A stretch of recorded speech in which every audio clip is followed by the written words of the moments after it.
In a game, in the Woldberry Forest, a warrior is badly wounded, and not only that, he's completely surrounded, with his fallen friends beside him. A guy tells his lady that even after everything, a certain person still hasn't shown up, so he wants to know what they're going to do. With a sinister look, she orders them to eliminate everyone. Thus, the executioner, without a second thought, charges at the warriors to wipe them out. The warrior looks back, expecting the worst, but someone moves swiftly in the shadows and with incredible agility and power, intercepts the attacking executioner. The warriors get excited when they see it's Jaehyun.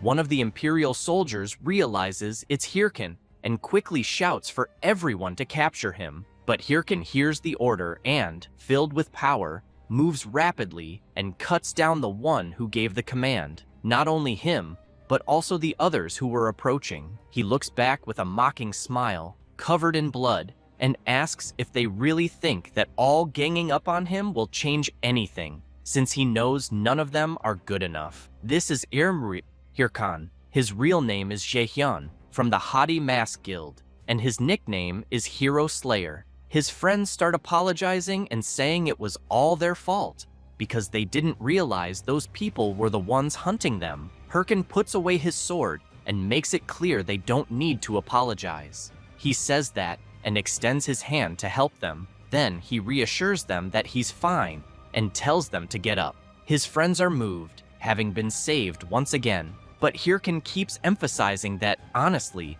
none of what's happening is their fault. And, looking at the person sitting and watching, he concludes that they're the real pathetic losers, since the real problem is people who can't fight fairly. With a sinister look, he asks the woman if he's wrong. She just smiles without saying a word, stands from her chair, and comments that it's all very exciting, but wants to know what's the point of their friendship. As she walks up to Hirkan with two people at her side, she makes it clear that trash coming together is still just a pile of trash.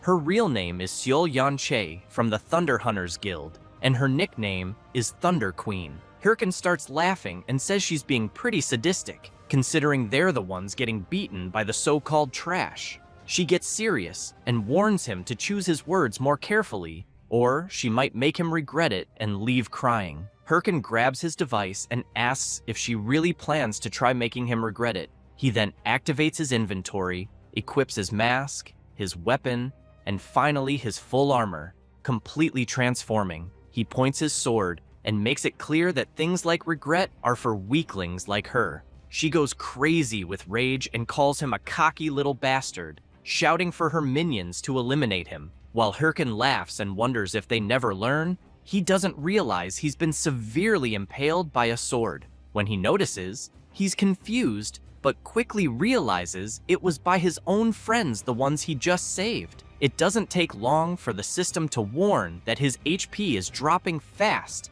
and that his movements are being restricted because of it. As he collapses to the ground, he wonders what the hell just happened. His friend, upset by what he did, apologizes and explains that everyone there has to put food on the table in real life and that they have nothing against him. Hirkan wonders why his friends betrayed him like that.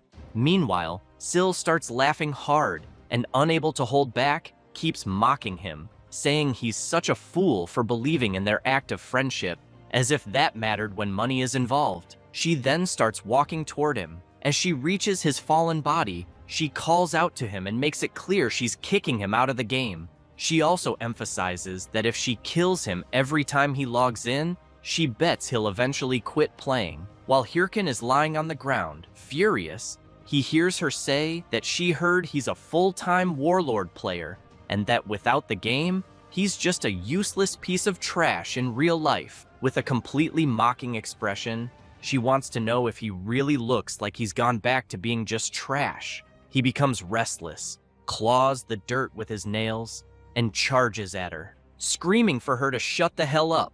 But in an instant, blood sprays through the air, leaving him in disbelief. She's also surprised, seeing his friends stopping him with several swords stabbed into his body. She thanks them all. With the little strength he has left, Hirkan starts trembling and still insists on knowing why his friends did this, since the guild they had meant everything. His friend, guilt-ridden, simply asks Hirkan to die already. Then he says they were paid a few billion just to eliminate him. Hirkan remains disappointed in his friends, even after everything he did for them. He makes it clear that they once said they'd all be a family, but looking closely at their greedy faces, he realizes it was all just an illusion. Then, several system messages appear, saying that he has died and will receive a 48-hour login restriction penalty. He suddenly wakes up in the real world, terrified, screaming, and thinking he lost everything. The game in question is Warlord,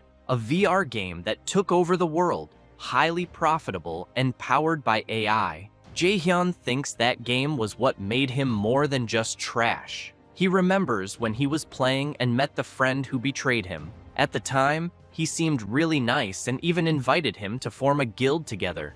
But every time he thinks about it, he gets even more furious, because what happened was unforgivable. He grabs his shirt, puts on some slippers, and runs through the city, thinking he must find and kill everyone involved. He grabs his phone and calls Dong-soo, wondering if he knew everything he went through and if they really think they can just move on alone. But as he runs like crazy, he doesn't notice the red light for him. At that moment, a truck comes speeding and gets dangerously close to hitting him. While he's thinking that if he had known things would end like this, he never would have wasted time caring about anyone. And now, unfortunately, he's about to be hit.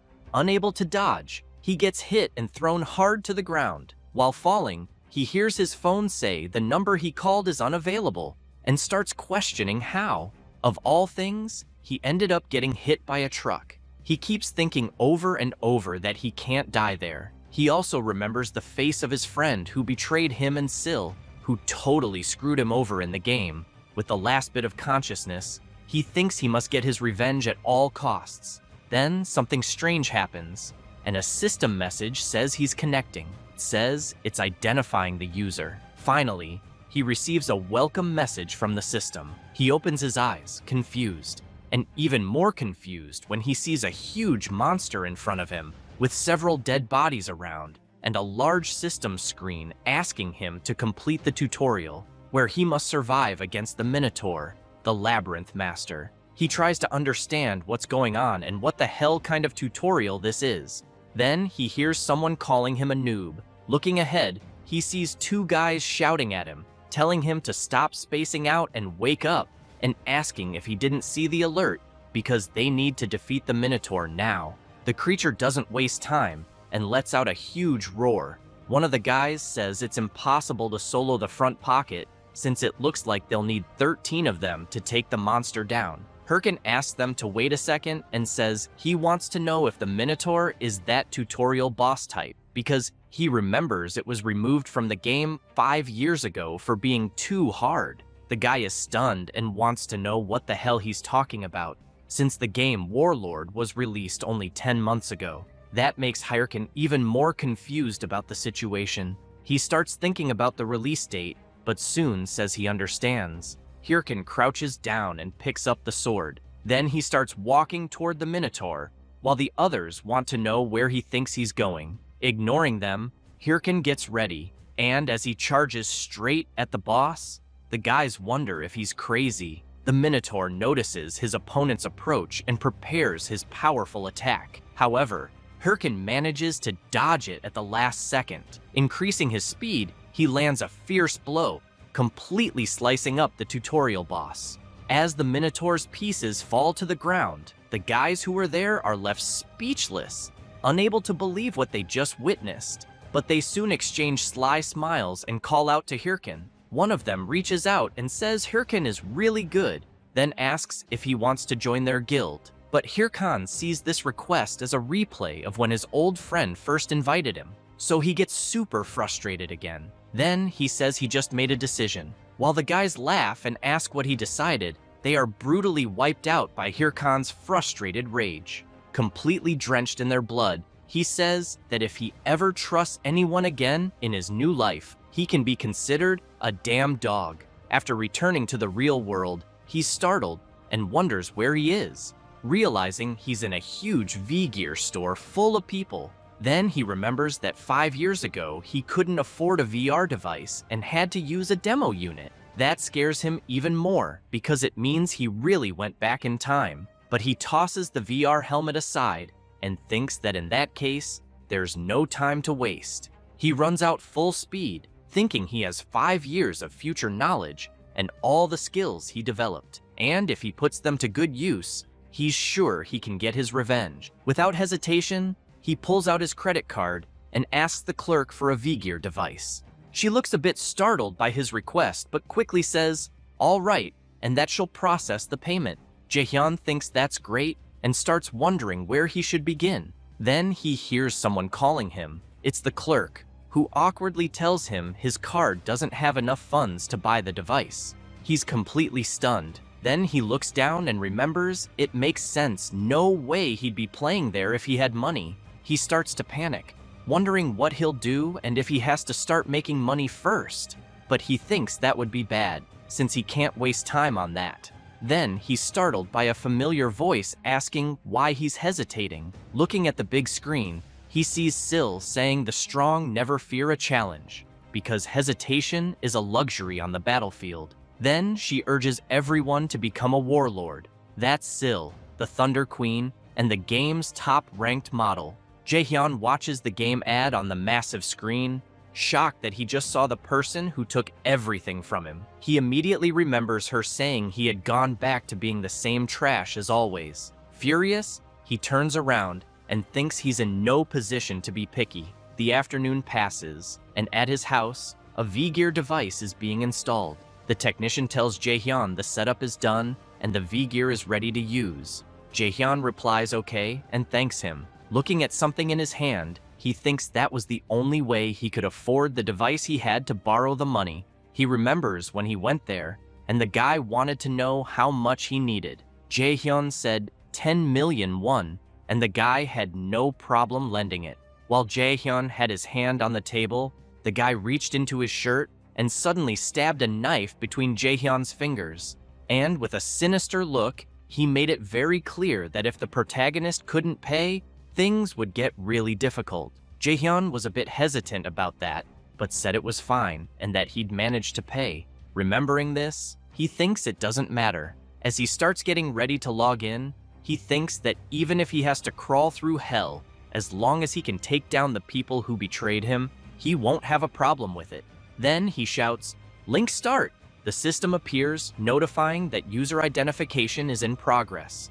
Once identification is confirmed, the system welcomes Hirkin back to Warlord. He immediately thinks it's been a while since he was there and knows it's time for her to show up. But he wonders what was her name again. Then an entity appears and congratulates him on completing the tutorial. She introduces herself as Ariadne and says she's there to guide him through class selection. Ariadne begins using her power and explains that he must choose a basic class and that there are 3 options currently available. The skills he develops in his basic class will determine his advanced class later. A warrior is a fighter who uses close-range weapons in battle, and if he enjoys action-packed combat, this class is perfect. Hirkin becomes a little intrigued, thinking about the warrior class since he used it last time, and knows it allows for fast leveling, but he also knows that playing solo with it gets pretty tough later, so he replies that he doesn't want that class. Ariadne describes the priest class, which is a support role that heals and empowers allies with magic. But the protagonist also refuses and makes it clear he's not going to waste time helping others. With that, Ariadne says only one option remains and hopes the minister's play will be exciting. She then releases her power, which starts enveloping Hirkin, surprising him with the energy surrounding him. It doesn't take long for the system to announce he's chosen a basic class and will be teleported to his class tower. When he arrives, an old man sitting on a book welcomes him and calls him a young seeker of knowledge. He introduces himself as Golko and says he'll be the guide on the path of magic. He then asks what type of magic the protagonist wishes to learn. Without hesitation, Hirkin answers that he wants to learn dark magic. The room falls silent for a moment. The old man asks if the protagonist really said ancestral magic and apologizes, saying his ears aren't what they used to be. Hirkin replies no, and that he said he wants to learn dark magic. Shocked, the old man asks where he even heard of that, since dark magic is powerful but devours the user's soul.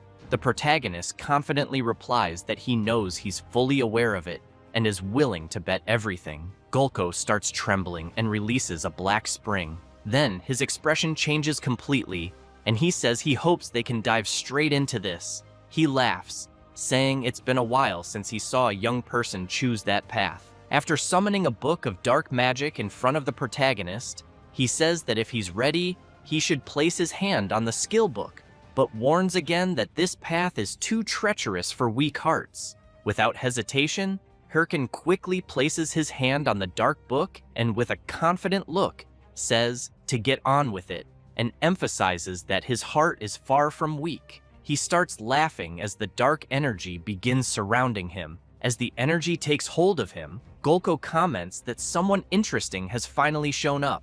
Hirkin remembers a legendary video from his past life, the Necromancer player soloing a boss raid. He concludes that this is exactly the kind of power he needs right now. With that, the system announces that he has become a Reclaimer, his current title, Airhead, and that he's gained the skill, Bone Shard. Hirkin gets excited about the skill and immediately decides to test it, throwing a skull onto the ground. The system notifies that a skeleton warrior, infused with the protagonist's magic, is starting to take form. Hirkin just watches his magic take effect, and as soon as the skeleton he summoned stands before him, he thinks that this time he's going all in on necromancy. He turns and says it's time to level up and that he thinks the training dungeon should be just ahead. But then he looks at the skeleton soldiers he summoned and sees its head has fallen off. The two of them just stare at each other in silence. After that, a portal opens and someone steps out of it. It's the protagonist, with the system announcing that he has entered the beginner training dungeon. He's quite frustrated because seeing his summoned skeleton lose its head so easily makes him think back to how the summons he saw in his past life weren't that fragile. So he doesn't get it and opens the status window of his summon. He sees his skill, Bone Shard, Proficiency F, Summoned Unit, Level 1 Warrior. Usage, creates a Bone Shard. Target, infuse it with mana to summon the skeleton. Hirkin wonders if maybe he overdid it a bit. That's why he thinks he needs to level up quickly. Then he hears a sound and quickly turns to see what it is. Several charcoal wolves are approaching. Hirkin gets excited. It's finally time to test his skill. Some say charcoal wolves aren't that strong, but they're very fast, making them perfect to test combat performance. So he casts his Bone Shard skill and commands it to go after the wolves. As soon as the skill hits the ground, the skeleton soldier is summoned. The system then notifies that the skeleton warrior has detected an enemy and assumed a combat stance. The wolves, upon seeing the summoned creature, seem a bit intimidated, but the protagonist simply tells his summon to eliminate them quickly. The skeleton soldier charges at the creatures. Hirkin is excited, thinking this looks better than he expected and that at this rate, he'll reach max level fast. But with just one of the wolves' attacks, his skeleton soldier is completely shredded. He's left extremely disappointed by what he just witnessed. The skeleton's skull is thrown to his feet, making him furious and confused at the same time. He quickly opens the system screen and asks it to wait because this can't be right, and he wants to check the skills again. Clicking for more information, he realizes he probably forgot to set the mode, so he switches to Defense Mode 1, but the result is the same, and this time, the wolves are just gnawing on his summon's bones. He switches to Mode 3, Special Action, but that mode makes the warrior do the dance of enthusiasm. Hirkin starts crying, thinking he's completely screwed. He sits down and thinks this is a nightmare he's going through. When he tries to delete his character, the system notifies that character selection is unavailable because newly created accounts can't delete a character for 3 months. Hirkin reflects that unfortunately, he can't delete the account, can't change classes, and to make things worse, his loan payments start next month. He starts wondering if he should find another way to fix this. He also questions why nothing is going his way, just when he thought he was finally getting somewhere. Looking at his summon, he knows that idiot doesn't help, so he asks his summon to just stand still, please. He wonders how the hell that necromancer from his past life endured so many battles. Then he remembers something. He looks at the status window and sees that it's possible to improve in combat. He recalls that when he defeated the charcoal wolves, his summon was watching him the whole time, as if it were learning the movements. Then he smiles, throws his club to the summon, and makes it clear that it's lucky to be his minion, because, even if it doesn't seem like it, they used to call him a genius he trained a whole life and turned them into rankers. And there's only one thing his summon needs to remember about combat. He says this as he charges forward to land a blow, emphasizing that if the summon doesn't dodge, it dies.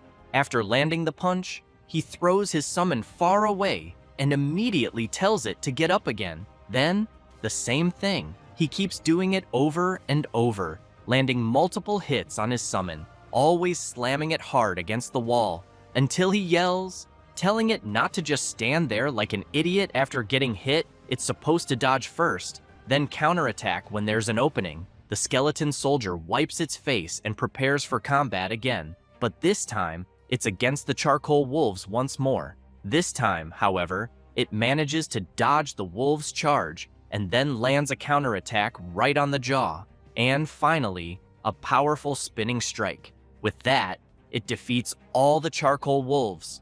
The skeleton soldier then turns to its master with a grateful look, but the protagonist wants to know what his summon is looking at. He already said there should be no distractions in battle. Still, he smiles and comments that the last strike wasn't bad at all. Then, the system informs that his bone shard proficiency has increased multiple times. Hirkin smiles and tells his summon did a great job as they leveled up. Sometime later, in the starter village of Castle Fegus, the protagonist is walking through the city, hearing people say the legal guild is recruiting new members, and others talking about a forest raid. He thinks his little bone learns fast, but knows that with a few more days of training, it'll be able to solo dungeons. That's why he sees this as the crucial point first. He needs to reach level 10. Suddenly, someone calls out to him. It's a chubby guy with a dumb face, wanting to know if the protagonist doesn't know he's supposed to apologize after bumping into someone. Hirkin starts wondering who the hell these third-rate bullies are. While the guy keeps talking trash, Hirkin doesn't care at all and thinks he doesn't have time for this, and that it might be best to just kill them and move on. The chubby guy gets ready to punch him while shouting that the protagonist is ignoring him. But then, out of nowhere, a guy appears and blocks the punch. He immediately says the chubby one can't go around punching people. The guy gets nervous and wants to know who the hell just blocked his attack. Hirkin starts sweating cold as he remembers who that person is. Looking at the guy's muscles and strange clothes, he's sure it's Shev the Slayer, the legendary warrior from his past life. The protagonist, afraid of what the chubby guy might do, shouts for him to wait without thinking, but the guy doesn't care and spits on the ground near the legendary warrior. Then he cracks his knuckles and tells Shev to stay out of it if he doesn't know anything, because it was the protagonist who bumped into him and didn't apologize. So he wants to know if Shev's never heard the saying, an eye for an eye, a tooth for a tooth. Shev starts laughing, but then releases his terrifying monstrous aura, which makes the chubby guy crap his pants. The protagonist is really impressed by the power he feels. Shev smiles, but with a terrifying look, and says that in that case, since the guy hit the palm of his hand, should he retaliate? The chubby guy's friend screams, warning him that the man in front of them is Shev the Slayer. Then he says Shev is the leader of the Red Bulls, one of the top 30 guilds, a battle-crazed lunatic known as Shev the Killer Slayer. The chubby guy turns to his friend and asks why someone like that would be there, but Shev grabs his shoulder and wants to know the answer. The chubby guy turns with a terrified face, but then he and his friend run away apologizing. Chev starts laughing and says he's glad everything was resolved peacefully. Then he pats the protagonist on the shoulder and asks if he's okay, saying he shouldn't worry about people like that. But Hirkin quickly turns and brushes Chev's hand off his shoulder, making it clear that next time, he doesn't need his help. The Slayer is left confused, not understanding what the hell just happened. Smiling, he thinks that was pretty cold. As he quickly walks away, Hirkin thinks that for a moment, he was completely overwhelmed by Chev's power. But he clenches his fists and, furious, swears that the next time they meet, he won't be the same person he is now. Sometime later, in a dungeon, the protagonist is still thinking about what happened earlier and how the difference in strength is painfully obvious. But he knows Syl and Chev are at the same level, which means he needs to become just as strong if he wants revenge. While he's thinking about that, a massive black tiger charges toward him. However, without doing anything, his skeleton soldier easily defeats the creature coming his way, and with no mercy, the skeleton finishes off the black tiger. The system announces that the skeleton warrior has killed a black tiger and leveled up. While his summon looks pleased, Hirkin takes a deep breath and wonders if it really took him 3 days to reach level 10, thinking that it took longer than expected. That leaves his summon a bit upset, but after a while, the system finally congratulates the protagonist for reaching level 10. It says, monsters will no longer appear in the training dungeon, his beginner mark has been removed, and his rewards will be processed. Hirkan gets excited he finally made it. The watch is an essential device with several functions: stats, quests, map, inventory, and messages. The protagonist thinks it's been a while since he used it. He quickly opens his status window and sees that he's level 10. His class is Necromancer, with 3 points in strength, 3 in stamina, 5 in intelligence, and 5 in magic. He thinks it's a shame that his stats, but then the system prompts him to allocate his available stat points. He reviews his stats to decide what would best support his goals. He knows this is just the first stat distribution, so he needs to be careful. As a Necromancer, the obvious choice would be to increase intelligence or magic, but he decides this time will be different and puts all his points into strength. With that, the protagonist's strength stat increases by 50 points, bringing his total strength to 53. His summon looks extremely disappointed.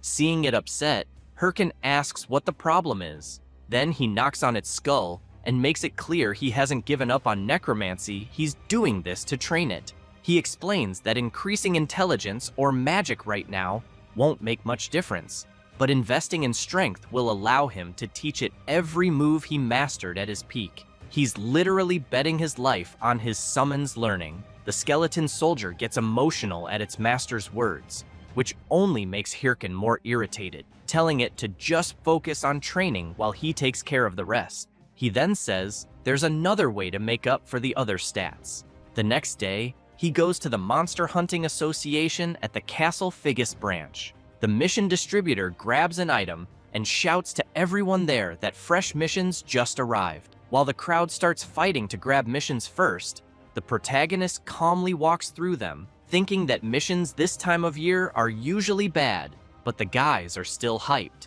So he figures they're all noobs. When he gets to the counter with the old man who gives out missions, he says he wants one and asks to see the list. The old man agrees but warns him that all that's left are the ones no one wants, either too hard or with lousy rewards. As Hirkin scans the available missions, he thinks most of them are really boring, but he notices one that catches his attention. After picking it up, he thinks he's found his ace. It's the Baima Mountain Cave, a basic mission with low-level monsters. The old man finds it strange and asks if he's sure he wants that one, since the reward is just 10 gold coins. He replies yes, and the system notifies that the quest has been updated. Then he thinks that at first, it seems like just any quest, but if completed before level 15, it'll grant him an ultra-rare title, Rising Star. The protagonist reflects on how people often question the value of a simple title,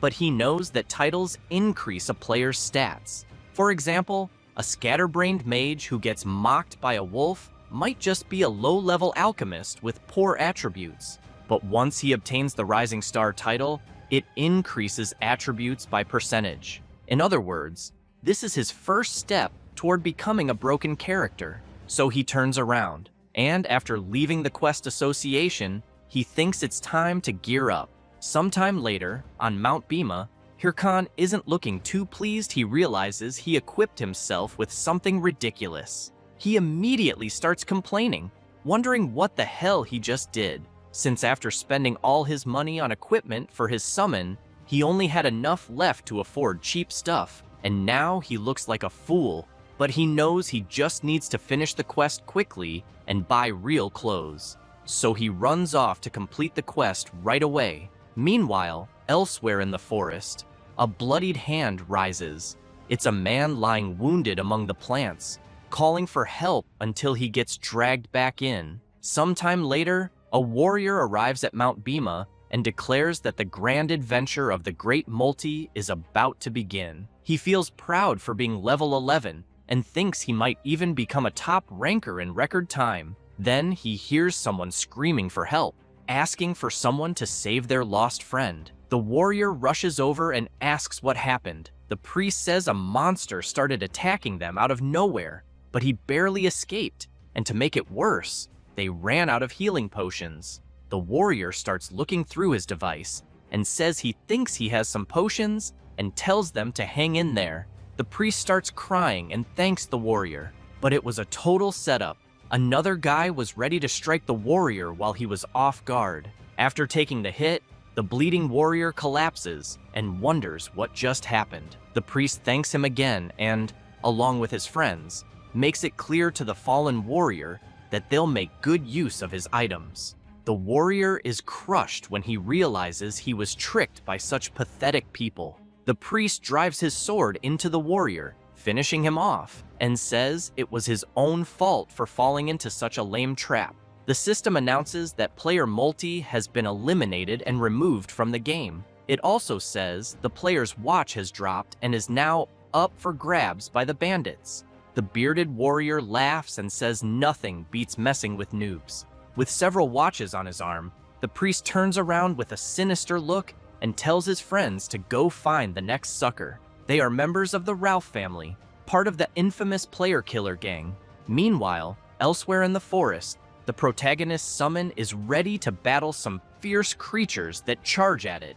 Hirkan snaps his fingers and switches his summon to attack mode, making it rush at the creatures without hesitation, and with little effort, it completely obliterates them. The system reports that the skeleton warrior killed an ancient wolf and gained 375 experience. After another kill, 366 more, and finally, another 379. As Hirkan watches his summon handle the creatures, he thinks that now that he bought it a sword, it can defeat an entire pack of ancient wolves on its own. He also knows he made the right choice by prioritizing gear for the skeleton. Pleased, watching his creation grow stronger, he thinks that real gamers focus on performance, not appearance. The skeleton soldier looks back, sees his proud master, and immediately wonders why he's looking at him like that. However, Hirkan turns and replies that it doesn't matter if his summon is done dealing with the ancient wolves, then they should just leave already, because he needs to level up and get rid of the horrible outfit he's wearing. Little Bone runs after his master, but something suddenly comes flying, and an arrow hits the summoned skull dead on. This startles the protagonist, who wants to know where the hell the arrow came from. Someone approaches, apologizing. It's the same cheating players from earlier. The priest says he's really sorry, and explains that he saw the protagonist's creature from afar and thought it was a monster. They keep insisting they're sorry. Hirkan was about to say it was fine, but then he notices the blood-stained watches on the priest's arm, as well as the warrior's sword. He quickly concludes they're scum, so he starts acting, smiling and saying it's fine, but asks if they happen to have a mana potion. The priest apologizes again and says unfortunately they don't, but offers to help him level up, since his mana will naturally recover with each level up. The protagonist keeps pretending he doesn't suspect anything, and says that sounds good. The priest insists it was their fault, so they'd be happy to help. Looking at the monsters ahead, he calls his group to battle. He explains that they'll weaken the monsters and the protagonist can deliver the finishing blow. As they move in, the priest quietly asks if everyone knows the plan. They all respond yes. The warrior whispers that he'll take aggro first. Then, the mage says he'll cast an attack buff second.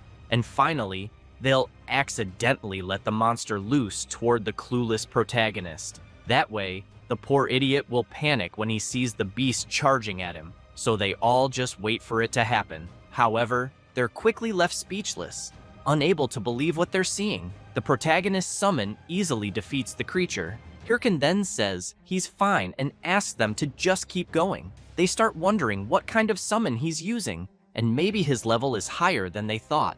In that case, they decide to start sending multiple waves at once against him. Then, while he's distracted, the warrior sneaks up behind him. As he's about to strike, he thinks all he needs to do is defeat the summoner. But when he attacks, Hirkin easily dodges it, leaving the warrior confused as hell. His target just dodged an attack from a blind spot. With no time to react, he gets hit by a brutal blow from the protagonist. The priest panics and shouts, wanting to know what the hell is going on. Hirkin snaps his fingers and calls for his summon, Little Bone, who immediately joins him and charges at the thugs alongside his master. They scream in fear, begging them to wait. But with no chance to defend themselves, both are attacked by the coordinated strike of master and summon. After their bodies crash to the ground, Hirkin makes it clear he knows their kind all too well. As he walks toward them, he says they're the type who earn people's trust just to stab them in the back and take their loot. But he admits that if he still thought like before, he might have fallen for it. The blood-covered priest starts screaming in desperation, begging the protagonist to wait a second and just take all his items and go.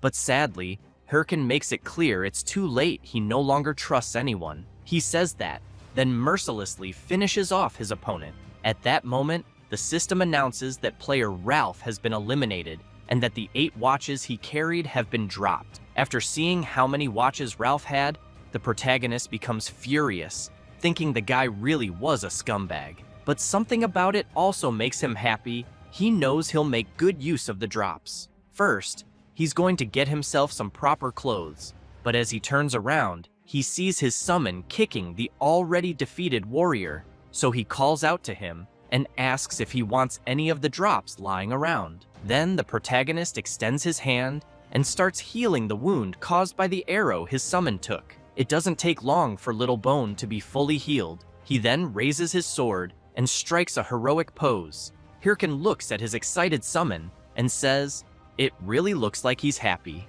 The protagonist also comments that appearance doesn't matter in the game, but while striking a ridiculous pose, he emphasizes that what truly matters is being beautiful on the inside. As his summon stares in shock at its master's absurd pose, Hirkin smiles and says the priest's dropped watches were truly a jackpot.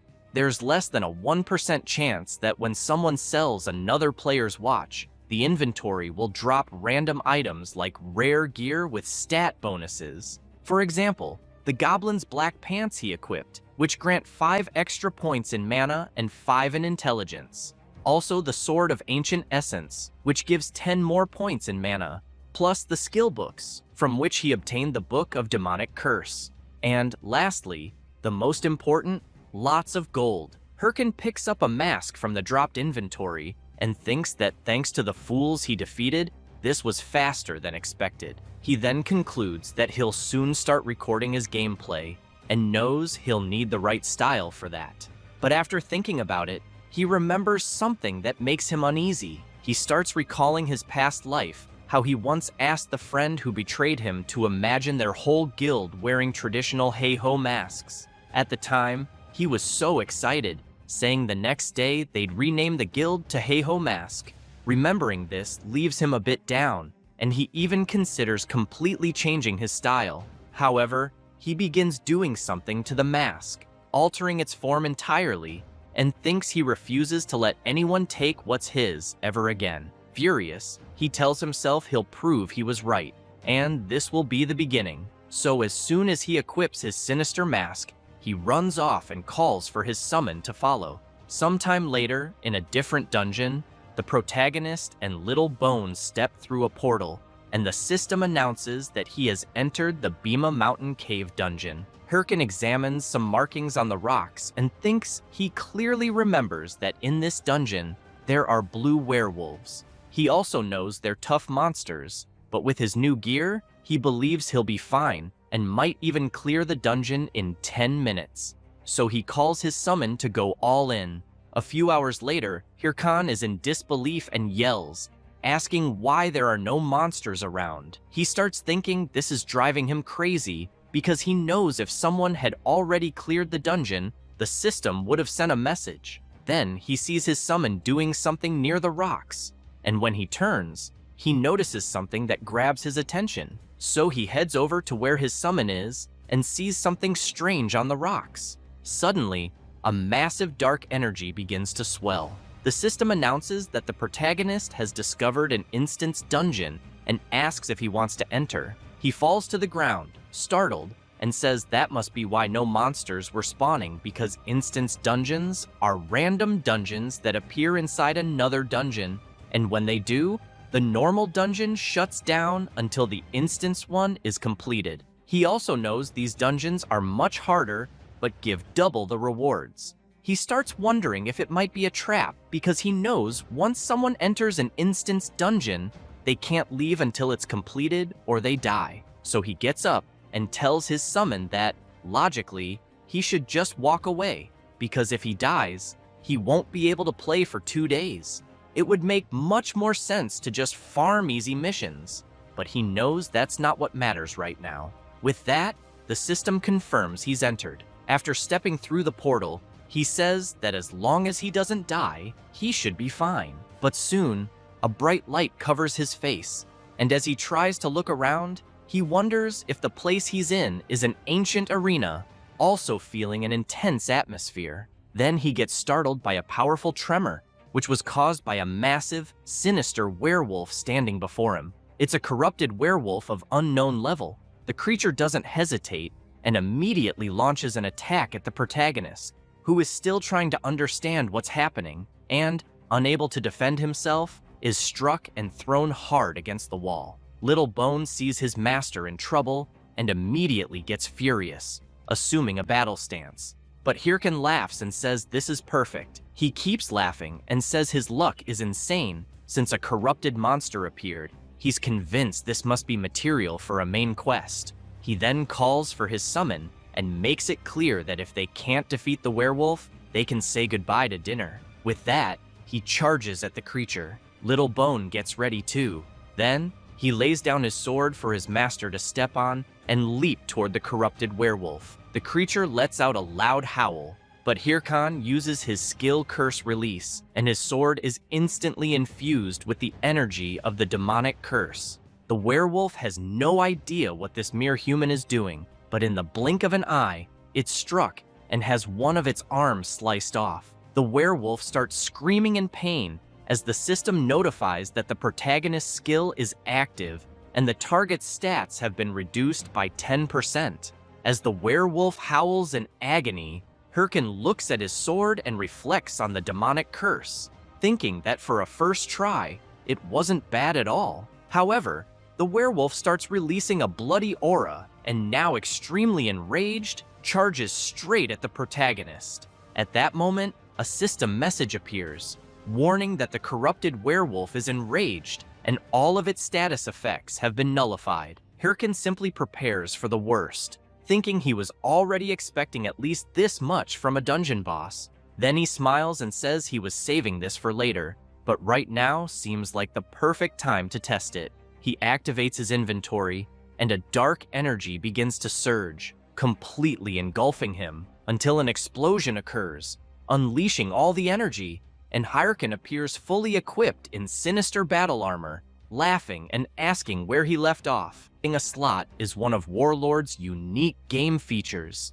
When activated, the slot channels pure energy from the world of Warlord, enhancing attributes and shaping the player's body. As for the form, it's completely unpredictable, as it varies for each player, which is why most players usually call it Supreme Mode. Hirkin calls out the corrupted werewolf to bring it on and show what it's got. The beast becomes furious and lets out a powerful roar. Then it charges at the protagonist, but as it tries to strike, Hirkin dodges without much trouble. He keeps avoiding multiple lunges from the werewolf. Then he jumps back to gain some time, but the creature doesn't care and unleashes another powerful attack. While evading the werewolf's strike, the protagonist thinks that his opponent is definitely a boss. Given its speed and power, he starts to wonder how many of the beast's attacks he could withstand. The werewolf comes charging again, showing several possible openings. Noticing one of them, Hirkin, with his sword radiating energy, lands a powerful slash on the werewolf, making it scream in pain. He then smiles and says that this is why he finds the game so fun, but he's startled by a tremor, as the werewolf is still not defeated and is attacking again. Hirkin takes a deep breath and realizes his opponent is still enraged and that he can't afford to relax in battle. While airborne and the werewolf about to grab him with its claws, the protagonist looks to the side, wondering if his summon is just hiding something. Then, Little Bone jumps onto the werewolf and manages to cut off its other arm. Hirkin immediately shouts to his summon, saying it's time for the attack they practiced. The werewolf is left confused and helpless as it's hit by their combo attack. The attack was so fast that they managed to land several simultaneous strikes, slicing the enemy completely, and the system announces that they have defeated the corrupted werewolf. Hirkin then deactivates his slot and comments that it wasn't bad at all. Next, the mission card the protagonist selected starts spinning and glowing brightly. It reveals that the Mount Bima Cave mission, Defeat the Monsters, has been completed, and the protagonist received 10 gold coins as a reward. The system also announces that the Skeleton Warrior defeated a high-level monster, and the skill, Bone Shard, has been upgraded to rank E. Additionally, the protagonist also obtained the werewolf's skull and hide. While his summon celebrates, Hirkin notes that it seems like instant dungeons really do have the best drops. The system continues by announcing that the protagonist obtained the Corrupted Tracker's Necklace, a unique chronicle item. It boosts all class-related attributes, plus 18 to all stats. It's bound to the user, non-transferable, with only one requirement: the user must have the Corrupted Tracker title. Hirkin is quite surprised by this drop. He knows he can't sell it,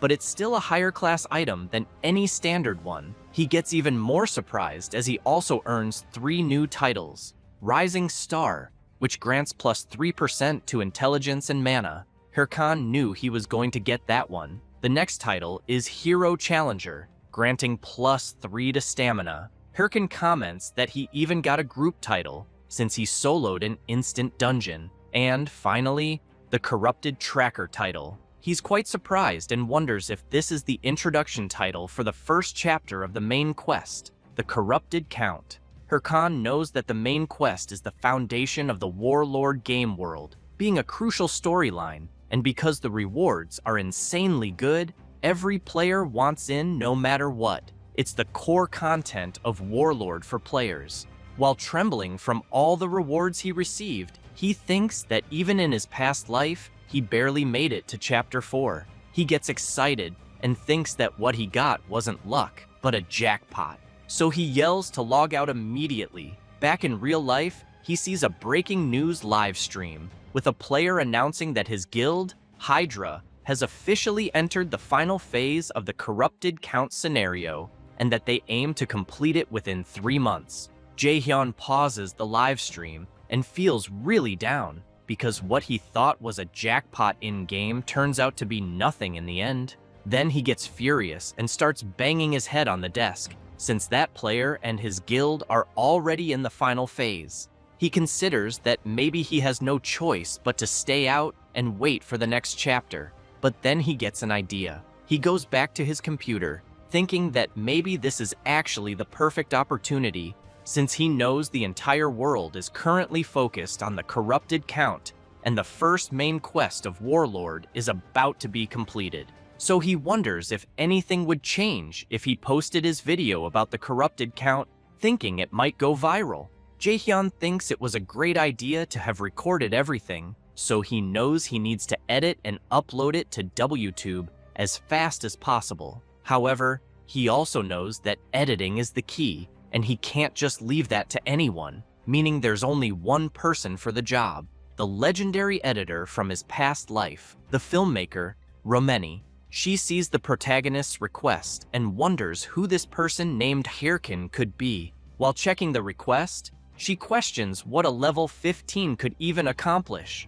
Maybe the starting cave, guessing it's just some rich newbie making a flashy video for social media, until something catches her eye and she ends up genuinely shocked, remembering a certain person. Then she gets really excited upon realizing who it is. This is Romeni, a freelance video editor, and her in-game nickname is Hell's Mouth. Meanwhile, elsewhere, a woman is watching some news on her tablet. One of her employees rushes in, asking if she called. She says a new video about the corrupted count has just been uploaded. She hands the tablet to her employee and says it's quite interesting, since a level 15 defeated a corrupted werewolf solo. The four-eyed guy laughs and says her team also saw him, but made it clear that corrupted werewolves are low level, so they didn't think it was worth tracking. She smiles and says she liked it. Then she asks her employee to bring the person from the video to her. This is Sholyon Che, heiress of the Thunder Corporation, the biggest business conglomerate, and her name in Warlord is none other than Thunder Queen Syl. The next day, the protagonist is quite surprised looking at something on his phone. Seeing the video he posted the day before, he notices it already has many views. To be exact, over 6,000 views. He feels awkward, knowing it took him months to reach that many views in his past life. Looking at the message Romeni sent, asking if he saw the view count, he realizes something else has changed. She contacted him first. He knows that normally she never reaches out first, as she's supposedly a very mysterious person. Then she asks when he'll send the next video. Jaehyun lies back in his pod, takes a deep breath, and says he's wondering that too, since he has no idea what to do for the next video, and there's no way he's going to find another monster like that werewolf with the ear again. So he thinks it's better to start making videos only once he reaches level 50. That said, he turns on the VR device, begins logging into the game, and thinks he needs to strike while the iron's hot.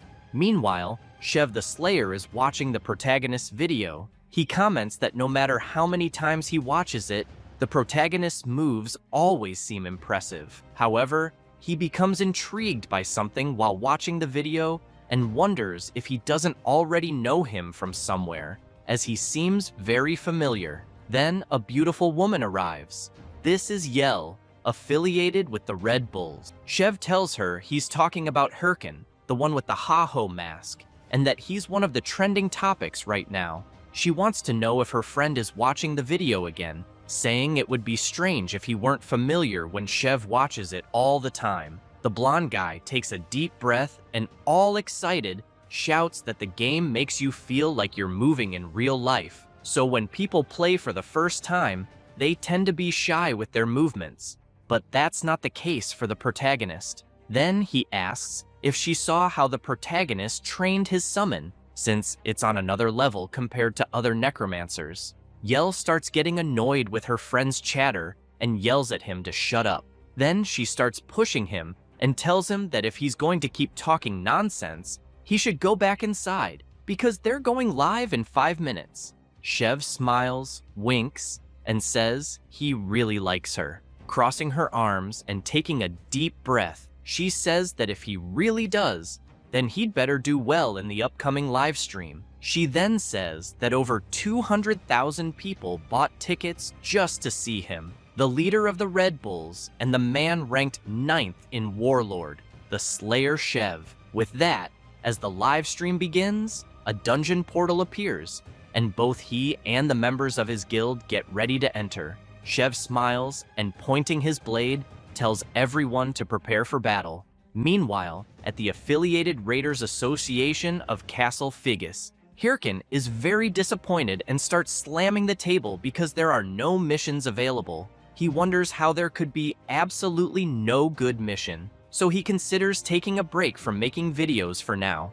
The old mission man approaches and says he knew the protagonist was the adventurer who cleared the Mount Bhima cave dungeon. Hirkin remembers the old man. He introduces himself as Hotan and wants to know if the protagonist has a moment. After going to a more private place, the old man says he's heard everything and knows the protagonist even encountered a mutant in the Mount Bhima cave. Hirkan is puzzled, thinking he doesn't remember any such quest, so he says he just saw a werewolf with strange eyes.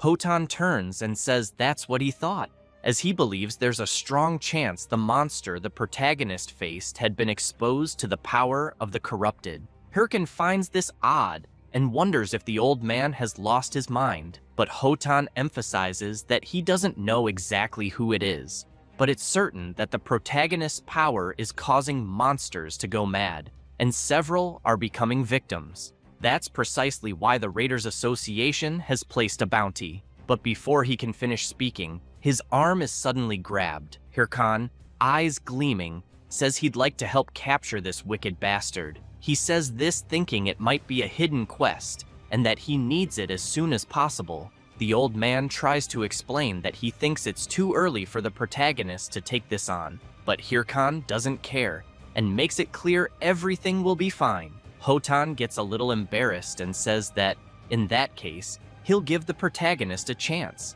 depending on how well he does. Then, he says there's someone named Ahimbri in Castle Bangsu, east of Castle Figus, which surprises Hirkin when he hears the name. The old man goes on to say that this person will be able to guide him, and that he'll also write a letter of recommendation. Thus, the quest Ahimbri's Teachings is created, with the objective of finding Ahimbri and showing Hotan's letter of recommendation, with a skill book as the reward. Hirkan leaves the Raiders Association and shouts in joy. Then he wonders if this is really happening, and if, by any chance, he actually got a quest to become Ahimbri's student, knowing that this person is one of the 7 disciples of the Grand Mage Bokan, since all mages want to meet him because he provides rarer skill books.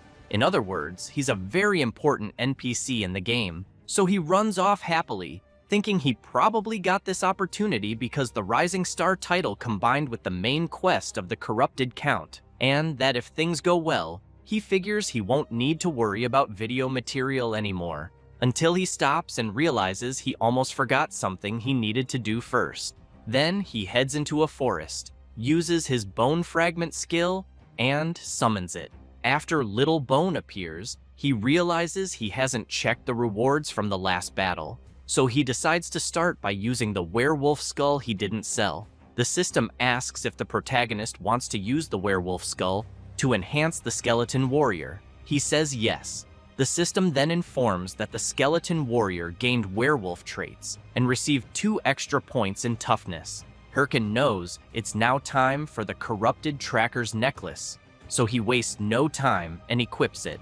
The system announces that the effects of the Corrupted Tracker's necklace have been applied to him, giving him 18 extra points in all stats and boosting all class-related attributes. Hirkin knows everything is going well, since his preparations are complete. Next, he grabs 2 more bone fragments and throws them on the ground, summoning 2 more skeleton warriors, which leaves his primary summon confused. Hirkin tells Little Bone that from now on, there will be 3 of them, and they'll fight as a unit, so they'd better get along with each other. As the protagonist sets out with his 2 new summons, wondering what kind of monster might be in the area, Little Bone goes crazy, thinking he was supposed to be the master's only pupil. Doesn't take long before they encounter a level 25 forest bear. It starts attacking repeatedly, forcing the protagonist to dodge them all, until the wild bear finds an opening and charges. Hirkin panics, thinking he won't be able to dodge in time, but then he smiles, snaps his fingers, and says he grabbed the bear's aggro. With that, one of his summons leaps at the enraged bear, but unfortunately, the summon takes a heavy hit and is thrown back violently, several bones shattered. Hirkin gets angry and questions if the summon really thought such a predictable attack would work, since it needs to strike from the bear's blind spot. So he tells the summon to try again. It leaps at the beast once more, but again gets hit and slammed into the ground. Hirkin loses it and starts yelling, cursing his summon. Then he points out he already said to attack from the blind spot, and wants to know why the other summon did the exact same thing. However, the third summon walks forward and strikes a ridiculous pose, which actually makes its master smile, thinking maybe this one will do better. The final summon jumps at the bear, sword ready to strike, but the bear, without much effort, just swats it with its massive paw and knocks its head off. This leaves the protagonist even more furious and frustrated with his summons. So after some time, and after defeating the bear himself, he wonders if his summons even have brains because frankly, he doubts it. Then he tells them to put their heads back on. While they do that, he tells them to listen carefully and explains that when monsters are attacked, they obviously turn toward the direction of the attack. Then he draws a diagram on the ground and says that's why his summons need to go for the monster's blind spots. He then asks what would happen if they charged from where the monster is looking. The summons just make faces like they didn't understand anything, which makes him even angrier, and he tells them to just forget it. Even so, he thinks it's great that the skill's rank has increased, and that he can now summon 3 skeletons at once, thanks to the effects of the corrupted tracker's necklace. But he knows the problem is that his summons can't work together. They just repeat what was told to one of them before, but since they haven't learned to fight as a team, they don't know how to do it. So he finds himself in a dilemma, knowing that his summons cost triple the mana, but are even worse than before. Then he gets up and says whatever, since he already reached level 20 like he wanted, and it also seems like he won't be able to make combat videos for a while. So he turns around and tells his summons to get up too, because they're going to train all the way to Castle Bangsu. He thought he'd leave the fighting to his summons while he sat back and relaxed like a necromancer should, but it seems he won't be able to avoid the front lines. So he concludes that he's totally screwed. After a while, he returns to the Raiders Association branch at Castle Bangsu. Inside, it's full of players. Then, a guy walks out of a room, and everyone immediately gets excited to see that a certain player has come out. They desperately want to know what quest that player accepted, and that's when the protagonist enters, thinking everyone there is like a bunch of hyenas. He covers his face and concludes that clearly, you can find people like this anywhere, knowing they don't even try their best on their own and just want to leech off others. Then he hears someone call him. A bald guy wants to know if the protagonist has a good quest, suggesting they could do it together. But Hirkin couldn't care less and tells the guy to fuck off. As he walks up the stairs, he reflects that he can't let anyone find out he's doing a Himbri's quest. At the top of the stairs, he hands over Hotan's letter of recommendation. The player inspects it, confirms everything, and politely asks Hirkan to head to the second floor. Meanwhile, people keep acting like parasites and desperately try to get in, claiming they're in a party with Hirkan. As he walks, he wonders what kind of reward a Himbri might give him, thinking it must be good,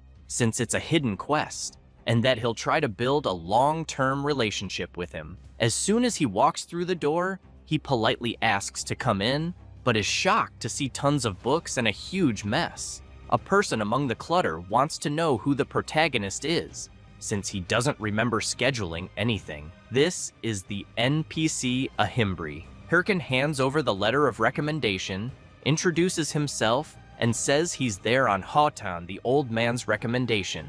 The NPC looks at the letter and comments that the protagonist seems to be a novice dark mage, and therefore assumes he must be pretty skilled for his level. Hirkin laughs and says it was just luck, but he thinks it doesn't matter as long as he gets the reward. Ahimbri says he understands and proceeds to give the protagonist his rewards. Hirkin gets excited after receiving the Bone Armor skill book and the Helm of Madness book. Then he thanks Ahimbri for giving him 2 super rare books. Ahimbri says that's it for business and asks the protagonist to leave. The system then announces that the Ahimbri's teachings quest has been completed.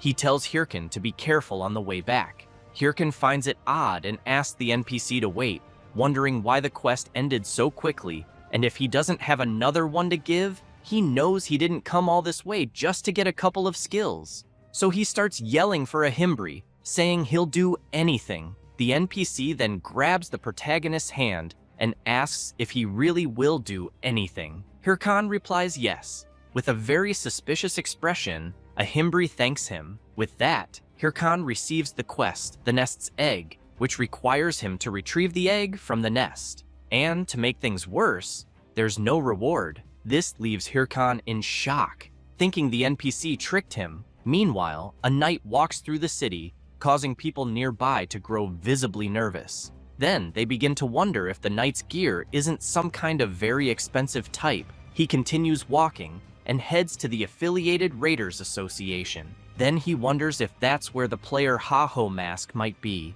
Meanwhile, the protagonist, after leaving a Himbri's room, feels very disappointed, thinking it's really possible to get scammed by an NPC. So he walks off, thinking he expected to receive a quest related to the main storyline. But now he wants to know what the hell this egg quest is, especially since it has no reward. Still very frustrated, he keeps questioning if he really needs to do it. Then, out of nowhere, a strange guy appears right in front of him, asking about the quest. Soon, several other players surround the protagonist, all trying to find out what mission he got. He panics, thinking he forgot those guys were there, and wonders what to do now. Maybe he should just kill them all. Then, out of nowhere, the knight appears, releasing his intense power and blasting the players away. He asks the protagonist if he has a moment for a talk, saying he'd like to speak somewhere quiet. Hirkan finds it strange and wonders who the hell this guy is who just showed up. So he tells the knight to fuck off, but the knight gets really close to the protagonist's face and whispers, calling him Ha-Ho mask and asking him to cooperate. That really scares Hirkan after hearing himself called by that name. So they go to an alley in the city. The knight says he's sorry for causing trouble. Then he taps his watch and says he felt like they couldn't talk properly out there. After unequipping his helmet, Hirkan is confused, thinking that based on the player's gear, he must be at least a ranker, but he doesn't recognize him. So he wonders who the player could be and how he knows the name Ha-Ho mask. The knight asks if the protagonist really is Ha-Ho mask. Hirkan starts getting nervous and thinks that in situations like this, the best thing to do is pretend he knows nothing. So he asks who this Ha-Ho mask is that the knight keeps talking about, saying he just followed him there for a chat, but really wants to know who the hell Ha-Ho mask is. The knight, a bit frustrated, wants to know if the protagonist didn't just receive a quest from an NPC named a Himbri. Hirkan steps up to the player and demands to know who he is and why he should share any information, especially since he dragged him there. Still pretending he knows nothing, he flips the player off and asks if he's looking for a fight, but he thinks to himself that he has absolutely no clue who this guy is. All he knows is that he needs to keep pretending. The player stays silent for a moment, but suddenly reaches out his hand and says he clearly made a mistake and apologizes. Hirkan breathes a sigh of relief, shakes the player's hand, and says it's fine. Then he turns around to leave, making it clear he'll let it go just this once. The player just watches the protagonist walk away. However, another player had been hiding there using a skill and tells his friend that he doesn't think the protagonist is the one they're looking for. The knight points out one thing for sure: the guy isn't skilled, because if he had been playing Warlord for a while, he wouldn't have carelessly exposed his wrist with the watch like that. The other player then asks if they really need to keep monitoring the NPC Ahimbri, since the corrupted Count quest is almost finished. And even if someone found out about it now, he wonders what they could really do. The knight says that the nest's egg quest the protagonist received is the main quest, which is why he thinks they shouldn't take unnecessary risks. So the mage says he'll return to his position. The knight agrees and says goodbye. However, someone had been watching that conversation, Hirkan, who quickly realizes there were actually two players there. He thinks they're definitely part of an organization since they're working together, but he also believes that if they were from a normal guild, they would have made an offer after revealing who they were. With that, he concludes that those guys definitely aren't ordinary players, since they were testing him like that, but he remains curious, wondering who the hell those players were. The next day, Hirkin is still puzzled about what happened, thinking there must be something more to the Nest's egg quest he received. He figures they probably saw his video and already knew the Heiho mask would receive a Himbri's quest, especially since they let him go so easily. That's why he thinks they don't care who Heiho mask actually is. So he's stuck in a dilemma, unsure what's going on with the quest he got, but knowing that if he continues it as is, he'll likely run into them again, and if he wants to avoid that, he won't even be able to post videos for a while. He wonders why those damned lunatics keep ruining his life, especially since just dealing with Solyan alone is already too much. Meanwhile, Solyan has just logged out of the game, and her secretary, Park Suji, appears, commenting that she did a great job. She then hands her lady a water bottle and asks how things went with the guild entrance exam. Solyan takes the bottle and says they were all trash. She also wants to know how they can all be so useless, and if there are any updates about the Heiho mask she mentioned. Suji hesitates a bit, but says he seems to have joined another guild since he hasn't responded yet, which makes Solyan furious, demanding to know if that's true. Terrified, Suji says she doesn't think so and will investigate again. Solyan tells her not to come back until she's sure. While changing clothes, she asks what the chairman said. Suji replies that he hasn't said anything yet. Solyan smiles and explains that if he's staying quiet, it means Warlord is doing very well. Then, after getting dressed, she emphasizes that he tried to arrange a marriage by force when she told him about playing the game. While Suji is stunned by her boss's figure, Solyan tells her to gather a new batch of candidates and report to her the next morning. Suji is startled and asks if she really wants to hear about that the very next day, as it's quite sudden, but Solyan doesn't care and leaves the room, ignoring her secretary. Suji thinks her boss has a really nasty personality.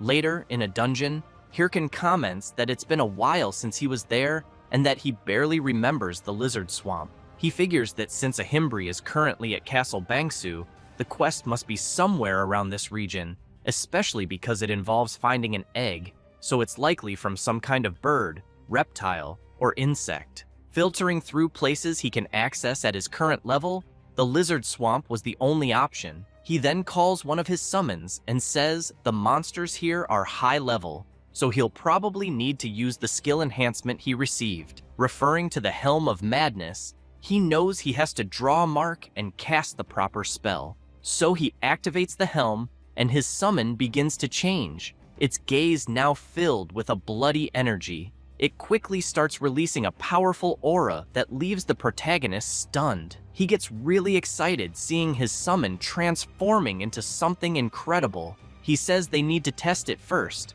so he tells the summon to attack him, but he forgets the note in the skill that says there's a chance the summon might lose sanity. One of them takes a deep breath, eyes full of bloodlust, and charges at its master, who is now terrified. But Hirkin lands a solid punch to the summon's skull, launching it high into the air. As the skull crashes back to the ground, he demands to know how the summon dares to scream. Then he decides to review the skill more closely to check for a bug, but finds nothing. He figures maybe he got hit by his own skill somehow, but doesn't notice something emerging from the swamp behind him. A level 30 lizard man appears, ready to attack. Hirkin turns and says that, apparently, the test subjects arrived at just the right time. With that, he activates his skill again, and the system notifies that when the Helm of Madness is active, it increases the summon's attributes, and currently, the boost rate is 1.2x.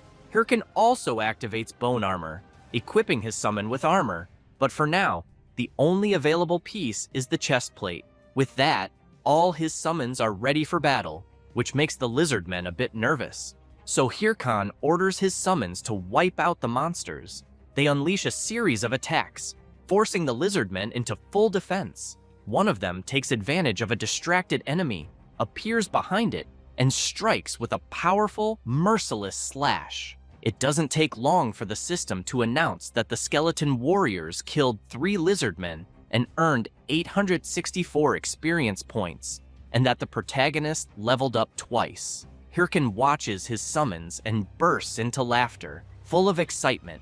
Then he tells his summons that for the next week, they'll be hunting monsters while searching for the egg, and if that's not the right region for the quest, they'll move elsewhere. While calling his summons to head out, someone watches him from afar. It's a bold woman. She plays coy, thinking about how she'll introduce herself. She keeps thinking how beautiful she is, then admits to herself that's not what she meant to think, but knows it's true and there's nothing she can do, since everyone likes her no matter what.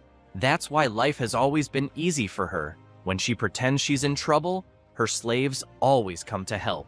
But as soon as she takes a step, she slips in the mud and falls face first into a puddle. Furious, she thinks about how much she hates this place.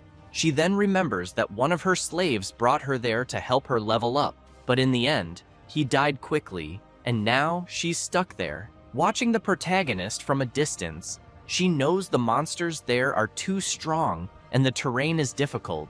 Then, as she stares more closely at the protagonist, she gets an idea. Maybe she just found herself a new slave. He hears a strange sound, and when he looks back, he sees Ilya stumbling before collapsing on the ground, asking for help. She puts on a pitiful face and says she hurt her legs because of the monsters, but inside, she's thinking the fool in front of her will fall for her act and won't resist helping a damsel in distress. But the protagonist doesn't care at all and simply turns away, continuing on his path. That leaves her completely stunned, wondering why the hell he acted like that. As she shouts for help, Hirkin just thinks another lunatic has shown up. Ilya bites her lip, absolutely furious, wondering how he dares ignore her. Hirkin continues his journey, fighting several monsters along the way, and while he gets bored watching his summons handle everything by themselves, he notices that the same woman is still following him. He realizes he's been ignoring her to avoid wasting time, but she just keeps following. So he starts remembering the faces of the players who tried to trick him a few days earlier, getting angry, thinking that if they're in the game, they should at least play properly. He concludes it's better to deal with this now, so he finally turns around and asks the woman what she wants. She approaches and says she dropped her sword in one of the swamps while hunting and asks if he could help find it. Hirkin makes it clear that when he finds the sword, she'd better disappear from his sight. She gets excited and starts thanking him non-stop, saying she won't forget his help, but internally, she thinks she just fooled another idiot.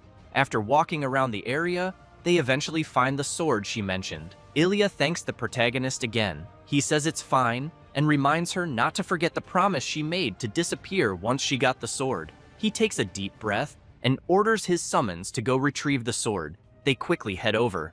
While laughing, she thanks him once more, but he knows that necromancers are nothing without their summons. So she takes advantage of the fact that the protagonist is distracted and attacks him. Just as she's about to succeed, Hirkin quickly turns around and tells her she's really slow. Then, while she's still surprised and trying to figure out what just happened, he grabs her clothes and throws her high into the air, making her fall straight into the swamp. She emerges from the water and starts cursing him. Furious, she demands to know if he really thinks he'll get away with something like that, because her bodyguards will find him and destroy him. Hirkin starts laughing and tells her to look behind her. She turns around, wondering what's back there, and sees several lizardmen. While Ilya tries to defend herself as best she can, Hirkin makes it clear that she still has a long way to go before she can trick him. He also points out that he could see her intentions from the very beginning. He then thinks to himself that he's been fooled too many times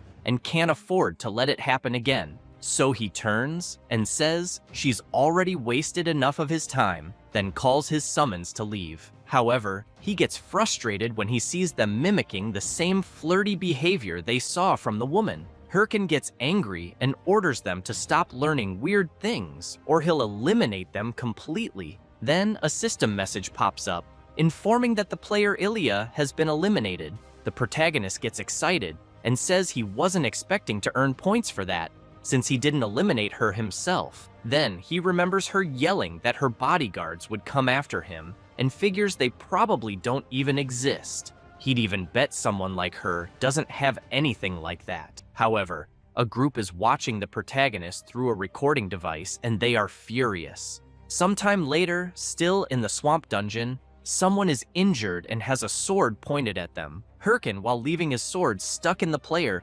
tells the protagonist to screw off and calls him an enemy of Lady Ilya. Hirkan says he's going to ask a question, wanting to know why the player is going so far for her, since it's not like he gained anything from it, and that's why he really wants to know if he thinks she'll date him if he avenges her. The player suddenly starts smiling, which confuses the protagonist. Then the player laughs maniacally and yells that it's because he loves her. So Hirkin eliminates him mercilessly and thinks the whole thing is a joke. Then he starts thinking about the girl from earlier who tried to deceive him, which makes him remember her. He never thought what she said about having bodyguards would turn out to be true, but knows that because of it, he's been running into crazy bums like them every day. He gets excited, thinking he's pretty eager due to not finding any missions, especially now that there's a bunch of shameless people trying to get him. He then wonders if he should find that woman and kill her again,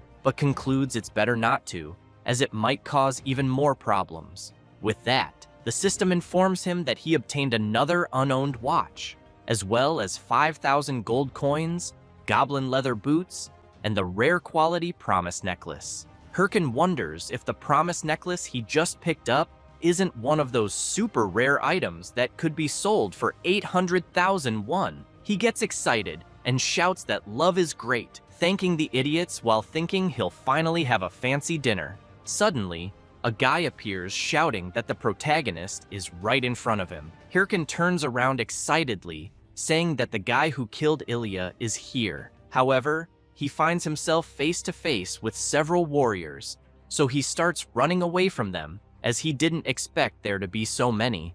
While running, he wonders how many there are, and if it's really possible for so many people to be obsessed with that woman. Then he decides to stop running and summons his minions.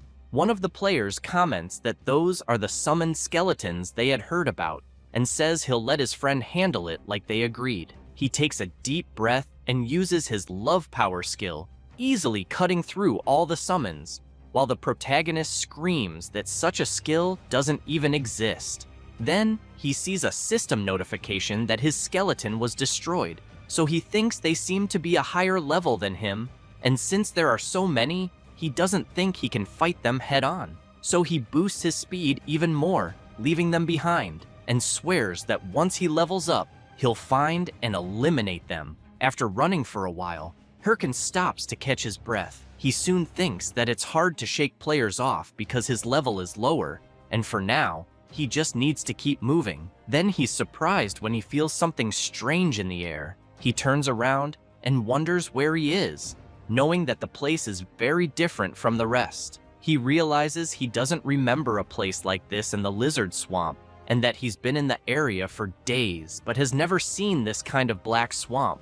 After thinking a bit more, he concludes it must be what he suspects. Meanwhile, the players are searching for the protagonist, wondering where he went. Then, the chubby one yells that he might be ahead, since he sees a skeleton, but what they're actually seeing are the protagonist's summons dancing like they're in a club on top of something strange. They're stunned by the sight.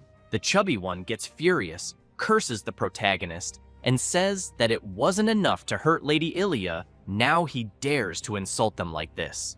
Without thinking twice, he charges straight at the summons. But at that moment, a huge creature emerges from the swamp and grabs the chubby guy, pulling him into its massive mouth. His friends are paralyzed with fear because of the enormous creature. This is the level 40 lizard dragon, the boss of the lizard swamp, which easily devours the chubby guy. Hirkin just hides, watching the players deal with the boss. He then thinks he never imagined the nest would be the lizard dragon's nest, since he knows it's a boss with huge defense, HP, and attack, requiring a group of 20 level 40 players just to barely defeat it. He also reflects that, from what he heard, the lizard dragon raid was completed some time ago, and normally this boss shouldn't even be here. However, he considers that if someone with a related quest enters the area like his quest to take the egg from the nest, the monster will respawn.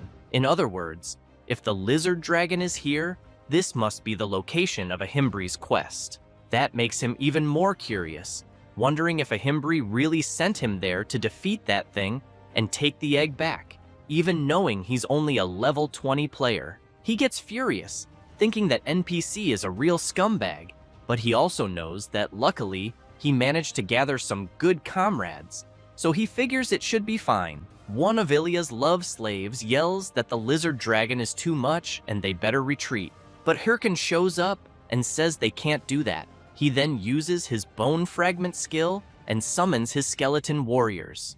The players, seeing the protagonist's summons, comment that they're surrounded. One of them, shouting that it's fine and they just need to push through, ends up getting struck by the lizard dragon without realizing it and is launched into the air. With that, the protagonist takes advantage of their distraction and runs off. As he sprints at full speed, Hirkin thanks them and says he'll never forget the sacrifice they made. He then thinks that now that the boss is occupied, it can only mean one thing. So he heads straight to the lizard's nest to steal the egg, knowing it should be empty. After jumping into the nest, he gets excited thinking all he has to do is grab the egg and get out. But he ends up shocked, as he doesn't see the egg anywhere. So he starts searching like a madman until he finally finds the egg and stares at it, puzzled. He thinks he found something really suspicious, and judging by its appearance, wonders if it doesn't look more like a rock than an egg.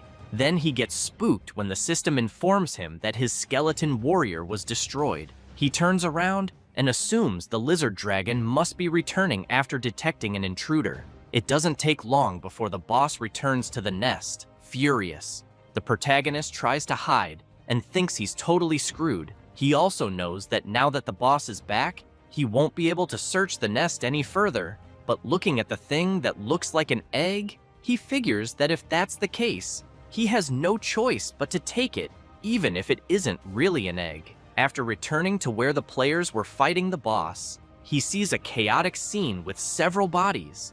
Hirkin approaches one of them laughing, and while grabbing the player's watch, he says that Warlord is a really interesting game and that there are so many crazies because everyone has too much freedom. The player gets furious and curses at him, but Hirkin stabs his sword near the player's face, and as the guy gets scared, the protagonist tells him to listen carefully to what he's about to say. He explains that he was just playing around until now, but that he has a lot to lose in this game. So he makes it clear that next time they meet, they won't get off so easy, and that this is a warning to them, and that woman too.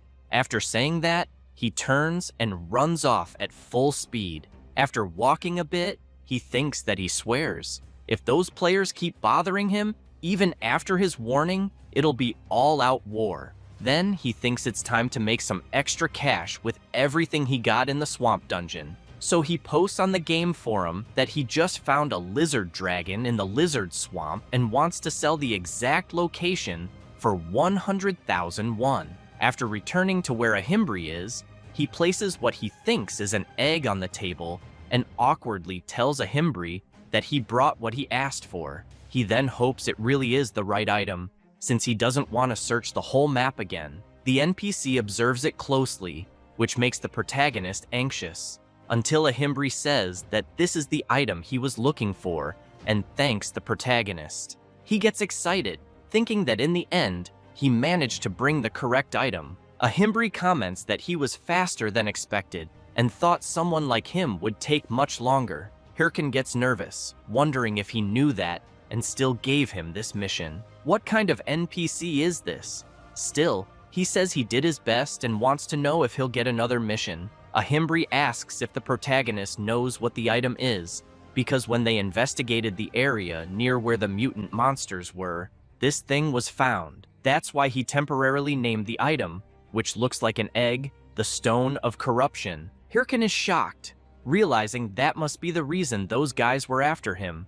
since he knows the Stone of Corruption is an important origin item related to the main quest. He figures they just wanted to make sure no one else got the item that could impact the main quest's progression. But at the time, he thought he had been scammed when he got that quest, so he never expected it to be part of the main story. Ahimbri apologizes and says he knew the mission would be too hard for the protagonist, but since they're facing an unknown and powerful being, he needed to test Hirken's willpower. He then gets serious and asks if Hirken is ready to fight against corruption. The protagonist clenches his fists tightly, thinking he has plenty of willpower, and if this is part of the main quest, then it's his golden opportunity. So he yells that he'll devote his body and soul to it, but Ahimbri replies, "Not right now," which leaves the protagonist completely confused.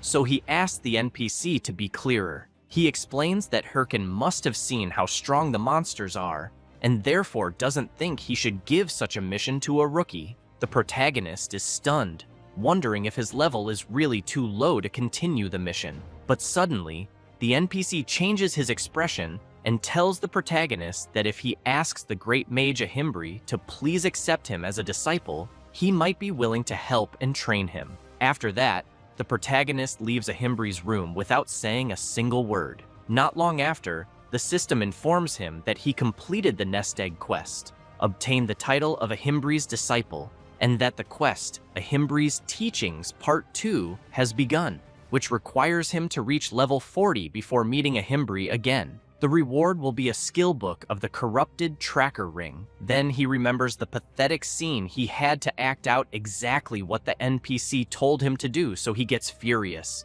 thinking Ahimbri really is a con artist. Meanwhile, in some dungeon, a fierce monster has been completely defeated. They shout to end the battle, and for anyone needing healing to head to the healers. One of the players tells his captain that their guild finally did something big. He agrees and asks the warrior to tell everyone to regroup after resting. He then runs over to another player, thanks him, and says he was even stronger than expected. That player is the knight who went after the protagonist. He replies that it was no problem at all, and that it was all thanks to the other players who supported him so well.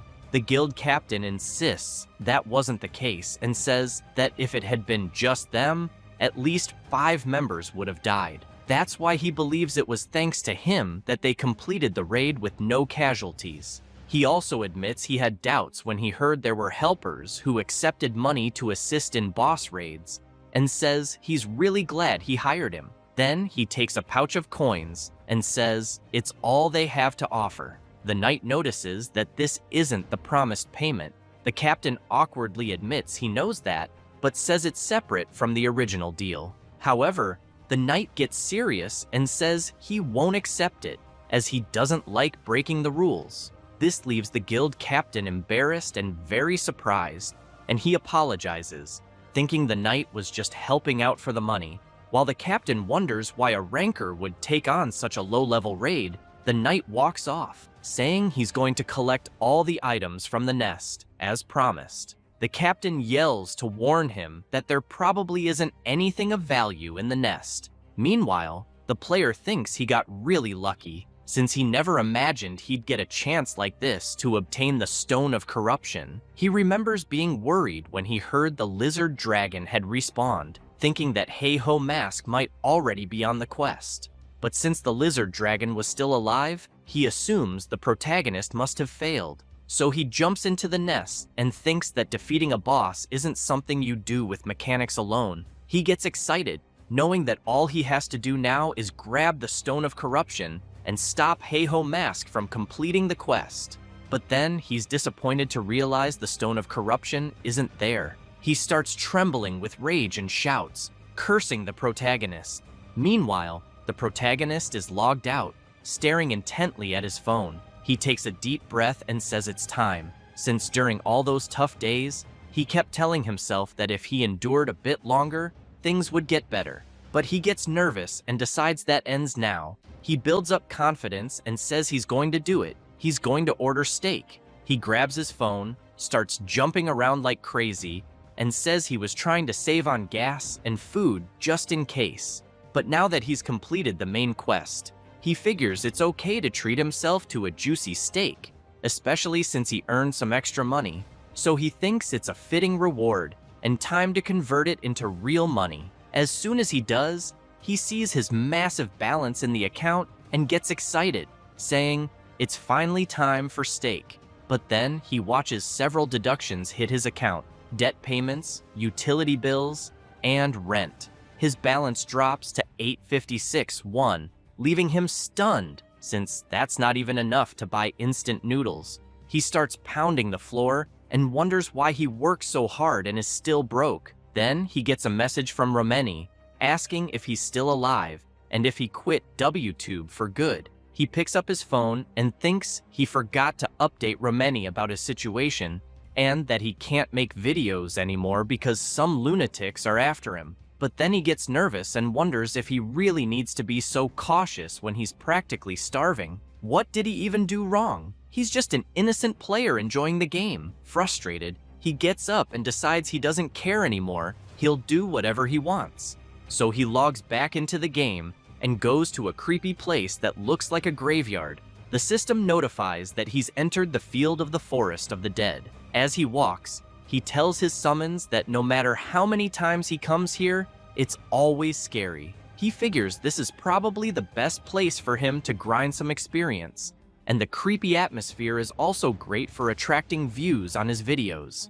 With that, he turns around and calls his summons to hunt. But first, he says they've got a new teammate now, and he's in charge of strategy from now on. He tells them to get along. His new summon is a skeleton mage, a skill that the con artist Ahimbri gave him. He knows that the more his mastery improves, the more advanced the effects they'll be able to use. So he concludes it's a great skill, but also one that consumes a lot of mana. Then, looking ahead, he sees a hand emerging from the ground and says, that's their next target. Several skeletons begin rising from the ground as well, all at level 33.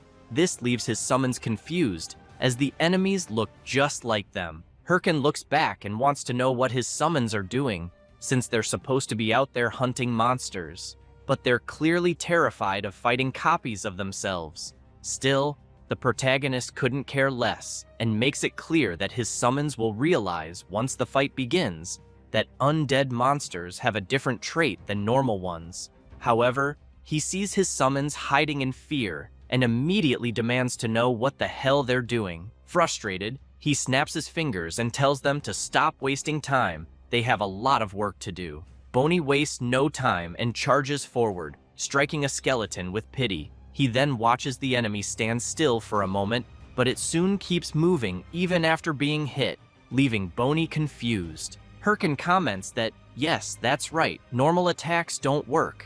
So he pulls a warhammer from his inventory, one that adds 35 strength and lands a simple hit on the skeleton, shattering it completely. He follows up with a blow to its skull, sending it flying, and thinks it was a perfect home run. He turns around and asks his summons if they saw what he just did. They just have to smash the skull. But what he sees instead is all of his summons holding their heads in fear of him, terrified that he might do the same to them. Hirkan then says the goal is to hunt 100 skeletons in 100 minutes, because he's recording a timed attack video. With a sinister smile, he makes it very clear that if they fail, he won't let them leave. That instantly makes them dash off at full speed to hunt.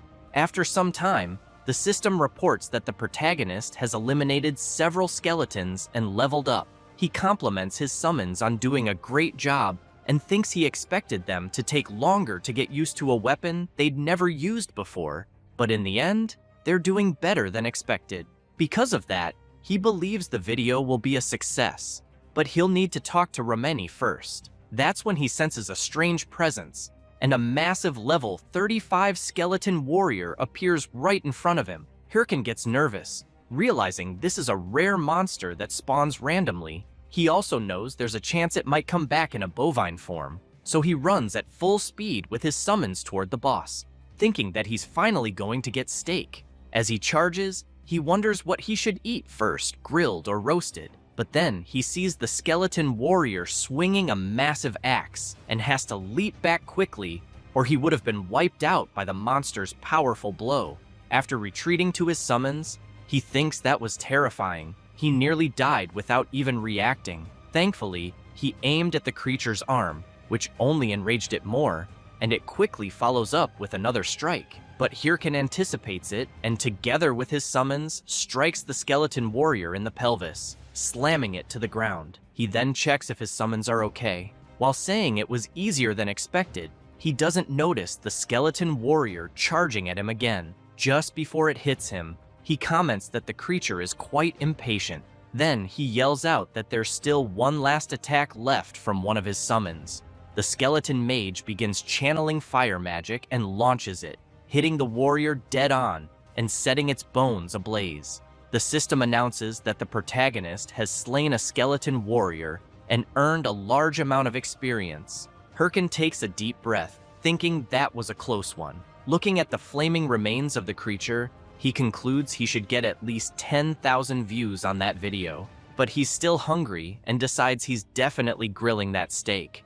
At that moment, the system alerts that the field boss has detected the death of one of the protagonist's subordinates, which leaves Hirkan confused. The system then continues warning that the field boss has found intruders, and finally, that the field boss is awakening. A massive magic circle appears right next to them. Then its head begins to emerge, followed by its body, until a colossal creature fully materializes before Hirkin and his summons. He's left speechless, unable to believe what he's seeing. The level 40 golden skeleton boss has appeared. He knows that the golden skeleton is the Forest of the Dead's boss, and the first mage class boss, a powerful one known as the Rookie Killer. He also recalls that the condition to make it appear was defeating several skeletons, though he hadn't considered that at the time. He thinks there's no way he can beat it, but if he does, it'll be a huge jackpot. Then he gets an idea of how to pull it off if he buffs his skeletons. Maybe there's a chance. So he calls his summons into battle, only to notice they've vanished. The system then informs him that his summons were dispelled due to lack of mana, which leaves him stunned. He starts to panic. He's all alone in this fight. He doesn't realize it's normal, since he had summoned all four and even made the mage cast all those spells. So there's no way he'd still have mana left. Facing the colossal creature, he knows he has no choice. He grabs his watch and says it's time to warm up his body for the first time in a long while. He activates his slot and equips his battle armor. With that, he faces the boss and dares it to bring it on. Without hesitation, he takes the initiative and charges forward. The golden skeleton quickly begins channeling its skill, growing stronger, and once it's ready, it fires at the protagonist, who has to dodge the powerful attacks. Hirkin knows that a single hit would kill him, and yet the boss is launching multiple attacks. It's no wonder it's called the Rookie Killer. While the golden skeleton continues attacking, Hirkin realizes he has no chance of winning if he allows it to keep casting spells freely. He jumps, and just before striking, thinks that all he needs to do is stop it from casting. He delivers a powerful blow to one of the golden skeleton's palms, managing to delay its attack. Hirkin notices that the boss's hands are tied to its spells, so he figures he just needs to destroy all of them. At that moment, the golden skeleton begins to react strangely, and the system alerts that the field boss is staring directly at the protagonist, which confuses him. Then the system warns that the boss has seen through him and is evaluating the protagonist's skill level. After making several gestures with its hands, the golden skeleton releases an intense wave of dark, negative energy. Hirkin gets scared, wondering what the hell is happening. In a blink, he's bombarded by the boss's dark energy. While running from the attacks, he tries to understand what's going on until he sees he won't be able to dodge one of them. At the last second, he leaps to the side, causing the attack to crash into the ground, but the impact launches him violently across the area. Lying on the ground, he catches his breath and questions the boss's insane attack pattern. He doesn't remember it being like this. He wonders if he's misremembering, or if the golden skeleton had hidden patterns, or maybe it just got rebalanced in a patch, like the Minotaur in the tutorial mission. That thought discourages him, since, unfortunately, he can't recall clearly after all. It's been years since he last hunted a golden skeleton. Still, he grabs his weapon and thinks how frustrating this is. Having no skeletons to summon and not even remembering the boss's full attack pattern. Looking up at the colossal creature in front of him, he wonders how he's going to defeat it. The boss quickly launches another attack, forcing the protagonist to dodge again. He keeps doing this with every attack the golden skeleton makes. As he gets a little closer to the boss, he thinks he can actually dodge the attacks as long as he knows their trajectory. Unfortunately, he also knows that this leaves him with no time to counterattack, so he reflects that he needs to find a blind spot as fast as possible. That's when he gets startled. The boss grabs him with one of its arms. It pulls him in and lets out a tremendous roar right in his face. Hirkan thinks he's completely screwed. Watching the creature channeling an attack right in front of him, he wonders how many attack patterns this thing has. But he smiles and says he has a trump card too. He uses his demonic curse skill to inflict a debuff on the boss. The system announces that the target's stats will be reduced by 13%. With that, the protagonist breaks free from the boss's grip and charges at it. He comments that he didn't know how he'd get an opening, but the boss ended up giving him one. Then he channels power into his fist and delivers a powerful punch straight to the golden skeleton's face. A huge explosion follows from the impact. The skeleton's bones begin cracking and breaking at once, which gets Hirkan completely hyped. The golden skeleton starts to fade away. Not long after, the system informs the protagonist that he has defeated the golden skeleton, earned lots of experience points, received a hefty sum of gold coins, obtained the title Skeleton Slayer, and leveled up. He breathes in relief. As he deactivates his slot, he thinks that was a close one, certain he would have failed if it had lasted 10 more minutes. Then he pulls up his status screen and sees that he's currently at level 36 with 9 titles. His stats show 109 strength, 35 stamina, 101 intelligence, and 141 mana. He gets excited knowing he's reached level 36. However, he also realizes that things will get dangerous from here. Even though 141 mana is a decent number considering he invested the bare minimum in that stat, he knows it's still not enough. So far, he's been pushing forward thanks to his titles and level ups. But now that he has more skills to use, it's just not sufficient. After all, he increased his strength for his skeleton warriors, but what's the point if the skeleton warriors vanish? He hangs his head, thinking he's already earned all the mana-related titles he can at this point, and wants new gear, but unfortunately, he has no money for that. Then, out of nowhere, he smiles and says he doesn't care and doesn't even know anymore. He skips off saying that, for now, he'll send the video to Rameni and focus on reaching level 40, and that later, for sure, he's going to eat beef ramen. Sometime later, after he sends the video he recorded in the Forest of Monsters dungeon to his editor, she watches it. She pauses it, takes a deep breath, and punches her teddy bear hard. Furious, she keeps beating the stuffed animal and asks if the protagonist is actually insane. But suddenly, her personality shifts, and she gets all giddy, jumping around the room and saying that Hirkan managed to defeat a boss stronger than him without taking a single hit, and he did it with no practice at all, proving he's truly talented. She sits down in her chair, relieved, and says the video is so good it barely needs any editing, and she'll soon send him the final version. Then she starts wondering what title to use for the video.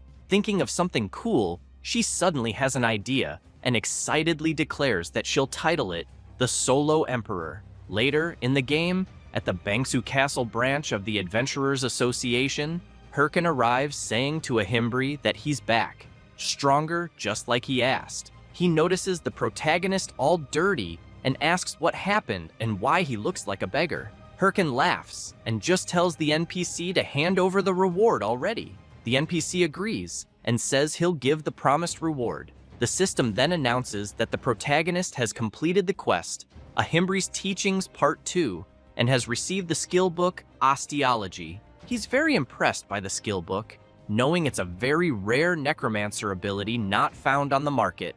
The skill increases the stats of all summoned skeletons by 5%, reduces the mana cost to summon and maintain them by 10%, and also allows summoning one additional skeleton. But what he needed most was precisely that mana cost reduction, so he starts thanking the NPC frantically. Ahimbri also shows Hirkan that he obtained the corrupted tracker ring, and that he should use the corrupted stone he brought to harness its power. The corrupted tracker ring is unique in the game's history and grants 2 bonus points to class-specific stats and 9 points to all attributes. When used together with the corrupted tracker necklace, all attributes are boosted by 21 more points.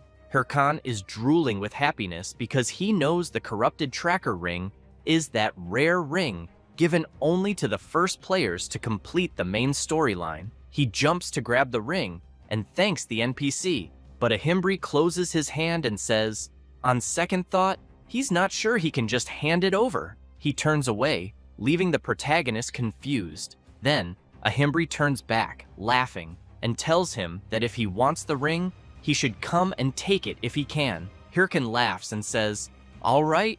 Without hesitation, he activates his slot, puts on his battle armor, and charges at the NPC full force. Sometime later, outside the Scavengers Association, Hirkan has managed to get the ring. However, he's exhausted, wondering what got into that crazy old man. He would have killed him if he weren't an NPC. But in the end, he got the ring and the next quest. Ahimbri had told him that he'd lost contact with an agent named Miggy and that he thought the protagonist should visit Suryu Castle. Remembering that, he decides to let it slide for now. However, he knows that the Suryu Castle area is high level, so he figures he should level up more on the way. Then he sees several messages on his watch. It's Rameni with urgent news, saying she just posted the Golden Skeleton video on WTube and thinks he should take a look. The protagonist opens the video and immediately sees that it has over 2 million views, along with many comments praising him and asking for more, many of them including donations to the channel. He's blown away, wondering what the hell is happening. He drops to the ground in disbelief and starts counting how many zeros are in his account. Soon, he starts thinking about what to eat. Tomahawk, ribeye, filet mignon, sirloin, so many delicious things. He starts drooling, thinking he can now eat anything tasty he wants. Then he wonders about the jackpot he just hit. He knew the reactions would be good, but not this good. As he's thinking that he needs to log off soon, his watch beeps with a new message. It's a huge donation, and someone says they've been sending him messages. The message is from the recruitment leader of the Thunder Hunters Guild, saying they've tried reaching out several times but hadn't gotten a reply, so they're leaving a comment here. He says that the Thunder Hunters Guild would like to officially recruit him and asks if he could spare some time to discuss it with them. Hirkan gets furious. He knows that the Thunder Hunters is Chae Sol-yeon's guild, the woman who kicked him out of the game in his previous life. He then remembers how persistent they were back then, and apparently, they're still doing the same thing. Furious, he flips off the message and says he wouldn't join the Thunder Hunters even if his life depended on it. But after thinking a bit more, he feels like he said this before, so he recalls his past life when he was furious and saying it was annoying as hell, and he wants to know why Chae Sol-yeon is being so persistent after being rejected so many times, especially since she was already in a guild. One of his friends at the time commented that he was pretty lucky, since the Thunder Hunters were one of the best guilds even among the top 30, and that the guild leader was the daughter of a rich family, so if he joined, he'd definitely get a 6-figure salary. His other friend added that it made sense they were after someone like Hirkan. Then he smiled and explained that it was because the protagonist was really good at the game, and in all the raid videos from his guild, every single comment was just about him. He finished by saying that, honestly, Hirkan was way too good for them. Hirkan took a deep breath and quickly asked them to stop, making it clear he didn't care about the 6-figure salary because he didn't want to join the Thunder Hunters, and the money would come once their own guild became the strongest. Plus, he preferred to keep playing with his current guild. His friend gave a fake little laugh and said he was right. So, after remembering all that, he feels even more frustrated now. But he knows they don't need to betray him again over it. He starts slapping his own face and thinks it's not time to get drunk on the money. He's got a lot of work to do, so he pulls out the skeleton fragments and throws them. As soon as he summons them all, he makes it clear to his minions that they know he was the one who did everything in the Golden Skeleton raid and that they did nothing. He explains that they're going to start training again because they need to move more efficiently and can't repeat what happened last time, so he asks if they're up for it. But he ends up seeing his old friends in his summons faces, then quickly realizes they're not them, and that makes him happy, thinking this time will be different. He calls his summons to become the strongest, then says their next destination is Suryu Castle, and asks if they should train along the way. All his summons nod, suggesting yes. With that, Hirkin summons his weapon and says the training will be simple, they're just going to run all the way there. And if any of them fall behind, they'll get punished. That makes them take off running at full speed, afraid of getting hit. And so, they head for Suryu Castle. Meanwhile, Syl is deep in thought. A mage approaches and asks what she's thinking about. She's standing over several defeated monsters.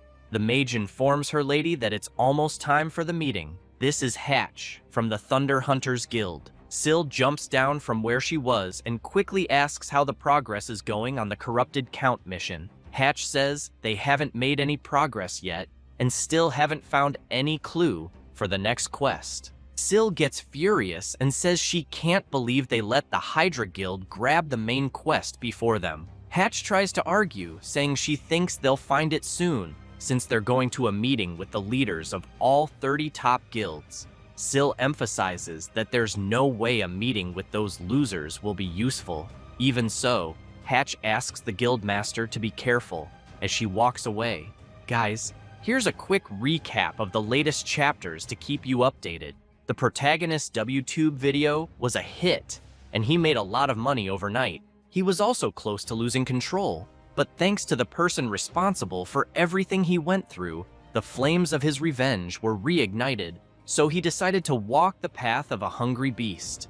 The first thing he did was go to the loan shark he had borrowed money from, and as soon as he got there, he threw down his money bag and made it clear he would pay the full debt, principal, and interest in cash, which surprised the loan shark. Jaehyun, as he's called in real life, after handing over the money, asked if everything was okay. Next, the protagonist bought rare skill books, which made him quite happy. However, once back in the game, he knew he was broke again, with his account balance at 0. Surrounded by his summons, Hirkin lamented that he thought he was ready for this, but admitted that seeing his bank account still hurt. He quickly decided to forget about it and learn the new skills he bought. He wasted no time and learned them. The system then informed him he had acquired the skin grafting skill, a level F mastery passive that increases defense by attaching monster remains to his skin. If he takes too much damage, the material must be replaced. He decided to test it right away, and the system asked if he wanted to use the skeleton warrior's horns to enhance it. He said yes, and the system notified that he had gained the essence of a skeleton warrior and 5 defense points. Curious, he equipped a sword and tested it by attacking himself. He was pleased and commented that he was perfectly fine and that it was much better than expected since nothing happened to him. Then he moved on to the next skill. The system notified him he had acquired the Curse of Sloth skill, allowing him to cast a curse that slows the target's movements. The larger, faster, and stronger the target, the more mana it consumes and the shorter the duration. Hirkin found it interesting, looked to the side, saw his summons, and tested the skill on them, concluding it could be useful in battle. Finally, he opened his last book. The system then informed him he had obtained the Golem summoning skill. Hirkin knew this was the hardest skill to get and the one he wanted most. He tested it immediately, which even surprised his summons. He smiled, and seeing his summoned golem, said he could finally summon it. Then he shouted that a necromancer is nothing without golems, and judging by the size of his new summon, He knew it was more reliable than any of the tanks there. He smiled and snapped his fingers, activating his copy mode, passive, on the golem. He then created a bond with the summon, knowing it had a copy mode that could sync its movements with his. By combining the golem's strength with his own movements, he believed it could be ridiculously effective. However, the golem just stood still, shocking the summons and driving the protagonist crazy, wondering why it didn't work. He questioned whether it was a bug, but then the golem mimicked his earlier movement, leaving everyone speechless. Hirkin wondered if this was faster than his other summons could react, then laughed and asked himself what he should do next. Meanwhile, elsewhere, someone mentioned they thought everyone had arrived and asked if they could start the meeting. This was Nergal, leader of the Ares Guild, who thanked everyone for coming despite being busy. Shev the Slayer, leader of the Red Bulls Guild, laughed and said he recognized a few familiar faces there. Berg, the leader of the Big Smile Guild, just takes a deep breath, while Syl, the leader of the Thunder Hunters Guild, remains silent. Berg wants to know if 29 were invited, and only 4 showed up. Shev laughs and says more people came than he expected, since they're talking about the top 30 guilds. Nergal points out that this was really sudden, then explains that normally the top 30 warlord guilds are fiercely competing, and it's very rare to have a meeting like this one. However, he becomes serious and reveals that the Hydra Guild discovered the identity of the corrupted Count and is planning a final raid in a month. Shev starts laughing and says that's insane, knowing none of the other guilds even came close. And if that's true, then Hydra pulled something off. But he's quickly interrupted by someone slamming the table. It's Berg, furious, yelling that it's all over if they let Hydra get the corrupted Count, since they'll end up monopolizing all future main quests, sponsors, ads, and content. Syl tells Berg to shut up and releasing her power, says that if he's scared, he should just sit quietly and not bother anyone. Berg doesn't like that at all, quickly equips his claws and asks if she wants to fight. Shev asks them to calm down, saying they're not here to fight. Nergal agrees with the blonde and makes it clear that a fight between them would only benefit Hydra. Then, Nergal emphasizes that this is exactly why he's proposing an anti-Hydra alliance. The 4 guilds present will agree not to fight until the corrupted Count missions are finished, and will share all info about him. He then asks if anyone opposes his idea. Shev says he's not a big fan of alliance schemes, but thinks there's no other way. Berg makes it clear that if they don't stop Hydra, they're screwed. Nergal concludes the meeting, but Syl, without saying a word, clearly didn't like any of it. Later, outside the game, someone's taking a shower. It's her, thinking the meeting was humiliating since they couldn't even defeat the Chapter 1 boss alone and had to join forces with other guilds.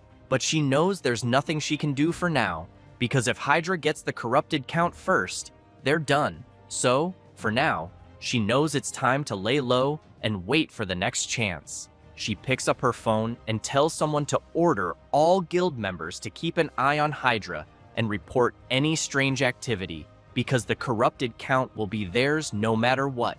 Meanwhile, inside the game at the Tsuryu Castle branch of the Adventurers Association, Hirkan is surprised, wanting to know what's going on. A guy says he already asked him to go to the Bobaru Forest. He explains that's where Agent Miggy disappeared and that the protagonist should search the area for traces. Hirkan says he knows the Bobaru Forest is full of level 70 monsters, a dangerous area, and that he could die instantly if he goes there now. The adventurer sighs and says that's exactly why he's asking him, a disciple of Ahimbri. He then makes it clear that if the protagonist refuses, he'll lose his status as a corruption tracker, which scares him even more. After leaving the association, Hirkan sits by a fountain thinking, and concludes he's totally screwed. He opens his quest window and sees he has to find the missing Agent Miggy, who's investigating the corrupted stones, and continue the mission with a reward of 500 gold coins and additional rewards. The penalty is losing the corrupted tracker title. If the quest isn't completed in time, he has 29 days, 9 hours, and 33 minutes. Hirkan gets furious, knowing that if he loses his corrupted tracker status, he'll be kicked from the main quest. Scared, he realizes that accepting all those high-level quests backfired, since he normally wouldn't be able to complete them, but somehow managed and advanced to the next stage. And to make things worse, he now accepted a quest meant for level 60 or higher, so he finds himself at a crossroads, wondering what to do, knowing he can't just give up on the main quest like that. But at the same time, he knows he can't go to the Bobaru forest either. That's when he overhears a player asking a mage if she thinks the Hydra Guild will complete the main quest. Because if they do, he believes they'll definitely rise above the other guilds. The mage emphasizes that the rest of the top 30 guilds haven't even managed to start the main quest. The player then asks what'll happen to the other main quests if the corrupted count is defeated, which scares Hirkan quite a bit, but he quickly smiles, looks at his watch, and realizes that maybe he doesn't need to go to the Bobaru forest after all. Meanwhile, someone is observing a huge castle from afar, reporting that nothing special has happened and that his and his friend's mission is finally ending, since having to sit and watch the castle for hours every day was starting to drive him crazy. He asks if his friend agrees. After getting no reply, he calls out to him, his friend being Nadal, 8th in command of Hydra. The guy wants to know what the reward for defeating the corrupted count will be, and if Hydra will definitely become the best guild. Nadal clearly says not to get ahead of themselves. He adds that it's not over yet, as their mission is to secretly monitor the corrupted count's castle. He explains they can't let their guard down or leak info, because true professionals know how to stay calm. Then, out of nowhere, a player runs up shouting that he's found Natal, which makes him furious, asking what the hell is going on. The player is Kim's, rank 3 of the Red Bull Guild, who smiles and says it's been a while. Natal, shaking with rage, demands to know what a Red Bull member is doing there. Kim says the boss on that mountain is high level, so he came to defeat it. He then asks if that's not what they're there for too. Natal looks at his friend, knowing they can't reveal their real mission, and replies that yes, that's exactly why. But Kim's walks up and asks why he looks like he's dying to take a dump, which enrages Natal even more, yelling that it's not true. Kim's turns and says he's leaving, and tells Natal to feel free to go relieve himself, making him even crazier with rage, screaming that he already said that's not it. So Kim's walks away while Natal yells at him to come back. After walking a bit, Kim's taps his watch and informs someone that the 8th in command of Hydra is there, and that it looks like the lead they got was true. Shev and Yell are listening as Kim's passes on the information. The leader says it's unbelievable that the anonymous lead about the corrupted count's location was accurate. Yell says she was sure it was a prank, but in the end, they sent Kim's just in case. So she points out that they were given such important information way too easily. She wonders what the motive is.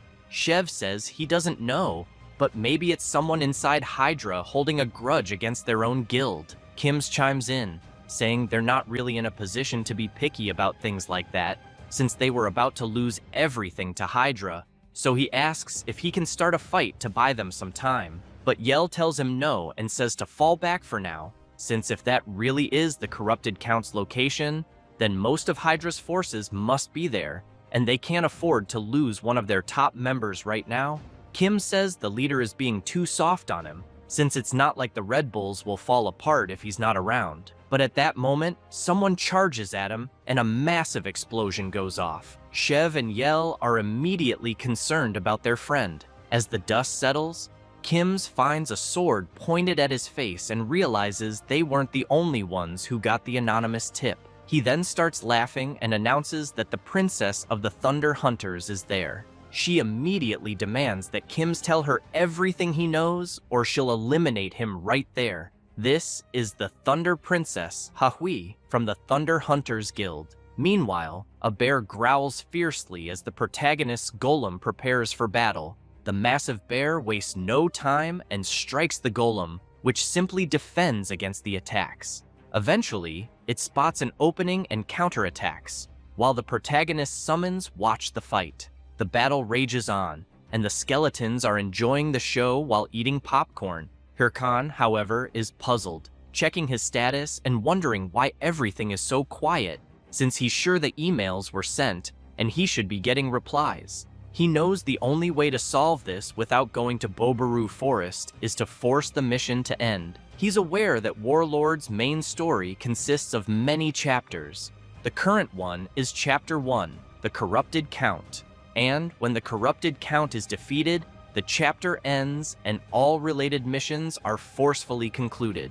He takes a deep breath and realizes that even if he tried to defeat the Corrupted Count himself, he wouldn't make it in time. So he prefers to move on to the next chapter within the remaining time. He then starts yelling that he doesn't care who it is. He just needs someone to defeat the Corrupted Count. That's exactly why he's spreading the information to several guilds, except for Che Solyon's. So he wonders why no one is responding. Suddenly, something catches his attention. The system notifies him that the Hydra Guild is starting a live stream.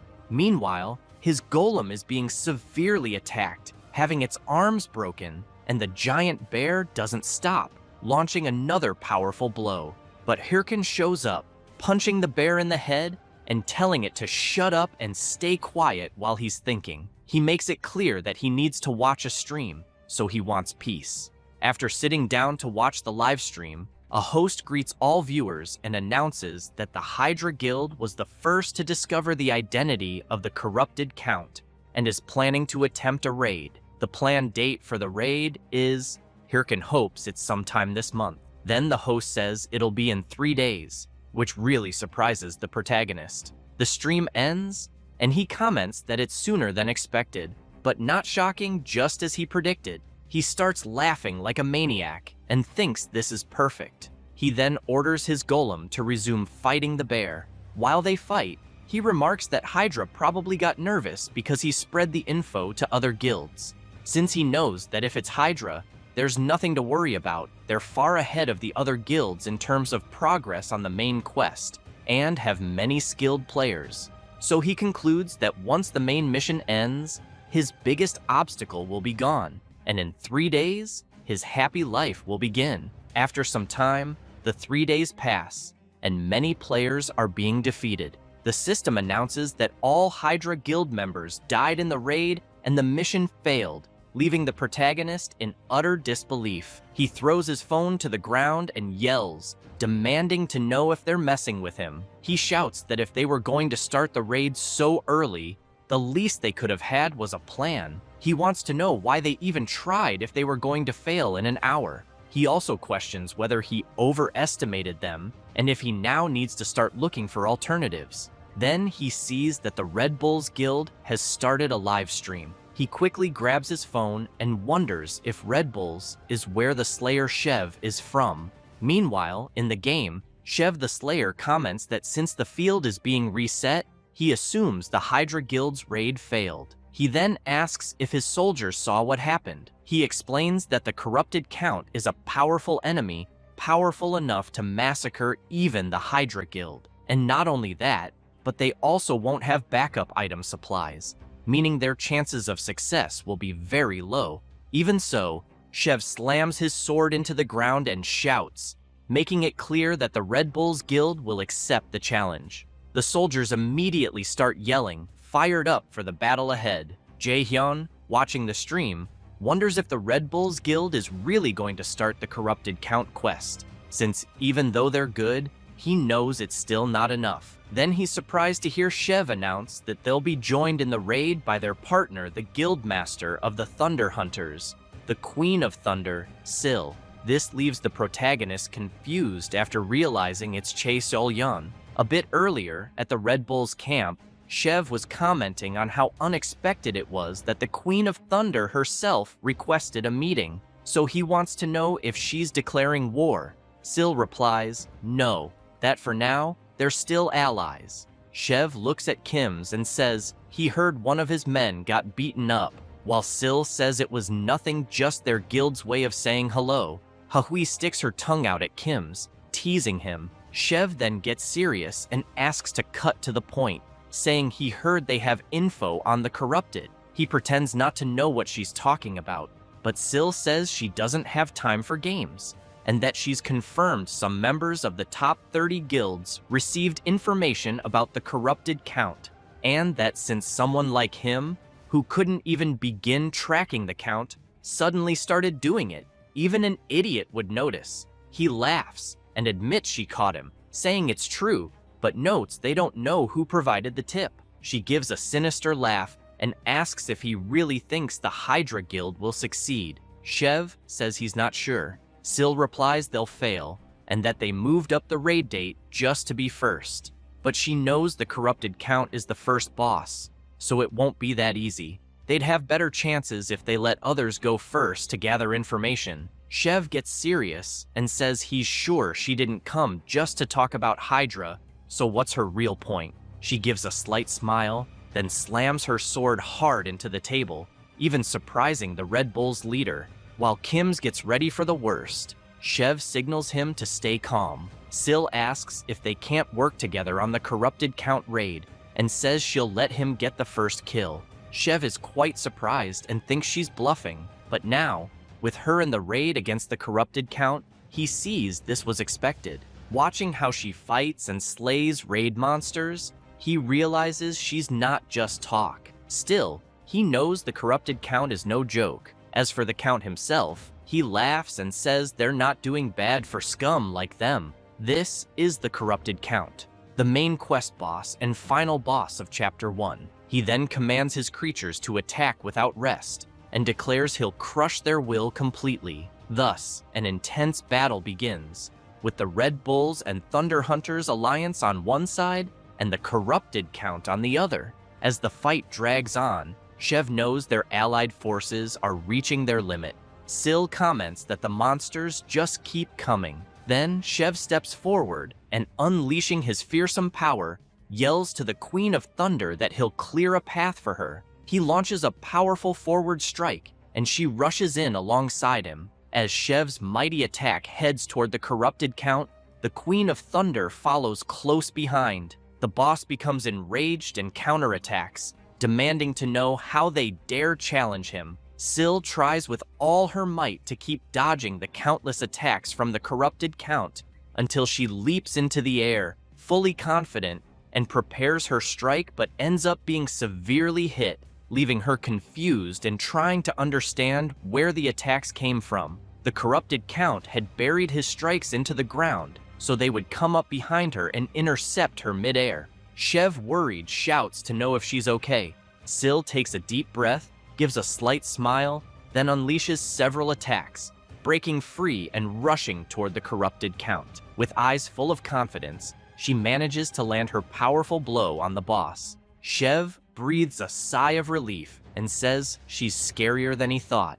And so, before the fallen body of the corrupted count, Syl sees the system message confirming that the Red Bulls and Thunder Hunters guilds have defeated the corrupted count. The protagonist is stunned upon hearing that Chae Seol-yeon defeated the boss of Chapter 1. He throws his phone to the ground and mutters that it doesn't matter, he only needed the corrupted count to be defeated, and it didn't matter by whom. He then hopes Syl enjoys it while she can, because the corrupted count will be the last she gets. After all, he knows that in the end, the one who'll win will be him. Sometime later, in the dungeon of the Bulkus Mountains, the protagonist is with his summons, thinking that his real name is Jaehyun, and currently, in the game, he's Hirkan. He's a warlord player who somehow reincarnated. His dream is to become the strongest in the game, to get revenge on the bastards who betrayed him. As he reflects on all this, he suddenly hears a tremendous noise around him,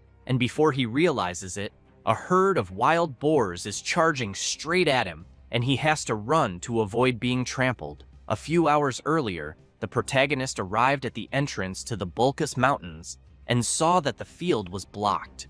While Littlebone is confused by the barrier, Hirkan explains that it's a locked field until someone meets a certain condition. Since he hasn't met it yet, entry is restricted. But he knows that the Bulkus Mountains are the main stage of Chapter 2's storyline, and that when the main quest of Chapter 1 is completed, entry is automatically granted. So after crossing the barrier, the system notifies him that he has entered the Bulkus Mountains and received the title of first to set foot in the Bulkus Mountains, increasing all his stats by 2 points and class-related attributes by 1 point. He gets excited and thinks, just as expected, no one else had discovered it yet. He calls his summons and declares that it's his time to shine, but he quickly comes face to face with several monsters. The monsters in question are all wild boars, level 60, fierce beasts that roam in packs. Hirkin, being only level 41, is shocked to encounter them right away. Back in the present, the boars are enraged and charging after the protagonist, who keeps running and wondering how he got so unlucky and how the hell he ran into those boars as soon as he entered. He also thinks some people have probably already noticed the blocked field is now open, so he can't afford to waste any more time there. He knows his chances are low, but still, it looks like he has to try. So he shouts for his summons to activate their helms and charge at the boars. However, the creatures are so strong that they easily defeat the protagonist's summons. As Hirkin retreats, thinking his summons were wiped out in a single hit, the system notifies that the skeleton warrior has been destroyed after taking too much damage. The protagonist then smiles and says that was just bait. He activates his sloth curse skill on the massive wild boars. He approaches and tells them they won't be able to move for a while. Then, drawing his sword, he charges in and says it's time to pay for destroying his skeletons, until he steps on a banana peel and face plants right in front of the massive beasts. Then, another banana peel falls onto his head. Hirkin grows furious, demanding to know what the hell is going on and where the banana peel came from. Up on a tree branch, a monkey is laughing. It's a level 50 armored monkey, a monster known for playing tricks on humans. Hirkin gets even angrier, quickly stands up, and tells the monkey to wait because he's about to get beaten up. But then the system notifies him that the effect of the sloth curse has worn off. He turns around in a panic, thinking this is really bad. Just then, a bright flash comes from his direction and completely shatters the wild boar's head. Hirkin is startled, trying to understand what just happened. Up in a tree, someone is firing a crossbow, releasing countless arrows that, in a blink, brutally wipe out several wild boars. Hirkin, amazed by how easily the monsters were taken down, wonders how it's possible with just one shot. Then the mysterious person approaches and asks if the protagonist is hurt. Hirkin turns and sees an old man, wondering if it could really be who he's thinking. Meanwhile, at Suryu Castle, 2 adventurers are surprised by what they see ahead. One of them notices a knight leaning against the wall and asks if that's the White Mamba's armor set. The other responds that it looks like it, and then asks if the person they're seeing is a ranker. The knight, visibly impatient, adjusts his glasses and asks if his companion has found the identity of the informant. A mage steps out from the shadows and says no, that none of the guilds know who sent the information. He adds that it makes sense after all. We're talking about someone who knew the identity of the corrupted count and was willing to give that information away for free. So how are they supposed to find someone like that? The knight also wants to know about the Ha-Ho mask if his friend has any updates. The mage replies that he's just posting regular hunting videos, and that it seems to be something about giant bears. The knight begins to get angry while the mage continues, saying there's no way a newbie who just started the main storyline could be behind all this. He then asks where the knight's next assistant job will be. The knight says it'll be with the Sweepers Guild. The mage, frustrated, comments that it looks like they're going to be really busy again. The knight assures him he'll handle the assistant job and asks his friend to focus on finding the person who leaked the information. He emphasizes that they don't know who this person is, but swears he'll make sure they pay for destroying the balance of the world. Later, in a humble cabin in the Bulkus Mountains, the old man who saved the protagonist from the boars asks if he's really a disciple of the mage Ahimbri. All excited, Hirkin replies that he is, and thinks to himself how lucky he was. He never thought he'd run into Ma Wung, the main NPC from Chapter 2's central storyline. The old man says that luckily he found the protagonist in time while out on patrol. Hirkin knows that Ma Wong is skilled enough to have once been the prince's sword instructor, but was expelled due to an unfortunate event. After that, he became the captain of the guards who protect the Bulka's mountains. That's why Hirkan knows for sure he had to find this NPC in Chapter 2 and feels incredibly lucky.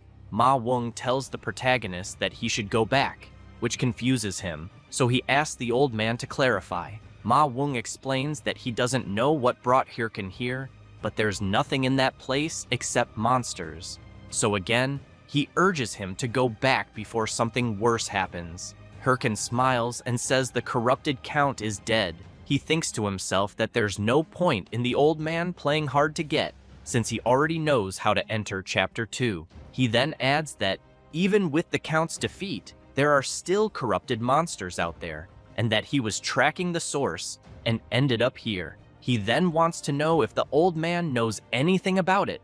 The old man says he has something in mind, but no evidence yet, which is why he asks if the protagonist could help him gather some. With that, the system notifies that Hirkan has obtained the title of First to Contact a Bulkus Watchman, and also the title of Initiator, granting him an additional 14 attribute points.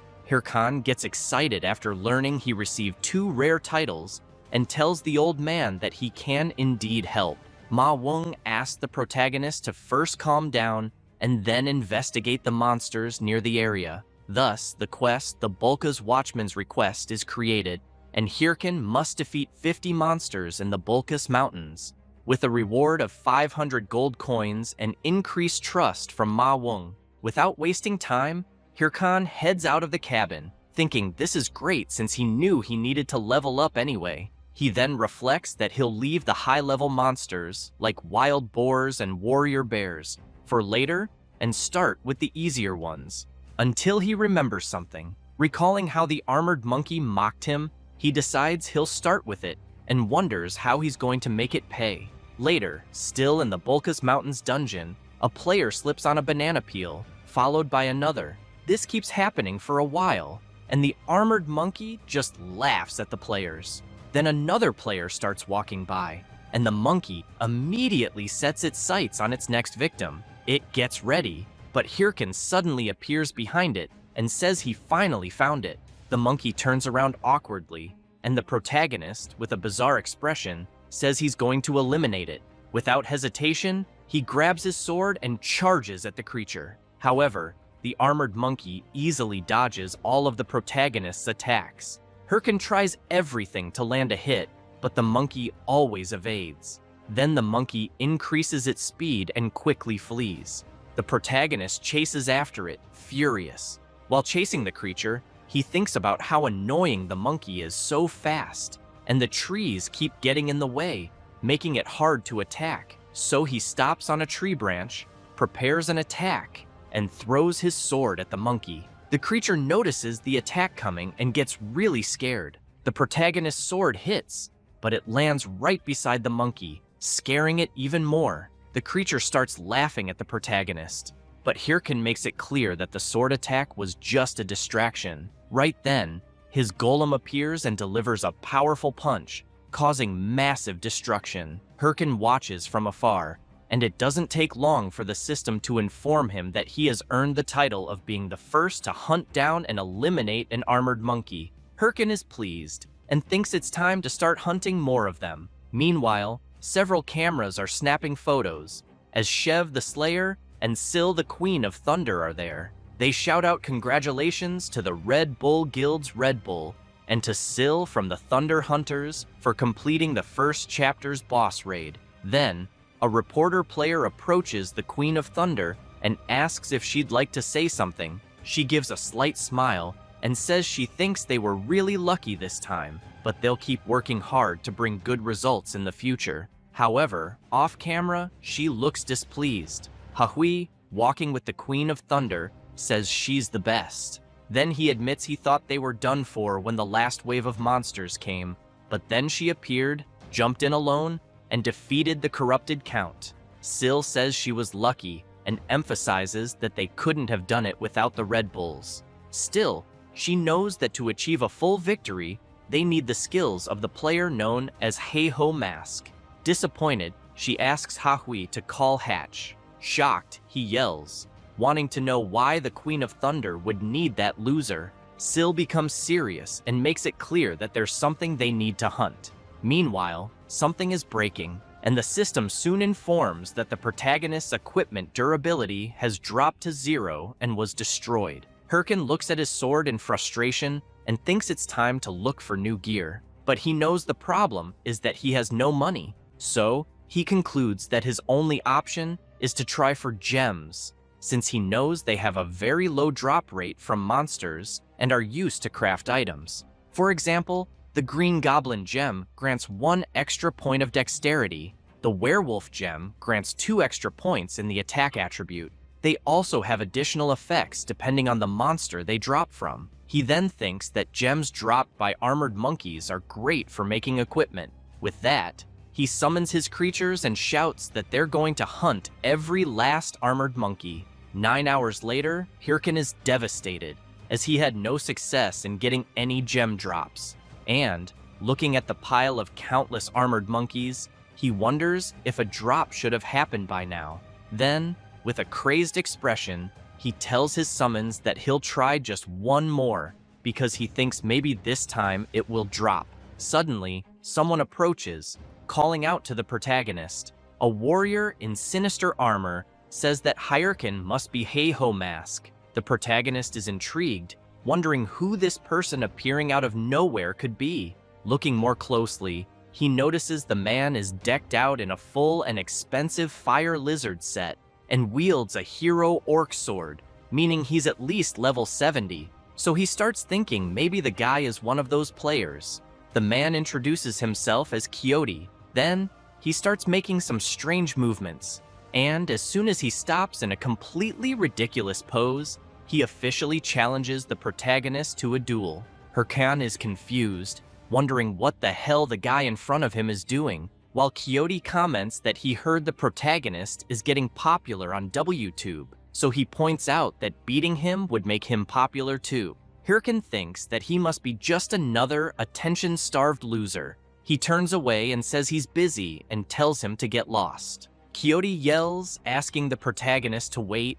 Hirkin, irritated, wonders why the gem isn't dropping, and now there's a crazy idiot bothering him on top of it. Quixote shouts that he'll pay 5,000 gold if the protagonist fights him. Hirkin stops when he hears that, quickly turns around and runs up to the player, saying he'll gladly accept the duel and welcomes him, calling him a customer, and thinking that he loves customers. A few hours earlier, Quixote was thinking about himself, believing he was the hero of justice, and that, thanks to his talent, he, Quixote, was a hero who was always the center of attention, no matter what game he played. Well, at least that's what he thought, because in Warlord, no one really paid much attention to him, since he always heard people saying it was much more fun to watch Heiho Mask, and as soon as he looked around, he saw that no one was paying attention to him, and he only heard people asking each other if they had seen the new video from Heiho Mask.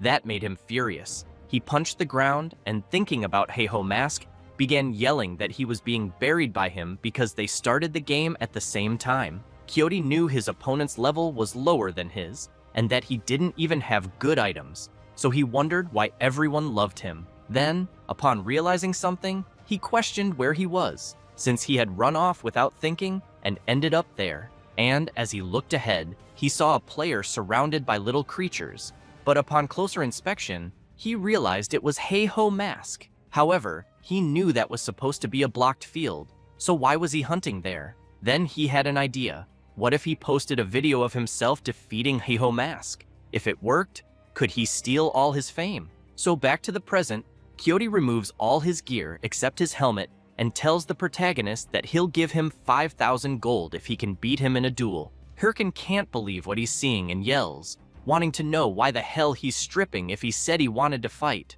Quixote replies that it's to make it a fair fight and emphasizes that, from what he heard, it seems the protagonist's armor just broke. Hirkin doesn't like hearing that. He didn't expect his opponent to know about it.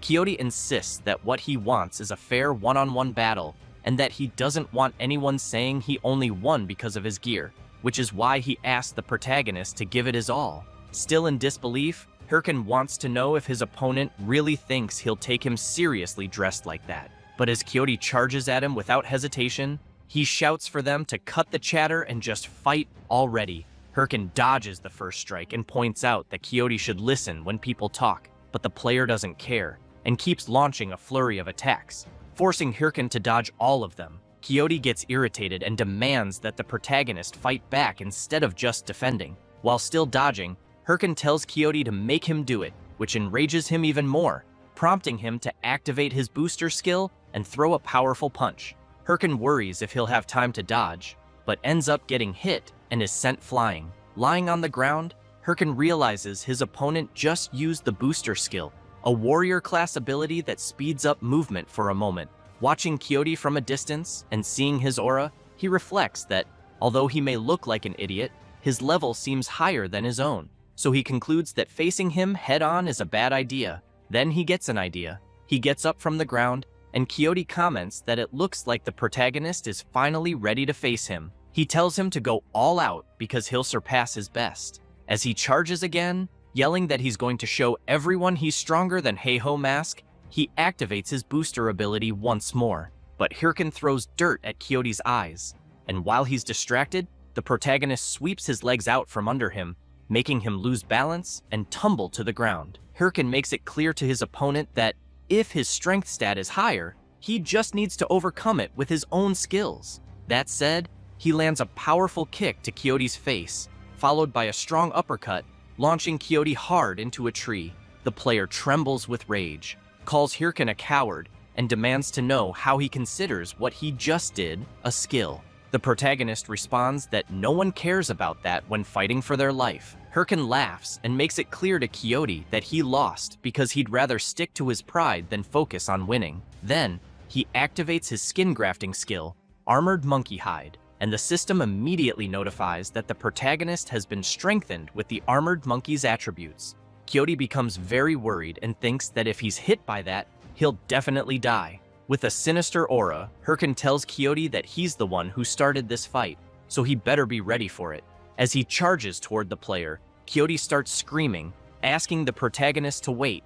Then he starts crying and says he surrenders. However, the protagonist can't stop his attack, and a massive wave of destruction follows. Fortunately, and luckily for Quixote, Hirkin manages to change the direction of his blow, hitting right beside his opponent's head. The tree and everything behind it are completely destroyed. Quixote trembles in fear, thinking it was so terrifying that he almost forgot he was in a game. Hirkin laughs and tells Quixote to hand over the 5,000 gold already. However, he adds that he's sure his opponent would prefer not to be forcibly logged out for 2 days, so he suggests they settle things peacefully from now on. Quixote removes his helmet and shouts that Heiho Mask is an amazing guy. He also says the protagonist is so strong and impressive, which scares him, wondering what's gotten into this guy. The blonde emphasizes that he, Quixote, admits defeat and hands over the 5,000 gold he promised, along with his sword. Hirkin looks at the sword in his hand and realizes it's the hero orc sword, marveling at it, saying he knows it grants plus 66 strength, plus 66 vitality, and also ignores 9% of defense, and figures it must be worth at least 15,000 gold at auction. However, he tries to stay calm and asks why the blonde is giving him such a rare item. Quixote smiles and asks the protagonist to consider it a token of his gratitude. He then explains that he had been blinded by popularity all this time and didn't work hard to actually get stronger, and that Hirkin made him realize that. With that, he strikes a ridiculous pose and asks the protagonist to please accept it, emphasizing that he's truly worthy of becoming his brother. Hirkin is dumbfounded by the scene before him and wonders if that's really the reason he gave him the sword. But he also knows that while Quixote may seem like an idiot, he might have a cool side. Still, he kicks the blonde and asks if that's what he thought he was going to say, then tells him to go to hell and fuck off. He then tells his summons to get him. Later, Quixote is left with a swollen face after getting thoroughly beaten. He tries to explain again, saying his full name is Don Quixote, and that he'll return when he becomes worthy of being the protagonist's brother. As Hirkin walks off with his summons, Kyoto continues shouting that he'll be looking forward to the day they meet again. The protagonist smiles and comments that it looks like Kyoto is having fun with the game. Then, changing the subject, he starts laughing like a madman while looking at his new sword and says that now that he's got it, he won't need to hunt armored monkeys anymore. He reflects that now he should be ready to take on the next quest, but suddenly turns with a calm expression and asks his summons if maybe he should just hunt 100 more armored monkeys, because he feels like something really good will drop this time. All his summons hate the idea and start grabbing him, trying to stop him from going after that. After returning and handing in the requested items, NPC Ma Wung says it was 950 armored monkeys, 104 fang wolves, and 76 venomous lizards. He praises the protagonist, saying he did a great job, adds that the investigation is progressing well thanks to him, but wants to know what's with that expression on the protagonist's face. Hirkin gets embarrassed, apologizes, and says he was just thinking about how to spend the money he earned. Wung stands up and says that since the next quest will be especially dangerous, he points to the map and explains that near the mountain peak, a warrior bear has appeared. He adds that warrior bears are about 4 meters tall and are equipped with armor like human warriors. So he emphasizes that if the protagonist can find out where they're getting their weapons from, it would greatly help in discovering the identity of the corrupted one. Hirkin stands up from the chair and comments that, in other words, Wung wants him to defeat them and bring back one of their weapons. The NPC asks if the protagonist thinks he'll be okay going alone, since even guards have trouble dealing with them solo, and suggests he should look for someone else. But Hirkin makes it clear he'll be fine, and already knows how to handle warrior bears. Not long after, Hirkin arrives at a place near the mountain and thinks this must be the spot. He then calls his summons, and all excited, says it's time to spend a little. When he opens the auction window, the system informs him that he can now participate in auctions with other players. Hirkin has in mind that the best item he can buy at his current level is the skeletal snake set. He then buys the skeletal snake shoulder guard, followed by the boots, gloves, and helmet from the same set. The system informs him that his defense has increased by 70 points, mana by 34, and strength by 34 as well, and that his mana consumption will now be reduced by 10% when the full set is equipped. It also shows that he spent 37,996 gold. Hirkin tries to contain himself but can't, and starts spinning on the ground upside down, saying that, so this is what it feels like to have money, and that he'll buy all the skill books for his level with the gold he has left. Soon after, the system announces that he has bought the skill books for Corrosive Spirit, Blindness, Muscle Modification, False Heart, Bone Bomb, and Hardening, and that the total for all those books was 17,593 gold. Even more excited, Hirkin says he knows he's still a bit below the warrior bear's level, but with all that, he thinks he'll be fine. Then one of his summons taps him on the shoulder, and when he turns to see what it is, he finds all his summons staring at him with a strange expression, as if asking whether he's not going to give them anything. Hirkin turns back and admits he forgot about them, and will look for something nice for them. However, the system informs him that he currently has insufficient funds, which makes him worried, wondering if he's already broke again. So, feeling awkward, he turns to them and says, "Looks like his money ran out."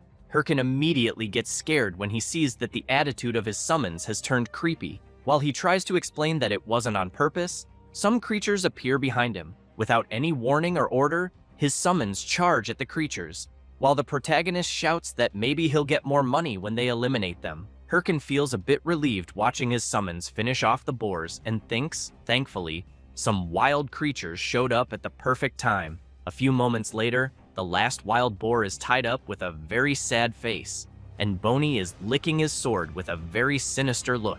Hirkin tells them to stop wasting time and finish off the boar already, as he'll equip them on the way. Then, out of nowhere, a powerful attack hits the big boar. The protagonist immediately turns to see who did that, and soon some players appear, demanding to know who he thinks he is, hunting there without permission, since that area belongs to the Apollo Guild. Hirkin pauses, and looking at the players in front of him, concludes that they're just another bunch of losers.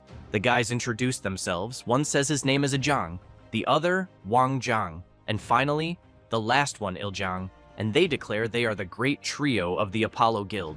Hirkin laughs and says he gets it, but without any mercy or pity, he quickly launches several consecutive attacks on all three. He then makes it clear they're just a bunch of losers trying to annoy him. Turning away, he wonders why he's been attracting so many people lately and considers that maybe he needs to see a shaman or something. As he leaves with his summons, saying he just wasted his time there, the players are left trembling on the ground. But Wang Zhang, using what little strength he has left, thinks that the protagonist actually dared to lay a hand on his guild and that they'll make him regret it, so he taps his watch and reports everything that happened to his superiors. Not long after, a man next to a giant tiger, upon hearing about the earlier incident, wants to know if the protagonist really attacked his subordinates even after hearing his name. The guild member confirms it and emphasizes that's what Wang Zhang reported. The guild leader then tosses a gold bar to the member and orders him to bring the protagonist in no matter the cost. He then makes it clear that he'll make him pay for disrespecting his name. Meanwhile, Hirkin is impressed, seeing a beautiful view and realizing he's reached the area where warrior bears spawn. He turns and calls for his summons, only to see them striking ridiculous poses, and quickly demands to know what the hell they're doing. After smacking each one on the head, he yells for them to stop fooling around. He then declares that they're going to hunt a warrior bear, which is level 70 and has 3 phases, so they need to prepare for this battle. He emphasizes that defeating the bear will put them ahead of the top 30 guilds in terms of main quest progress. He stresses that he expects no mistakes from his summons. They immediately salute, signaling that they understand. Hirkin then hears a loud roar, takes a deep breath, turns, and says, "Speak of the devil!" The enormous warrior bear appears right in front of them. Hirkin activates his watch and quickly equips his battle gear. Confident, he declares that he's going to claim this main quest for himself. Meanwhile, a guy thinks that this must be the Bulka's Mountains and hopes that Heiho Mask is still around, since he came to the location right after watching the video about the armored monkey. He takes a deep breath, starts banging his head against a tree, and wonders why the hell he has to go to the ends of the earth, since he was supposed to be someone important and ended up being ordered to fetch a rookie. As he starts shouting, wondering how he'll even manage that because it feels like a crime, a wild boar king is about to attack him. He turns when he hears the noise, but without doing anything dramatic, simply conjures a magic circle and unleashes a powerful hellfire attack on the creature, burning it completely. This is Ballista Hatch of the Thunder Hunters Guild, also ranked 5th among all mages in Warlord, and he's just hoping Heiho Mask shows up soon. Back to the protagonist's battle, the massive bear lets out a loud roar, and Hirkin remembers that before his regression, when he challenged the bear along with his guild members, they failed 6 times before barely defeating it. But he knows that if he fails again this time, he'll lose his lead in the main quest to someone else. So he reflects that to land an effective hit on the warrior bear, he'll need to aim for gaps in its armor and remove it. As he keeps thinking that he can do this, now that he's prepared with his new skills, the massive bear charges at him in a fury. Hirkin smiles and tells his summons to act on his signal. He then charges at the beast, thinking that his new passive skill, leg strength modification, will be highly effective. However, his speed is so high that he ends up overshooting and flying right past the bear. Hirkin tries to make sense of what the hell just happened, while the bear and the summons just watch him soar through the air. But without wasting any time, the massive bear attacks the protagonist's summons, and the system reports that the warrior bear completely wiped out the skeletons, which makes Hirkin furious. The protagonist looks into his leg strength modification skill, which boosts leg power, allowing faster and stronger movement. He gets even more enraged and yells that there's a limit to fast and strong. He then spots a nearby rock, heads toward it, and once again uses his acceleration, charging full force at the warrior bear. But he's so fast that he crashes straight into the bear, which is left wondering what the hell this crazy human is trying to do. Meanwhile, Hirkin marvels at the creature's fur. It's really soft. But he's quickly struck and thrown hard into a rock. While lying on the ground, he thinks that his leg strength is too much and he can't control it. Still, he managed to rip off part of the warrior bear's armor, but he questions how useful that really is, because if his skills are acting like this, he wonders how he'll land an effective attack. Without wasting time, the giant bear charges at him again, and when it delivers a powerful blow, Hirkin is forced to dodge at the last second. He then starts channeling his power and activates Bone Bomb, which creates a bomb using mana, and he throws it right into the creature's face, causing a massive explosion. However, it only enrages the bear even more. Hirkin starts to panic, thinking this is way too hard and that ever since it came to this, he might have to give up on direct attacks. So he uses his mana to restore and summon his skeletal warriors again. He then states that he has no choice but to fight like a proper necromancer, but he quickly notices the strong distrust in his little summons faces. So he shouts that this time, he'll do it properly. Next, he summons his golem, which immediately appears and attacks the massive warrior bear. The bear doesn't stand still. It strikes the golem with its powerful attack. Hirkin smiles, thinking he still has one last card up his sleeve. He then uses the Harden skill on the golem, making it more durable. With that, he snaps his fingers and orders his summons to attack. They quickly charge at the bear, whose sword is being held back by the golem. The skeletal warriors manage to land their hits, but this only serves to make the creature even angrier. However, Hirkin makes it clear the bear shouldn't be mad yet. There's still one big attack left. He then yells for his skeletal mage to finish it off, but both he and the warrior bear get caught in the flames of the skeleton mage's attack.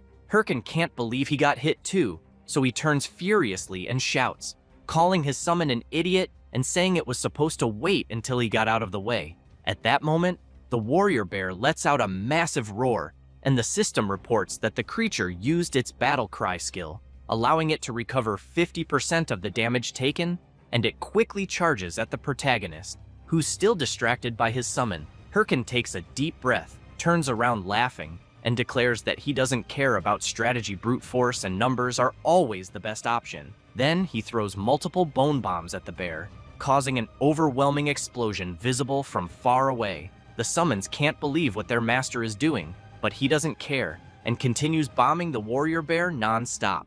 Time passes. On top of the fallen creature, the system reports that he defeated the warrior bear and that the protagonist's experience increased. He also received 104 gold. Thus, the NPC Wung's judgment quest was completed. Hirkin looks at his trembling hand and thinks that the warrior bear was the one his entire guild struggled against before his regression. He then clenches his fist tightly, thinking that now he managed to defeat it alone, and that means he wasn't wrong after all. So he walks over to his summons and tells them they did a great job, and that now he can return to the NPC guard and proceed with the next quest. And, striking a ridiculous pose, he shouts that the extermination of the warrior bear is complete. But when he sees his summons talking among themselves, saying that he did it without fighting properly, Hirkin goes absolutely nuts and yells at them to shut up. Meanwhile, at the tavern in the western base of Bulkus, while a few warriors are laughing, the mage Ballista is sitting alone in the corner. He takes a deep breath and, on the verge of losing his sanity, thinks about how he still hasn't found Ha-Ho Mask. He also reflects that he's been combing the mountains for days, and the guy is nowhere to be found. To make things worse, Ha-Ho Mask's video has gone viral, which means the Bulkus Mountains will probably be crowded soon, making his mission even harder. He starts banging his head on the table and concludes that if he returns without the protagonist, Lady Syl will kill him. He then questions whether it's not a bit absurd for his lady to ask him to search an entire mountain alone looking for one man. The mage gets frustrated and curses the Thunder Hunters Guild, not noticing his watch making noise. Then he realizes he's in a call with Syl. He quickly jumps from his seat, trembling, and tries to apologize, saying that's not what he meant. But she replies that he's working hard, which makes him a little uneasy. Syl says she thinks the task she gave him was unreasonable after all. He's searching an entire mountain on his own, and that she understands how hard it must be, even for him. The mage is stunned by her words. He starts laughing, saying he's fine, that it's no problem at all, and asks if he can get back to the mission. Syl then tells him that she sent Hahui to help. Out of nowhere, an explosion goes off in the tavern, blasting a hole in the wall. As Hatch turns around startled, Syl makes it clear that the two will work together to find Ha-Ho Mask. Someone walks through the hole and yells at the mage, calling him an idiot. It's none other than the Princess of Thunder, Hahui of the Thunder Hunters Guild, who's furious. and tells Hatch that it's his fault she had to come all the way there. Hatch is stunned, thinking she's one of the people who hate him. He screams that he hates this rotten world. Later, someone from above comments that Bulka seems to be getting pretty crowded and that even a village has formed. It's the protagonist, who also mentions that most players have probably realized this is now the main search area. He then takes off at full speed, leaping from tree to tree, thinking he has to hurry and reach NPC Wung, until he sees 3 guys coming his way, and upon closer look, notices their clothes resemble those of the 3 guys he saw earlier. So he wonders if they're there to get revenge for their friends. He closes his eyes and tells them to attack already because he doesn't have time, but he doesn't realize they run right past him without paying any attention. He turns around, confused, trying to understand. They just shout for help. Hirkin is puzzled, saying he didn't do anything, but doesn't notice something approaching. In a blink, the 3 guys are brutally attacked, and Hirkin's face gets scratched in the process. He turns to see what's going on and sees 2 people. It's Hahui, the Princess of Thunder, and the Mage Hatch. Upon noticing the emblem on their clothes, Hirkin realizes they're members of the Thunder Hunters Guild, but he's quickly startled by a sword pointed straight at him. Hahui demands to know if he's the guy called Ha-Ho Mask from the videos. Hirkin recalls that Hahui is the second in command of the Thunder Hunters and also a fanatic who would crawl through hell if Syl ordered it. And the other one is the level 3 mage of the Thunder Hunters, nicknamed Ballista, a genius mage who never lets a target escape. He also remembers that, before his regression, they were the biggest threats, and he never imagined he'd run into them here. However, he reflects that, seeing as they're looking for Ha-Ho Mask, they're probably there for guild recruitment, but he'd love to kill them all, even though he knows that's impossible right now. So he climbs down from the tree and asks if they're really looking for Ha-Ho Mask. He plays dumb and acts like a fool, asking who that person even is. While putting on a ridiculous act, he laughs internally, thinking he'll just keep playing dumb since they won't be able to do anything without proof. But Hahui suddenly approaches him with a sinister look and yells that he's lying. The Thunder Princess's gaze grows even more terrifying as she explains that there's no way someone could cross the Bulkus Mountains without hearing about Ha-Ho Mask, especially since that idiot's video hit 20 million views. She emphasizes that the hood the protagonist is wearing reminds her very much of Ha-Ho Mask, which is why she really wants to know if he's the one they're after. Hirkin gets nervous, realizing she's very sharp. The mage steps in and tells them to stop, saying that's not the issue right now. He then points at the Thunder Princess's forehead and yells that the problem is her. He starts ranting that she destroyed the inn, killed people just because she thought they were suspicious, and now he wants to know how she plans to fix all this, since everyone knows their guild and they won't even be able to deny it. Hatch starts shouting even louder, demanding that she apologize quickly before the guild's reputation takes a hit because of her. Hahui also gets flustered and yells back, asking why the hell she should have to apologize. Hirkin watches, stunned, wondering if they've always been like this.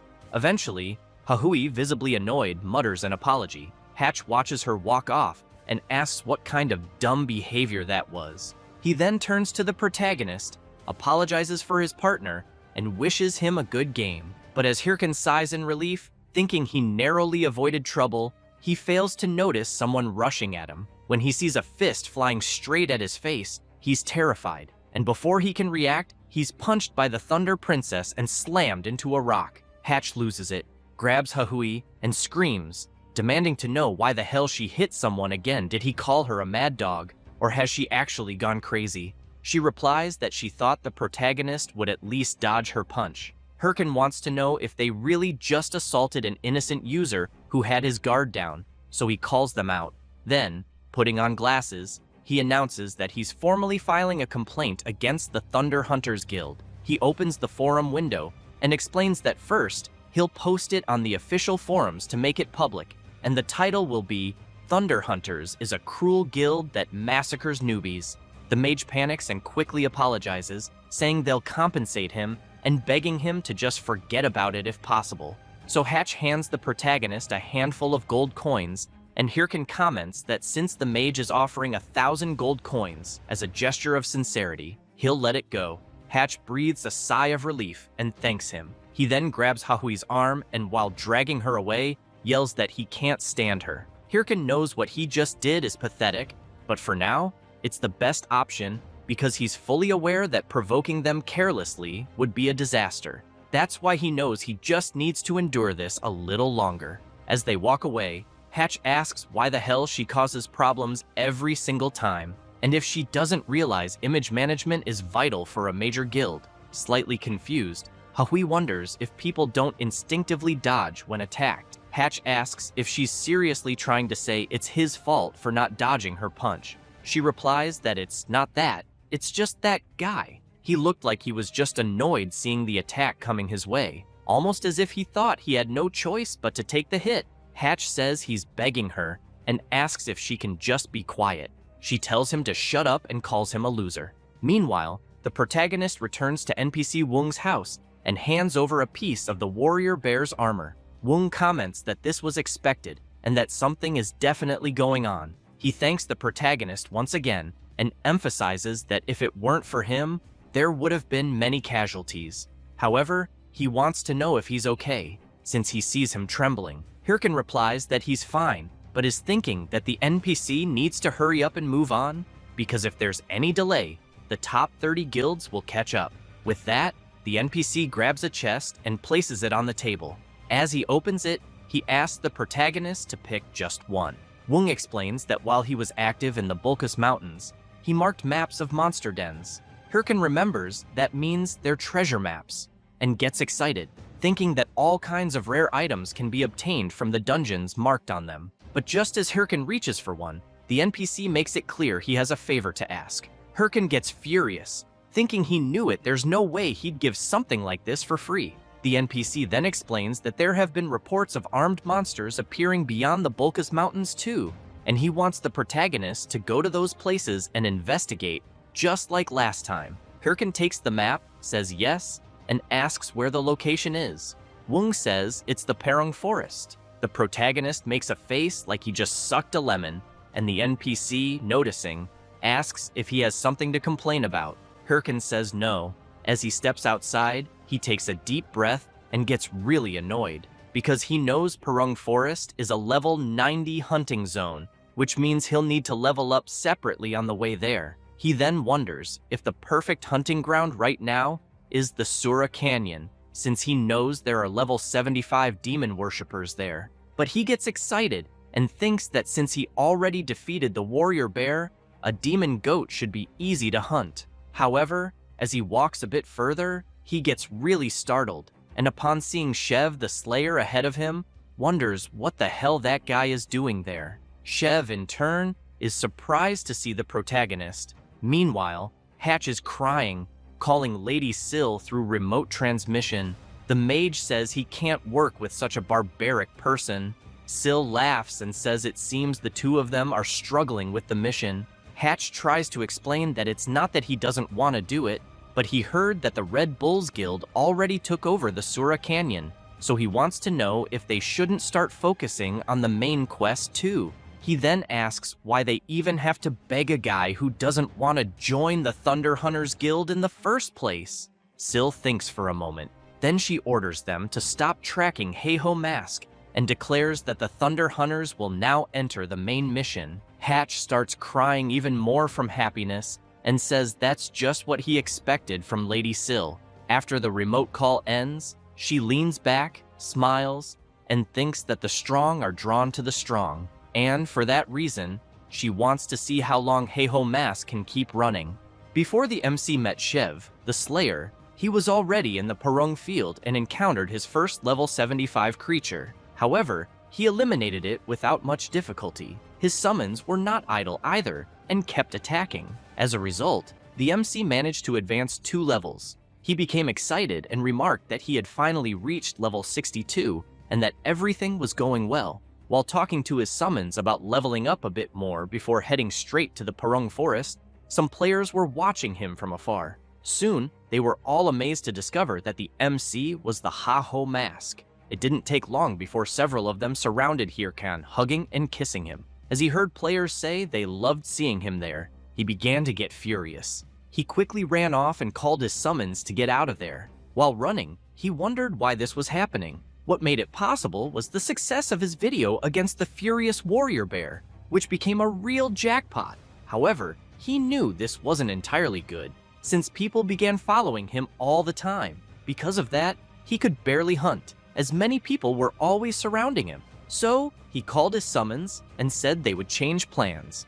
They would head to the center of Sura Canyon now, since the level range there was high and people wouldn't be able to follow him easily. Then, while running, he came across Chev, just like before. He immediately stopped running. Chev smiled and said it had been a while since he'd seen the MC. Once again, Hirkin made a face like he had just sucked on a sour lemon. Chev gave Hirkin a big slap on the back and asked if he was the guy from the starting town, saying he was embarrassed when he left without saying anything. But he also commented that the MC's leveling speed was impressive, since he wouldn't have imagined that someone who had been in the starting town just a few months ago would now be hunting in Sura Canyon. A bit tired from all the running, Hirkin asked about Chev, as he knew Sura Canyon wasn't the kind of hunting ground a ranker like him would normally visit. Chev laughed and asked if the MC hadn't heard. The day before, his guild, Red Bulls, had decided to claim Sura Canyon, and they needed a nearby base to proceed with the main quest. Hirkin thought that in the end, even Red Bulls was also working on the main quest. Chev got excited and pointed out that he came there wondering if he might get the chance to meet the Heiho Mask. While the MC and his summons stood in shock, Chev asked if he had seen the video of the Heiho Mask against the warrior bear, since he had heard a rumor that the Heiho Mask was around there and was eager to meet him. Then, getting even more excited, he asked if the MC wasn't curious about this super rookie as well. Chev shouted, calling the MC to go find the Heiho Mask together. Without thinking twice, Hirkan took off running again with his summons, shouting apologies to Chev and saying he didn't even know who this so-called Heiho Mask was. After running for a while, Hirkan stopped and, furious, wondered why on earth everyone was chasing him. He thought about how Syl from the Thunderous Hunters Guild and now Chev from the Red Bulls Guild, two entire guilds were after him, and so he really wanted to understand what kind of bad situation this was. Hirkan began to feel like he was going crazy and stressed that, at this rate, he would have to forget about the main quest, since he wouldn't even be able to level up, and that maybe he should find a new hunting ground. But he knew this was the only decent hunting ground around. Then, he remembered some maps he got from Mr. Wung. As soon as he grabbed one, he said he was sure there was a rare dungeon somewhere around there. It didn't take long before he saw that dungeon marked on the map.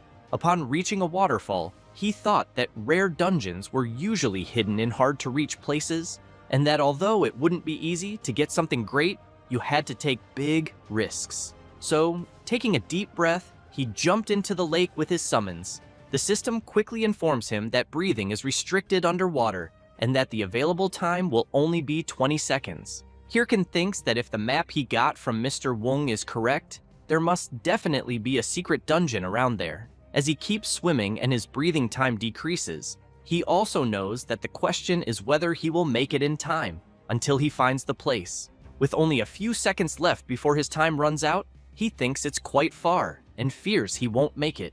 With just 1 second remaining, Hirkan believes it's just a little further. He manages to reach it and bursts out of the water. The system informs him that he has entered the dungeon and that the MC has obtained the title of the one who discovered the secret, as well as the title of Dungeon Explorer. Hirkan is impressed by the place around him. As soon as he emerges from the water, he comments that it was just as he thought. If people are the problem, just hunt where they aren't. As they walk through the dungeon, Hirkan wonders what kind of monsters will appear there, and since it's a secret dungeon, whether there must be some strong monsters. Then he hears a strange noise. A creature appears, its eyes glowing intensely. The MC is a bit startled, but upon looking closely at the creature in front of him, he is left stunned, unable to believe what it could be. The two stare at each other for a while, until Hirkan becomes furious and shouts, wanting to know if the creature is messing with him and whether, by any chance, it wants him to defeat it. However, he is surprised to see the creature emitting fire from its body. Hirkan wonders if this dungeon is the kind of place where elemental-type monsters appear, knowing they are among the rarest monster types in Warlord. That's because the items they drop are materials for attribute gear and are incredibly popular. Thus, he gets quite excited and comments that, in other words, this means he can make a fortune just by hunting them. The little creature, in turn, is shocked by the expression on the MC's face. Without a second thought, Hirkan orders his summons to eliminate all elemental-type monsters. The little creature, terrified, lets out a loud sound. Immediately after, a tremor begins to shake the area. Hirkan grows worried, wondering what it could be. Then, a massive level 70 fire salamander appears to protect its little creature. The MC can't believe that this monster has shown up here. The salamander wastes no time and begins channeling its flames, quickly firing them toward the MC, forcing him to run to avoid being hit. Hirkan observes the salamander's fiery attack and is surprised, as he didn't expect such an opening move. He gets up and thinks he has no choice, knowing things will get troublesome if this keeps up. So, he wonders if he should try using his new power. He then activates the Helm of Madness ability on Little Bone. Next, he uses bone armor. Finally, he equips the Black Orc Skull, an item he spent a fortune on to strengthen the skeleton. Thus, he completes the summoning of the Skeleton Knight, which terrifies both the huge salamander and the little creature as it approaches. The Skeleton Knight points its sword and in the blink of an eye, completely slices the fire salamander apart. Hirkan is thrilled and thinks that the Skeleton Knight is ready for battle. Thus, it does not take long for a horde of wild salamanders to appear. Hirkan knows he will have to fight them. They begin preparing their flaming attacks, and the MC only smiles, thinking that it will be the perfect test. Then he shouts for the Skeleton Knight to attack immediately. Without much difficulty, his summon easily slices all the salamanders. With their elimination, the system announces that the MC has defeated some salamanders and gained experience points. However, he keeps watching the Skeleton Knight showing off to the other summons, but he does not care and shouts saying that hunting on auto is really very good, since he has in mind that he has improved a skeleton and it can hunt alone automatically. Besides, the salamander essence is worth more than he expected, and it will be more than enough to offset the cost of the upgrade. Therefore, he comments that he just needs to keep going until he upgrades all the skeletons. Then he shouts to his summons that they will continue until they kill the boss, so they can go to the Parong Forest. However, an hour later, the MC is furious, thinking that he already knew something like this would happen, since the system is warning him that he has discovered the instant dungeon of the throne room. Hirkan, intrigued by the instant dungeon, comments that there is no way to know what is inside and that it is not like he can return once he enters it. Then he thinks that he will not be able to play for 2 days if he enters the dungeon and fails, since he has in mind that this is more than enough time for the Thunderous Hunters and for the Red Bulls to get ahead of him in the main quest. However, he also knows that it is not like he has another place to go around there, and that apparently he will not have a choice. Therefore, he decides to enter, and after passing through the entrance, he makes it clear to his summons that he can only depend on luck. As soon as he walks a little inside the instant dungeon, the system warns him that he has already reached the throne room. And while they continue walking through the place, he notices that there are many statues of knights and thinks that it seems like it was meant to be an abandoned temple. And observing the statues more closely, he realizes that they all have blade marks, and therefore thinks that something strange is happening, until he is very surprised to notice something in front of him, as he sees a huge creature sitting on a throne. As soon as he gets closer to the creature, it awakens and begins to release its intense power. Hirkan becomes worried, as that was not his intention. Then he shouts, asking his summons to enter defense mode as quickly as possible. However, it is too late, and the creature attacks them all at once. The system warns that the skeleton warriors were destroyed after taking too much damage. Hirkan jumps back and becomes worried about the situation he finds himself in, as he did not expect the creature in front of him to be there. The creature in question is a level 80 Spirit Knight.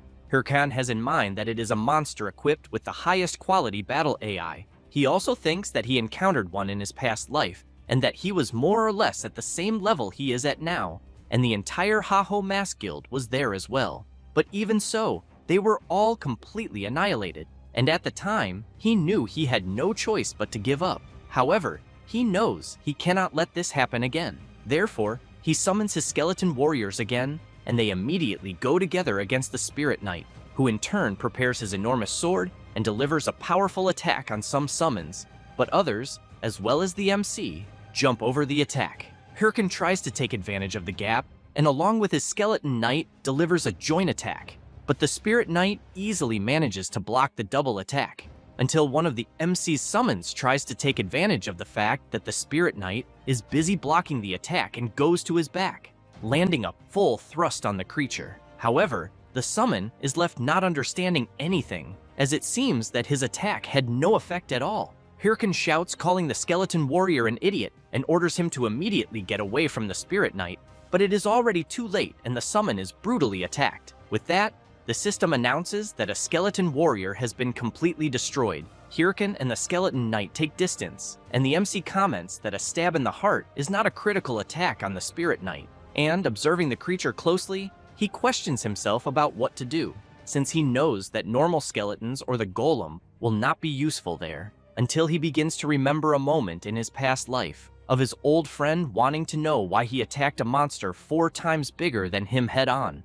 Hirkan does not know what to answer, but replies that he only thought that he would not have dinner if he did not catch the monster, and his friend could not believe the reason the MC used to attack the huge monster. After remembering this, Hirkan charges at the Spirit Knight, questioning since when he was the type to think while playing the game. And as soon as he strikes his attack, he thinks that if he cannot deal critical attacks, he just needs to accumulate damage. After dodging an attack, he realizes that it is working and that he will only need to continue. However, he notices that the Spirit Knight is getting faster and ends up being hit, spitting blood.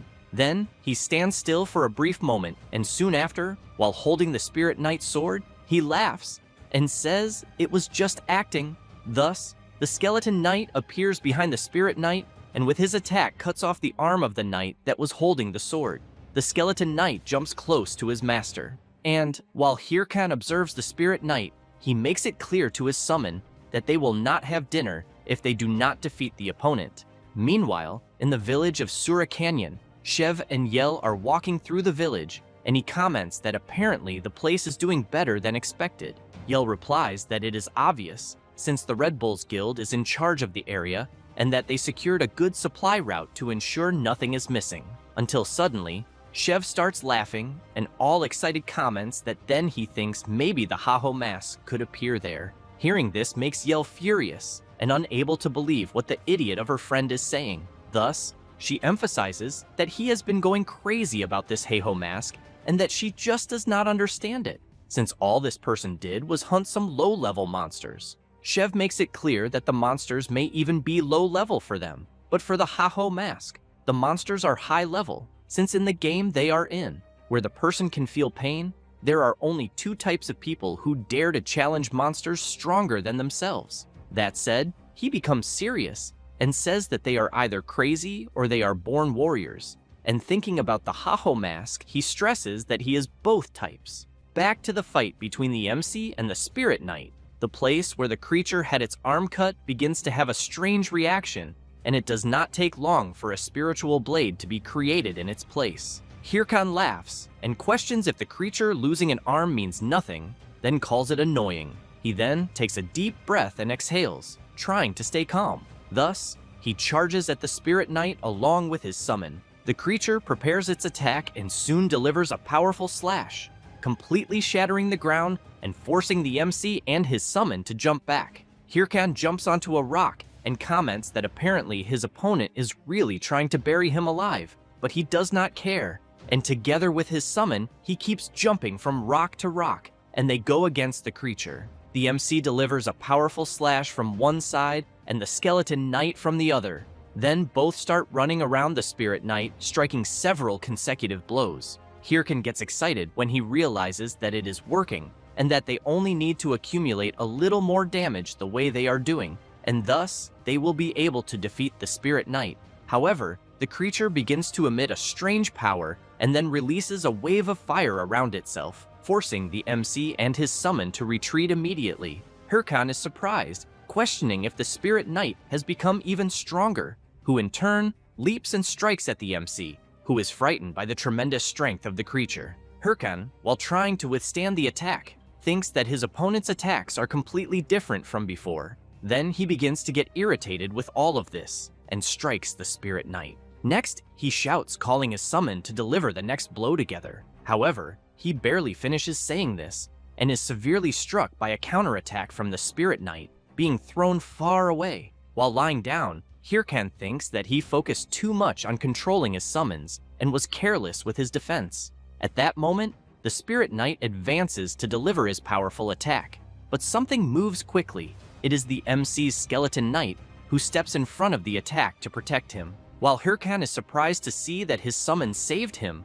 the system announces that the Skeleton Knight has been completely destroyed. Before vanishing, the summon looks back and gives an all-good sign to his master. And as soon as the Skeleton Knight disappears, Hirkan begins to tremble with rage and leaps toward the Spirit Knight using his Bone Bomb skill. The creature begins to be bombarded all over its body, but still manages to block the MC's assault. Hirkan tries to resist and thinks that just a little more is missing. Thus, more bone bombs surround the Spirit Knight and a huge explosion happens. Hirkan thinks that he knows it is still not enough, as he needs to do this a few more times. However, the Spirit Knight bursts out of the smoke of the explosion and stands right in front of the MC, who is very frightened because he did not expect this. But he gives a smile and wants to know if the creature knew that Spirit-type monsters do not take much magic damage. But what he really wants to know is if his opponent thought he did not know that when he was using the Bone Bomb. Then, he says that he mixed some of the skeleton fragments into the previous bombs. Thus, he snaps his fingers and activates his ultimate summon, Skeleton Fragment skill, causing several summons to emerge, grabbing the Spirit Knight. With that, Hirkan takes the opportunity and charges forward, saying that it is the end of the creature and, at incredible speed, delivers multiple attacks. And so, the system informs that he has defeated a Spirit Knight and obtained 455,663 gold, as well as receiving the title of Chivalrous Spirit, the Spirit Knight's armor fragment, and finally, several experience points.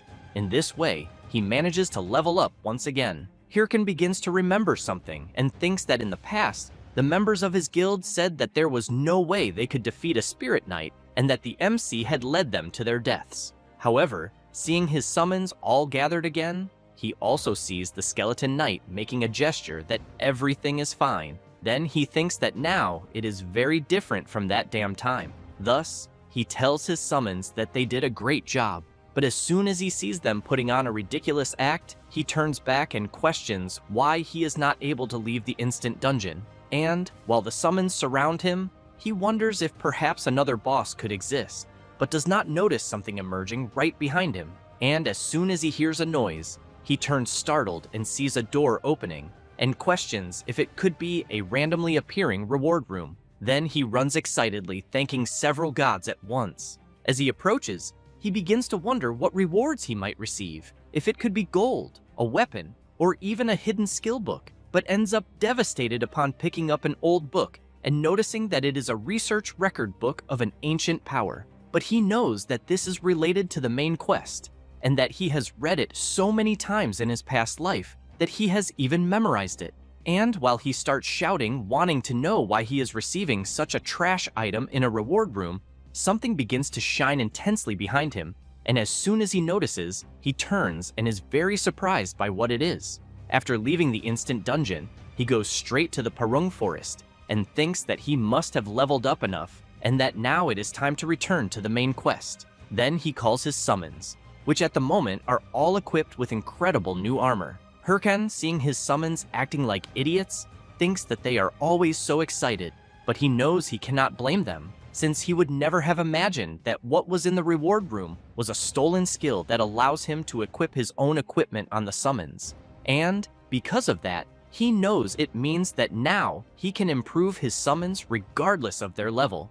But it is obvious that it will cost a fortune to buy all the equipment. And while he shouts, making it clear to his summons that they better make it worth it, some people watch him from afar, and soon one of them starts clapping and saying that it is quite impressive and calls the MC Haho mask. And as soon as they come out of the forest, they comment that it is just as the rumors say.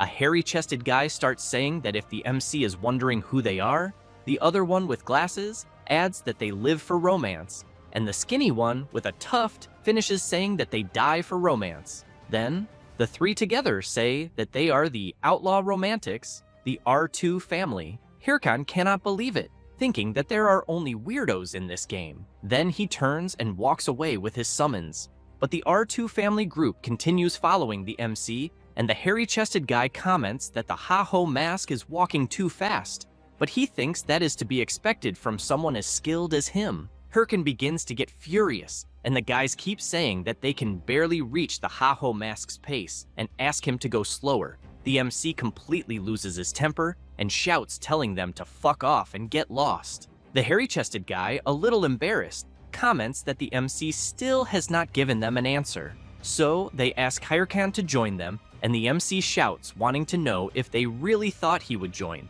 The hairy-chested guy asks the Ha-Ho mask to allow them to officially introduce themselves. Thus, he says that they are from the R2 family and are training to reach level 100 in the Purung Forest, but that the monsters there are too strong for them, and that unfortunately, they are not strong enough to hunt the monsters in the area, and that is why they are going around looking for more members for the group. However, for some reason, no one wanted to join. Hirkan thinks that he knows very well the reason, until one of them grabs the MC's hand and insists again for him to join them.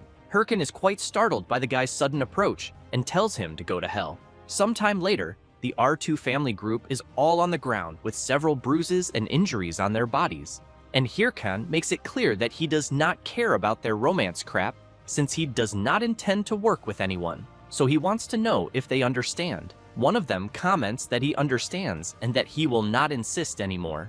Hirkan makes it very clear that if they follow him again, he will eliminate them once and for all. He says that and leaves with his summons. The hairy-chested guy takes a deep breath and comments that they were rejected again and that the Ha-Ho mask was the last hope. The guy with the mustache and glasses wants to know if they should just give up on the Purung Forest until the one with the tuft sees something on his watch and asks his captain if he remembers the musical family from last time. He wants to know if the tufted guy means the group that hung them on a tree for thinking they were creepy. His partner replies yes, and warns that they are asking for help. Meanwhile, the MC is facing a huge ogre with his summons and quickly asks them to prepare because they will all attack at once. Thus, Hirkan leaps, and together with his summons, they completely retaliate against the monster. With that, the system announces that he has defeated a black ogre and gained experience points. Hirkan deactivates his battle armor and, looking at the defeated creature, comments that with it, they have defeated 55 black ogres. Then he thinks that since he has already faced the Spirit Knight, most monsters will be much easier from now on, since the monster's movements will be very predictable. Thus, he clicks on his watch and thinks that it is already good enough, as he is leveling up very quickly. He checks the mission given by the gamekeeper Ma Wung, in which he needs to find traces of armored monsters in the Purung Forest and report, and he will be rewarded by Mr. Wung himself. Then, Hirkan cannot believe it, and questions how it is that he cannot even find a trace of armored monsters there in the forest, since he has not even begun to progress in the main quest. Next, he thinks that he cannot waste so much time, as he is sure that the 30 top guilds have also started the progression of the main quest, and that he knows it is only a matter of time until they catch up with him. Then he starts considering that maybe he should have asked the guys from the R2 family for some information, but just thinking about how they were, he knows he made the right choice, since he would rather die than work together with those guys. Until, out of nowhere, an explosion happens right in the middle of the forest. Then he turns startled and questions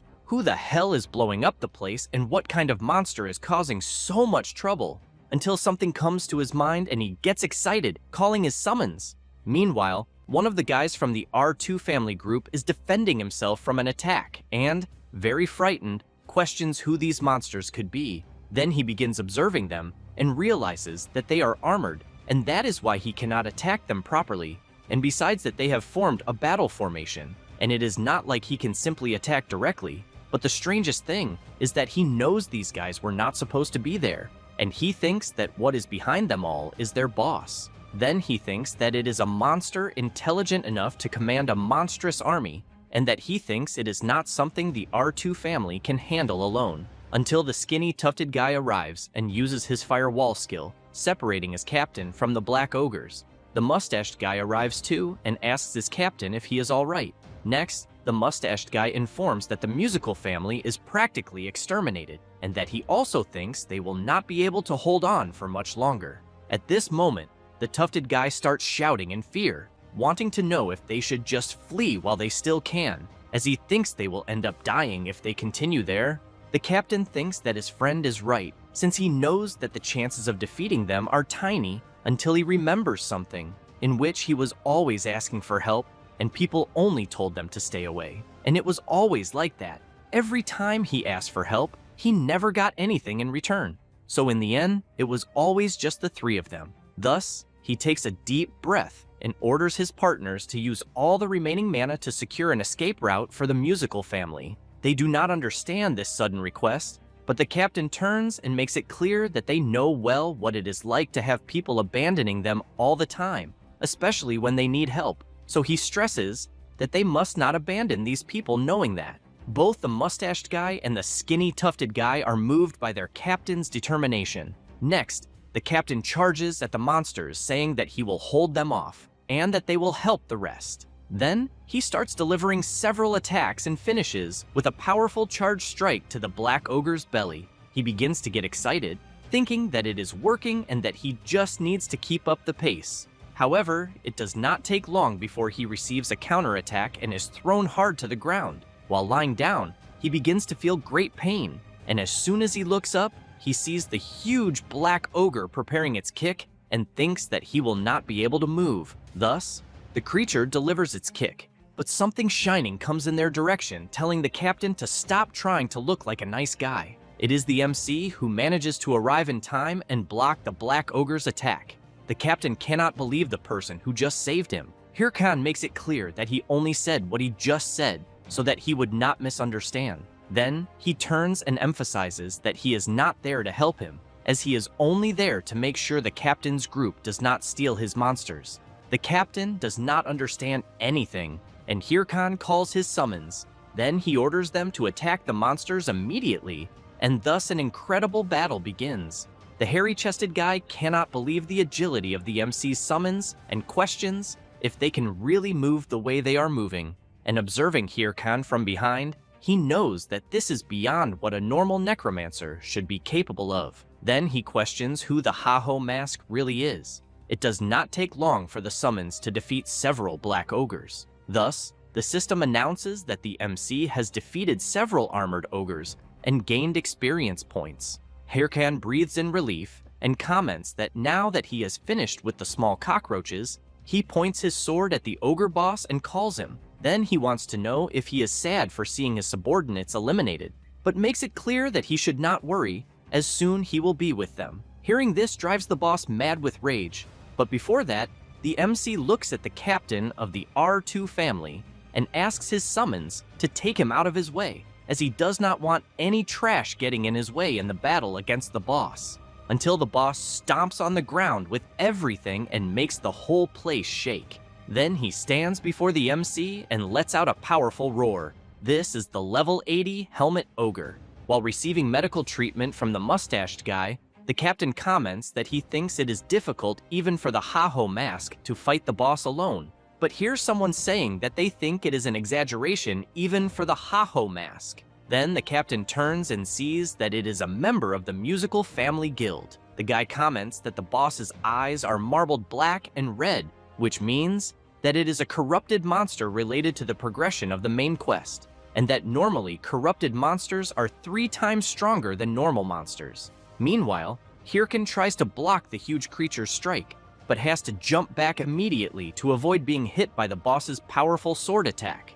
The MC thinks that he is very resilient, and also that he seems better than his summons, until the guy from the musical family group shouts warning the MC that he must not get too close to the boss, who in turn begins to release his terrible corrupted aura and charges full force at the MC. The guy from the musical guild is worried, commenting that he thinks not even the Ha-Ho mask will withstand this. However, Hirkan takes his sword and while channeling power into it, laughs, and wants to know why the boss does not try to block his attack. Thus, he delivers his powerful strike that opens a huge hole in the middle of the helmet ogre, who soon falls hard to the ground, completely defeated. Both the R2 group and the guy from the musical guild are stunned, unable to believe what they have just seen. With that, the system announces to the MC that he has defeated a helmet ogre and that he obtained gold, experience points, and leveled up. Hirkan deactivates his battle armor and comments that it was much easier than he imagined. Then the system announces that he has obtained a fragment of the ogre's helmet and that now the MC meets the requirements for the mission's completion. Hirkan looks at the mission and comments that now he just needs to return to Mr. Wung's house and continue with the main quest progression. But he knows that before that, he needs to figure out how to divide the drops. Then he thinks that it was 20 black ogres and 1 helmet ogre, and that he is sure it will be worth a fortune, since it is a rare monster. Watching them approach, he knows that normally the player who attacks the monster first can choose how to divide the drops, but ends up furious and questioning if he did not end up doing everything alone after all. Thus, he begins to remember some moments ago when the R2 group was cornered and he was going to wait for them to be eliminated, but ended up hearing their leader saying that he would buy time for other people to escape. Then, he ended up being surprised by this, and his body ended up moving on its own afterwards. The R2 group goes to the MC, and the captain thanks him, saying that they survived because of his help. Hirkan takes a deep breath and thinks that at least they are grateful. However, the captain becomes serious and makes it clear that he does not think they can let the MC leave so easily. Hirkan thinks that he should have guessed that nothing is more important than money. The R2 group captain grabs the MC and comments that he will take a picture. But the guy from the musical family group says that he cannot let him do that, since he was the first to arrive there. Hirkan wants to know what the hell they think they are doing. The captain replies that they are trying to take pictures with him as proof that they were there during the attack, but Hirkan wants to know if they will not want to split the drops. This leaves the captain a little thoughtful, and then he asks the guy from the musical group if they will need any drop. He was about to answer yes, but the captain slaps his shoulder hard and with a sinister aura comments that he is sure he will not mind leaving the drops behind when they were all saved by the Ha-Ho mask. Embarrassed, he replies no, and that the MC can take everything. Thus, the R2 group captain gives Hirkan a thumbs up and says that he can take it all. Hirkan does not understand anything and thinks that he would ask himself what the hell romance means to these guys. With that, some time passes, and in the middle of the Perung forest, the MC and his summons keep running back to Mr. Wung's house. Hirkan keeps thinking about their request for him to join the guild, and that the captain had said that he was sure they would not go far, but that with his skills they would always be there to help him whenever he needed. Thus, Hirkan concludes that although they seem like idiots, he thinks he is sure that the game would be fun with them, but he also knows that if he did that, he would never become the best version of himself. Then he smiles and reflects that he should be against the top 30 guilds.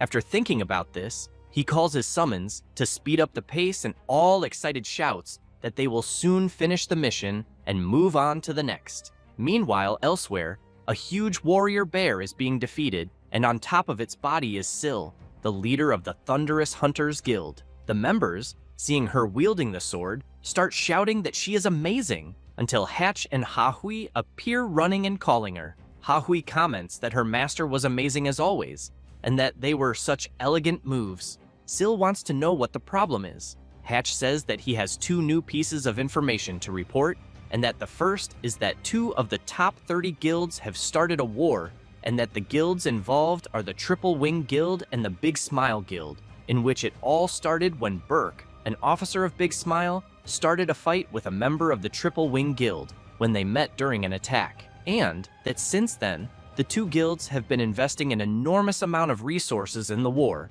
but that the Big Smile Guild especially has been the most affected. Syl comments that a war during such an important period in the progression of the main quest is something very foolish, and that she sincerely hopes one of them falls after this. Then she wants to know the second piece of information. Hatch feels a little awkward to say it, but informs that the Ha-Ho mask seems to have defeated the Helmet Ogre, and that it seems he is always ahead of the Thunderous Hunters Guild when it comes to main quest progression. Syl is stunned hearing this, but soon gives a smile, which leaves the Mage Hatch unable to believe that he saw his lady laughing, as he thought she would be angry. Syl only comments that she thinks they need to speed things up too. Thus, she makes it clear that they are to immediately receive the next mission from the monster hunter Wung, since the Thunderous Hunters Guild must take on the second chapter of the main quest progression. After a while, in Bangsu Castle, the NPC Ahimbri is very happy to see the MC, who in turn is very disappointed, questioning why he had to come back there. Ahimbri comments that he heard from the hunter Wung that the MC completed his missions well, and that the hunter had asked him to give something to the MC. Then he takes an item from his clothes and says that it is the Ring of the Secret Order, which increases all attributes by 77 points, increases HP and mana recovery by 20%, and finally attributes related to the job by 22 points. Hirkan, a little worried, thinks that everything is going well so far, since before, in Mr. Wung's cabin, he was all excited saying that he would join the Secret Order without problems. However, the monster hunter replied no, and stressed that the MC really should think about it, because as a member of the Secret Order, he must be prepared to put his life at risk. Hirkan, all excited, commented that he was not afraid to put his life at risk to fight evil, but inside he thought that if he joined the Secret Order, he would receive the ring that would give several attribute boosts. With that, the MC was trying to hold himself back from screaming with happiness. The hunter Wung commented that he understood, and that if that was what the MC wanted, he would not stop him.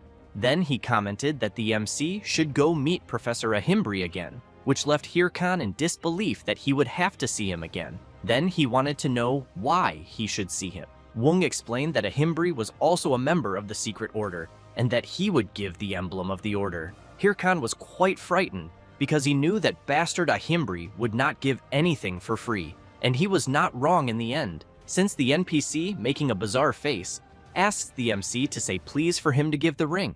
However, furious, Hirkan slams his hand on the ground, which catches the NPC's attention. Thus, the MC wants to know if the professor is going to keep doing this every time. Then he goes upside down and, trembling all over, starts begging the professor to please give him the ring. Ahimbri just keeps laughing at the MC's face.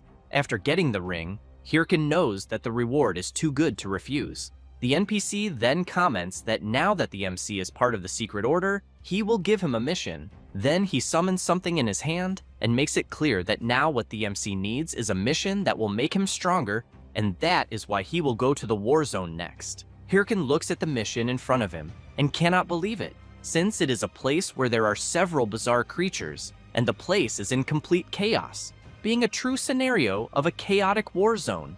Thus, after arriving at his destination, Hirkan is impressed since he is standing before the war zone, because he knows that in this place there is an endless wave of monsters coming from beyond the castle walls, and that the creatures keep appearing for a certain time, which makes the raid more dangerous than normal ones. But on the other hand, the person is rewarded according to the amount they manage to kill, so it is possible to make a lot of money from it. Then he checks his Warzone mission, in which he needs to defeat the monsters coming from beyond the castle walls, and that the reward ranking will be defined based on the number of monsters eliminated. Thus, he thinks that he had been waiting to go there before he reincarnated but couldn't because the guild members didn't want to. While walking through the area again, he thinks that he will first make some preparations. Someone is watching him from afar. The person thinks they found him, and, observing the MC closely, believes they found the Ha-Ho mask.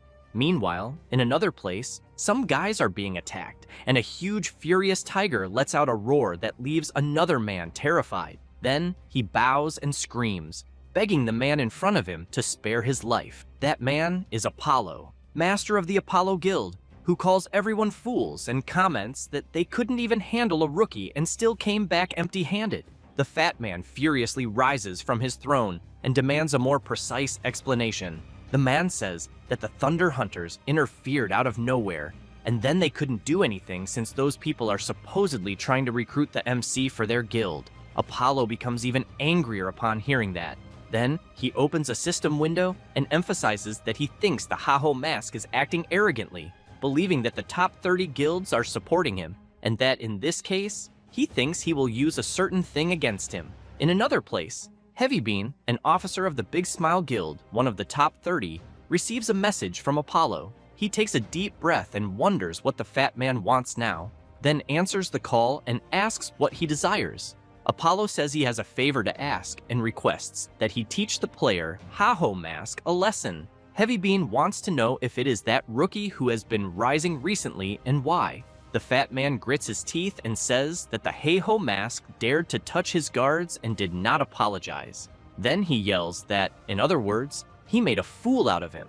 Heavybean is surprised by that and, furious inside, thinks that means it is nothing serious, but apologizes to Apollo and emphasizes that he thinks he cannot do that because a guild like Big Smile should not get involved in such matters. The fat man becomes serious and makes it clear that there is no other choice since, from now on, he will stop sponsoring the Big Smile Guild. Then he wants to know if it was not thanks to his sponsorship that the guild entered the top 30. Heavybean begins to get angry, while Apollo continues saying that if he cannot fulfill a simple favor, then it makes no sense to continue sponsoring him. The guild officer slams the table and calls out Apollo. With a completely different expression, he says that now that he thinks about it, the Haho Mask is just a piece of trash, and that he will teach him a lesson. Then he makes it clear that he will contact him as soon as the matter is settled.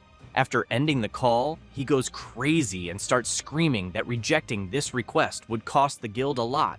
But on the other hand, he knows that attacking the Haho Mask would ruin the guild's reputation. Then he wonders why the hell Apollo is trying to make his life harder than it already is, until someone approaches, wanting to know if he needs help.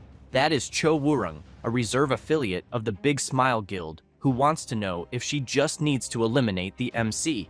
Heavybean thinks that if he leaves this matter to her, who is not an official member of the guild, he might avoid tarnishing the guild's reputation. Then he wants to know if she thinks she can handle the Haho Mask. Cho Wurung asks Heavybean to leave the matter to her and emphasizes that she owes her life to him. With a sinister expression, she emphasizes that to reward him, she will definitely eliminate the Haho Mask. Back in the war zone, a soldier beats the drum and shouts for all participants to gather at the castle gate.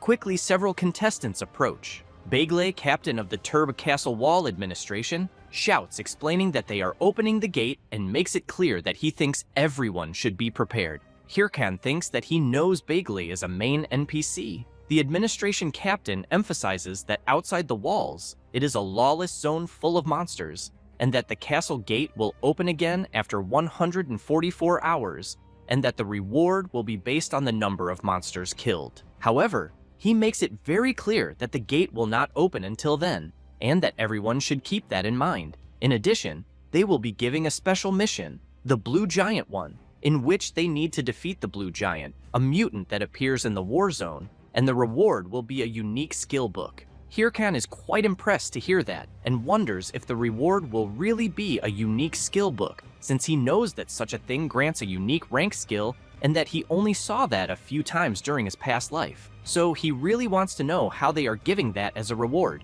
Thus, he looks back and, seeing the expression of the contestants upon hearing about such a reward, also wonders if it is not too much. The participants begin to comment among themselves that they need the unique skill book. Then, they stare at the MC since they know he is the strongest among them and that this means they will have to join forces to eliminate him. Hirkan thinks that he doesn't believe it is a matter of being able to defeat the Blue Giant or not. Then, while he prepares, Bagel shouts asking everyone to get ready and open the gate. As soon as the gate opens, the MC rushes forward at high speed ahead of everyone and thinks that he just needs to be the first. The contestants can't believe the incredible speed of the Haho Mask and start shouting that they need to chase after him as fast as possible, until Cho Wurung, in the middle of everyone, comments that she has an idea and wants to know why they don't form a team among themselves. One of the contestants goes to Cho Wurung, who is just a rookie, and wants to know if she thinks she can say anything about what they should do. Then he puts his finger on her forehead and tells her to get out of there right away. With a simple move, she brutally attacks the guy, and as soon as he falls completely injured to the ground, Cho Wurung wants to know why everyone is so nervous. While the other participants are afraid of her, She comments that she thinks it must be because of the unique skill book, but emphasizes that she doesn't care about it since she just wants to kill the Haho mask. Then she turns and states that if everyone listens to her, she will give them the book since, after all, they won't be able to get it with the level they have. And that's why she thinks it's a good deal for everyone. They are scared, thinking about what they will do, but in the end, they end up agreeing to join her. From the top of a mountain, the MC observes the scene and, furious, wonders if they really teamed up to try to eliminate him. Then he thinks that he will already be busy hunting monsters, and now will have to worry about them too.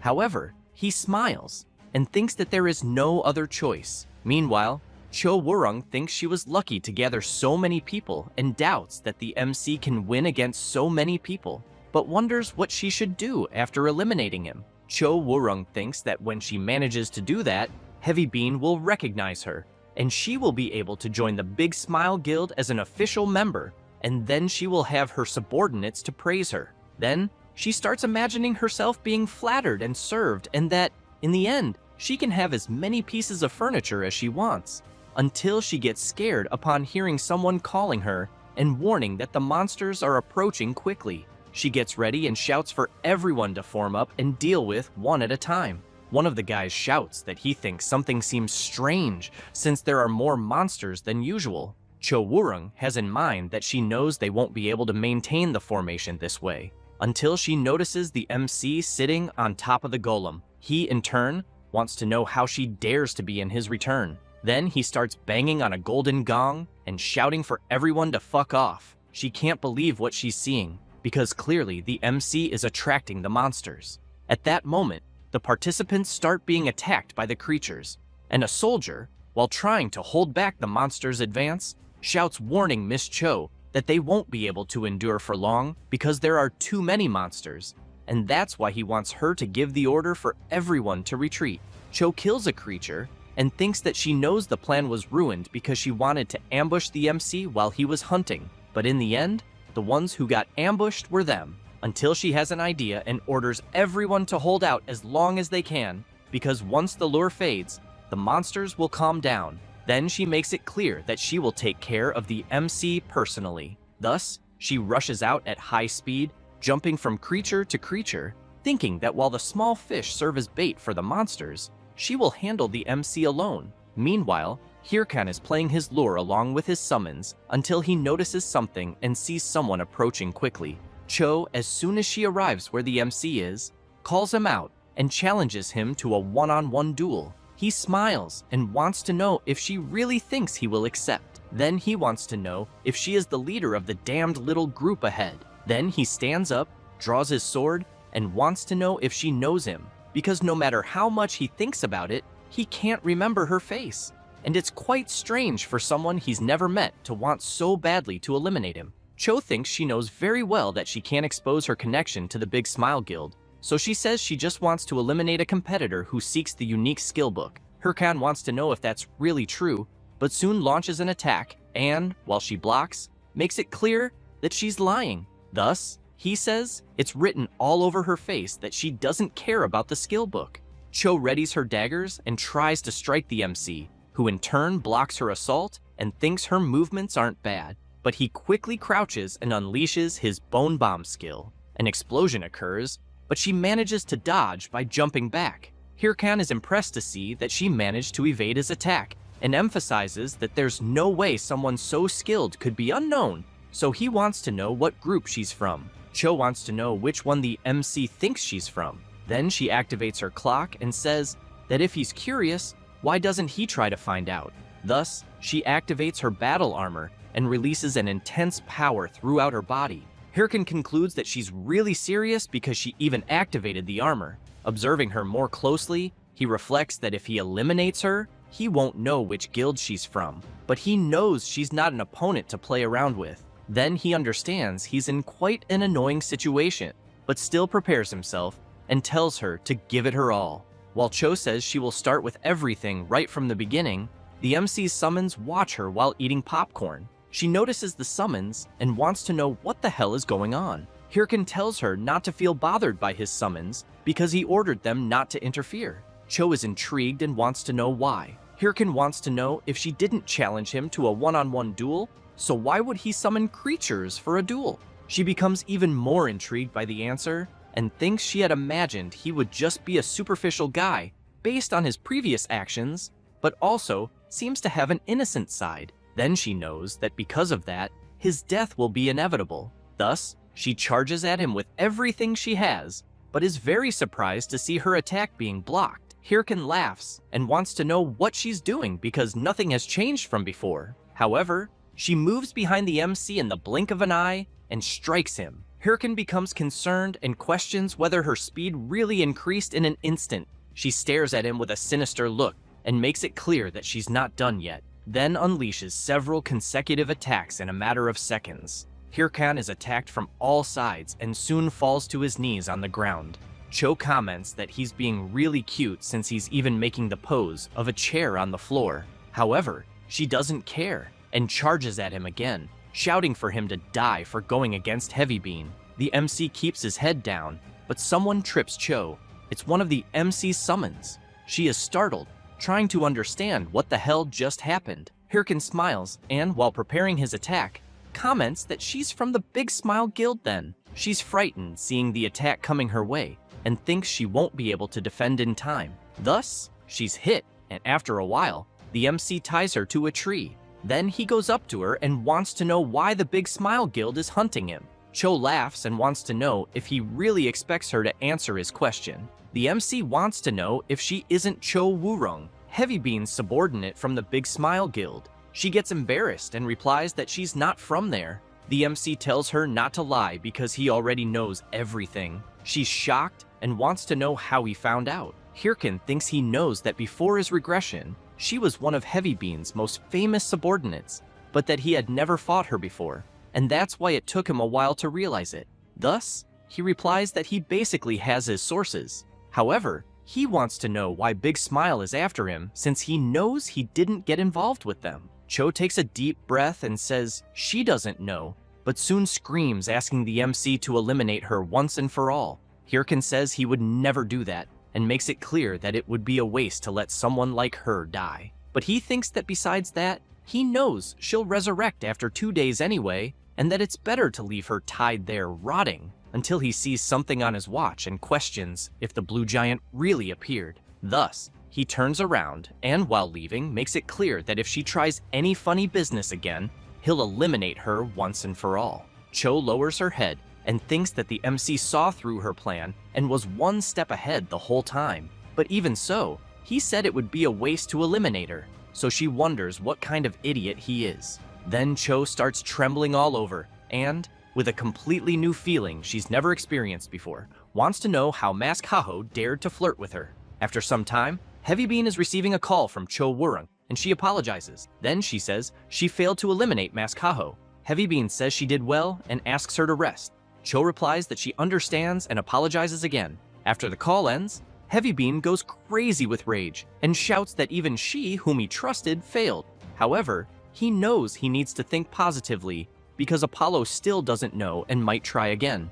Then Apollo calls him and wants to know if Mask Haho has already been eliminated because he heard news that one of the top 30 guilds, Big Smile, was defeated by him. The chubby guy also points out that if this is made public, he wants to know what Heavy Bean thinks will happen. He's embarrassed, feels his soul leaving his own mouth, and thinks that everything happening is because of that damn Mask Haho. And while thinking about him, he keeps cursing him. Meanwhile, he wants to know why he's suddenly feeling an itch in his ear. Meanwhile, the MC arrives where the blue giant is, and, all excited, summons his invocations to deal with the creature as quickly as possible. However, it takes longer than the MC expected, and he is completely exhausted. On the ground, he comments to his invocations that he barely managed to defeat the level 85 blue giant.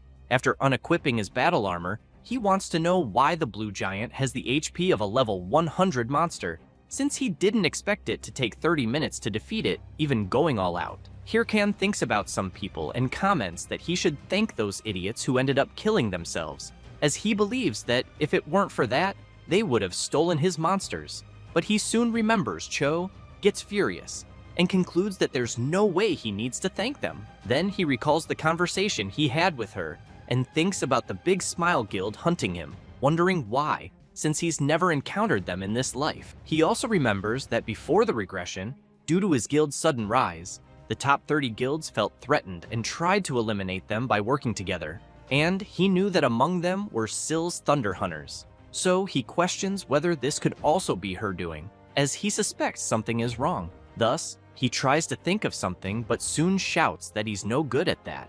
Then he calls his invocations to make things clearer, because if anyone gets in his way, he will eliminate them. Next, he sees that there are 138 hours left until the event ends, and, all excited, comments that now they will start making money. 138 hours later, the castle gate opens and the participants return angry, saying that it was really difficult this time. One of them emphasizes that they shouldn't have messed with the Haho mask. His friend comments that it was all because he wanted to listen to that Cho Wurung. However, he gets nervous and yells, wanting to know how that was his fault. At that moment, the MC appears covered in cash and makes it clear to them that they don't need to fight since the day is beautiful. But upon noticing one of their faces, he quickly wants to know what's wrong. Then he starts mocking them, saying they're idiots who came back empty-handed. They don't like being mocked at all. But while the MC thinks it's just karma, Cho is once again watching from the shadows. She gets nervous and, observing the MC closely, swears that next time it will be different. But in her eyes, she's seeing the MC differently, wanting him for herself. Then she turns away all embarrassed and thinks she needs to eliminate him instead of fantasizing about him. At that moment, Bagel shouts that he will announce the mission's top contributor. Thus, he yells the MC's name and asks him to go to his office. Hirkin gets excited, thinking that he's finally been recognized. It doesn't take long for him to reach the office of the administrative captain, who comments that the MC was truly incredible since he defeated the most monsters and even the Blue Giant, so he thanks him for his efforts. However, he says that lately, more strange monsters have been appearing, blue-skinned monsters with ice energy, and some they had never seen before, like the Blue Giant that the MC defeated, and he firmly believes they are coming from the Ice Mountain. Then he emphasizes that if they had the opportunity, he would like to send an expedition to that mountain. But Bagley notices that the MC isn't paying any attention, and quickly wants to know if he's listening. Hirkin replies yes, but thinks that he knows very well about the map of the Frozen Mountain Kingdom. As soon as Bagley mentions the mission reward and wants to send the MC, he gets all excited, and the administrative captain comments that he's quite predictable. However, he says that there's a letter from his master requesting that the MC go to the Urgel Mountains to begin the secret organization mission, and that he will need to speak with the blacksmith wolf to receive the next mission. The reward itself is unknown. Hirkin keeps in mind that the Urgel Mountain is full of high-level monsters, and it's no wonder he was sent there. But he gets furious and considers that maybe they just want to mess with him. Bagley takes the unique skill book and gives it to the MC, saying it's his reward for winning. While Hirkan keeps kissing his reward non-stop, Bagel comments that he's giving him such a reward and hopes that the MC will take good care of it. Hirkan, all excited, wonders which skill he will get but knows that any unique skill is great. Then, he places his hand on the book and the system notifies that he used the unnamed skill book. It then informs him that he obtained clay creation. Hirkin gets confused, trying to understand what kind of skill that is. Meanwhile, elsewhere, the Thunder Queen wants to know who it was. Hatch asks her to calm down, but she is extremely furious and unleashes her attack, completely destroying everything in front of her. The mage can't believe the extent of her destructive power, and while he's terrified, dying of fear of his lady, she remains furious, thinking about some idiots who appeared out of nowhere and stole her monster from the main mission her guild was doing in the raid. Sill looks back with a terrifying expression and asks the mage who those bastards were who interfered with her plans. Hatch says they aren't part of the top 30 guilds, and, judging by how they escaped their investigation, he thinks they must be quite high-leveled. Sill clenches her teeth angrily and orders the mage to find out what they looked like and place a bounty on them, as well as then ensure that no one is around when the monster respawns again. Then she grips her sword tightly and with a murderous instinct makes it clear that she doesn't know who they are, but she's sure that if they dare to appear again, she swears she will eliminate them with all her strength. Meanwhile, elsewhere, someone is playing chess, and wants to know if it wasn't too cruel to steal the monster from the Thunder Hunters, since the mission was quite dangerous and almost went wrong. The other person emphasizes that there was no other choice, as the Thunder Hunters' speed was faster than they thought. The warrior laughs and wants to know if the next target will be the Hydra Guild. The mage asks him to calm down, as she thinks that if that happens and their identities are exposed, it will be very bad, until someone appears saying that they agree with what she said.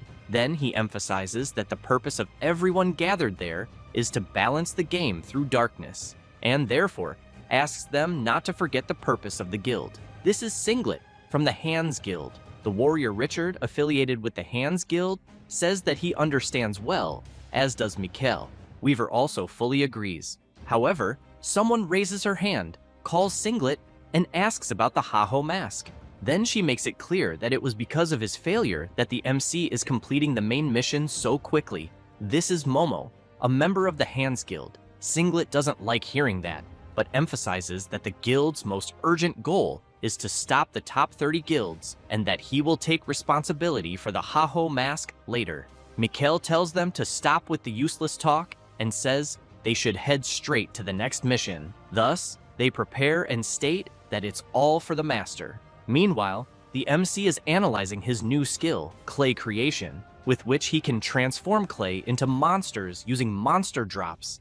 And as proficiency increases, the creation stats will become more similar to the target monsters, with the materials being consumed when used. Hirkin knows that basically, he can transform a golem into another monster, so he imagines that means he can create creatures that can fly or be used in battle. All excited, he thinks this skill is wonderful. Thus, he decides it's time to test it and grabs a tooth from the blue giant he defeated in the war zone. Pointing at the golem, he uses his clay creation skill. His summon quickly starts reacting, and Hirkan begins to get excited, thinking that an incredible monster will emerge, until the golem transforms into a very small version of the blue giant. Hirkan gets quite confused, trying to understand what the hell just happened. With that, the system notifies that the MC's skill rank is low, so it will be 50% less effective. Hirkan can't believe it and yells, cursing the game. After some time, he arrives at Urgel village and still very furious, thinks it's his fault for getting his hopes up, since he knows pets are rare even in his past life, and there was no way to get one so easily. But he thinks he'll level up the skill rank slowly, and that, for now, he should focus on the main mission. As soon as he checks it in the system, he thinks about the blacksmith Wolf, as he knows him very well, since Wolf is part of the Secret Order and the most famous blacksmith NPC.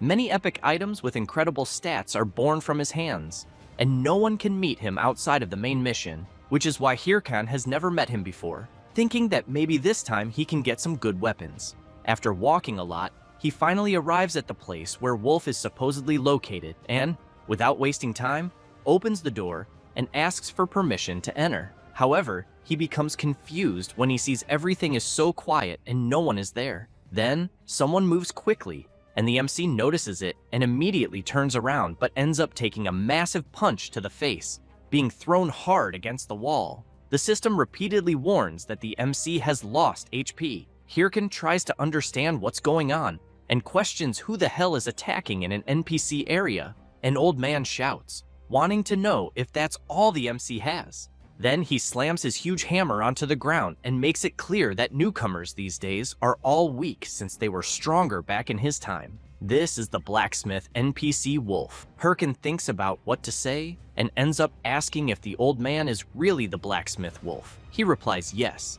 and the MC wants to know why he was attacked. Wolf answers that it was just a test for new members of the order, as they are not a secret order for nothing. Hirkan goes crazy with anger and questions if the old man is mocking him, since who would attack someone out of nowhere just for a test? However, he soon sees a system notification informing that he obtained the title, the first to speak with Wolf, and that his work-related stats increased by 25 points, as well as the title, the first to survive the blacksmith, increasing his HP by 25%. Hirkan is impressed and wonders if he really got 2 titles from this, as they are very good. Wolf wants to know if the boy is angry about it, since he knows that newcomers these days have no patience. Then the blacksmith sees the MC making a heart shape with his hands and saying that he loves him. Next, Hirkan grabs the blacksmith's leg and begs the old man to use him as he pleases. Wolf wants to know what the hell is wrong with him and calls him crazy. The MC keeps trying to flatter the old man, and Wolf starts getting scared by the MC's behavior until he throws a bag in his face and tells him to get lost. Then he kicks Hirkan out and orders him to go to the Bahim forest to deliver the bag. Hirkan stumbles down the stairs and falls face first onto the ground. The MC begins to get up and, excited, thinks he'll endure being cursed at and attacked, since he knows that NPC gives out titles easily, and he'll do whatever it takes to make it happen again. At that moment, a system notification arrives informing that a new mission has been registered, being the request of NPC Wolf, in which the MC must deliver the bag to those who reside in the Bahim forest, and the reward will be being recognized by the blacksmith. Hirkan gets excited, knowing that those who live in the Bahim forest are elves. However, he thinks there's a problem, since he knows elves are generally hostile toward humans, live hidden in the forest, and are even harder to find because they move around frequently. Then he thinks that, in his past life, people made maps to find them, but he doubts that a bit, since, in the first place, he doesn't understand why they're so obsessed with elves. Therefore, he figures he'll have no other option. Thus, he goes to the city square, where there are several players, and starts banging his golden gong, shouting that he's buying information about the Bahim forest and offering up to 100,000 gold depending on the information. People start whispering to each other, wondering if that's the Haho mask and why he's there. Hirkan knows it's a bit embarrassing, but for now, it's the best he can do, since if he posted saying he was buying information, he'd risk the top 30 guilds recognizing him. So, he prefers to endure some embarrassment rather than spend the whole day in the mountains. Then, someone approaches, and everyone, including the MC, becomes startled as they see a man carrying a huge, completely defeated creature. This man says to the MC that he must be the so-called Haho mask. Hirkan is shocked, as he knows that the man in front of him is Pitbull Singh. As soon as the surrounding players realize who's there, they start asking if it's really one of the top 100 ranked players and why he's there.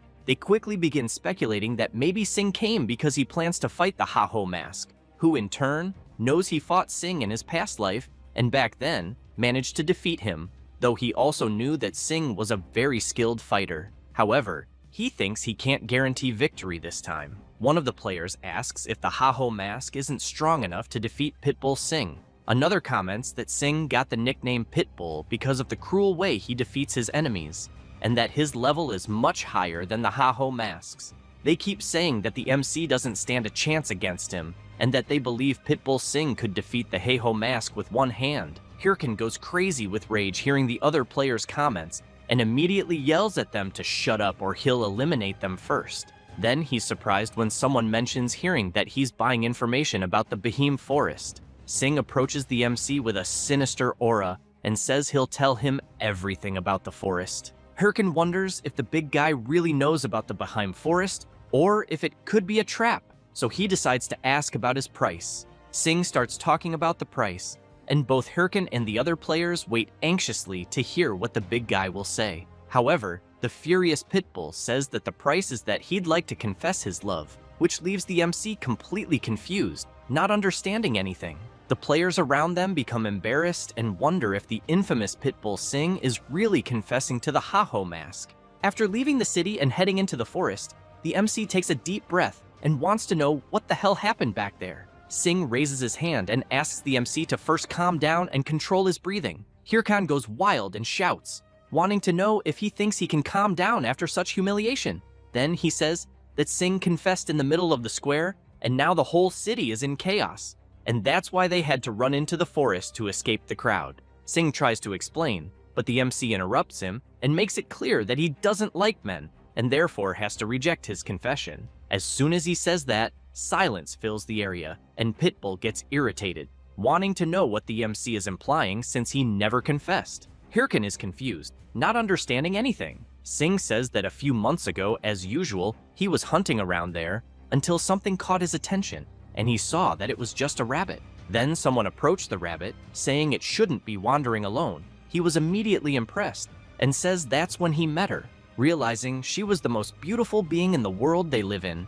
But as soon as he tried to do something, she suddenly ran away as if terrified and never appeared again. So he waited for months in the same place, hoping she would return someday. Hirkan imagines the scene and can't believe it. Singh continues, saying that he gathered all kinds of information about elves from the local NPCs. The MC immediately wants to know if he wasn't being a stalker. However, Singh explains that even after visiting every place, the locals only said they had seen an elf once before, but he never found anything. Until, when he was thinking of giving up, he heard the Haho mask looking for information about elves and decided to ask for help. Hirkan concludes that's why he acted that way back then, but he gets nervous and wonders why he didn't just say that instead of starting with a love confession. Even so, he feels he's gotten involved with someone exhausting, but needs to finish the mission quickly since only he has a lead about the elves. Thus, he asks the big guy to take him to where the elves usually appear.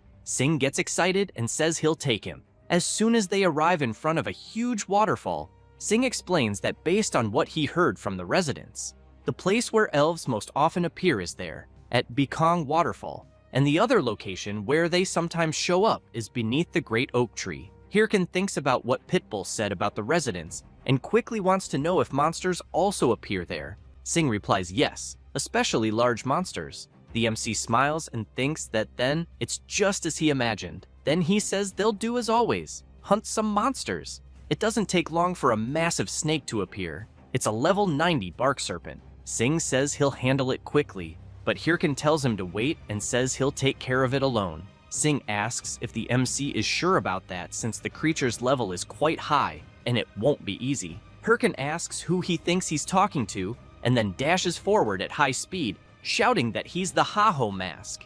The serpent, upon noticing the MC approaching, lunges to attack.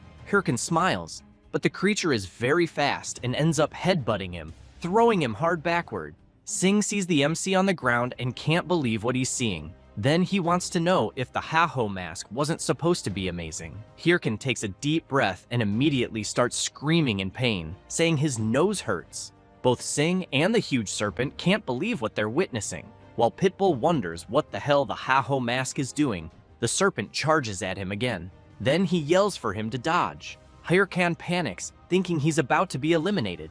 At that moment, an arrow is fired, hitting the serpent squarely, followed by more attacks striking the creature. Singh is very surprised. Hirkan laughs and comments that NPCs, known as residents, unlike players, don't fight monsters, since he knows that when they encounter monsters, they run for their lives. So he suspected that when the residents there are hunted and cornered by monsters, the elves end up appearing. Singh wants to know if the Haho mask predicted that from the start. Hirkan laughs and replies that it's something like that, and that he thought there was a chance. And apparently, it looks like the elves finally appeared. Then he goes up to her, introduces himself, and says he's there under Lord Wolf's orders. But while he continues explaining that he has a very important mission, an arrow is aimed at his face. One of the elves comments that, in other words, he deceived them. The other becomes furious and shouts that she told them not to trust humans. She then adds that humans are liars, disgusting and greedy creatures. Hirkan feels all those insults are directed at him. Soon after, one of the elves says there's no way Lord Wolf would entrust a task to a lying scoundrel like the MC, who begins to get nervous, wondering what to do and if he should try convincing them by force. Then Singh kneels down, which makes the MC curious to know what he's doing. Singh apologizes for deceiving them, but makes it clear that he needed to meet one of them since they had met before right there in the forest. She is surprised, and Singh continues, saying that back then, he fell in love with her at first sight. Then he extends his hand and gently asks the elf to give him a chance to get to know her. Hirkan can't believe what he's seeing since he knows the elves already hate humans, and now he's revealing that he's a stalker. However, the elf replies that it's fine, leaving the MC even more confused. They start talking and laughing, saying that Selene ended up charming a human. Thus, they begin taking Singh to their village, leaving the MC standing there speechless, still shocked and not understanding what the hell the game is doing. However, in the end, the Haho mask completed the mission of finding the elves. Thus, Hirkan and Singh go after the elves.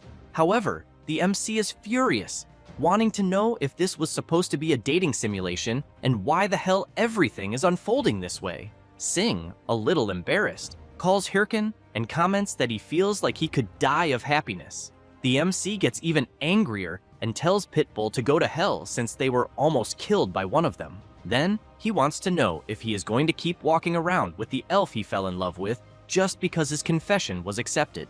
Next, he makes it clear to Sing that the prettier they are, the crazier people get, as he knows someone even more beautiful and completely nuts. Sing points out that he doesn't like elves just because they are beautiful and emphasizes that elves are symbols of fantasy. Hirkan is intrigued by this and soon thinks that Pitbull is actually a pervert, but Sing quickly explains that it's not the way the MC is thinking. Then he tells him that when he was younger, in all the games, novels, and comics he read and played, elves, especially dark elves, were essential icons of fantasy, and that adventuring through magical worlds alongside them had always been his dream. Hirkan becomes even more confused and questions what the hell he's talking about and what that has to do with confessing. However, he is surprised to hear Sing asking if he doesn't feel the same. Then Pitbull wants to know if the MC isn't in this game to fulfill his dreams. Hirkan takes a deep breath and says that he doesn't have stupid dreams like that.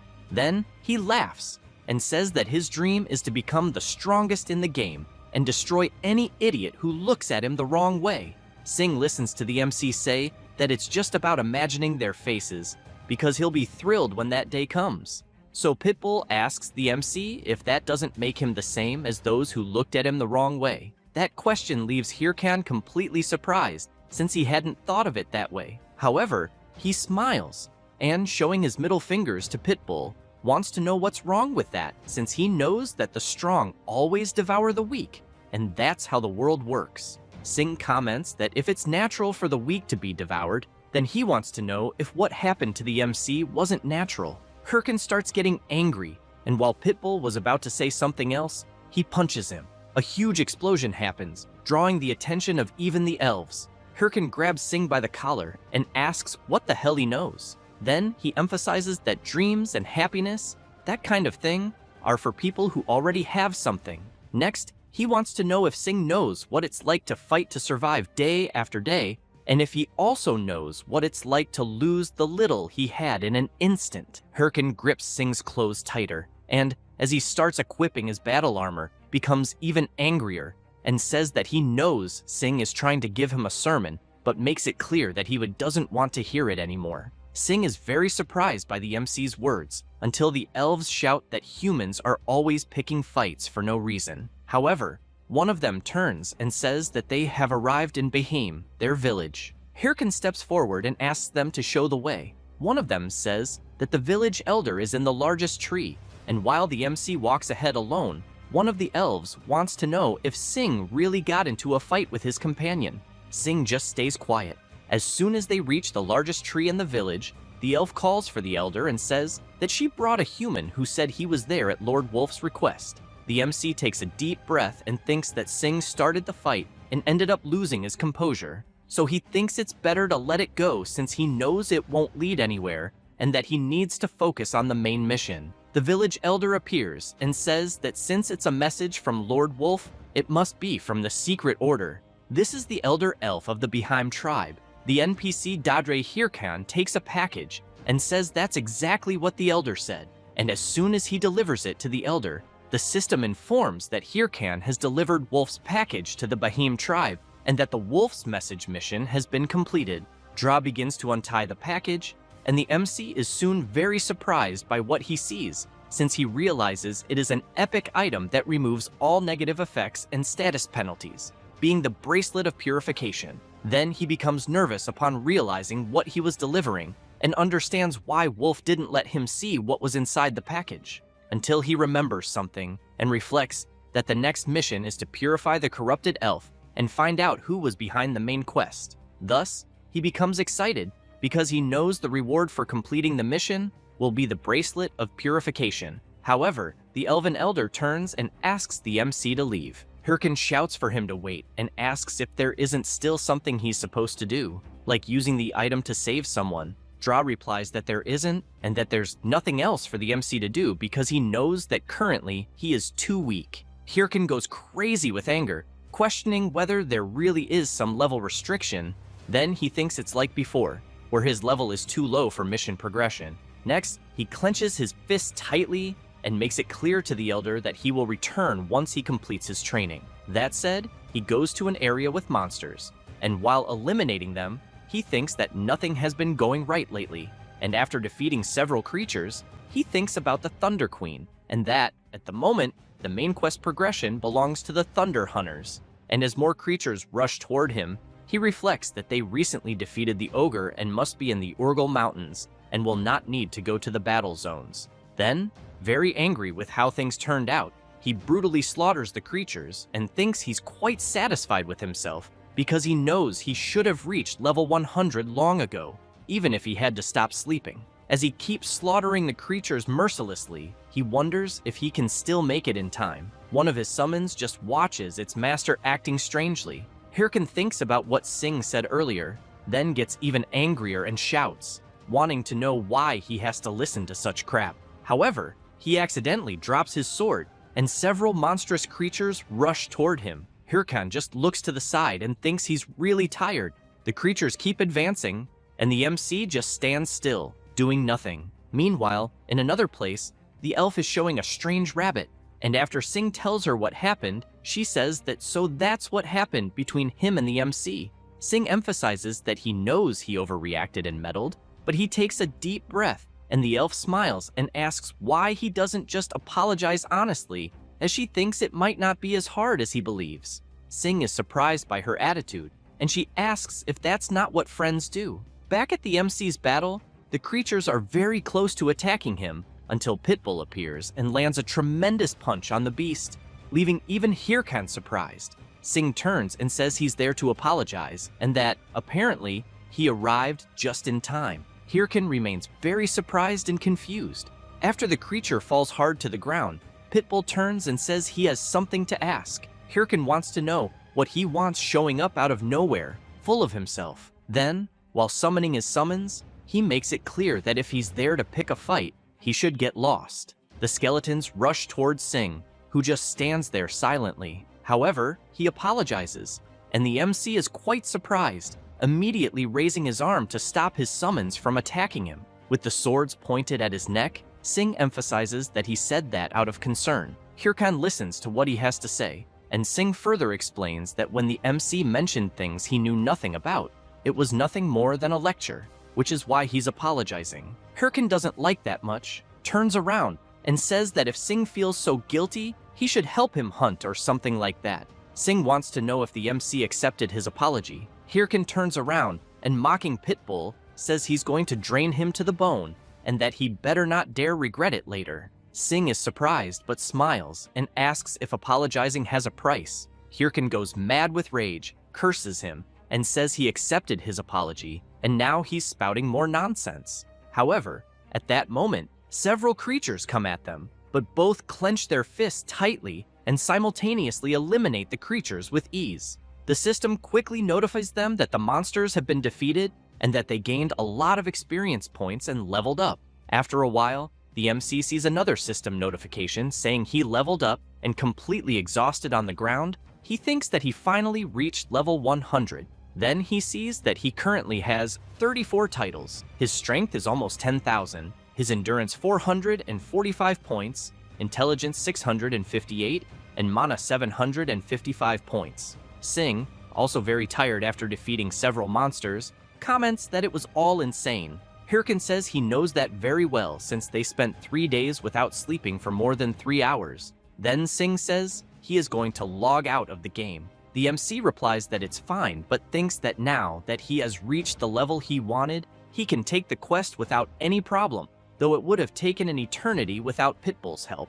Then he gets nervous, stands up, calls Sing, and with great difficulty, thanks him. Sing takes a deep breath, calls out to the Haho mask, and before logging out, tells the MC not to be shy since they are both men and that it's quite embarrassing. That said, he leaves the game, and the MC can't believe what he just heard, and furious shouts calling Sing an asshole and saying he will teach him a lesson next time. After returning to Baheim Village and speaking with the Elder, he says that the MC now seems capable and that he believes he can trust him to find a certain child, but emphasizes that when he is full of corruption, he shouldn't expect reason from them, and that's why he will give him the bracelet. However, the elder sees the MC with a sinister and distracted look and immediately wants to know if he's listening. Then the MC receives a system notification informing him that he obtained the Bracelet of Purification and that the quest, Corruption of the Elf, has begun.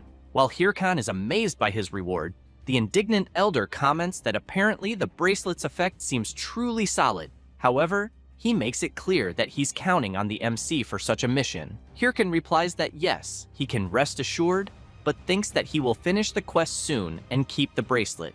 Then asks the elder where he should go. Dra replies that he has no idea, which leaves the MC in disbelief. The elder emphasizes that if he knew the place, he would have already taken Hirkan there. Then he turns and asks the MC to handle it himself. Hirkan starts shouting, asking the elder to wait and at least give him a clue, but he just leaves without saying another word. Hirkan can't believe he will have to do a quest without any information. As soon as he goes outside, he heads to a cliff and shouts, wanting to know how he's supposed to find a corrupted elf that spawned randomly in such a huge area. Then he sits and thinks that he thought the level problem had been solved, but more problems keep appearing one after another, and apparently he'll have no choice but to exchange information again. So he keeps thinking about what to do, but soon remembers the last time and concludes that public trades are quite difficult, since he knows that if he reveals the main parts of the corrupted elf quest, everyone will go crazy over it. That's why he knows he can't make it easy, as he has his own methods. Besides, he knows it's not confirmed yet, but that in reality, the corrupted elf's role is to raise a monster army, meaning that many monsters will appear near a corrupted elf. With that in mind, he plans that if he goes after buying information about newly spawned monsters, some idiots will bring him reports. Then he'll gather all of them and use that to deduce where the corrupted elf from his quest is. But while he shouts, boasting that he's the greatest genius of all time, someone slowly approaches, wanting to know if he's looking for information about monsters. Hirkan immediately turns around, thinking the first idiot has arrived, and says yes. However, he's left very surprised since the person he's seeing is Shev the Slayer. Moments earlier at the Red Bull's advance base, Yell was calling for Shev, and he wanted to know what she wanted. Yell asked if he remembered the anonymous tip about the location of the elf's corruption. Shev said he did, and she told him that a new message had just arrived from the same sender, which surprised him a lot. The message said that a certain person was buying information about where monsters were spawning. Thus, Yell emphasized that this person was offering money for information about recently spawned monsters, and wanted to know why out of nowhere. Shev said it could only be a smokescreen where someone who knew an important piece of information about the corrupted elf was trying to throw people off, and that it wouldn't be something useless at this point. Yell said that made perfect sense. Shev pointed out that someone saying they're hunting monsters is just an excuse because they're after something else. Yell got excited and, while grabbing Shev, asked what he thought about monopolizing the information. He smiled and said he'd be back soon, but that he'd be with the goose that laid the golden eggs, saying that while thinking about the MC. Back in the present, Hirkan remained very surprised because he had been thinking of finding some random garbage guild where they'd throw the information at his chest and then take off. But seeing the overwhelming presence of Shev, the Slayer, right in front of him, he wondered why the hell it had to be such a big, overpowered fish. Then he stood up, thinking that for now, the plan was cancelled, and he would act silently without leaving any trace of suspicion. But he soon felt crushing pressure since the leader of the Red Bulls Guild was right in front of him, wanting to know if he was thinking about running away. Hirkan quickly summoned his summons, which immediately surrounded Shev. He laughed and remarked that the MC made a smart move, because if he had ordered the summons to attack, he believed the MC would already be dead. Hirkan became worried, thinking it was quite humiliating. Since he knew Shev was right, he wouldn't be able to defeat him. Shev got serious and asked the Hey-Ho Mask to respond, but emphasized that he had a physical ability well above a novice's and an information-gathering capacity that surpassed intermediate guilds, so he wanted to know who the Ha-Ho Mask really was. Hirkan was very surprised, but tried to take a deep breath and say something, but Shev didn't understand and asked him to be clearer. Hirkan began shouting that everyone, Then he started acting crazy, fell to the ground, and screamed that he was just a stupid novice, and that, on top of that, a bad guy from the Red Bulls Guild was threatening him. Hirkan paused briefly, making a crying face, but soon went back to flailing and shouting that he was only trying to find information about monsters. Chev just remained silent without saying a word, and the MC wondered if his plan to play the fool had worked, and if Chev had fallen for it. Chev took a deep breath and then said that apparently there had been a misunderstanding since he didn't think the MC was the same person from the report.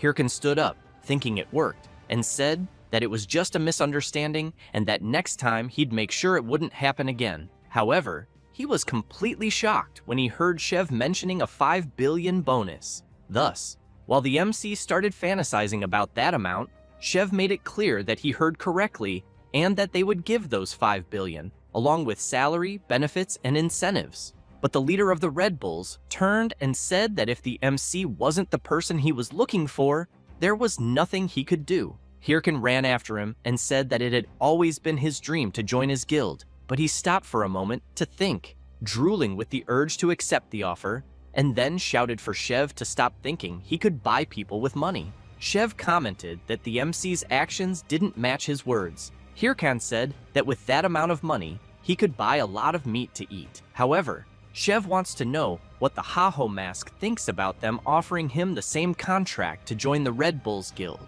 Hirkan is surprised and replies that it's very sudden and that he would never accept. Chev quickly unleashes his incredible power and, placing his sword on the MC's neck, wants to know if even then he would still say no, making it clear that if he doesn't join, he'll consider him a rival and eliminate him right there. Hirkan swallows hard but still answers no, which leaves Chev very surprised. Then, while the MC releases his power and equips his battle armor, he makes it clear that he will not depend on anyone's strength because he will become stronger on his own, even if it means dying there. Chev remains silent, and the MC, while signaling to his summons, also makes it clear to Chev that he better be ready because once he becomes stronger, they will be the first ones he crushes. However, Hirkan becomes completely confused when he sees Chev sitting near the cliff, commenting that the view is quite beautiful from up there. Thus, he wants to know what the hell he's doing. Chev says something about the Red Lake, which confuses Hirkan even more. Chev tells him that his guild confirmed it's true that there has been an explosive increase in monsters spawning nearby. Hirkan wants to know why he's telling him that since they're supposed to be rivals. Chev laughs and wants to know if the MC really thinks he considers him a rival. Hirkan is surprised, and the blonde guy turns around laughing and tells him not to get so full of himself because the Red Bulls are the strongest and bow to no one. That said, he stands up and emphasizes that they were only giving the MC this information because they admire his solo playing spirit, nothing more. Then he says he's leaving. Hirkan stays silent for a moment and then shouts, "Salt Mountain!" Chev turns around surprised, and the MC says that if they're staying away from the elves' territories, then yes, the Red Bulls must be progressing through the dwarves' tower of the main quest, which means they're at Salt Mountain. But he gets angry and shouts, wanting to know what's up with the blonde guy, if he's getting nervous now, and who he thinks he is to call others brats, since he's been playing this game longer than all those idiots. Chev is very surprised by the Haho Mask's revelation, but suddenly he bursts out laughing, and the MC wants to know what the hell he's laughing at. The blonde guy replies that the reason is the MC himself, who is a complete idiot all the time. Hearing that makes Hirkan even angrier, and he immediately shouts, wanting to know who the blonde guy thinks he's calling an idiot. Then he turns and leaves with his summons. Chev immediately contacts Yell through the system and informs her that his recruitment failed. He also says that the goose seemed like it was about to kill itself before joining the guild and might have died if he had pushed further. However, he smiles and, thinking about the MC, tells Yell that he's very curious to see how far the Haho Mask will go playing solo. She hears all that and immediately gets furious, then starts cursing the blonde guy with several names and scolding him. He drops to his knees on the ground, completely embarrassed, and tries to argue, but knew that once he got back, he'd be hearing it non-stop. After that, Hirkan is with his summons at the place called Red Lake that Chev had mentioned, and while the skeletons play with the water, Hirkin thinks that his summons don't even know what their master is going through and keep acting that way. Then he turns and shouts for them to behave because he thinks there's nothing interesting about a red lake. Until he remembers before when he was with his guild friends, and they were also playing with the lake and calling him. Back then, the MC said that this was the intermediate monster area near level 120, and that everyone should eliminate as many as they could and level up. But his friends didn't care and splashed water on the MC's face, calling him a boring addict. So he got very angry and ran after them, and after remembering that, he knows this is quite a familiar place. Thus, he calls his summons and orders them to immediately get into formation, until he turns around after hearing a noise and sees some people rushing toward him. But as they get closer, the MC realizes that it's a warrior, 2 mages, and a priest, and immediately wonders if it could be an ambush. However, he doesn't care and calls his summons to be ready. Then he tells them that when he gives the signal, they are to attack immediately. He starts counting, and as the people approach, he shouts, ordering his summons to attack. But he becomes completely confused when he sees that the people have bowed before him. Then he wonders what the hell is going on. The priest, with tears in his eyes, begs the Haho mask to help them because they're in serious trouble. After they explain the situation to the MC, Hirkin wants to know if they really need his help to hunt the corrupted gray rooster. The warrior replies yes, but the MC wants to know why they don't do it themselves. The warrior explains that they're only part of the 2nd division of the Golden Brothers Guild, and that their guild is a prominent group, but barely reaches the level of the top 30 guilds in the game. And since they're only from the 2nd division, they're just a bunch of nobodies. Hirkin tells them to summarize it in less than 3 sentences. So the warrior says that if they fail the hunt, they'll be expelled from the guild and want the MC to help them. Hirkin says he refuses, and that's the end of it. All of them immediately start crying and begging the Haho mask to help them, or they'll really be screwed. Then they grab the MC and say they'll pay him. Hirkin gets curious and asks how much they're willing to pay. The warrior says around 20,000. The MC turns around and says that's too little. However, the warrior jumps and grabs the Haho mask's leg, shouting that it's all they have and that he can take the rewards if he defeats the monster. Fed up with hearing them beg, the MC thinks that he still needs to deal with corrupted monsters anyway. Thus, he says he'll accept the 20,000 and all the rewards and asks if they agree. They get excited and thank the Haho mask repeatedly. Hirkin just tells them to make the payment quickly and walks off. Suspiciously, they thank the MC again. But sometime earlier, the warrior and his friends were handcuffed and begging for more time to pay their debt.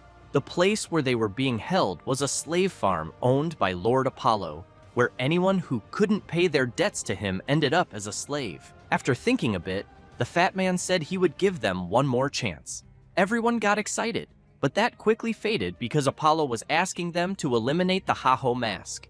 The warrior wanted to know how they could kill such a skilled player. Apollo said he would lend them high-quality equipment and didn't care if they killed the MC fairly or lured him into a trap. Then he made it clear that if they couldn't do it, they would rot there for eternity. Back in the present, they all know there's nowhere to run, and watching the MC's back, they know that when the Haho mask is distracted by the monster, they'll attack him when his guard is down. Thus, they ready their weapons. But suddenly, a massive claw stomps the ground, terrifying them since the level 120 corrupted gray rooster has just appeared right in front of them. Hirkin says that the creature is really noisy, then turns and emphasizes that he'll strip the creature's armor and that they're to handle the rest. Then Hirkin places his hand on the ground, activates muscle modification, and rushes toward the creature at high speed. They're surprised by the Haho mask's speed, and watching him fight alone, wonder if the MC will duel the creature by himself. While the rooster attacks with its sharp feathers, Hirkin dodges and thinks that the creature has long-range attacks. Then he jumps at the corrupted rooster and shouts that the creature is slower than he remembered. That said, he delivers a powerful slash to one of the wings, then to the abdomen, and finishes with the leg. The corrupted rooster charges at the MC, but he had already anticipated the movement and, with his incredible speed and the muscle modification ability active, delivers several consecutive slashes at once and shouts that the creature is really slow. Because of that, the MC completely broke the armor of the corrupted Grey Rooster. The warrior widens his eyes, very surprised to see that the Ha-Ho mask managed to do it so easily. Hirkin shouts, warning that the creature's body armor is gone and only the helmet remains.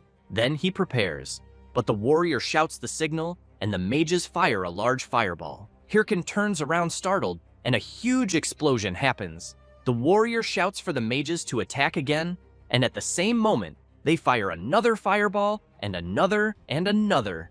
In the middle of the dust, they wonder if they managed to do it. Then they get excited and celebrate, shouting that they finally won't be slaves anymore. However, the warrior becomes completely terrified upon hearing someone say that it was just as he thought. Hirkin, amid the dust, says he knew something was wrong from the start because they were all supposed to be poor but had high-quality equipment and made a necromancer fight on the front line. Then, he makes it clear that it's a good thing he was prepared. That said, the system notifies that the ability Skin Change has been activated, granting an additional 388 points to armor, followed by the ability False Heart being activated, increasing HP by 120 points, and finally the ability Boiling Blood, which increases recovery rate. Hirkin, while getting ready, emphasizes that he doesn't care if they are the Golden Brothers or the Beagle Boys. Then, as soon as he finishes equipping himself and summoning his summons, he says that he hopes they're all ready because they're already completely dead. The warrior, very scared, yells for the mages in his group to use magic immediately, but the cockatrice appears behind the MC and his summons, and he wants to know if the warrior's group is sure they want to continue, and they become very scared when they see that even the cockatrice is on the MC's side, who in turn wants to know if they realize they are screwed, until the system informs the MC that a corrupted elf is nearby, which leaves him very surprised, and the elf appears to be furious and soon runs off, and the system warns that he is fleeing, and that the MC will have 3 minutes to capture him, and Hirkan wonders if the elf was after the cockatrice, and why at that exact moment, then calls the warrior's group a bunch of trash, and, while going after the corrupted elf, asks them to at least distract the cockatrice until he returns. Then, he looks back with blood in his eyes and emphasizes that if they run away, he will make sure they die slowly. And so, after going after the corrupted elf, the system informs that less than 2 minutes and 32 seconds remain before the time is up. And Hirkan thinks this is his chance, because if he catches the elf, he will save a lot of mission time. So he becomes excited and concludes it is only a matter of time before he reaches him, and that he will reach first place easily. And with less than 1 minute left, Hirkan pushes forward and charges at the corrupted elf with everything he has.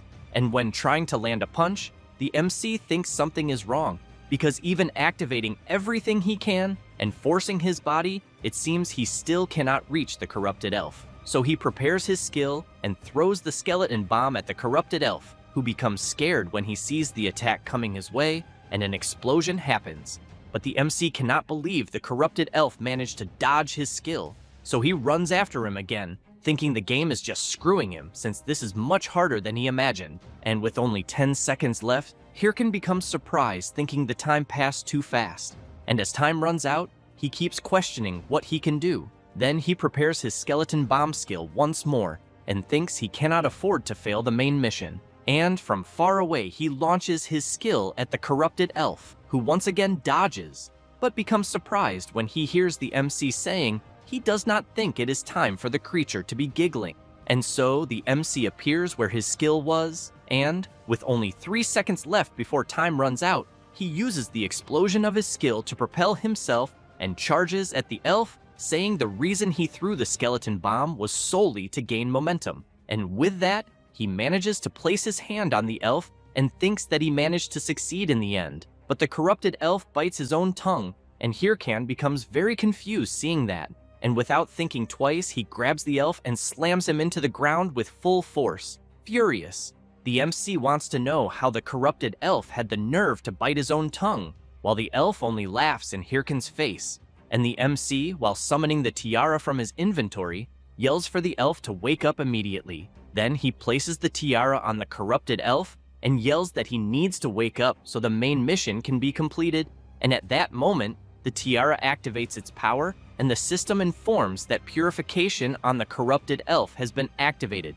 Then, As the MC hopes it worked, the elf takes out a map and hands it to him, and Hirkan becomes surprised at what it is, and the elf ends up dying right after. But he lasted long enough for the MC to complete the corrupted elf mission, and Hirkan takes a deep breath and thinks the elf was destined to take his own life, until he remembers what he picked up and concludes that if things were going to end the way they did, he wants to know what was the point of the timed chase. Then he crushes the paper he picked up and, furious, yells cursing the game. And meanwhile, where the warriors group is, they are still fighting the cockatrice, and the warrior asks for the MC's summons to help them. And right after, the warrior realizes his sword will not hold, until Hirkan appears summoning his golem, which falls on top of the cockatrice, crushing it, and the warrior's group becomes happy when they see it is the Heiho mask. And with tears in his eyes, the warrior says they were waiting for him and that he knew he would forgive them. But after a while, they all get beaten up by the MC, who then wants to know if the Apollo Guild really ordered his death. And the warrior answers yes, and that they had no choice because of their debts. And Hirkan becomes angry upon hearing this, and wonders if the Apollo Guild really reached the point of hiring people to kill him. And since the items the warrior's group is using are unique and rare items, he knows that even though the Apollo Guild is rich, it must not have been easy to get them. And remembering Cho Wurung, he thinks this is getting really annoying, since apparently all these guilds joined forces to go after him. Then he reflects that if that is really the case, he has no choice but to do something about it. So he tells the warriors group to stand up and, with a bizarre expression, orders them to give him everything they have, then makes it clear that from that moment on, he wants 1 million from each of them per week. And they are completely shocked hearing this, thinking the MC is 10 times worse than Apollo. And meanwhile, at the Big Smile Guild's headquarters, someone is listening to music. The person completely relaxed, listening to elegant classical music, thinking that being able to relax like this is the only joy in his life, until someone bursts through the door yelling for his lord and saying there is urgent news. And the man answers that it is his relaxation time and says it can wait. But upon hearing that the Red Bulls just declared war on them, Heavy Bean immediately becomes terrified and yells, wanting to know how that is possible. Then wants to know why, and the guild member says they claimed it is revenge for the attack on the Heiho mask, which makes Heavy Bean wonder if the Heiho mask has any connection with the Red Bulls Guild. But he tells his assistant to say there must be some misunderstanding and that they would like to talk if possible. But another guild member arrives yelling that something urgent needs to be said, and very scared that he says that the unique items his lord lent to the Apollo Guild days ago appeared for sale. And Heavy Bean cannot believe it and yells, wanting to know what the hell is going on. And the guild member says the items are listed above market price and fears it will be very hard to get them back.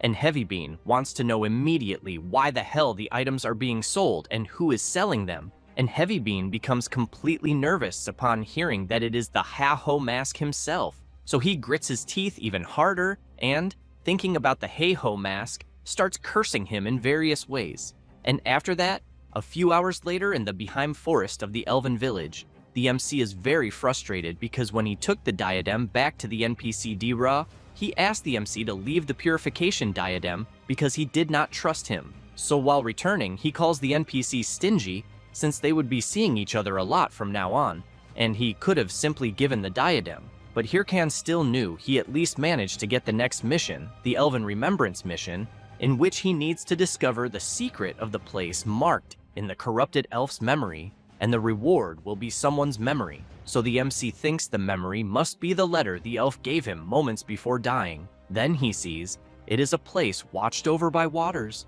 where there are blue clouds covering the sky, and a village hidden among them. But he becomes angry and yells, calling the elves idiots because they write everything in the form of riddles. But then he takes a deep breath and thinks there is no way around it, because even though he does not want to, he knows he needs to ask a favor from the guy who understands the Elven language very well. So he goes to where Sing is, who becomes surprised when he sees the Heiho mask after some time. And surrounded by several elf women, he wants to know what brings the MC to his paradise. And Hirkan becomes furious with what he sees and yells, telling Sing to die. After that, one of the elf women asks Sing to eat a delicious apple, but her friend becomes jealous and says she knew Aisha was Sing's favorite, and he holds her chin and says it is not quite like that, then approaches her warmly and emphasizes that they are all important, which makes all the elf women there completely in love with him, while the MC goes to Sing, grabs his hair, and asks what the hell is wrong with him, and if he is messing around with the elf women, and Sing answers no and says that to stay in the elven village as long as possible, he needed the residents to admire him, then emphasizes that he simply did his best, and Hirkan wants to know if what he is saying is all part of a mission, until the elf women become nervous and, pointing arrows at the MC, tell him to stay away and want to know how he dares to touch Sing with dirty hands, and the pit bull asks them to calm down because they need to avoid violence,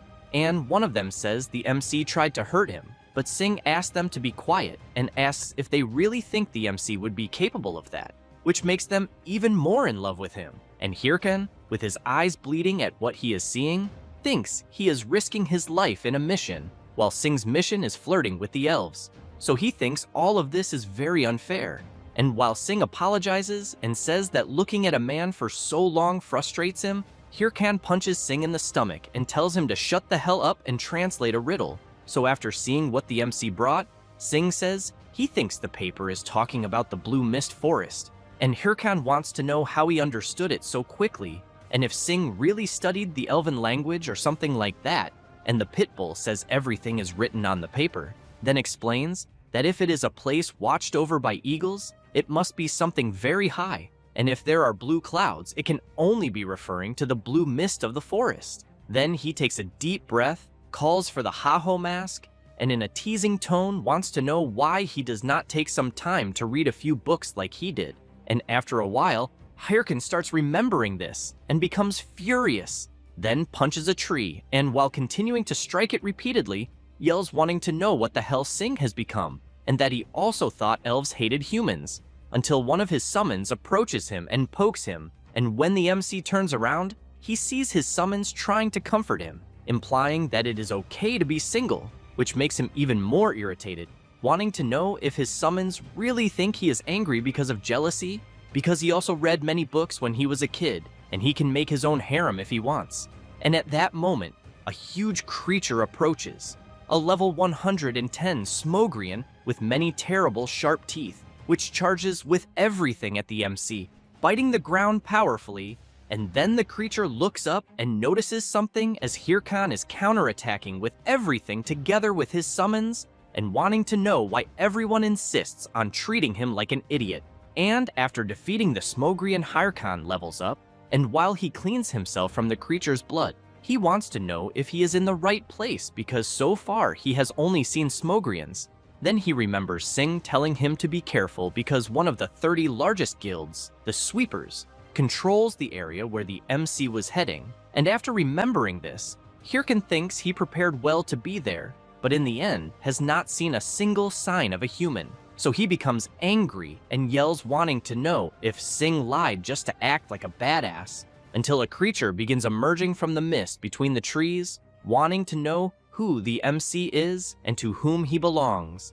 And Hirkan watches the creature coming out of the forest with a sinister aura and thinks it must be who Sing mentioned earlier, then answers that he is not associated with anyone, and the creature with an iron mask on its face says the MC must be an intruder, and after saying that, it releases its terrible power, and Hirkan immediately notices that the field around him has changed completely, and as the creature walks, it makes clear that intruders must be eliminated, and this is a corrupted comrade Avon of unknown level. Hirkan becomes excited upon learning that the creature is connected to the main mission, but does not notice he is being attacked, yet he quickly draws his sword and blocks Avon's charge, and the MC realizes his opponent is full of energy, then jumps back and launches an attack and tells his summons to take the opportunity, but they all receive a powerful blow and are completely destroyed, and Hirkan does not stand still and rushes forward wanting to know how his opponent dares destroy his summons. Then, with his incredible speed, he delivers several consecutive strikes to Avon, then looks back and calls him a weak piece of crap, but becomes very surprised when he sees Avon healing rapidly and the system warning that physical attacks do not work. And Hirkan becomes worried wanting to know what kind of monster cannot be harmed by physical attacks. so he yells for the skeleton mage to attack. But Avon quickly turns and charges at the skeleton mage, and with a single strike destroys another of the MC's summons. And Hirkan smiles, knowing physical attacks do not work on his opponent, and that he also dodges all magic, and he wants to know how he will defeat him. And while observing Avon, he knows he has never faced anything like this before, not even in his past life. Then he grips his sword tightly and thinks this is no different from suicide. But since he is in such a situation, he knows he must go all out. So he summons his golem and activates the skeleton fragment from the Helm of Madness on his summons, which immediately charge at Avon. And while all the MC's summons are about to strike, he also activates the Curse of Sloth from the Spirit of Corrosion. And thus, Avon is attacked with everything, but he remains calm, and in the blink of an eye counterattacks all the skeletons at once. And Hirkan becomes worried upon seeing his skeleton soldiers destroyed again with one blow, and at that moment, Avon pushes forward and delivers a powerful charge against the MC, who tries to block with his sword, then becomes nervous and attempts a counterattack, but his opponent dodges, and Hirkan concludes his skeletons are still not strong enough. And knowing this, he rushes at Avon, shouting that he will handle it himself. And while fighting intensely, he analyzes his opponent and thinks he only needs to land one hit. But Avon lifts his leg and lands a powerful kick on the MC, throwing him far away. And Hirkan tries to brace himself on the ground, and furious, charges at his opponent again. But this time, he yells for his golem, which grabs Avon, and Hirkan takes the chance and prepares his attack. But before he can finish it, he is counterattacked with everything by his opponent, and Hirkan spits a lot of blood, but ends up smiling and, while holding Avon's sword that is stuck in his stomach, says he won because due to his curse skill, his opponent's movements were temporarily restricted. So Hirkan summons his skeleton mages and orders them to attack with everything. Then Hirkan points his finger at Avon and yells, "Boom!" And a huge explosion takes over the area. And after the dust settles, Hirkan is sitting on the ground saying he cannot take it anymore. And with that, the system informs that he completed the Corrupted Elf's Remembrance mission, and that he received the title of Corruption Destroyer. And Hirkan, still frustrated at knowing the creature he defeated could not receive any physical damage, really wants to know what the game's problem is in creating something like that. And then, while drinking a healing potion, he thinks that thankfully he managed to get away in the end, until someone begins walking slowly and leaves the MC completely shocked because he sees Avon walking toward him, and the MC quickly equips his sword and slightly scared wonders how the creature is still alive. And Avon raises his sword high and plunges it straight into his own head, then falls to his knees on the ground, and the MC, confused by what he just saw, wonders if the creature really stabbed itself. While the iron mask and a lot of blood fall to the ground, Avon asks Hirkan to eliminate him before the power of corruption returns and dominates him again, then says he used to be a member of the secret order like the MC, but during a mission was captured by the founder of corruption, and after being severely tortured, he was indoctrinated, and he also says he became a monster and killed countless humans, then begins screaming that he only wanted to protect everyone, and that is why he wants the MC to eliminate a man without honor, until he realizes Hirkan is already right in front of him, and the MC calls Avon and says he has never fought someone as strong as him, and thinks he was probably very strong when he was still human, but emphasizes that what he means is that the ones responsible for the corruption are the real culprits, then wants to know if he only needs to kill them, and also thinks that if he uses purification, he might cure him. And Avon becomes surprised hearing this, and soon says the MC is a good person, then grabs Hirkan's sword and drives it into himself while leaving the MC very shocked by what just happened. And before disappearing, Avon asks Hirkan to take care of the rest and soon vanishes. And Hirkan looks at the sword Avon left behind, and the system informs him that he completed the inheritance mission. Then the MC wants to know if that really was a mission, then calls the game crap again. And meanwhile, somewhere else Syl, upon learning that the Ha-Ho mask is with the Red Bulls, wants to know why. And while walking with her blood-soaked sword, she wonders if she cannot simply give the Ha-Ho mask everything he wants. And Ha-Hui becomes worried about her lady, and Hatch becomes intrigued because he thought Syl was only trying to recruit talented players. but while observing her from behind, he concludes that is not the case since he thinks her obsession is with the Haho mask. Then he calls her and suggests they return quickly, but is interrupted because Singlet has just arrived and wants to talk to Sil, and Hatch and Hahui quickly prepare for confrontation because they did not see Singlet arrive, and by observing him carefully, they notice his presence is undetectable, and the Thunder Queen wants to know why she should talk to a stranger, and he kneels and quietly asks the Thunder Queen if she does not want to eliminate the Haho mask. And Sil smiles and becomes very excited by Singlet's question, and after that, a few hours later, the MC takes Avon's sword to the hunter Ma Wung, who as soon as he touches the sword, starts trembling, then says he was a good friend and thinks that is why he stopped giving news.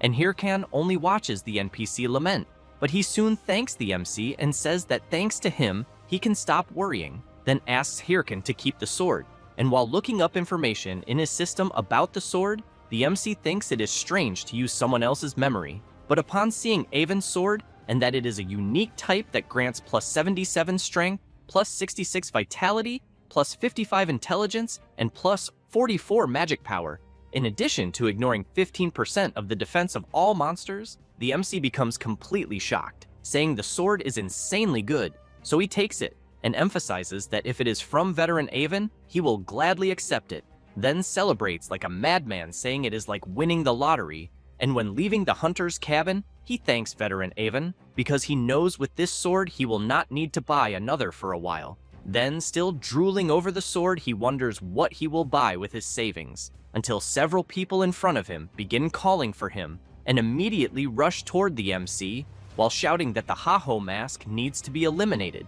And while dodging attacks, Hirkan wants to know who the hell they all are and how they know he is the Haho mask, until the MC hears Romani wanting to know through the watch if he is alive. Then she says he is extremely screwed because there is a bounty on his head on the dark web totaling 100 million gold, and Hirkan cannot believe the amount and wonders what the hell is going on. Moments earlier, where the Thunder Queen was with Singlet, she wanted to know why he had offered help to eliminate the Haho mask, and Singlet answered that it was because the Heiho mask is a variable, then said he would compare what he meant to chess, in which the Heiho mask is an uncontrollable pawn, an illegal piece breaking the rules, then emphasized that a being like that must be eliminated quickly since many guilds have already agreed, but it will be easier with the help of the Thunder Hunters. And Sil smiles and says she thinks the same. But while Singlet was about to ask if he could consider it an agreement, she lunges at him and strikes him, throwing Singlet violently to the ground. Then Sil stomps hard on the player's chest, making him spit a lot of blood, and the Thunder Queen wants to know if Singlet's guild were not the ones who stole the boss last time, then emphasizes that this is a problem. And with her sword over Singlet's stomach, she makes clear that she does not negotiate with those who steal what is hers. And Singlet says that apparently the negotiation failed, then equips his sword and attacks the Thunder Queen and quickly retreats. And Hahui becomes furious and yells that she will go after the insolent man, but Sil tells her to let it go and emphasizes that it is useless to chase a rat, then asks to contact all the guilds, and both Hatch and Hahui become surprised by the leader's request. But she, thinking about the Haho mask, smiles and says she has too many rivals.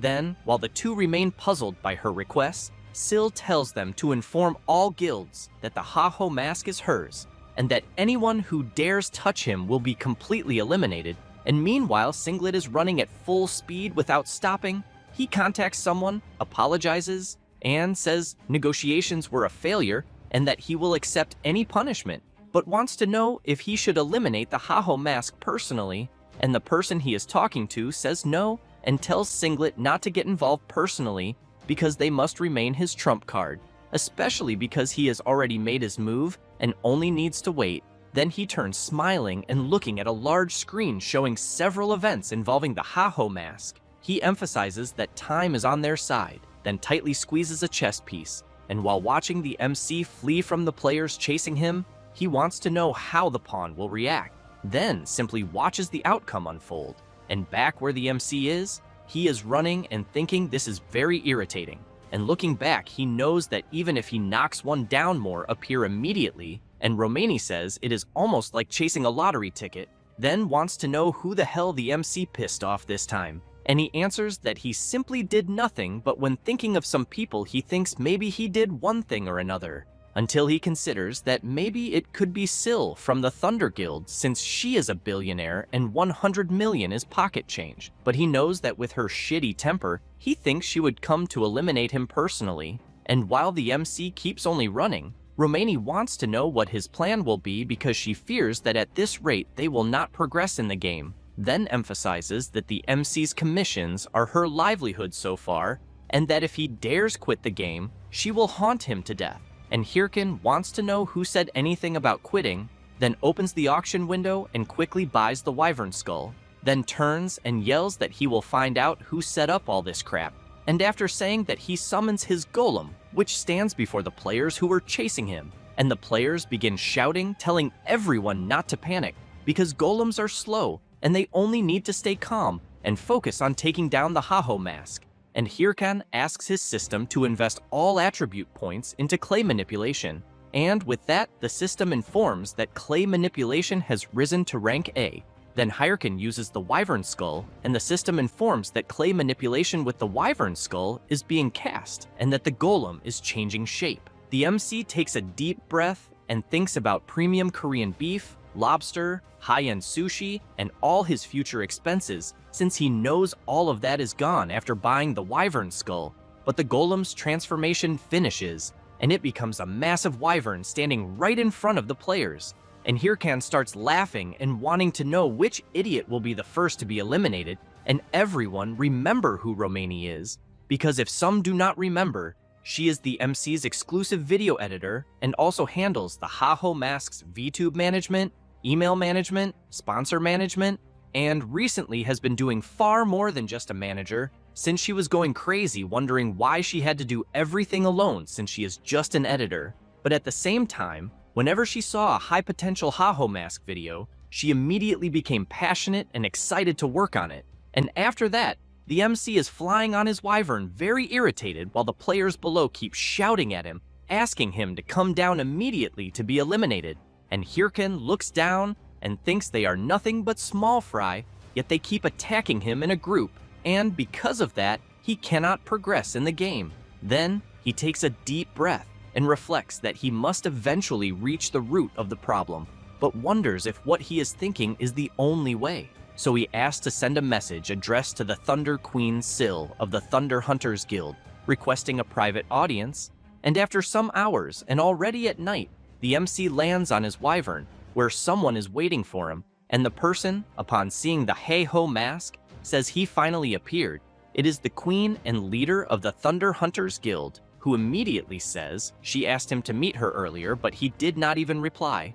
And Hirkan becomes nervous, thinking he is facing Chae Seolyeon, the person who tormented him the day before he regressed, and also the one who made the members of his group betray him. So he clenches his fist tightly and thinks he really wants to kill her. But he calms himself and asks if she was the one who put the bounty on him, and Syl becomes serious and answers no, but wants to know if he went there just to ask that. And Hirkan smiles and says he cannot imagine anyone else who would do what was done besides her, then wants to know if she really hates the fact that he left her guild and took everything for himself. And Syl becomes surprised by the question, but the MC begins yelling, wanting to know if she likes screwing people over. And while Hirkan trembles with anger, she remains calm until she smiles and asks the MC if his answer really matters.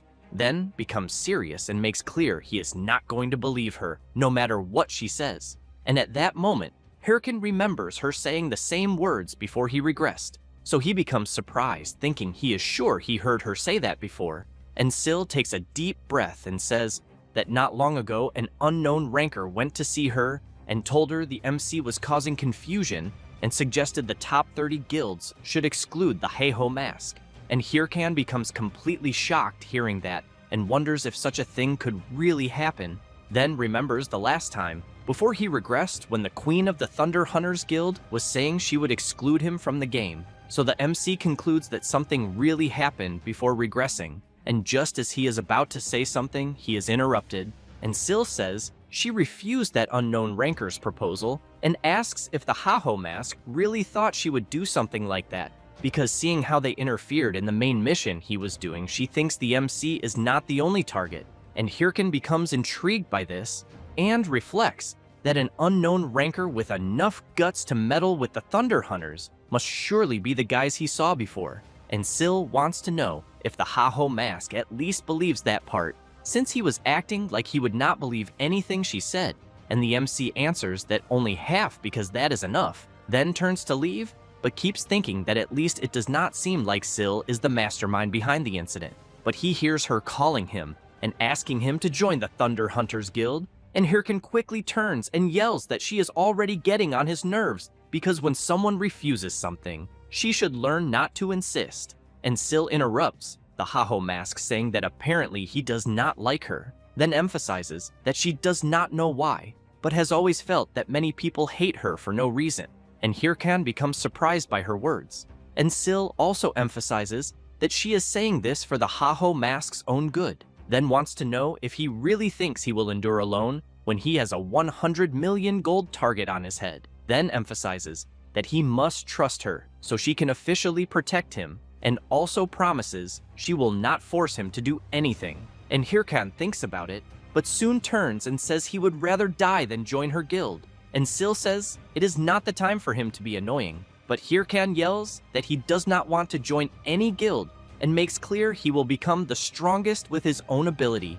because he promised that to himself. And she becomes very surprised by his promise, but says it is very childish, then wants to know if he is really saying he will become the strongest alone, and Hirkan becomes nervous and yells wanting to know what is so wrong about that.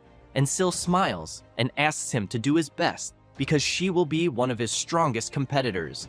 And the MC climbs on the wyvern, takes a deep breath, and thinks the Thunder Queen is truly insane since she is declaring war with only a smile. Then he flies away, and Sil keeps smiling and waving goodbye to the Haho mask, who in turn keeps looking back, thinking he needs to stop thinking about this because chasing her was normal even before regressing. But he still thinks something must have happened before his regression, but he intends to find out when he finishes off the person behind the bounty, until Romani contacts the MC again, wanting to know what the hell he did this time, then says there is now a wanted poster of him, and whoever eliminates him will get a huge reward.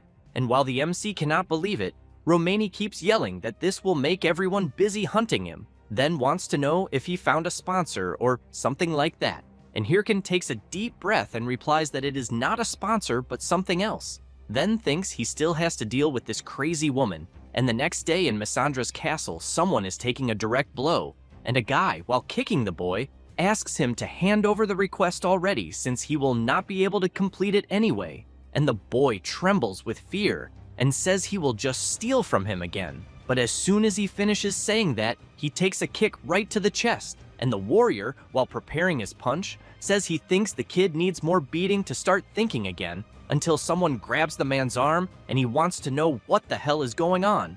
And the MC looks at the boy and wants to know if he is the guy called Git from the missions. And very scared, the blonde boy introduces himself and says his name is indeed Git, but he knows nothing about that mission guy. And Hirkan says he understands and thinks that means it has not happened yet, then calls the boy to come with him, which makes the other guys nervous. And the warrior immediately charges at the MC, wanting to know who the hell he thinks he is to meddle in other people's business out of nowhere. And with no difficulty, Hirkan takes all of them down in a single hit. And after they all fall to the ground, Git becomes very surprised to see that the MC knocked down all three guys at once.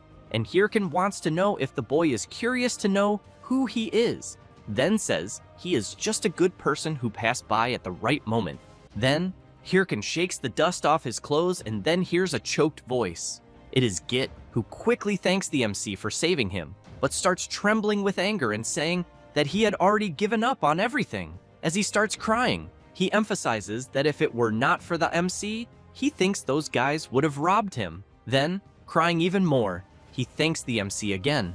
Hirkan wants to know if the mission they almost stole from him moments earlier was the exploration of the ruins dungeon, because once it is completed, the blocking field will be undone. Git gets a little embarrassed and wants to know how the MC knows that.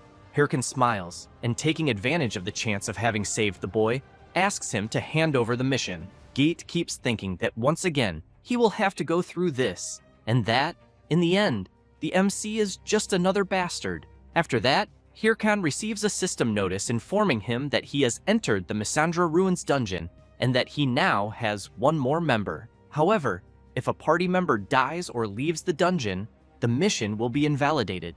The MC, knowing this, becomes furious. While carrying Git in his arms, the boy keeps saying that he thought he would finally complete a mission, and that, in the end, he ended up finding out that this is how they are stolen. Hirkan gets even more nervous and shouts for the boy to shut up. Then, while Git keeps crying, the MC wants to know how long he is going to keep whining, and points out that if he hates having his things stolen, he needs to be braver and less fearful. Git tries to explain himself. However, the MC ends up hearing that it is useless, which makes his ear almost burst from hearing such nonsense. So he goes crazy with anger and asks if the boy is kidding. He replies that he always tried and it never worked. Hirkan is surprised to hear that. Git continues saying that he knows he is pathetic, then starts crying even more and wants to know what he will do when even resisting does not work, because he is very weak. Then he says that when he goes exploring, he only gets in the way and is insulted, and that even when he goes out alone into the field, he ends up being killed, until he eventually gave up and kept wandering around doing the village NPC's silly missions. After some time, the system informed him that it had found the hidden conditions of a mission. Git points out that this is how he got the mission they are doing at the moment, a mission that dissipates the blocking field. Because of that, he was very happy, and, for the first time, it seemed that the game was telling him that he could be worth something. The MC hears the boy ask if he really thinks the mission would be stolen from him. Git continues saying that he is the kind of guy who gets beaten by anyone and cannot defeat anyone. Hirkan starts getting irritated again, hearing the boy whining. Then, he drops him to the ground, and as he walks away, tells the boy to keep living the way he is, crying about everything, because he will clean up the dungeon's mess. However, he suddenly stops and makes it clear that just because the boy has lived like a weakling up to now, does not mean he has to continue like that forever. Having said that, he walks away, and Git is confused by the MC's words. Then he starts thinking that until moments earlier, the MC looked like he would kill him if he did not hand over the mission, and, out of nowhere, he changed, giving advice, until he realizes that he really left. Then he starts questioning whether he will need to log out of the game, but decides not to, because he does not know what shit the MC might do afterward. So he decides to get up, thinking that he will stay at the dungeon entrance doing nothing, but he does not notice a large insect right in front of him. As soon as the creature makes a noise, Git cannot believe what he is seeing right before his eyes. Hirkan, from afar, manages to hear the boy's screams, who quickly arrives hugging the MC. Hirkan tries to push the boy away, while several creatures quickly approach them. A huge scorpion appears and ends up grabbing the boy, who starts screaming, saying that the creatures are going to eat him. The MC eliminates one of the monsters and frees Git, who in turn runs away screaming that he does not want to die. The boy is very desperate, begging to be saved. 1 hour later, after the MC defeats the creatures that were there, both of them are exhausted. Hirkan grabs Git and shouts, wanting to know if he did it on purpose and if he was trying to mess with him. The boy apologizes and says that monsters are too scary. Hirkan lets him go and says he does not care at all. Then he leaves, telling the boy to stay right there and pointing out that if he gets in the way when he is fighting the boss, he will eliminate him. Git thinks that the room ahead is already the boss room and that he ran so much he did not even notice. But he asks the MC if he will be fine alone, since he knows that the room ahead is the lair of the giant spider and that it is famous for being very difficult, besides the fact that the smaller spiders that respawn explode as soon as they touch someone, and that the boss, the giant spider, has a shell hard as metal. Hirkan comments that he does not care, and asks if he manages to defeat it, the boy will want to enter. He replies that he will not, apologizes, and wishes him good luck. The MC turns around and tells the boy to stop being dramatic, and while equipping his sword, makes it clear that as long as he does not waste time with the smaller spiders, he thinks he can solo the boss spider easily. Having said that, he runs off at full speed. He quickly arrives in front of the boss spider. The boy is very surprised to see that the MC managed to reach the boss without even touching a single web. At that moment, the boss spider prepares to attack, and Hirkan remains focused. Then, while sliding under the creature, he delivers a slash, cutting off some of its legs. The spider starts screaming very loudly, and the MC gives a slight smile and, pointing his sword, comments that one is already gone. Then he charges again. Git gets excited and thinks that the giant spider is being dominated, and that if the MC continues the way he is doing, it might really be possible to defeat it. However, when he looks down, he realizes that he ended up stepping on one of the webs, and while he worries about having done that, he does not notice one of the smaller spiders climbing up his body, which soon after explodes. While the boy lies on the ground crying out that it hurts, several other smaller spiders approach. The boy's system keeps reporting multiple times that he has taken damage, and he feels a lot of pain. But just as he decides to run away, he realizes that it is already too late and that he is completely surrounded by several smaller spiders. Then he becomes desperate, since he knows that it will be his end, and several chain explosions begin to happen. After the dust settles, Hirkan is badly injured in front of the boy, saying that he is really completely useless. Git gets up surprised and wants to know why the MC protected him. While more spiders start crawling all over the MC's body, he tells the boy to shut the fuck up and run to the entrance, because after all this is over, if the mission fails because of him, he will really kill him. Having said that, the smaller spiders start to self-destruct, which leaves Git unable to believe what he is seeing right before his eyes. However, he decides to do what the MC asked and runs to the dungeon entrance. While running, he keeps questioning why he is so pathetic, because all he does is cause trouble for others, and, even so, he only manages to run away, until he trips over a stone and falls face first to the ground. As he tries to get up, he starts crying and questioning why, even in the situation he is in, he can only run, but he knows that he has no choice, since there is nothing he can do. Then, he starts remembering some events in which people wanted to know why he did not quit the game, and in one of those memories, there was a guy telling him to acknowledge his place and live according to it. After remembering that, Git crouches down and keeps apologizing over and over again, but soon remembers the MC saying that he should keep living the way he was, crying about everything, and that just because he had lived like a weakling did not mean he had to continue like that forever. Git keeps thinking about what he heard. Meanwhile, the MC is trapped in a cocoon made by the spiders, and as soon as a smaller spider walks over the cocoon, Hirkan eliminates it, and then cuts the cocoon with his sword and jumps out from inside. He comments that if the boy had died, the mission would have ended immediately, and that is why he had no choice, but concludes that this no longer matters, and that he will summon his skeletons, until he is surprised to hear someone shouting. It is Git, who starts yelling while waving a torch to draw the attention of the smaller spiders. He is trembling with fear, but even so, he keeps doing it. Hirkan wants to know what the boy is doing. He shouts, saying that he will draw the smaller spiders and that the MC should focus on killing the boss. Hirkan comments that he does not need his help and tells him to get the hell out or he will end up getting killed. But Git shouts, saying that he will not die, and while holding the torch, says that he is good at running away. Then he points out that if the MC eliminates the boss, they will be even. Hirkan takes a deep breath, turns around and says that the boy really has a lot of courage and calls him a bastard, but wants to know how many times he saved him for him to think that this makes up for everything. Although in the end, he thinks this is very good, since it is better than seeing him crying and lamenting. Having said that, he charges at the boss. Git shouts, telling the MC to leave it to him, but while watching the MC fight the boss, he thinks that honestly, he feels his whole body trembling, because monsters are still scary and he is still weak, until a smaller spider explodes very close to his face. But Git tries to endure it, and while thinking that it is the first time the trembling he is feeling does not seem bad,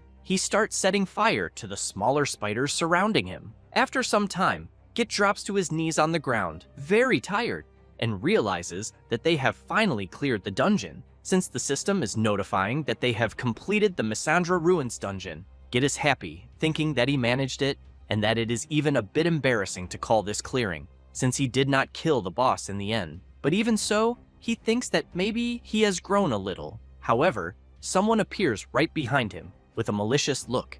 Hirkin hears the boys scream. The guy who just arrived puts a dagger to Git's neck and comments that he did not think it would be possible for the MC and the boy to clear the dungeon. Then, together with several lackeys, he laughs and comments that apparently they even have some skill. Hirkin wants to know what the hell the guy thinks he is doing. He replies that if they have good stuff, he wants to know if they should not share. Having said that, he shouts demanding that the MC hand over the title that dissipates the blocking field. Hirkin wants to know if he is refusing to do that. The guy licks his own lips and shouts, saying that if they do not do what he is asking, both of them will be killed. Git shouts asking Hirkin not to hand it over because both of them worked so hard to complete the mission. But as soon as he finishes saying that, he ends up taking a punch right in the middle of the face and, while falling to the ground, is called pathetic trash. The guy goes up to the boy, grabs him, and wants to know if he still does not understand the situation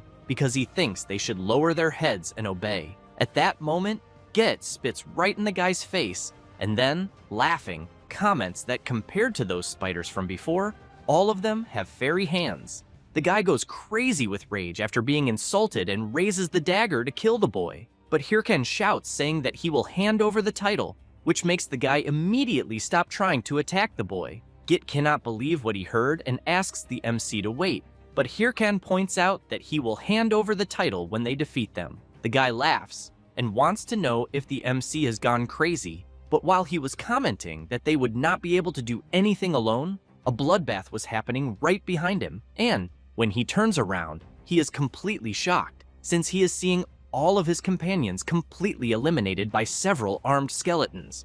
Git wants to know where the creatures came from, until he hears the guy shouting for Hey-Ho Mask. And while Hirkin walks toward him, the guy continues saying that there are no more doubts, since the MC is the Hey-Ho Mask, the only solo player who uses skeleton summons, the one they say has guild-level combat power by himself. However, the guy wonders why he would be there. Hirkin goes up to him and replies that it is none of his business and tells the guy to hand over everything he has. Seeing himself with no way out, the guy starts shouting loudly because he ended up getting himself into a mess. After that, Hirkin obtains the guy's ownerless war watch, and while they leave the dungeon, he comments that those guys who appear out of nowhere always like to act tough. Git keeps watching the MC and thinking that he had imagined he was just a slightly stronger player, but that in the end, he is a named player. Hirkin turns around when he hears the boy call him, and Git thanks him for saving him once again, and for helping him clear the dungeon as well. Then he emphasizes that if it were not for the MC, he thinks he would never have been able to complete the mission, neither physically nor mentally. Then, after saying that, he becomes a little embarrassed, and emphasizes that that was all he wanted to say, and that he will be leaving. Hirkin asks the boy to keep something, which leaves him confused, but the MC says that he will be giving him the title. Git wants to know why, since he knows he does not deserve it, but the MC says that he needs it, at least so he does not get beaten so much out there, and that he wants to know if the boy will continue playing. Git is surprised by the question, wipes his tears, and runs after the MC, saying that he will do his best. After some time, as soon as he returns to the city, Hirkin stretches and thinks that the clothes he is wearing now are much better, since he even thought about being more discreet. But in the end, it made no difference. Even so, he keeps in mind that at least he got something out of this. A player famous for collecting rare quests, Questman Git, who will certainly be useful later on. However, when he remembers that he is very whiny, he doubts whether he will really become the Questman. Still, he knows that at least the blocking field was dispelled. Then he looks toward his destination and concludes that it is time to enter his true objective, since it is the starting point of the second chapter of the main quest, the famous Cursed Territory. Meanwhile, in the Cursed Territory, in Ricky City, in the city square, a young adventurer is looking at the surrounding map and comments that he has finally arrived. A little impressed, he also comments that the blocking field fell a short time ago, and there are already many people there, until someone crashes hard into his back. A girl asks him to stop looking around because there are already competitors everywhere. Then she asks the boy to look ahead. Then she says that the second squad of Ares, a top 30 guild, is there, as well as the elite members of Triple Wing, another top 30 guild, and those with the greatest chances of clearing the main quest Hydra. The blonde girl also emphasizes that everyone already knows that this is where the next main quest begins, and that is why everyone rushed there. The boy wants to know if a nameless guild like theirs can hold out. At that moment, someone starts walking slowly and asks them to get out of the way, and everyone notices that it is Haho Mask. As he walks alone, people start wondering if it can really be him, because they heard that it was he who brought down the blocking field. Hirkin thinks that apparently there are already a lot of people there, and that they must have heard that he took down the blocking field and rushed there like vultures. At that moment, the MC hears someone saying that the game administrator must definitely be helping him. Then the same guy wants to know if everyone there really thinks that someone can be that good alone, because he thinks the MC must have powerful backing. Hirkin likes hearing that and hopes they keep talking, since he knows that unfortunately, he got there only with his own abilities. However, he is completely stunned when he hears others saying that he is Sill's pet, the Thunder Queen of the Thunder Hunters. The comments from others start hitting the MC directly, and one of those comments is that the Thunder Queen had said she would kill anyone who messed with Haho Mask, and another comments that he thought the MC was hanging out with the Slayer Chief, since Red Bull warned everyone not to get in his way. Because of that, everyone wants to know why these guilds are fighting over Haho Mask, until another adventurer comments that what Haho Mask did was something ridiculous, since he made 2 high-level guild leaders go crazy in such a way. Hirkin loses his temper and charges at the guy who just said that and tells him to shut the fuck up. Then, as he starts throwing several punches at him, he wants to know who is whose pet and tells him to repeat that to his face. Consumed by fury, the MC winds up to throw another punch and asks who is spreading those damn rumors. But he is interrupted by a man with a cane. This is Cerebro, the NPC of the Secret Order, who asks the MC not to disrupt the important mission. The people around are surprised to see that it really is an NPC of the Secret Order and conclude that this truly is the next main quest. Hirkin releases the guy and, still irritated, thinks that the mission is about to begin. Cerebro comments that now that the commotion is over, it will begin. Thus, he explains that the cursed territory, where they are all gathered, is the place where a corrupted existence carried out experiments, and that because of this, the surrounding monsters and several areas of the territory were cursed, which is precisely why they need to break this curse. Hirkin thinks that it is exactly like before his regression, when, to study this curse, everyone had to capture the goat-headed chimera, and he knows it is a treacherous monster, but not impossible to deal with, and that fortunately, he knows where it appears and how it fights. Cerebro begins to say what they need to capture, and Hirkin grows apprehensive, waiting for the NPC to say chimera. However, Cerebro says that what they need to capture is the evil eye. This leaves Hirkin completely surprised, since he was expecting the NPC to say it was the chimera. While the MC freezes, one of the adventurers comments that the evil eye is level 150 and even has an area curse passive skill. A girl asks how they are going to defeat that. At that moment, the NPC asks for everyone's attention and informs them that it is not necessary for everyone there to bring one back. Thus, he makes it clear that only 4 teams need to bring one, since only these 4 will have the chance to bring back a captured chimera. The competitors cannot believe this, and one of them raises his hand and asks about those who are not on one of these 4 teams. Cerebro replies that those who are not on any of these teams simply will no longer be part of their plans from then on.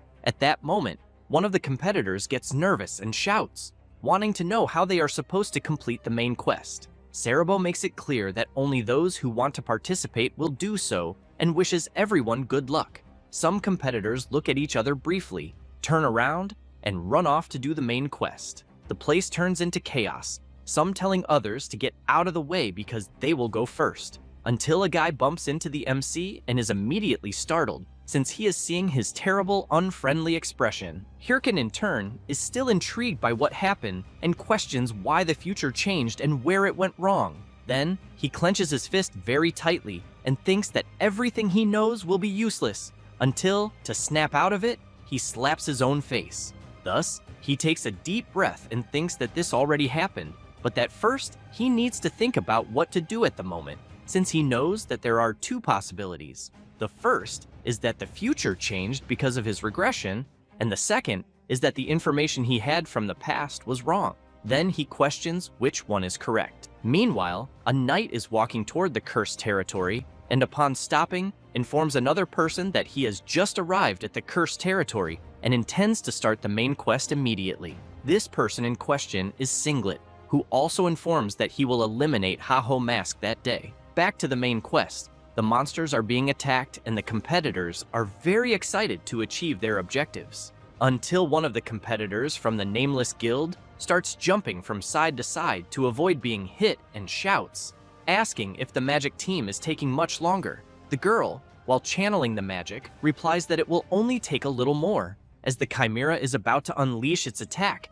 the competitor becomes frightened because he is going to be hit. However, before being attacked, the magic team manages to charge the attack and fires the charged lightning skill at the chimera, and thus they manage to defeat the creature. Their team receives the system notice informing them that they have successfully eliminated the goat-headed chimera. The blonde comments that everyone did a good job and that they should return to formation and prepare for the next one. However, the boy grabs her and starts shouting, wanting to know if they cannot leave already because he is scared shitless of the chimeras there. Then he comments that just thinking about the main quest gives him chills, and because of that, he wants to know how they will compete with the other guilds.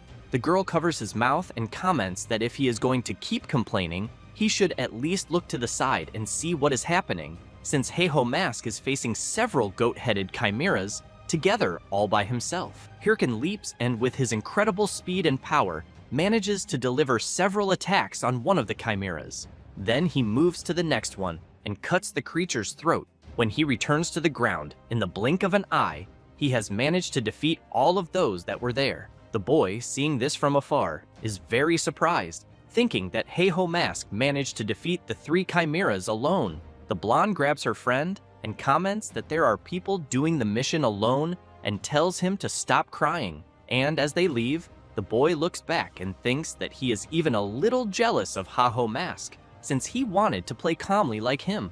The system notifies everyone that the remaining time of the goat-headed chimera hunt is 19 minutes. While attacking, Hirkin thinks that he needs to go faster, and with each creature he eliminates, he thinks that he still needs to be faster. Then he decides to greatly increase his speed and power, completely shattering the chimeras, until he stops for a second and, while breathing heavily, questions why everything is so different from the information he knows and who these guys are that are chasing him. Then he starts getting irritated because he has no accurate data, and while observing his hand trembling all over, he questions whether it is really possible to complete the main quest. At that moment, one of his summons brings him a healing potion. Hirkin comments that he does not need it, and, as he charges at another chimera, thinks that he needs to stop thinking about what is going through his head at the moment, since other guilds have at least 5 people. The chimera turns upon noticing the presence of the MC and immediately starts launching several attacks against him. Hirkin narrowly dodges one of the attacks, but ends up having one of his legs hit. Even so, he prepares his skill, sends his summons at the chimera, and also charges forward, thinking that he needs to be faster. It does not take long before the system informs that the time is up.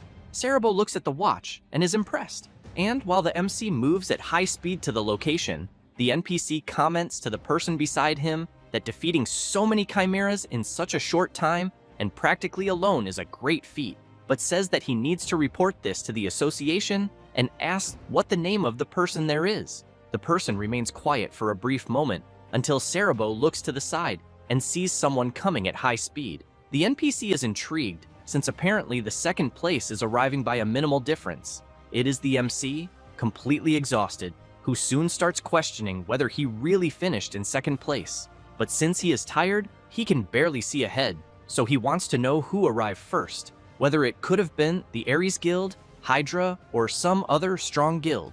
But when he thinks about the boys from before, he believes they would not have taken first place to begin with, until he is startled to hear a greeting from the person, since he recognizes that voice. Then he starts remembering the voice he heard earlier in the city alley, and that on that day, the person wanted to know if he really was Ha-Ho Mask. He also remembers Syl saying that some time ago, a player of unknown identity went to her. Thus, the guy who took first place walks slowly, and as soon as he gets close to the MC, calls him Hey-Ho Mask.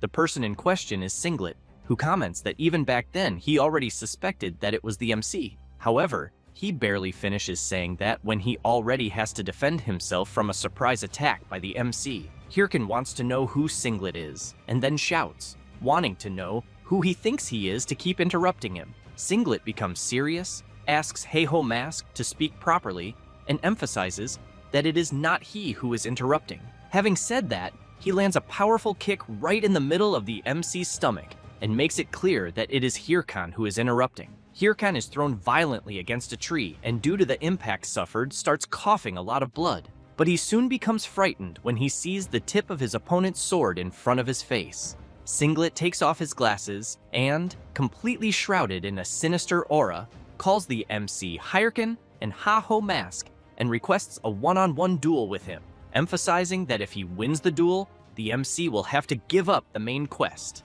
Hirkan does not like the situation he is in at all. Then the MC grits his teeth, jumps to the side, and comments that Singlet has finally appeared. He laughs, and when he looks back, realizes that there are many people watching them. Then he calls Ha-Ho Mask to go somewhere else. Singlet observes the MC closely and thinks that because of this brat, how much humiliation he had to swallow. Thus, he starts remembering some previous events, including his superior saying that she heard he had failed. After thinking about that, he grips his sword firmly and reflects that he needs to finish him once and for all and wash away all the humiliation he went through.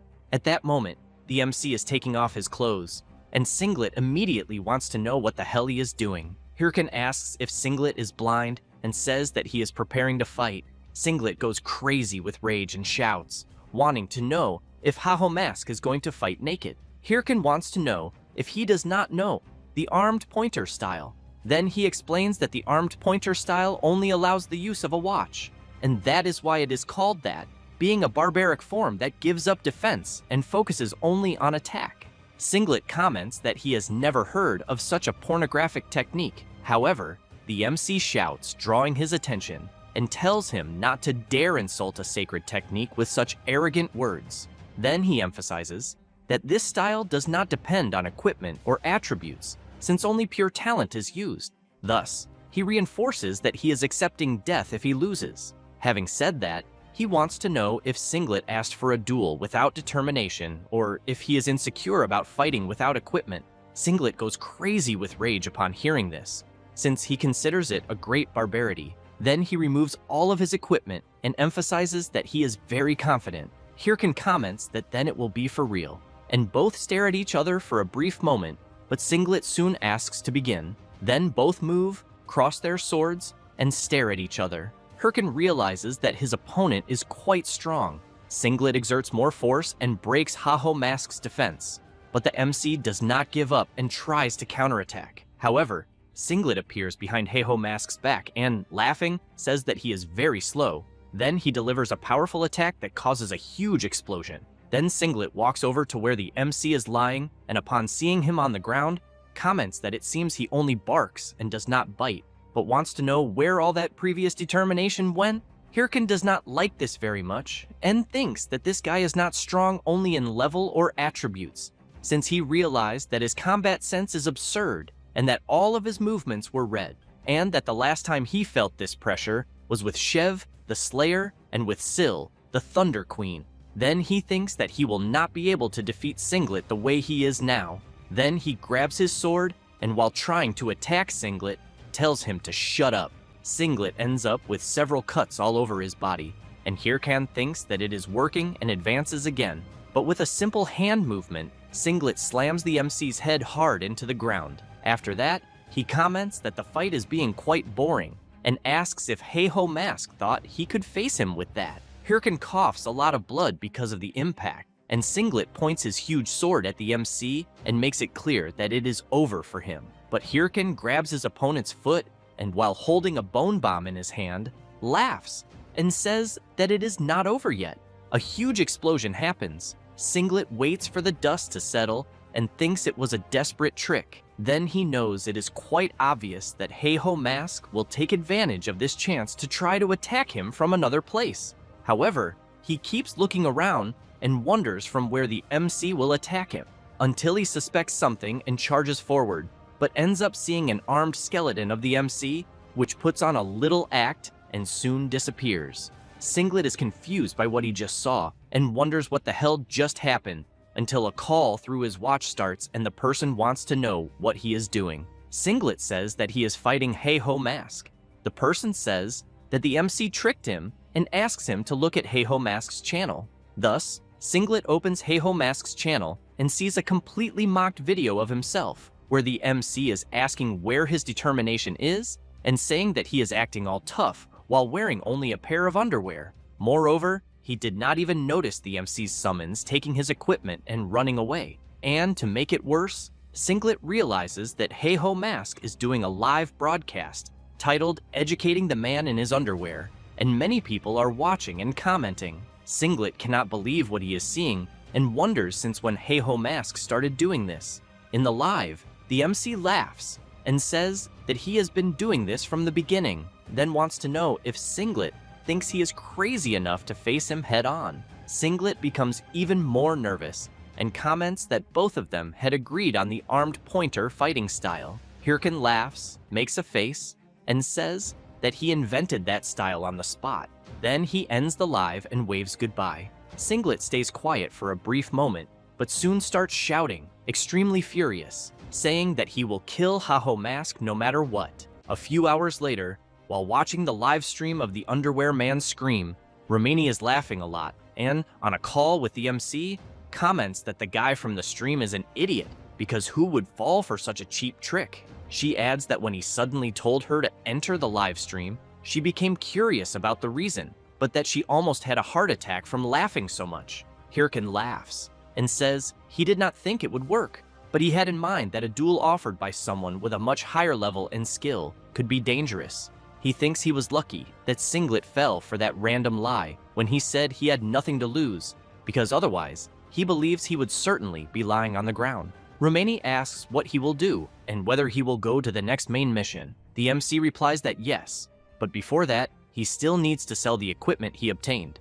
The editor asks if it is the equipment that his skeleton stole and whether it will be possible to sell it, because she does not think anyone will buy it since they are afraid of the wrath of the underwear guy. Hirkin comments that he only needs to sell it to someone who is not afraid, such as Shev, the killer of the Red Bulls. Meanwhile, in another place, a beast is being defeated, and the system announces that the Salt Mountain raid mission has been completed. The members of the Red Bulls Guild celebrate the victory with their leader. He removes his helmet and comments that everyone did a great job. Yell says that they will finally be able to leave the exhausting Salt Mountain. Then she comments that the trades with Heiho Mask have been completed.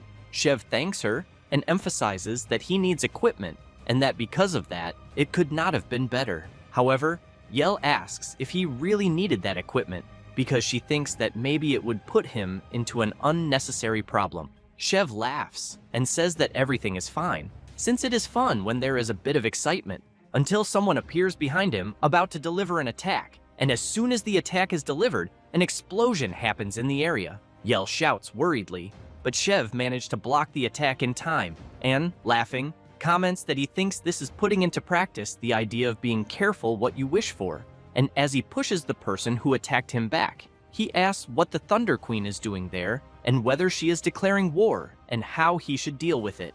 Sil simply asks Shev to hand something over and, while walking forward, asks if the equipment that Heiho Mask took from the failed Four Eyes was sold to him, since she knows that equipment so expensive, with such a clear source, could only be sold to him or to her. And since she was not contacted, she thinks Heiho Mask must have spoken with him, and as soon as she approaches face to face with Shev, she asks if she is not right. Shev thinks that in fact she is very intelligent and then replies that yes, but asks what that has to do with her. Sil asks him to refuse and stay out of the way, because the Thunder Hunters are the ones who will handle this deal. Shev apologizes, but makes it clear that it was Heiho Mask who approached him first, and that it is not his fault that he did not choose her guild. Hearing this makes the leader of the Thunder Hunters Guild furious. Chev laughs and asks if he hit where it hurts, but emphasizes that if this irritates her so much,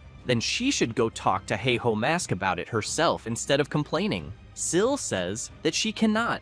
Chev becomes confused, not understanding the reason. Sil is a little reluctant to say it, but explains that Heiho Mask does not like her, and that because of that, it would not work, since he did not like it when she helped with the bounty. Chev reflects on this for a brief moment, but soon bursts into laughter. Sil becomes even more furious, telling him not to laugh, or she will eliminate him. Chev grabs her hand, and as soon as he removes it from his armor, thanks her for letting him see something so difficult. But even so, he cannot give the equipment to her because he also needs it. Sil does not like that, but Chev comments that he thinks he can help her in another way, so he asks if she accepts. Later, someone is receiving a gift from Chev, the skeleton armor set. The MC is amazed by the gift, and Chev explains that it is a present sent by an anonymous sponsor. Hirkin asks what he means by an anonymous sponsor, and who would give customized equipment for free. Chev says it is a secret, but asks what his ideal type is. The MC becomes intrigued by the question, and immediately asks why that suddenly matters. Chev says that his sponsor is curious. Hearing that, Hirkin comments that he thinks he has never really thought about that before. Chev waits for the answer, but comments that maybe it will work better than expected, which leaves the MC confused, asking what he is talking about. Chev replies that it is nothing, and that he will contact him again later. As soon as the communication ends, Hirkin feels annoyed for not understanding what just happened. Then he stands up and thinks that it does not matter, since he sold all the equipment and now knows that he needs to focus on the main mission. The next day, Cerebro comments that finally 4 teams have gathered there. They are the Nuppy family, Heiho Mask, the Hydra Main Mission Task Force, and the First Corps of the Triple Wing. With that, the NPC says he will explain the next mission. Cerebro asks them to eliminate the Evil Eye, a mutant of the Voodoo Chimera, and that whoever manages to eliminate it will receive an item capable of destroying curses, a charm that protects against curses. And with that item, they will be able to go anywhere within the territory, which leaves everyone very surprised when they hear this. Hirkin wonders if he will be able to investigate the places where the clues to the main mission might be, since he knows that this is almost like a free pass item, and that because of that, he needs to obtain it at any cost, even before the others. Then he reflects that he knows someone could capture the Evil Eye, but getting it first is a different story, since he remembers that such a creature even defeated those guys trained to be raid specialists, and that, in other words, it is almost impossible. Cerebro comments that he has already said everything. After saying that, he shouts for everyone to begin. No one wastes time and they run to complete the mission. Hirkin thinks that since things are like this, he wonders if he will only have that method. Meanwhile, the blonde girl from the Nuppy family is worried, commenting that they only managed to capture the Voodoo Chimera thanks to that certain person, so she wonders if only the 2 of them will be able to capture the Evil Eye. The boy becomes discouraged and tells her that he thinks it would be better for them to give up. Then someone taps him on the shoulder, calling him. It is the MC saying that it is too early for them to give up, since they only need to lend him a little of their time. Later, the squad leader of the Hydra Guild is asking everyone in the battalion to remember well what he is about to say, because they cannot be stupid like they were in the main mission of Chapter 1 and let those guys steal it from them. So he makes it clear that no matter what happens, they will complete this mission first. And while he asks everyone to leave the habitat of the Evil Eye, and that if they spot competitors, they should show no mercy, the MC is lurking, observing them. But the boy, a member of the Nuppy family, becomes frightened and starts shouting. Then he runs away, asking for help, and saying that he cannot do this. The squad leader of the Hydra Guild hears the boy crying, and comments that the boy seems to be the lucky rookie of the Nuppy Guild, but he wonders if he is being chased by monsters. But he quickly changes his mind, and as he moves his hand to draw his sword,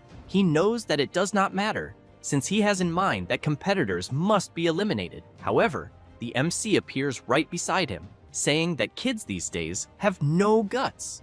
The Hydra member does not understand anything, and while he is being beaten by the MC, the blonde girl helps the boy get up. He calls out to her and, crying a lot, asks how they ended up with a human like that. Thinking about the eliminations of the guild members, She answers that it was because of a fraudulent contract. A few hours earlier, she is asking if the MC was proposing an alliance. Hirkan replies that yes, and that he knows they also want to complete the main mission. After saying that, he makes it clear that they do not have the strength to defeat the evil eye on their own, and that, because of that, he can defeat the creature, but emphasizes that the other competitors will be a pain. Therefore, he explains that if they help him get rid of the other competitors, he will defeat the evil eye for them. Nuppy asks how they can trust him. Hirkan asks what they are going to do, or if they happen to have a better option. They think about it for a brief moment until the blonde girl agrees and comments that, as the MC had said, they will have no other choice. But she becomes serious and makes it clear that he had better not betray them. Hirkan points out that she should say that to herself. Nuppy asks how he wants them to help eliminate the competitors, since they will not be a great force. Hirkan picks up a piece of branch and says that they do not need to worry about that. Then he charges forward, saying that they will only be bait. Everyone becomes frightened without understanding anything. Back to the present, the system informs the MC that he has entered the field of the cursed altar, and it does not take long for the evil eye to appear. Hirkan thinks that he finally found the creature's habitat, but even so, he thinks he found it faster than he expected.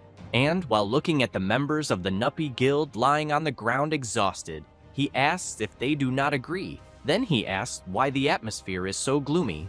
Nuppy shouts that it is because of him. Then she explains that he suddenly rushed forward and defeated a lot of people and made them serve as bait with their lives on the line. After that, he made everyone run away while throwing bombs from atop a golem. So she asks what that has to do with eliminating competitors. Hirkan becomes thoughtful and comments that he thinks it has nothing to do with it, but asks if it was not fun, since as a bonus, they even defeated all the other guilds. Nuppy is held back by her friends so that she does not rush at the MC. The boy asks her to calm down because he thinks everything is already over since there are no more competitors. As they climb onto the hand of the MC's golem, the boy continues saying that if they wait for Heiho Mask to defeat the evil eye, they will be fine. However, the golem throws them all toward the center of the cursed altar field. They hit the ground hard and cry out in pain. Nuppy loses her patience and shouts, asking what the hell Heiho Mask thinks he is doing, since they already did what they promised, and now it is his turn to keep his promise. Hirkan pretends not to understand, which makes the blonde girl even more furious, shouting that she swears she will eliminate him. At that moment, the evil eye appears behind them, about to deliver an attack. Nuppy becomes very frightened, but the MC simply laughs and tells them to go to the left. So everyone moves in the direction the MC asked and manages to dodge the creature's attack. But they become confused. The boy, not understanding what the hell just happened, asks what that was because his body moved on its own. One of the members comments that his body also moved on its own, and that for a moment it felt just like their previous training. Nuppy becomes worried, reflecting that it cannot be what she is thinking. However, she calls everyone and says that they will defeat the monster ahead. After saying that, while charging forward, she asks everyone to simply follow her. But she is very intrigued by something since she knows this is very strange. Then she remembers when Heiho Mask attacked her with a piece of branch and later commented that at her level she should at least be able to dodge something like that, and also asked why she kept getting beaten. At that moment, she had become furious, saying that he had not even explained anything. Heiho Mask had said that she was getting beaten because she panicked and kept running around like a coward. So once again, he attacked and asked her to carefully watch the attack until the end, and then dodge. Back to the fight against the evil eye, they dodge another attack from the creature. And as soon as they jump upward, Nuppy fills with fury and shouts for everyone to attack at once. And as they fall onto the evil eye, they deliver several simultaneous attacks. The creature cannot withstand it and soon collapses heavily onto the ground. The boy becomes surprised and asks if they really managed to defeat an evil eye. Heiho Mask walks over to them and says that he had already said they would succeed if they at least tried. Nuppy becomes intrigued and asks if he had planned this from the beginning. Hirkan emphasizes that just by reaching that place, it already means they are skilled, but that he did not even think it would actually work. The blonde girl begins to want to cry, but thanks him and points out that they did not know and complained the whole time. However, she walks up to the MC grabs his clothes, and furious, asks if he thought she would say that, and who the hell would say that to him, since it was he who had said he would defeat the evil eye. Hirkin laughs and comments that he never broke his promise. Nuppy does not understand, and, even more nervous, makes it clear that they already defeated the evil eye. However, at that moment, the system announces that the smell of sacrificial blood has begun to spread. Soon, the cursed altar field becomes surrounded by a dark aura. After that, several roots begin to emerge from the ground. Nuppy and the others become frightened, asking what is happening. The roots wrap around a pillar that reaches the top of a statue of a bizarre creature. Hirkin places his hand on the blonde girl's shoulder and, stepping forward, makes it clear that he said he had not broken his promise, since what is about to appear is his true opponent. Then, finally, the true evil eye of unknown level appears.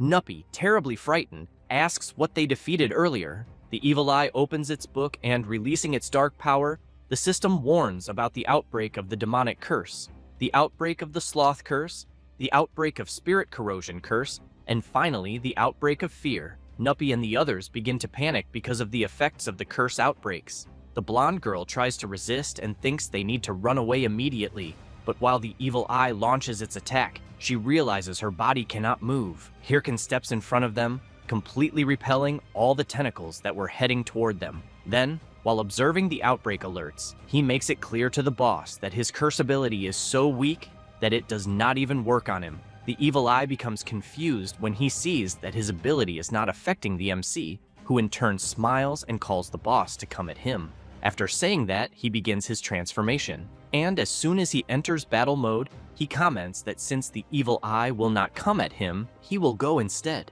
The creature launches its tentacles to attack the MC, but he dodges the first, cuts the second, and advances toward the evil eye. The creature recites a chant in an ancient language, but the MC tells him to shut up and asks if the creature really thinks a simple attack will stop him. However, he soon feels his body becoming strange, and when he looks down, he sees one of his legs trapped by a magic circle.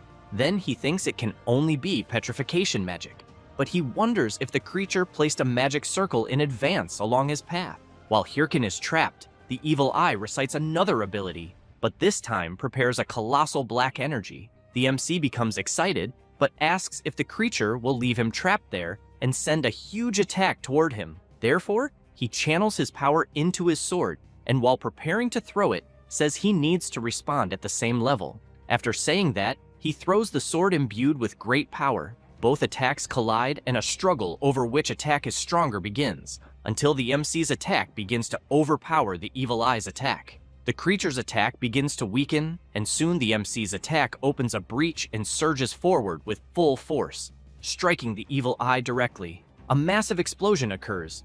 Nuppy and the others are surprised, wondering if Heiho Mask is really going to fight the evil eye alone. Then the blonde girl asks who Heiho Mask really is in the end. After the dust settles, the system announces that the MC defeated the evil eye, and that he obtained a lot of experience and leveled up, and that the evil eye's subjugation mission has been completed. Hirkin opens and closes his fist several times and comments that the skeleton armor he is wearing is better than he thought, since it even seems to recreate at least 70% of his movements from before his regression. Then he begins to consider that maybe it is because the additional options are good, since when equipping all the pieces, the related stats increase by more than 132 points in all attributes, plus 150 in skill cooldown, and minus 10% in mana consumption.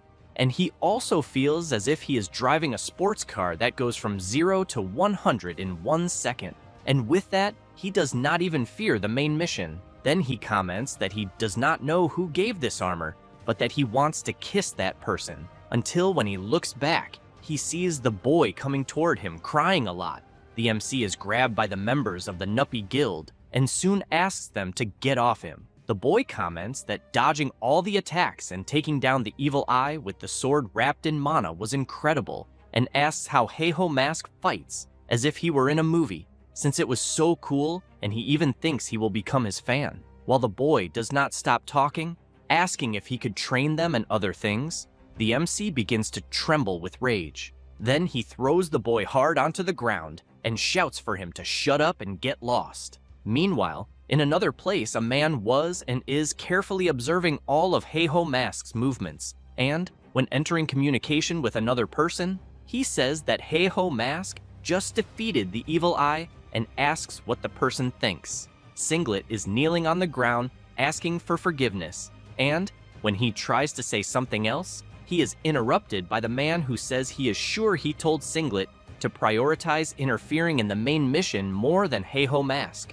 And while moving some chess pieces, he asks what reason he has to keep a tool that does not obey him. So he asks Singlet to reflect for a moment. He becomes worried and shouts, asking for one more chance, and emphasizes that it can be anything. The man becomes serious and points out that Singlet is going against him again, since as far as he knows, he is the one who commands Singlet. Singlet lowers his head, apologizes, and comments that he will follow his orders. He says this and leaves the room. Mikhail is also there and soon asks what they will do about Heiho Mask. The man in command asks them to increase surveillance, since Heiho Mask is progressing too quickly in the main mission, and that even considering his talent, he thinks his movements are frighteningly effective, almost as if he already knew the scenarios of the main missions. Mikhail asks if that would not be possible.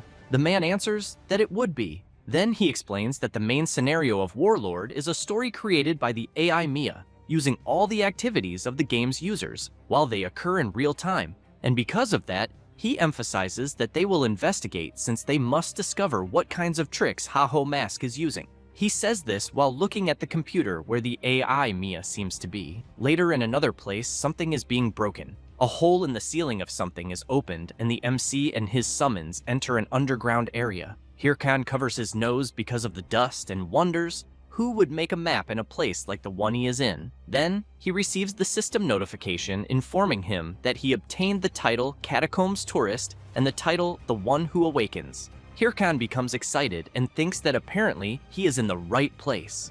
Then he looks around the catacombs and calls his summons to finish the final chapter of the main mission.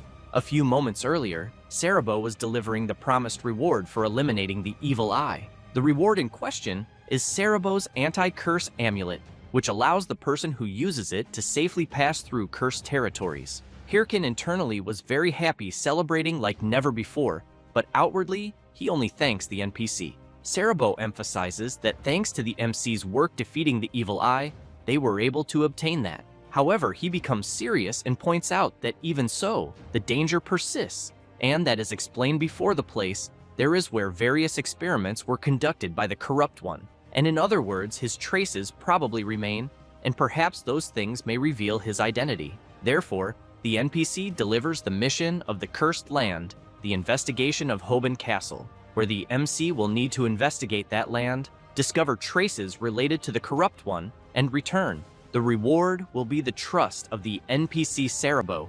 Hirkan smiles and says that he understands. And while he was leaving, Sarabo asks where he is going, since the main entrance is on the other side. The MC replies that it is not, and that the correct path is where he is going, since he has in mind that the true evidence is in the basement of the outskirts of the castle, more precisely in the catacombs. Back to the present, the MC's summons are fighting the creatures that appeared while he sits watching everything. Hirkan has in mind that finally this is the end of the main mission of Chapter 2, and because of that, he thinks he will reach the final chapter soon. Then he reflects that he will clear the catacombs in record time and finish Chapter 2 before everyone else. After that, he knows that no one will even be able to aim for his position. After a while, one of the summons defeats a skeleton wolf. The MC likes the good work. Then another summon eliminates 2 more skeleton wolves with a simple attack. Hirkan becomes excited by the beautiful movements of his summons. Then they all gather and eliminate several creatures at once. The MC cannot hide his happiness when he sees that his summons are doing an excellent job. The summons, when they realize that they are being praised by their master, become very satisfied and soon make a face suggesting that the MC should praise them more. He walks over to them and says that if they learn from him, then they should know that there is always room for improvement, and that because of that, they should keep advancing. Therefore, the summons run off deeper into the catacombs. The MC laughs and thinks that at this rate he will clear the place very quickly. Then he begins laughing even more and says that it will be very easy. However, 30 minutes later, he was thinking that he should not have said that, since while walking, he was becoming confused and wondering why the path was complicated and if they had already passed through there before. 1 hour later, the MC was nervous, running from side to side and thinking that he was sure it was that way. 3 hours later, he was furious, punching the wall several times and asking why he cannot find the correct path. Then, he begins to wonder how many hours he has already been there, because he fears that at this rate, all the other guilds will catch up to him.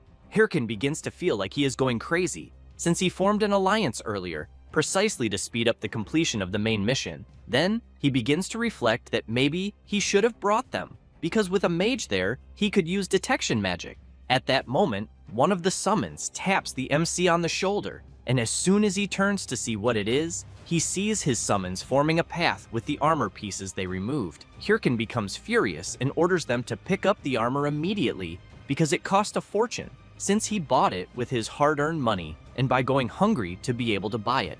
While the summons put the armor back on, the MC takes a deep breath to try to calm down. Then he thinks that it is not as if getting angry would solve anything. Then the system informs that he obtained a new title. Hirkin becomes surprised by that because he knows there was nothing to obtain. The system also informs that the MC's disorientation stamina increased by 2 more points, which makes him even more furious. After that, and sometime later, Hirkin finally finds the boss room, and the boss walks toward the MC, asking who is daring to interrupt his sleep. Hirkin stays silent without answering anything, which makes the boss furious, saying that he will make him regret coming there. However, the MC does not care at all, and while telling the creature to shut the hell up, he lands a powerful punch right on target. The boss asks Hirkin to wait because he has not finished speaking yet, but again, the MC does not care and lands another punch telling the creature to shut up. And, while delivering several punches without stopping, he asks if it was the boss who made that damn map of the place. Then Hirkin becomes surprised when a dark energy begins forming in front of the creature, which then creates a massive explosion that throws the MC far away, and shouts telling him never to interrupt his speech again. Hirkin falls near his summons, and the boss asks how the MC dared to beat him, especially him who was a commander when he was alive. After saying that, he releases his power and orders the dead to rise.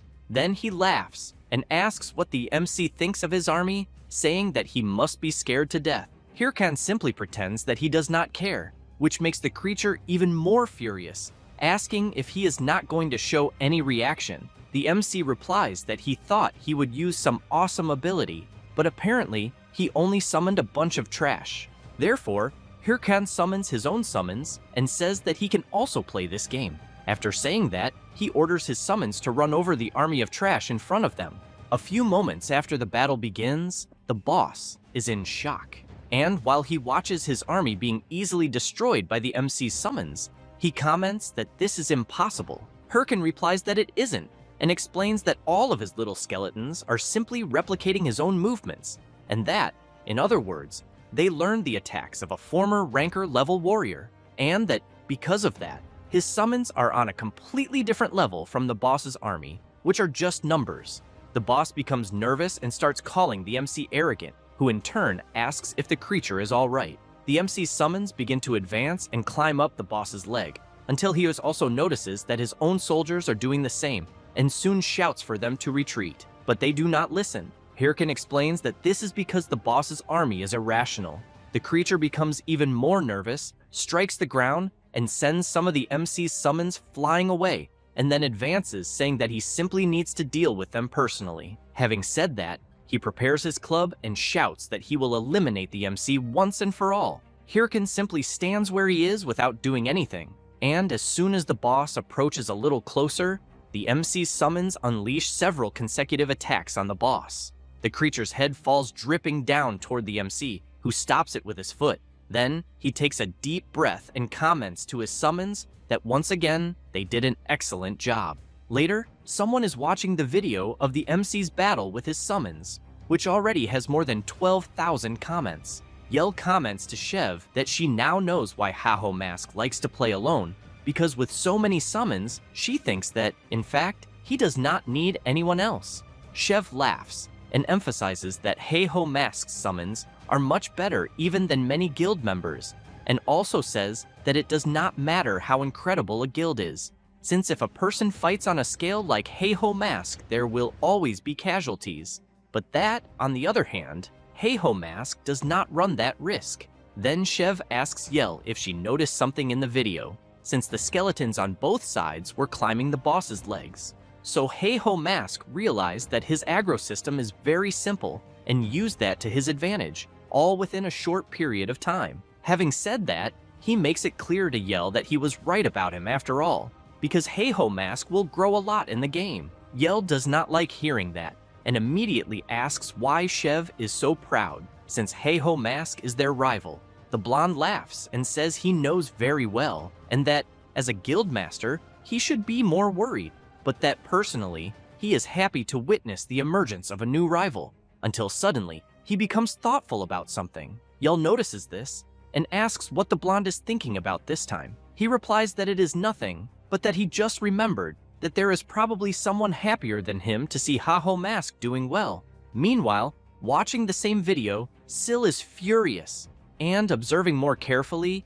she wants to know why Heiho Mask is not using the skeleton armor and whether he did not like it, because there is no better armor at that level than the skeleton armor. Then she sees Hatch calling, but immediately hangs up and wonders if Heiho Mask realized that it was she who sent the armor, because she did not think Chev was that incompetent. Syl remains intrigued, wondering if Heiho Mask should not use the armor even if he hates it, because it is not like she asked for anything in return. Then, once again, Hatch tries to contact her. As soon as she answers, the mage comments that he finally managed to talk to her and says that something incredible just happened. However, she is very furious for being interrupted and makes it clear that what Hatch has to say had better be very urgent. He becomes afraid and wonders why Syl is already so irritated.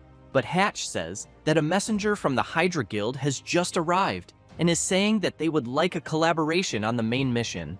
Syl tells Hatch to refuse them immediately and explains that they must be angry because they lost to them in Chapter 1. Hatch takes a deep breath and comments that he was also suspicious, but that they said they would explain how to get through the final part of Chapter 2. This leaves the leader of the Thunder Hunters Guild very surprised, asking what exactly she just heard. But she emphasizes to Hatch that this part has not even been officially released yet, so she wants to know how they would know such a thing, and whether they are saying that they have already reached the final part. Hatch looks at the messenger and replies that he does not know, since they will not say anything else, but that, in fact, they mentioned that the 30 best guilds will have to unite for the final part, and that they have already talked with the other 28 guilds as well. Syl does not like hearing this very much, but comments that it is fine and asks Hatch to tell them that they will want a meeting immediately. Thus, after the messenger who went to the Mage Hatch reports the response of the leader of the Thunder Hunters Guild to his superior in one of the hideouts of the Hydra Guild, and with several members gathered there, one of the members informs that he was told that the Thunder Queen agreed to meet with them. Another member comments that apparently this was easy, since he knows that the Thunder Queen is always so skeptical.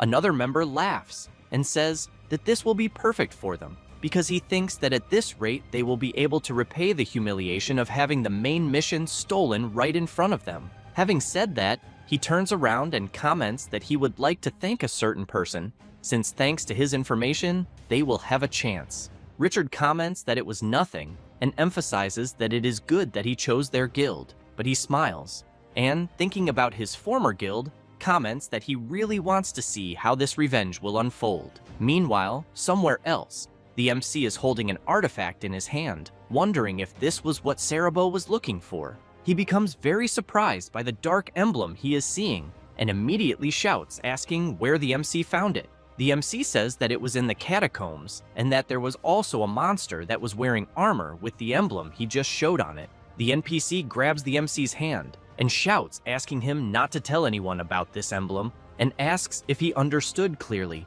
Hirkin becomes a little frightened, but replies that it is fine, and asks what the emblem means. Cerebro explains that the emblem belongs to the third prince of the Hyven Kingdom, the young Bayan Dean on Northland. Then he says that he may not be the heir to the throne, but he is an admirable man who has a gentle nature, and he has always supported the secret association of monster hunters.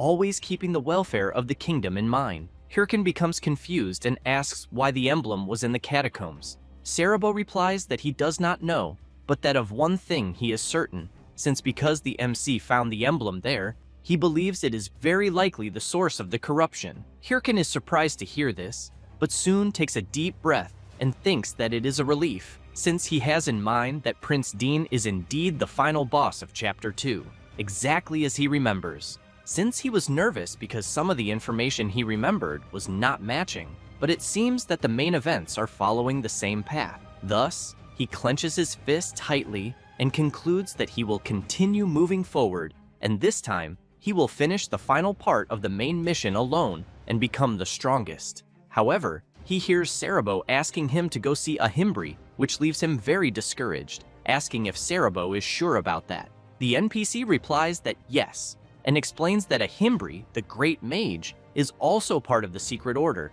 and that he would like to hear his opinion about the matter. Hirkin, already knowing how a Himbri is, asks Cerebro to wait a moment and asks if there are not many other members they could ask instead. However, he ends up receiving the mission to visit a Himbri and deliver Cerebro's letter and meet the master whom the MC loves and respects. The reward will be the love of Master Ahimbri. Hirkan begins to tremble and then becomes desperate, thinking that Ahimbri may indeed be a great mage, but that he never wanted to see him again. After some time, and as soon as the MC takes the emblem he obtained in the catacombs to the NPC, he begins observing the artifact. Hirkin becomes intrigued by the calm reaction of the NPC and soon comments that the Great Mage was not surprised, whereas Cerebro had been shocked. Ahimbri places the emblem on the table, takes a deep breath, and replies that it is because he already expected it, even though he hoped it was not true. Hirkin pretends to be worried about his master, but inside he laughs and thinks that the prince is guilty and that he can hardly wait to receive another mission. However, the MC is surprised to hear that if the prince is truly the mastermind behind the corruption, he believes it will become very problematic. Having said that, Ahimbri emphasizes that the power of the corruption itself is formidable, but that if one considers the authority the prince possesses, in the worst case, he believes the MC could become the enemy of the entire kingdom. Hirkin comments that he just needs to become stronger as quickly as possible. Ahimbri says that it is exactly as the MC is saying. Then, while handing a book to him, he comments that this is why he prepared something. The book that the NPC is giving to the MC is the skill book of the Vessel of Life. Hirkan is surprised by what he has just received and thinks that it is an essential skill for necromancers, that it is extremely rare and cannot even be bought. Then he wonders how a skill book of the Vessel of Life is there. Thus, he becomes excited and thinks that he needs to obtain it as quickly as possible. But before he could finish thanking him for the book, the NPC pulls the book away from the MC. Then he asks if he thinks he can simply take something so valuable like that. The MC thinks that he cannot, and that no one would think the NPC would simply be offering it. A few minutes later, after calming down, Hirkin reflects that there is no way the NPC would just give the book. Then he asks what he will have to do this time, whether he will have to bow, bark, or do some other bizarre thing. But he soon becomes very surprised when he hears Ahimbri saying that it will cost 10 million gold. Hirkin asks if he heard correctly, since that amount is almost everything he has. The NPC replies that it is exactly what the MC heard. This drives him mad with anger, asking if this skill book really costs that much and whether it is some kind of scam. Ahimbri also becomes furious when he hears the MC calling it a scam and shouts that if Hirkin tried to obtain it somewhere else, he would pay much more. He says this and calls him an ungrateful brat. Hirkin begins leaving the room shouting that he will not buy the book for the price the NPC is asking and that he does not care if he will not learn the skill. Ahimbri comments that it is fine and emphasizes that he also did not want to give it. However, he takes a deep breath and says that it is indeed a pity, since the MC does not understand how good the skill he is offering is. Hirkin becomes thoughtful about this. Ahimbri raises the book into the air and shouts that he will present the skill,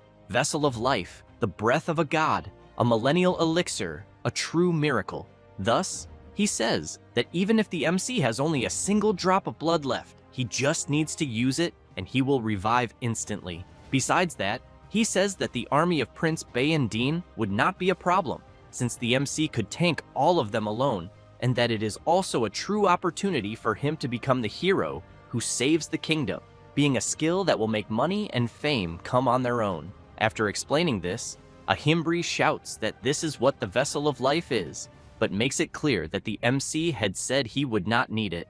Then, he takes a deep breath and emphasizes that for 10 million gold, the skill is practically free, but since the MC does not want it, there is simply nothing to be done, as he will be the one losing out. Hirkin begins sweating cold, since he is trying to resist the NPC's plan. However, he drops to his knees on the ground and shouts that all he has are the 10 million gold. After buying it, Ahimbri, giving his evil laugh, thanks the MC for the purchase. The MC, completely devastated, tries to convince himself that he definitely did not fall for a scam, and that it was an absolutely necessary purchase, since he knows he would have had to buy it eventually in the final chapter. Then he thinks that now he just needs to gather the money he had again, since 10 million is nothing, and that by grinding for just 1 month without sleeping, he will recover it quickly. Until, while he is whining on the ground, someone makes a call and calls him Ha-Ho Mask. Hirkin thinks that he recognizes that voice,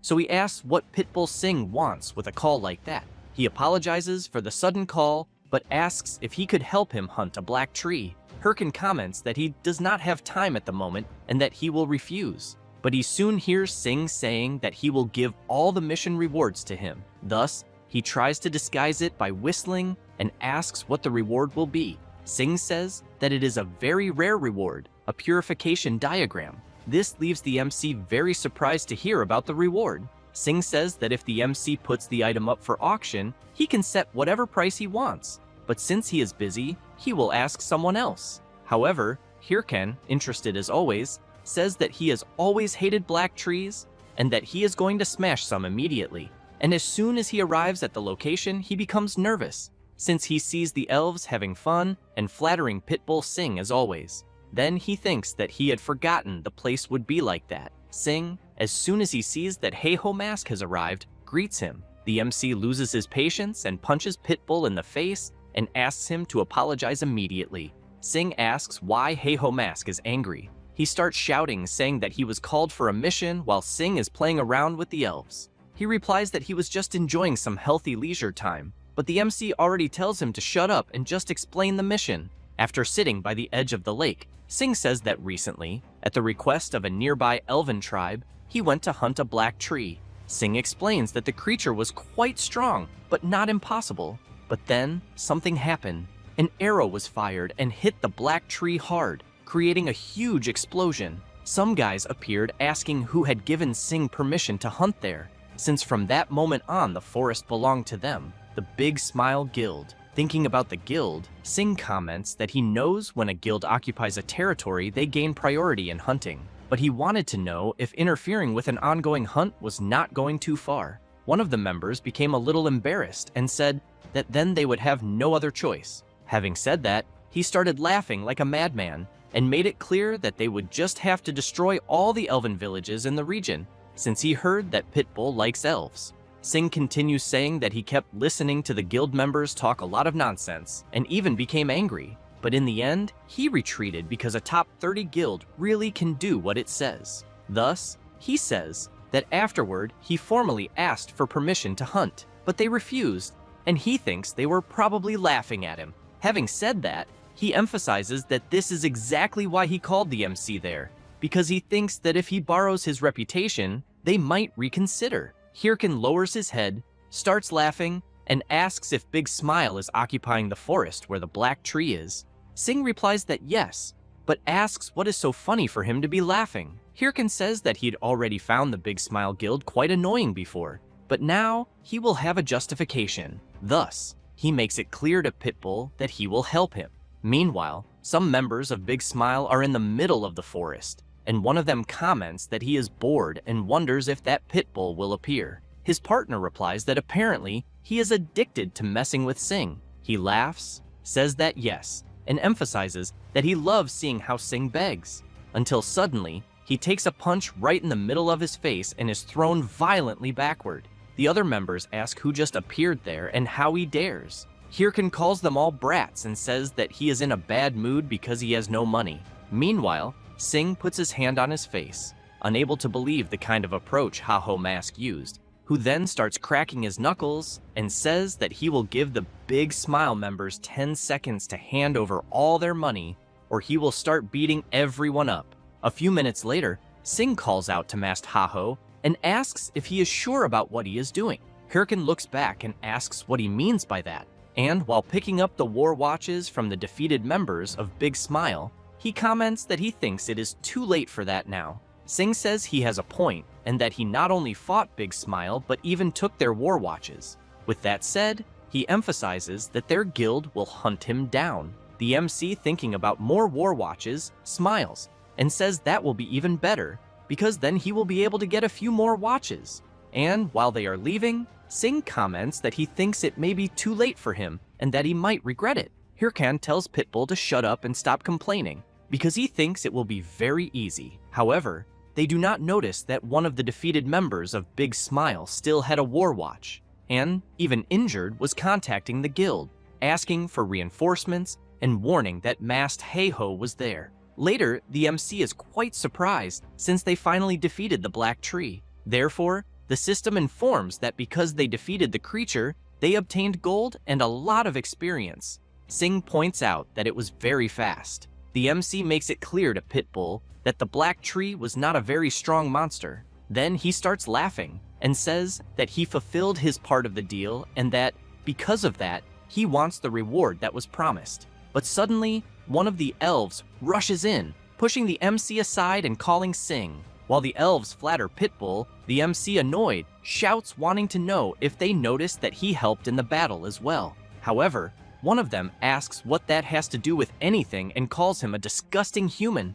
Hirkin goes crazy with anger and shouts, asking how she dares to talk to him like that. Then another elf throws the purification tiara on the ground, tells the MC to pick it up quickly and get lost. At the same moment, he changes his behavior and starts shouting that he loves Sing, that he is the best and wishes him a long life. Pitbull comments that Masked Ha-Ho changes his opinion very quickly when it comes to rewards, while he keeps staring at the tiara and while drooling, wonders how much he will earn for it.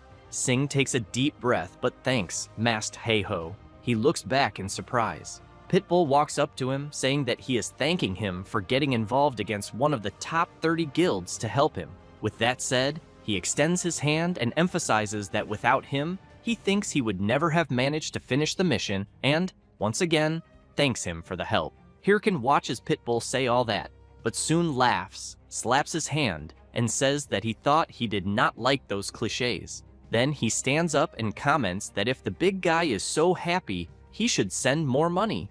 Saying that, while leaving, he says he is getting out of there. One of the elves asks Sing if Masked Ha-Ho was not the friend he argued with before. Sing replies that they are not friends, but that yes, he is also happy. While walking through the forest, the MC thinks that this was great, because now he has many war watches and a purification tiara, and because of that, he knows he does not need to worry about money for a while, until he becomes confused when he sees Pitbull Sing calling. As soon as he answers, he asks what it is, but is surprised when he hears several screams. Sing tries to warn Masked Ha-Ho, asking him not to come back, but someone interrupts, tells him to shut up, and emphasizes that he had told Sing that they would not let him live unless he called Masked Ha-Ho. Hirkin becomes nervous, wanting to know what the hell is going on.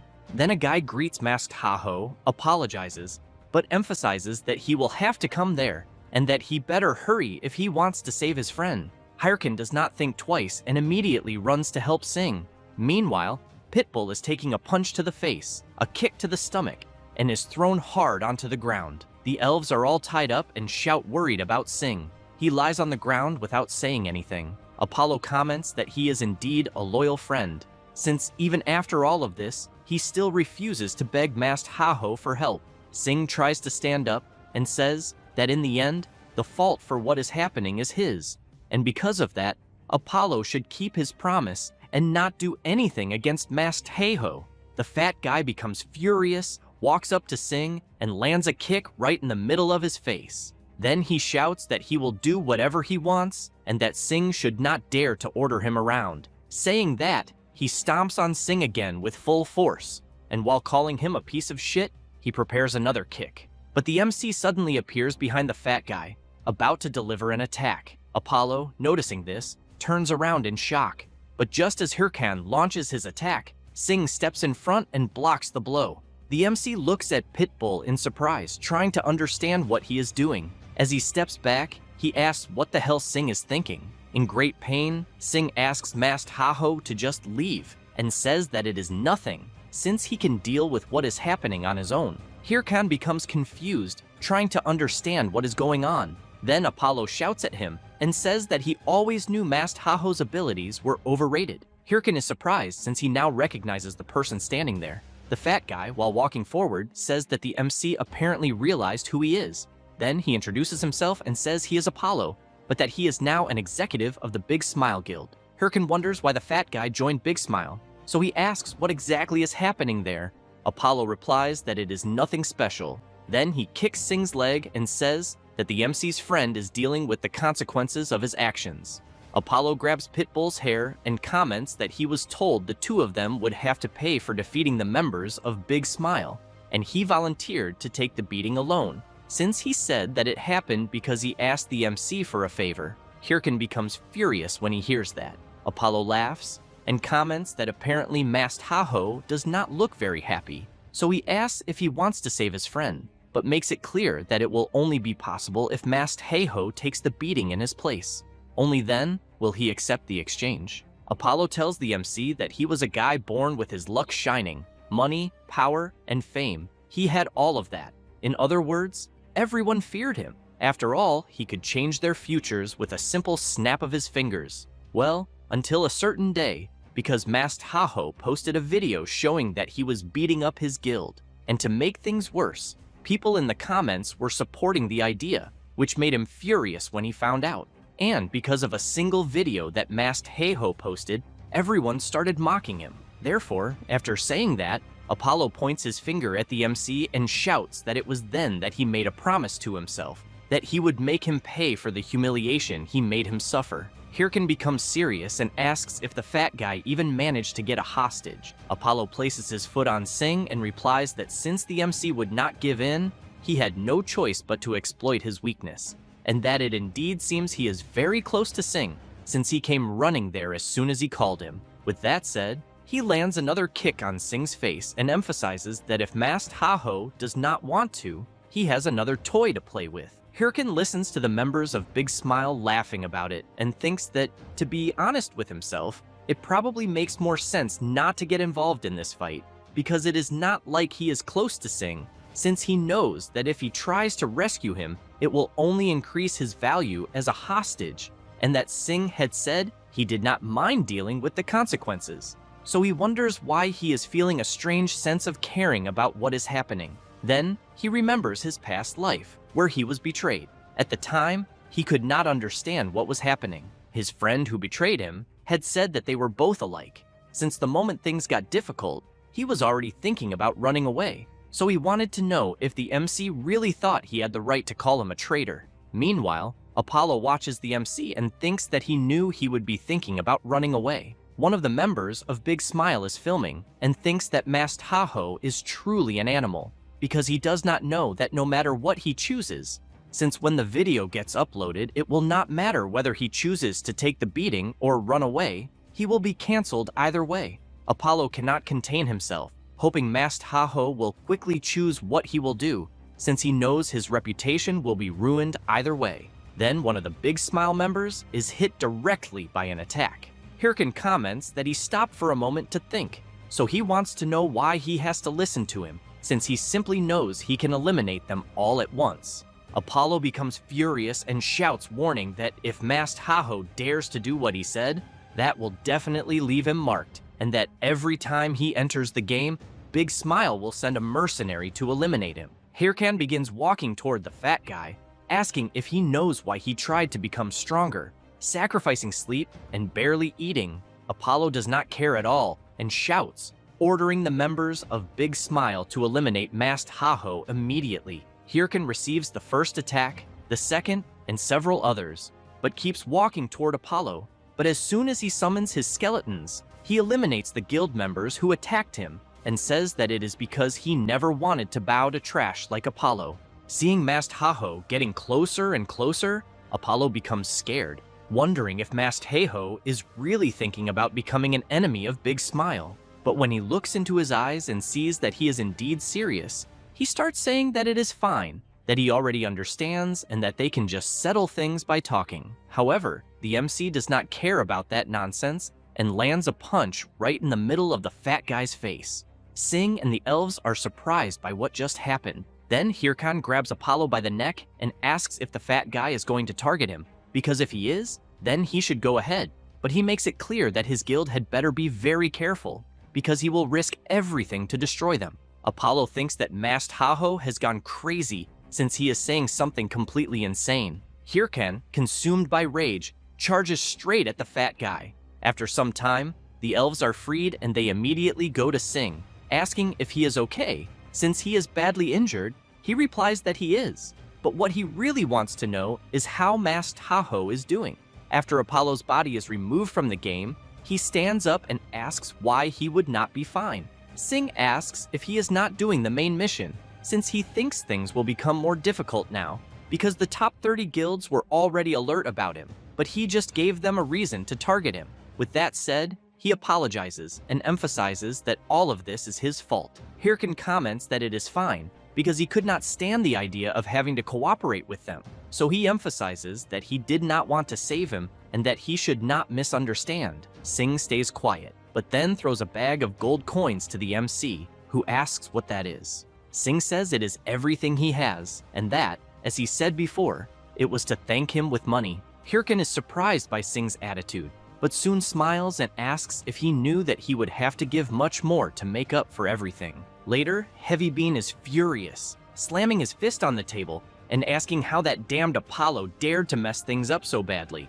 and says he knew he should not have let him become an executive in the guild. Heavy Bean's assistant asks what they should do and whether they will put a bounty on Masked Haho's head. Heavy Bean asks them to just try to cover up the situation. The assistant asks why, since the guild's reputation was stained. Heavy Bean throws a cup hard at the door and furious shouts that is exactly why he is ordering him to cover it up, since Masked Haho has both the Red Bulls and the Thunder Hunters on his side, and that Big Smile has gotten into trouble because they are fighting against Triple Wing, so he asks how they could fight even more enemies.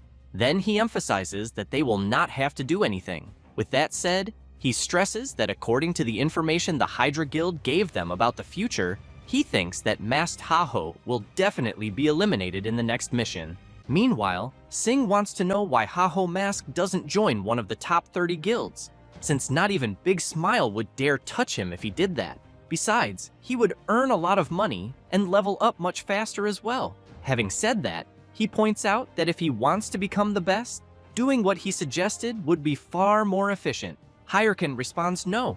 Then, he makes it clear that if he is fighting alone, he only needs to think about himself. But as soon as others join in, he is no longer in control of the situation. And because of that, he thinks that for the future, staying alone is more efficient. Sing comments that this kind of mindset is actually surprising. Besides, he didn't know he was capable of thinking so rationally, because he thought he would just say that he is shy or something like that. Hirkan doesn't like hearing that, grabs Sing's clothes, and while preparing to punch the pitbull, wants to know if he remembers that he just saved him. Sing replies that he already gave him everything he had in return. However, he emphasizes that even so, Haho Mask should think carefully because he may be very skilled, but sometimes he will need other people's help. Hirkan tells Sing to shut up and once again makes it clear that he intends to stay completely alone. At that moment, the MC's war clock receives a notification. Sing wants to know if it could be an urgent message. Hirkan, upon seeing the message, stays quiet for a brief moment, but shortly after, he starts running at full speed, and while doing that, he questions who the bastard was that started the final chapter of the main quest before him, because the message he received was a notice from Cerebro asking him to return, since Prince Dean had started a rebellion. After that, and later, at Huvan Castle, Cerebro is in a frantic battle, but after dodging the attack, he counterattacks his opponent and cuts off one of the creature's arms. which is thrown far away. Cerebro becomes intrigued, thinking that he already feared this. But after carefully looking at the things in front of him, he concludes that they are truly no longer human. Then, he fears that at this pace, he will not be able to get out of there until the MC appears, eliminating several enemies at once. Cerebro is surprised to see that Heiho Mask has already returned, who in turn comments that he will explain everything later, because first, he will clear the way. Thus, both of them head into battle. A few minutes later, the two manage to enter the castle, and while they continue running and eliminating enemies along the way, Cerebro informs the MC that the army he is seeing appeared out of nowhere and took over the royal palace. Besides that, he thinks Prince Dean must have realized what they were doing. So, he went there as soon as he received the message, but he couldn't contact anyone who was inside. Having said that, he comments that he is certain Prince Dean wants to seize the throne by force. However, he thanks Heiho Mask for arriving so quickly.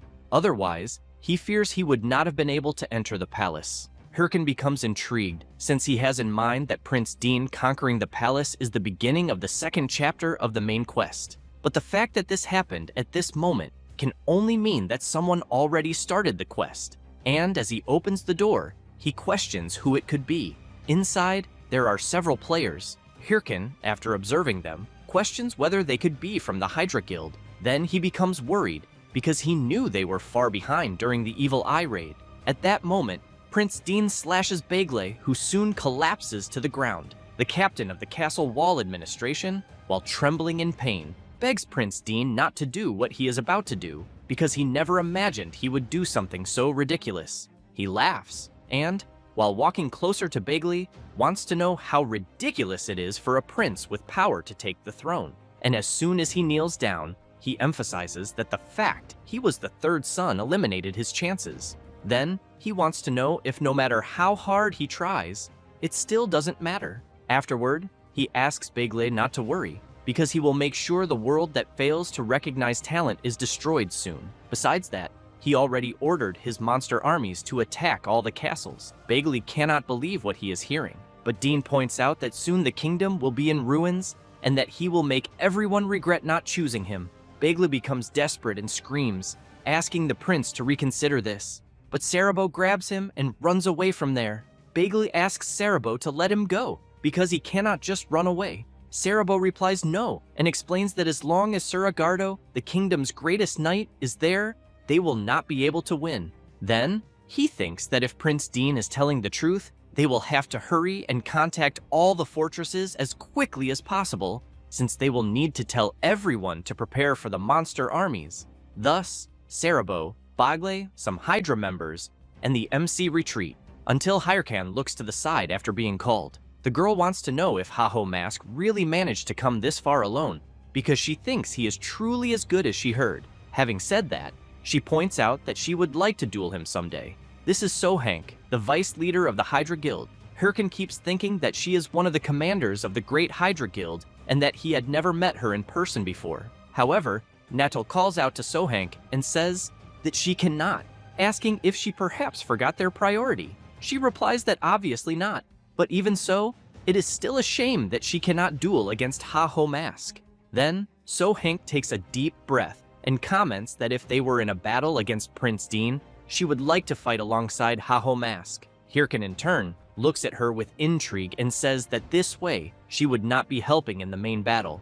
Sohank replies that that is exactly it, because she does not care. Natal shouts, telling her to shut up and stop talking, but she reveals that Hydra will not participate in the battle against Prince Dean, and that, to tell the truth, none of the top 30 guilds will participate either. Then, while she was commenting that they had been told the reason, something crashes hard against the wall. It was the MC who furiously shouts, wanting to know if it is really true that the top 30 guilds will not participate in the battle. Meanwhile, at one of the Thunder Hunters Guild's bases, Hahui wants to know why they will not participate in the battle. Hatch comments that, according to the Hydra Guild, this battle ends in a great loss for the players, since Prince Dean's final boss raid only begins after this, because participating in this means casualties, and that it is much better to use their time preparing for the final raid. Hahui wants to know how they can be sure, because the Hydra Guild's Vipers might be lying. Hatch emphasizes that, as he already said, everything indicates that it is true. Syl, on the other hand, has in mind that she knows it is difficult to trust Hydra because they do not say where this information comes from or why they are sharing it. Then, she remembers when one of their members commented that if they worked together, they would provide information about future main quests. Syl tries to understand why the Hydra members need the help of the top 30 guilds so badly, because she thinks this is far too big to be a mere planned betrayal. So, she would really like to know where they are obtaining this future information from. But at the same time, she knows that she agreed to cooperate because she knows that no matter their reasons, it is good to observe them closely. And for now, they will pretend to be on their side. At that moment, Hahui and Hatch suddenly begin arguing and fighting, but Syl shouts, telling them to stop and gather all the guild members because they are going out to hunt. Hatch wants to know if she is talking about the main quest raid. She replies no and emphasizes that they are going to hunt vipers. Back to where the MC is, he is thinking about the siege battle, which is a type of event where a person has to defend a castle from attacking monsters. Waves of monsters attack all the castles on the continent, and if half of them are still standing after a certain amount of time, the final boss raid begins. He knows that it may even seem like a fun event for everyone, but there is always a catch, where the monster waves keep getting stronger. And by the fourth wave, most players can no longer deal with the monsters. Because of this, in the past, these events could only be won with all the top 30 guilds participating. Thus, he once again asks Sohank why the top 30 guilds are staying out of it and whether everyone wants to be eliminated. She becomes confused and comments that she does not know why Haho Mask is angry and taking out his fury on her. Hirkin becomes even more furious and tries to punch Sohank, but she blocks his attack. Afterward, she laughs and comments that since he attacked first, now they can finally fight. He replies that she can try. Having said that, both of them begin exchanging countless blows against each other until they distance themselves, and Sohank comments that this is wonderful, since she has been so frustrated from not being able to fight much because of a certain prophet. Hirkan becomes intrigued upon hearing this and questions what she is talking about. However, Sohank releases her power and asks Heiho Mask to continue having fun with her. Having said that, she begins activating something on her war clock. Then, a system notification appears between the two of them, informing them that the siege battle has begun and that all castles will be attacked by monsters, and that everyone should prepare for the invasion. Natal is completely shocked when he sees the remaining battle time. Thus, he runs towards Sohank and shouts that they need to leave because they are extremely late. She takes a deep breath, agrees with him, but emphasizes that this had to happen right when things were getting interesting. Having said that, she says goodbye to Haho Mask and comments that she will eagerly await their real battle. But before leaving, she turns around and warns him not to worry too much about the siege battle, because the prophet said that this does not change the future. After the Hydra Guild members leave, the MC becomes intrigued, wanting to know who the hell this prophet is and why the future will not change. Sometime later, someone is announcing that the top 30 Guild Alliance declared that they will not participate in the siege battle, in which the Triple Wing Guild, Thunder Hunters, and Big Smile already made it clear that they will not get involved. Meanwhile, in one of the attacked castles, the battle is already extremely chaotic. Shane, the Alliance representative of Tsuryu Castle's siege battle, shouts for the tanks to retreat because the second wave is already approaching. Then one of the warriors comments that apparently it seems they are almost finished, and that somehow the siege battle they are having will be easy to win. Shane replies yes, and that it really seems so. He says that, but deep inside he is celebrating a lot. Besides that, he is very happy that he returned to the beginner castle as soon as he heard the top 30 guilds would not participate. Then, they appointed him representative just because his level is slightly above average, and now he can just sit back and watch the XP and money come in. So, he thinks that he is very grateful to the top 30 for this easy victory. However, a few minutes later, he is completely terrified, wanting to know how the battle reached such a point, since he is seeing Black Lamius and Tailless Dragons, in addition to an entire wave of bosses. Then, a soldier shouts that they will not have enough time. since the final gate is about to be destroyed, and because of that, he wants to know what Shane's orders are. Shane, in turn, is completely devastated, thinking that they will not be able to win.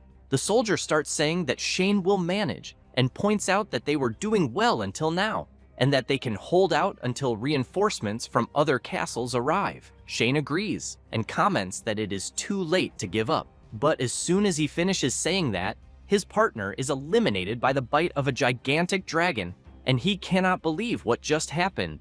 And to make things worse, the creature is staring directly at him. Thus, Shane starts running desperately to avoid being eliminated by a bite. Then, he clicks on the war clock to immediately log out of the game, but soon starts crying when he sees that it is not working, until something crashes right into the middle of the battlefield. Shane tries to understand what just happened. It is Hey-Ho Mask, who wants to know if Shane is the Alliance representative of that castle, because if he is, then he should hand over that title. Shane wants to know why he would do that. However, the monsters do not stop advancing and soon get even closer. Shane becomes even more terrified and shouts that Hey-Ho Mask can have his title. Hirkin comments that he made a good choice, and within seconds, his summons attack the surrounding monsters with several simultaneous strikes. Shane observes the summons and quickly concludes that the guy who just arrived can only be Hey-Ho Mask, who in turn receives a system notification informing him that command of Tsuryu Castle's siege battle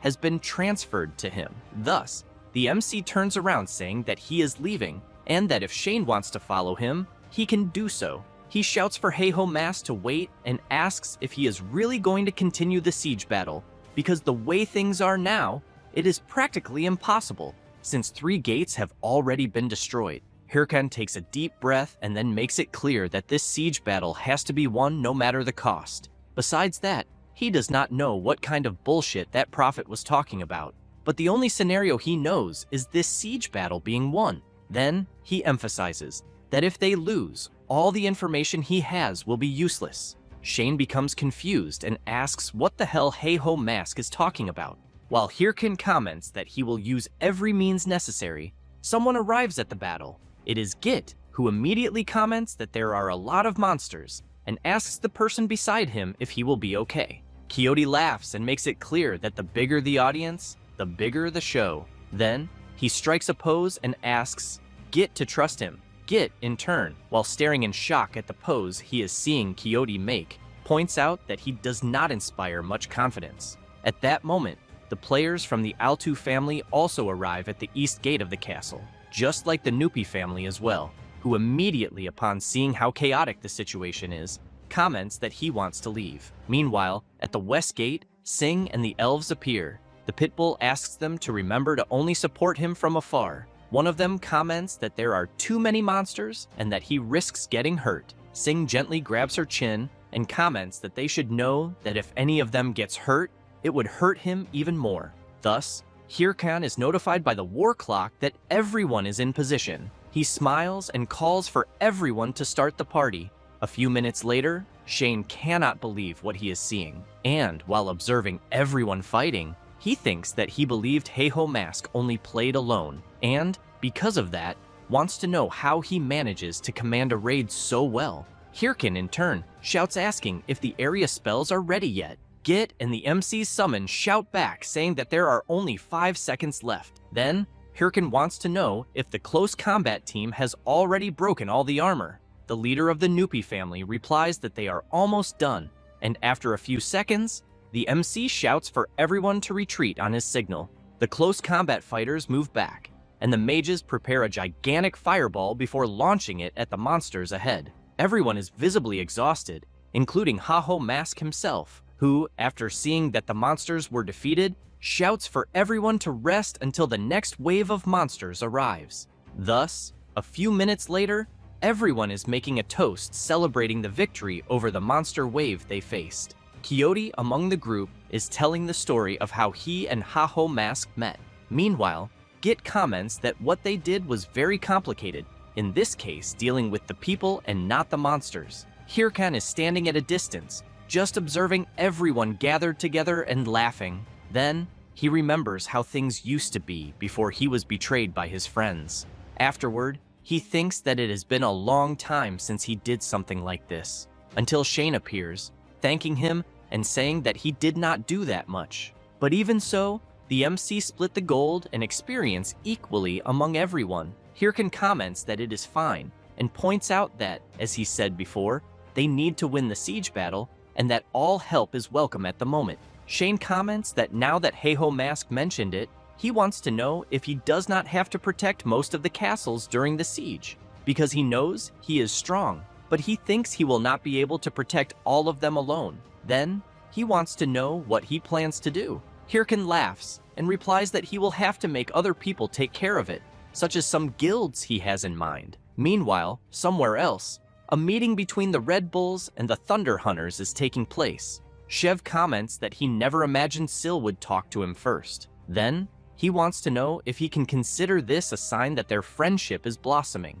The Thunder Hunters leader tells Shev to shut up and says that she did not call him there for small talk. Having said that, she wants to know if he only agreed not to participate in the ongoing siege, so he could keep an eye on Hydra. He laughs and comments that apparently nothing escapes her notice. Thus, Syl comments that then he must have also noticed that suspicious guy who has been frequently meeting with Hydra executives lately, and that apparently he seems to be the so-called prophet everyone has been talking about, since, judging by his equipment, she thinks he is definitely a ranker, but emphasizes that she has never seen him before. Shev comments that someone at the level of a guy claiming to be a prophet should be very well known. Syl agrees with that, but points out that in fact, she has already seen someone like that before. Someone who was at least a ranker, but who was a complete stranger to her. And that person came looking for her, wanting to know if she wanted him to eliminate Heiho Mask for her. Shev comments that this sounds very familiar.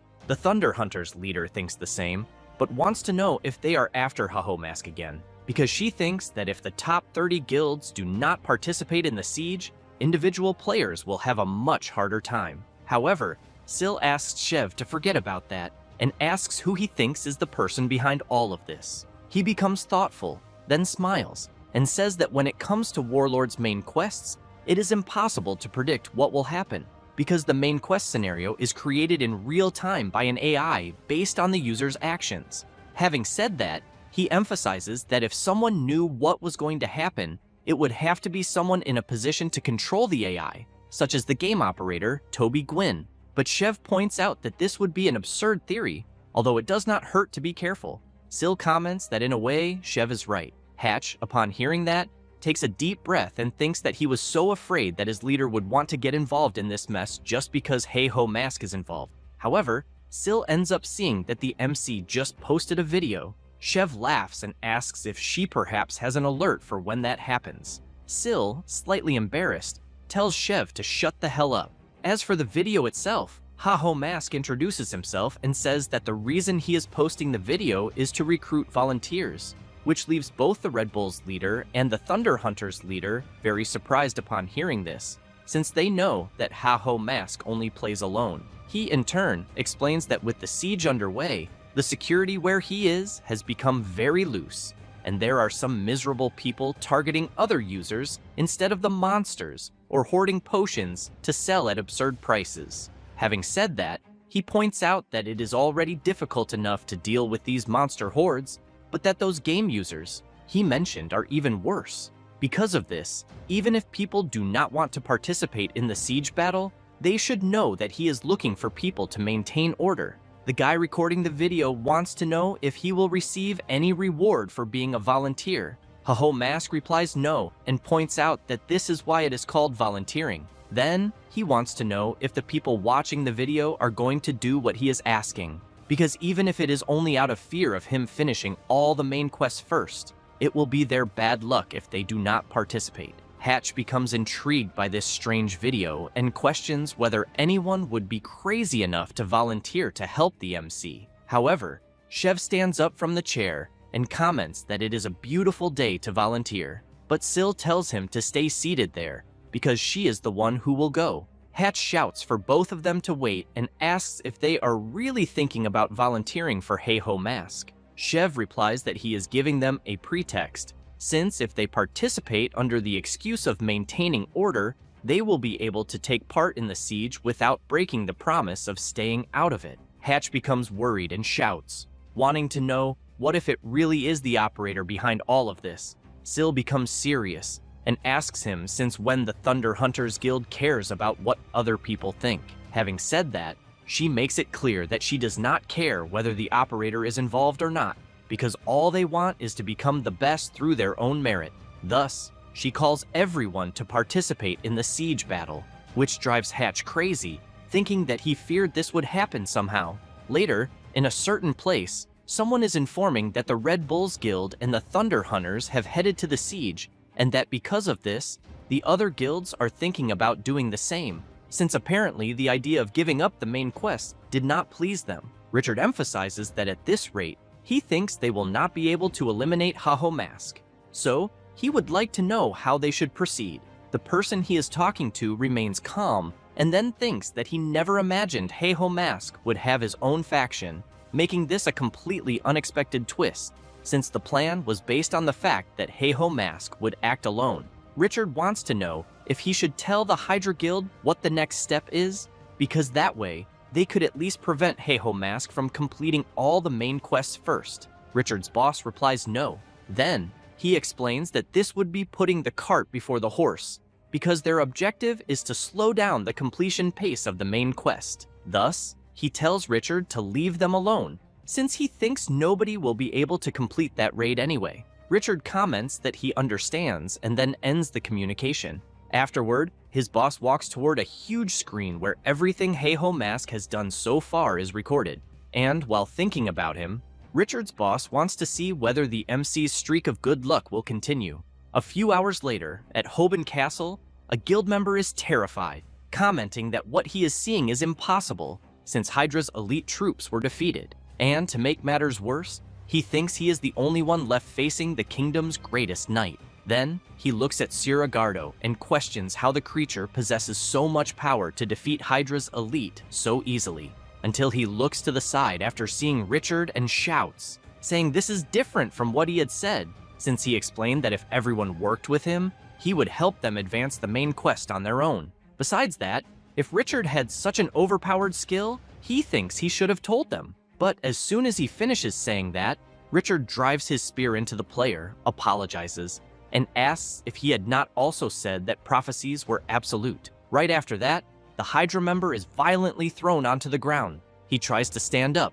but his body is too weak because of the injuries all over him. At that moment, Siragardo appears behind the Hydra member, and while he screams in fear, Richard comments that since strategy was the main point, he guesses he will not get scolded for having a little fun, since he fulfilled his part and warned them. Meanwhile, in one of the siege castles, a player is expressing a lot of gratitude. Right after that, he emphasizes that it was all thanks to the Thunder Hunters, since they gave out free potions and equipment, and because of that, they managed to complete the battle safely, until, looking a little embarrassed, he asks if he could apply to join their guild. Hatch answers yes, since they are accepting applications. And, as soon as the player runs off to apply, Hatch comments to Syl that the situation is better than expected. After saying that, he explains that they even managed to enter the battle without losses on their side, and still cleaned up the guild's image. Syl tells the mage to shut up, because she wants to know about Hydra's movements.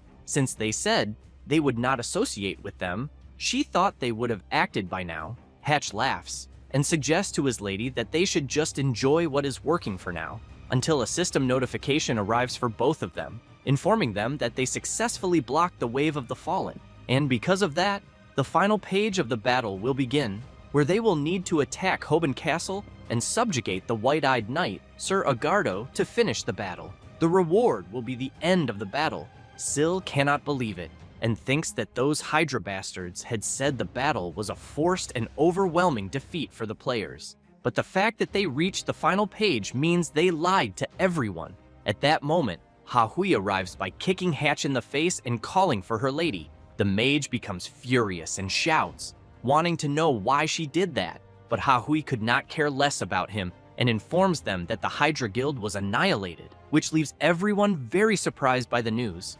Right after that, the Thunder Princess explains that those guys already seemed to know about Sir Agardo's invasion, and while they were participating in the battle, They tried to invade, but ended up being massacred by the knight alone. Hatch asks if that is even possible, because he believes Hydra should have been fully prepared.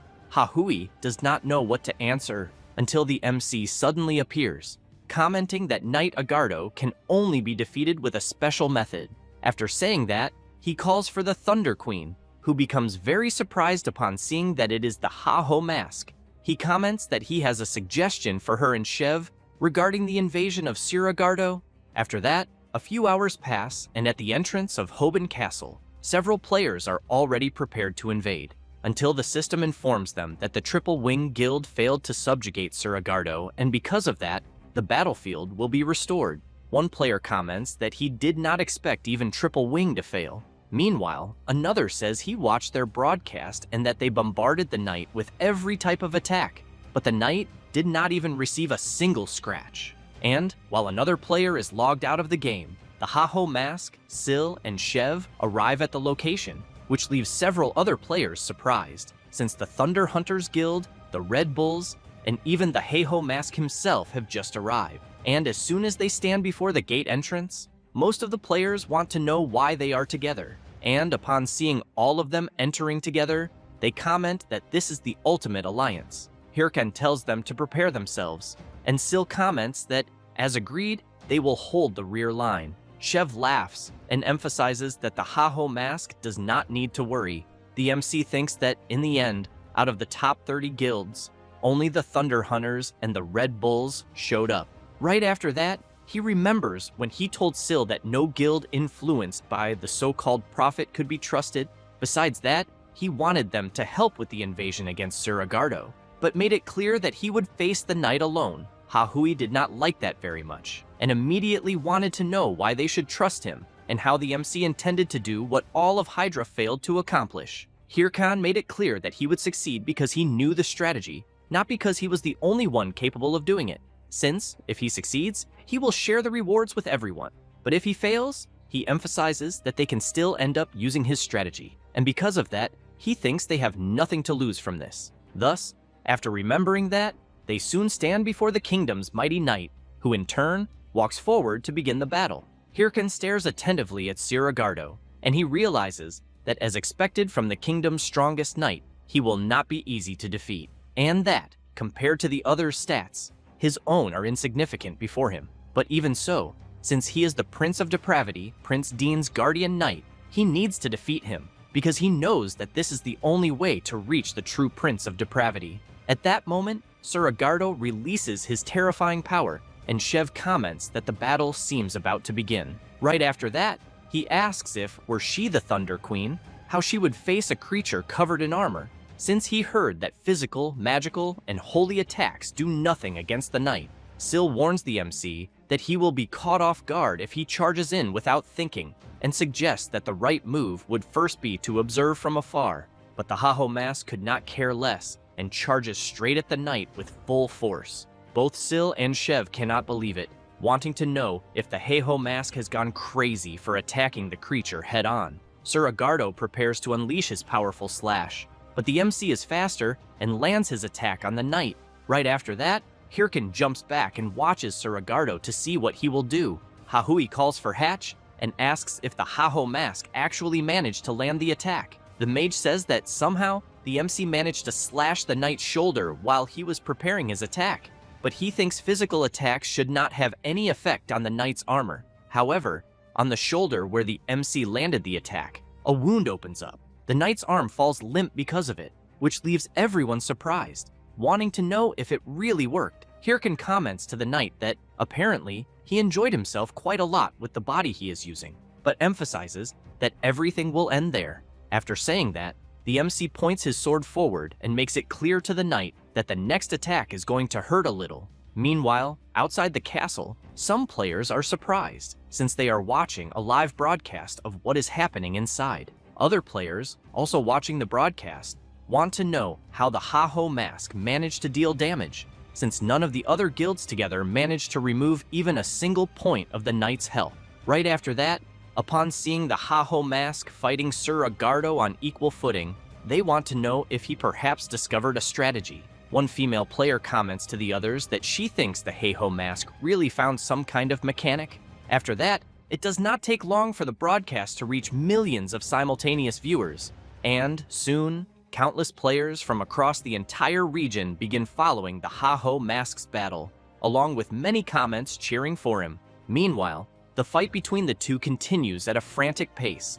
with both sides unleashing countless attacks without stopping. Shev comments that, apparently, the Heiho mask's confidence was not just empty talk. He even thinks that the liquid he applied to the sword blade earlier is the key to the raid, but that it is still impossible to know exactly what it is just by looking at it. While fighting, Hirkin hears Shev's comment and thinks that, of course, there is no way for them to know, since he understands that Suragardo's special trait is that no attack works against him, and this is a manifestation of his conviction, received through a corrupted power, that he must never fall in order to protect the prince.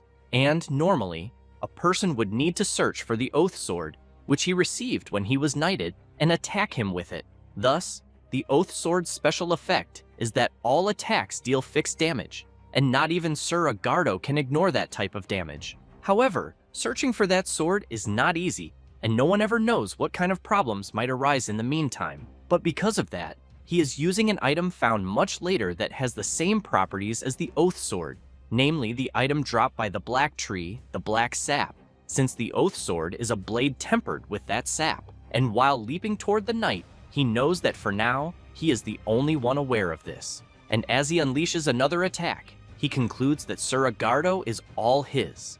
After fighting for some time, the knight is visibly covered in injuries all over his body. But even so, Hirkin backs away and becomes slightly intrigued, since he sees the knight releasing even more power and still willing to continue fighting. Hahui asks if it could perhaps be a defensive stance on the knight's part. Hatch comments that he must have become used to fighting without needing any guard at all, but that, at the moment, he is weak enough that he can no longer simply tank the Heiho mask's attacks. So this is proof that the damage is gradually piling up, slowly but surely. He even thinks that the Heiho mask might actually win, until Suragardo assumes another stance. And the MC, while preparing himself, thinks that what he is seeing is not exactly a good sign, because he believes that the fact the knight has taken a defensive stance means there are fewer openings to attack. Thus, he laughs and asks if Suragardo has perhaps become afraid, and whether he thinks that just because he took a defensive stance, he still will not be hit. Then, the MC tells the knight to block what he is about to do. After saying that, Hirkin summons his summons and then enhances them with the armament skill, causing the skeleton soldiers to wield the weapon chosen by the player. Right after that, the Heiho mask makes it clear to the knight that he is still going to win. The summons immediately charge forward, but the knight blocks their attack and then counterattacks all of them at once with several consecutive strikes. However, more summons rush toward the knight, who refuses to give up and unleashes a powerful circular slash that hits the entire area around him. Hirkin takes advantage of the opportunity and leaps forward, but Suragardo notices this and quickly turns around. The MC comments that it is too late, but the knight drops his sword onto the ground and grabs the MC's sword with his bare hands. While Suragardo's sword falls far away, Hirkin becomes very surprised by what happened, since the creature gave up its own sword just to grab his and block the attack. Right after that, the knight pulls the sword backward and then lands a direct blow on the MC's chest, who immediately feels the impact he received. Everyone around becomes worried upon seeing the Heiho mask being struck, just like the other players watching the broadcast. However, the knight becomes confused about one thing, since the MC is holding onto his arm and asking if Suragardo thought he had already won. Thus, Hirkin grips the knight's arm even tighter and says that his real trump card will be what he is about to do. After saying that, he activates the skin stitching skill together with the Black Tree bark item. The system informs that the MC has acquired the properties of the Black Tree, and any target that comes into contact with his blood will receive fixed damage from the black sap. Suragardo quickly pulls his arm away and creates distance from the Heiho mask. But it is already too late. The knight realizes that he is taking damage every second. Kims, upon seeing that, becomes very surprised, wanting to know how the Heiho mask was able to think of that. But Yel wants to know if, even so, the Heiho mask will not end up being eliminated as well. Hirkin, in turn, picks up his sword from the ground and then activates the Vessel of Life, having his HP fully restored. Right after that, he activates the Diadem of Purification, which removes all status effects and debuffs. Then, Hirkin reflects that he has done everything he could, and, while watching the night wither away, he concludes that, at the moment, all that remains is to endure until the night finally falls. At that moment, Shev calls for the Thunder Queen and asks if she is feeling the same thing as him. She becomes confused by the question and asks him to be clearer. Shev says that it is that pure desire to fight that both of them lost a long time ago. And, while remembering the Heiho mask's frantic battle, he wonders how long it has been since he last gave it his all the same way the MC did, just for fun, because he thinks he has not done something like that even once since becoming a guildmaster. After saying that, he emphasizes that he is even a little jealous of the Heiho mask, who has nothing to lose. Sil points out that it is not because the Heiho mask has nothing to lose that he can act like this, but rather because he currently has so much to lose. Then she becomes serious and emphasizes that what sets the Heiho mask apart from them is that, even while risking losing everything, he has an absurd desire to conquer everything. Right after that, Sil thinks that this is something she herself needs. However, while everyone thought everything was already over, Suragardo activates his power and lets out a loud roar. With that, one of the castle gates opens, and many of his soldiers begin entering. And, while more and more soldiers appear, Shev comments that this is why the Heiho mask asked them to hold the line while he fights the knight, since the Order of the Fallen Knights that follows Suragardo was guarding Hoban Castle. After saying that, he equips his massive sword and calls for the Thunder Queen to do their best as well. Thus, both Sil and Shev charge into battle, and soon the remaining members of both guilds join the fight too. The battle continues frantically, while the MC comments to the knight that his supposedly mighty subordinates are immobilized. So he wants to know what he is going to do now. Suragardo hears this silently, but soon becomes filled with fury and charges recklessly at the Heiho mask, who in turn blocks the knight's assault. And then, while laughing, he becomes excited, telling Suragardo to keep going, since he understands that, unlike before, the knight has started attacking without thinking. And because of that, he knows it is obvious that the knight's mana has reached its limit. And, while observing him carefully, he realizes that the attack he is executing is the final pattern. And after dodging the attack and pushing the knight backward, he concludes that he is very close to completing the mission. Right after that, Hirkin grabs his war clock and then activates it. And, as soon as he equips his new battle armor, he charges toward the knight. Meanwhile, Richard's boss is carefully observing every movement of the Heiho mask and reflects that he never imagined he would get this far, since he understands that Suragardo's raid cannot be beaten through skill alone. And, if a person does not use the Oath Sword, the game was designed so that they cannot even lay a finger on the knight. But time after time, the Heiho mask keeps breaking the game's rules in an absurd way. Thus, the man picks up his phone and immediately calls someone, wanting to know if the person confirmed it. Mikhail replies yes, and informs him that the liquid the Heiho mask applied to the sword is indeed black tree sap. Right after that, she explains that even though it has the same constant damage property as the Oath Sword, the damage itself is low, and since there are no monsters that require it, it ends up being treated like a trash item. But it is very impressive how the Heiho mask managed to think of that in such a short amount of time. Her boss does not like hearing that, and comments that the Heiho mask is always like this, but he thinks it is possible that he already knew about it from the very beginning. Mikhail wants to know what they are going to do with the obstacles they placed around the Oath Sword. Her boss tells her to get rid of them, since they are no longer useful for anything. After ending the call, the man thinks that no matter how much he observes, he cannot understand what makes the Heiho mask so different, and that this guy is definitely a lawbreaker, being a completely irregular person, since he knows there was no way for him to have discovered the black tree sap. Besides that, this kind of development is truly a huge problem. Thus, he becomes nervous and then concludes that, for the sake of the future, he needs to get rid of the Heiho mask no matter the cost. Back on the battlefield, Richard is watching everything that is happening. He thinks that, seeing how things are, there is no way for him to interfere, since he knows the battle is his responsibility, and, because of that, if he lets the Ha-Ho Mask win, his boss would definitely give him a massive scolding. Right after that, he thinks that it is a good thing the place is in complete chaos, and that no matter what happens, nobody will notice anything. After saying that, he watches the Ha-Ho Mask busy fighting the knight and immediately prepares his spear, thinking that, by some chance, someone might end up getting hit by a spear that came out of nowhere. And, after making sure the Ha-Ho Mask is still occupied, he concludes that Suragardo still cannot be eliminated.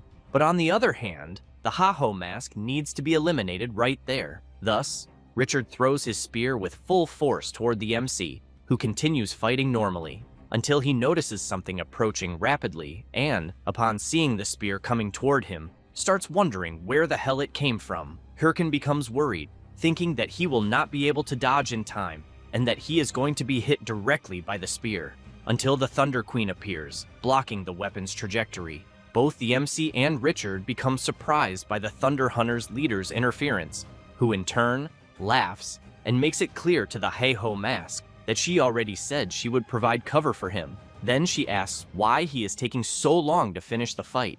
Hirkan is surprised for a brief moment, but then laughs, and, getting fired up once again, he comments that she did not even need to say it.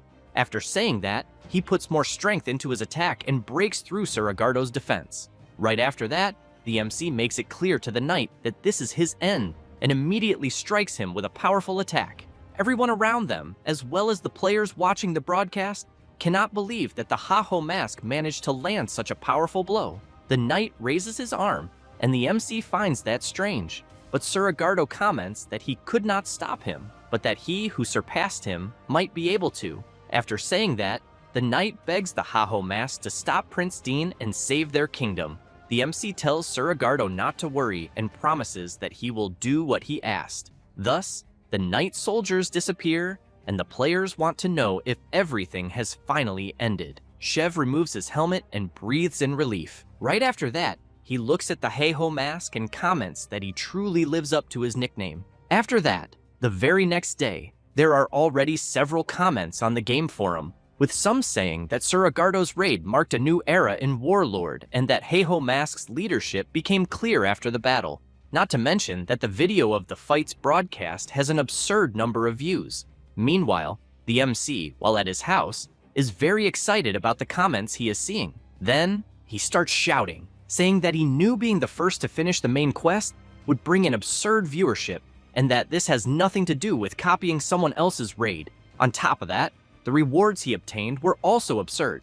After all, he gained an insane title that increases all attributes by a fixed percentage, as well as Suragardo's armor, which is probably worth a fortune. Not to mention that he managed to sell 3 million tickets, even though it was his first time doing a paid live stream. And above all, he managed to secure the original future, where the players win the battle. The MC stands up and reflects that all the effort he had to put in was really worth it, until, out of nowhere, he gets hit by a ball right in the middle of his face. And as he falls to the ground, 2 children appear, apologizing and asking the MC to return the ball. However, he reflects that, now that he stopped to think about it, he was attacked in exactly the same way during the raid. On top of that, he knows he ended up receiving way too much help from others in the raid he did, since he had decided to become the strongest using only his own abilities. But even so, he still had to receive help. But while he keeps shouting, wanting to know why he had to receive help from Syl of the Thunderous Hunters, the children continue asking him to return the ball. Hirkin picks up the ball and gives off a very terrifying aura in front of the children. Then, he reflects that he is starting to think there are people trying to get in his way just because he is doing too well. So, he kicks the ball with all his strength into the sky and shouts, saying that this does not mean he will lower his head and give up, and that anyone who wants to get in his way can try to stop him if they can, but he will keep getting faster and faster so they will not be able to keep up with him. The children run off after the ball. At that moment, the MC hears his phone ringing, and when he sees what it is about, he is very surprised, wanting to know what is going on. Meanwhile, Syl is reflecting on the battle she had, and that Heiho mask shed blood, sweat, and tears in a desperate, breathtaking battle. And, in the heat of battle, without realizing it, her eyes were drawn to a certain thing, because at that exact moment, she noticed something. She had seen an attack that was clearly heading toward Heiho mask. So, she tried to look for the culprit after blocking it, but both the culprit and the spear he had thrown had disappeared, and the only thing that remained was that the culprit uses a spear. Then, Syl also remembers that she heard that the prophet the Hydra Guild is hunting was also from a class that uses a spear, and because of that, she thinks there is a high chance that this so-called prophet and the person who attacked Heiho mask are the same person. After all, on the surface, it looked like they were only aiming for Heiho mask, but they betrayed Hydra, and there was also a certain suspicious group that stole her guild's prey as well. On top of that, that same group spread misinformation to throw all the guilds into chaos and hindered the progress of the main mission. So, she questions who the hell these people are and why they are doing this. At that moment, Hatch and Hahui call for the leader of the Thunderous Hunters. Then, the Thunder Princess informs her that the preparations are complete and that they will gather everyone. Hatch also says that the broadcast is ready. Syl replies that it is fine and thinks that she is certain their paths will cross, and eventually, they will find out, because she will not stand still while Heiho mask surpasses her, since she will go beyond and surpass him. As soon as she steps outside the tent, Syl announces that, from that moment on, following the corrupt count, the Thunder Hunters Guild will aim for the first victory against the boss of the second chapter of the main mission, the Prince of Depravity. While some members get excited after hearing this, Hatch thinks this is madness, since it has not even been that long since Sir Agardo was defeated. Syl calls everyone to move out, since they will prove once again that the Thunder Hunters are the strongest. A few hours later, on Mount Patagonia, at the final castle, the Thunder Hunters arrive at the location, and as soon as they enter the castle, a man laughs, welcomes them, and asks if the guild is there to try to stop him. This is the Prince of Depravity, the final boss of Chapter 2 of the main mission. Some members of the Thunder Hunters get scared, wanting to know if the person standing before them is really the final boss. Hahui asks them to stay calm and focused, and to prepare for the confrontation. Accompanied by two more bizarre things, the Prince of Depravity emphasizes that they may have stopped his monster army and defeated the White-Eyed Knight, but they cannot stop him. That said, he makes it clear that they will disappear along with this false kingdom, and that after that, he will raise the Kingdom of Ruin. Then, the prince orders his creatures to launch the attack. Syl grabs her sword and tells everyone to prepare for battle. Meanwhile, Hirken was watching what was happening where Syl and the members of her guild were. Then, he is completely shocked, thinking that he imagined that, with Sir Agardo's defeat and the end of the battle, everyone would be busy reorganizing. On top of that, he thought this should take at least an entire week of dedicated preparation. And as he watches the leader of the Thunderous Hunters charging forward with everything she has, he wonders if she is really going to advance like that. Then, Hirken thinks that, first, he will dislike the video and then go straight into the game. However, he notices something strange and wonders if something is wrong. Back at the battle, Syl has just landed a slash on the Prince of Depravity. Then, she is pleased to see that she is performing well in the battle, until something happens to the creatures that are together with the prince. After that, a dark power goes straight into him, leaving Syl very worried as she tries to understand what is happening. But she soon realizes that somehow the prince's wounds are healing. With that, the Prince of Depravity quickly launches a powerful attack at the leader of the Thunder Hunters, forcing her to retreat so she will not be caught by the attack. Then, she shouts, informing everyone that the golems with the prince are very strange, but emphasizes that she will face him and that the others should take care of the golems.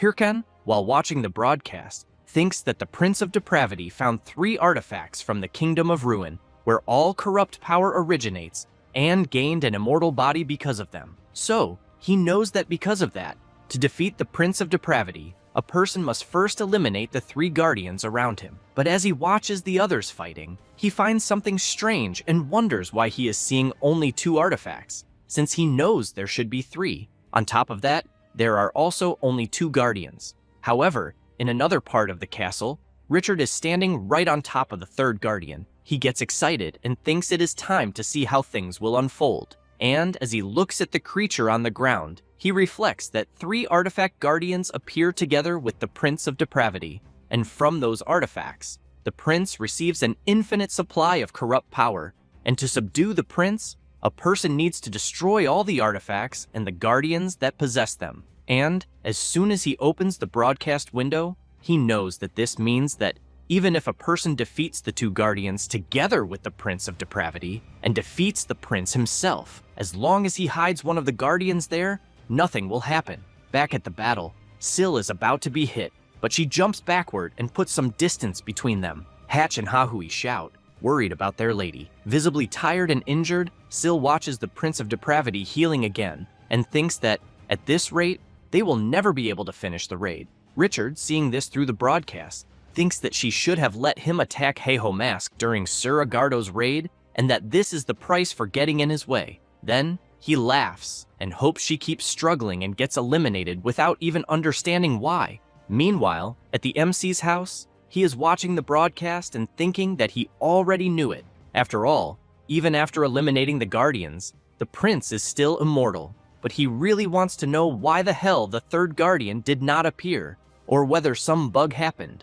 On top of that, he knows that normally he would be laughing at the Thunder Queen's face because of what is happening. But at the same time, he knows that with everything that happened in this final part of the 2nd chapter and that incident, he has the feeling that the same people are behind everything. Because of that, he is at an impasse. But seeing Syl struggling in the raid and remembering her asking him to end the battle quickly, he gets nervous and shouts, wanting to know why he has to rack his brain because of her. However, he looks at the VR machine and concludes that he will have no other choice. Back at the battle, while the Prince of Depravity walks toward the Thunder Queen, he comments that everyone there is foolish, and that they do not understand that no matter what they do, everything will be useless, since as long as he has the artifacts of the Kingdom of Ruin, he will never be defeated. That said, he prepares to deliver a final attack, but Syl notices an opening and quickly strikes the Prince of Depravity.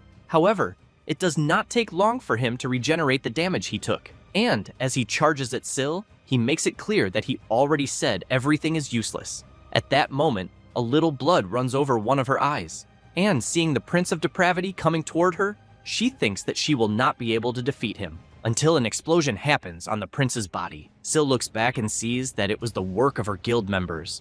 While preparing another skill, Hatch shouts for everyone to advance and help the leader. Hahui delivers a diagonal slash with her skill, as do the rest of the guild members. Syl watches everyone attack the Prince of Depravity with everything they have, until Hatch goes to his lady, wanting to know if she is okay. Syl replies that she is, but while watching the others fight, she thinks about the artifacts of the Kingdom of Ruin, and that, from what Prince Dean had said, she thinks that must be the key to the raid. But even after they defeated the golems, nothing changed, and because of that, she considers that the artifact may not be related to them. So, she wants to know where the real artifact is, and whether they need to pressure him even more to find out. Until Hatch calls her and suggests that she consider retreating, Syl does not understand and asks him to be clearer. The mage comments that attempting the main mission boss raid without any alliance or information was extremely reckless. On top of that,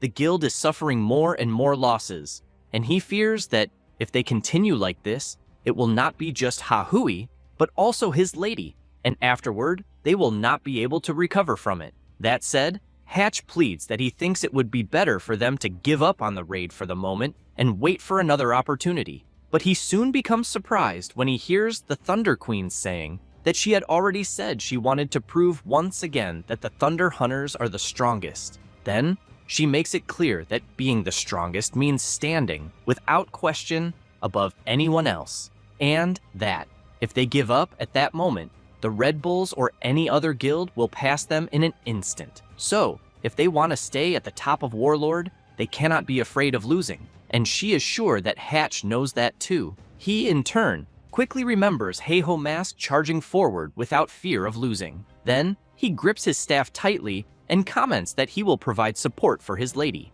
That said, he casts several support skills on Syl, who charges at the Prince of Depravity. And, while going to help his guildmates, He thinks that this raid was made to be possible to win, and that they simply will not discover how without trying everything they have. On top of that, he will give it his all too. However, a few minutes later, several guild members were defeated, as were Hahui and Hatch. Only the Thunder Queen remains. But she is not in a good situation either, since she is about to be hit by an attack from the Prince of Depravity. She lowers her head and thinks that she could not find even a single clue. Then she wonders, if it were Heiho Mask, what would he have discovered? At that moment, the Prince of Depravity continues releasing his evil power and tells Syl to disappear already. On the broadcast, several people are wondering if the leader of the Thunderous Hunters is really going to be eliminated. Meanwhile, Richard is very excited as he watches this. However, as soon as the prince unleashes his attack, Heiho Mask appears and blocks it, leaving the Prince of Depravity unable to understand where he came from. The same goes for Richard, who is completely shocked. Then, the MC comments that he is saying this only so Syl does not misunderstand, and that he is not doing this because he likes her, but because he is only paying back the debt he owes her for the last time. That said, he makes it clear that he is the type who cannot rest while he owes something to someone. Syl is surprised and immediately wants to know how Heiho Mask ended up there. He says that he saw the live stream and that things looked bad, so he decided to run there as if there were no tomorrow. The Prince of Depravity gets irritated by the interference and shouts, saying that one worm after another keeps appearing, insisting on getting in his way. Hirkin comments that the prince has misunderstood, because he is there precisely to eliminate him. So, he summons his dragon-shaped golem, which immediately charges at the prince and attacks him with everything it has. Syl stands up, thanks Heiho Mask, but emphasizes that this alone will not be enough to defeat the Prince of Depravity. Then, she says that even with all the Thunder Hunters attacking together, they still have not discovered a way to beat him, and that if they do not stop his regeneration, they will never be able to defeat him. At that moment, the prince unleashes several consecutive slashes, which catches the MC's attention, since he is seeing the prince looking even more bizarre, and, on top of that, he easily tore his dragon apart. Even so, the MC comments that Syl only stated the obvious, but he tells her not to worry, because he has already figured out what the prince's deal is. Syl is surprised and immediately wants to know how. Hirkin comments that there is no reason to tell her, since they are still competitors, but that she should trust him just this once. That said, the MC emphasizes that she can relax, because he will carry her through this quest. Syl gives a faint, hidden smile, and then she comments that Heiho Mask is the first person who has the courage to tell the master of the Thunder Hunters that he will carry her. Hirkin tells her to shut up and pay attention, because the Prince of Depravity is heading toward them. Both of them need to dodge the attack to avoid being hit, but the MC thinks that he does not know why the artifact did not appear, but if it exists, it has to be somewhere inside the castle. Meanwhile, somewhere in the castle, the MC's summons are hunting for the missing artifact at high speed, and all the summons are very committed to the search, kicking doors open with everything they have to see if they can find it, and interrogating anything that moves. Meanwhile, Richard is seeing several comments from players cheering for Heiho Mask after seeing that he joined forces with the Thunder Queen. So, he becomes furious and thinks that first it was the Thunder Queen, and now Heiho Mask, and that both of them keep getting in his way. However, he wonders if this situation is not even better, since the Guardian artifact is in his hands. And even if Heiho Mask has appeared, nothing will change. In fact, he thinks he should use this chance to eliminate both of them and make up for his mistake from last time. But he soon becomes intrigued when he hears something hitting the door. Something keeps hitting the door more and more. Richard, intrigued, knows that there should not be any monsters outside, until an explosion happens and scares the player, since he is seeing the MC's Skeleton Legion, which immediately spots a creature chained to the ground, and they give a signal, informing him that they found what they were looking for. Richard shouts, wanting to know what is going on and why Heiho Mask's summons are there. They are not interested in talking much and charge at him. Richard also advances and attacks several summons at once with his spear. However, he is intrigued, wanting to know if Heiho Mask knew there were more Guardian artifacts. But considering who he is, he concludes that this is entirely possible. But either way, he knows it is a good thing he stayed there. since simple skeleton warriors will not be able to defeat him, until he is surprised to see an attack approaching very quickly.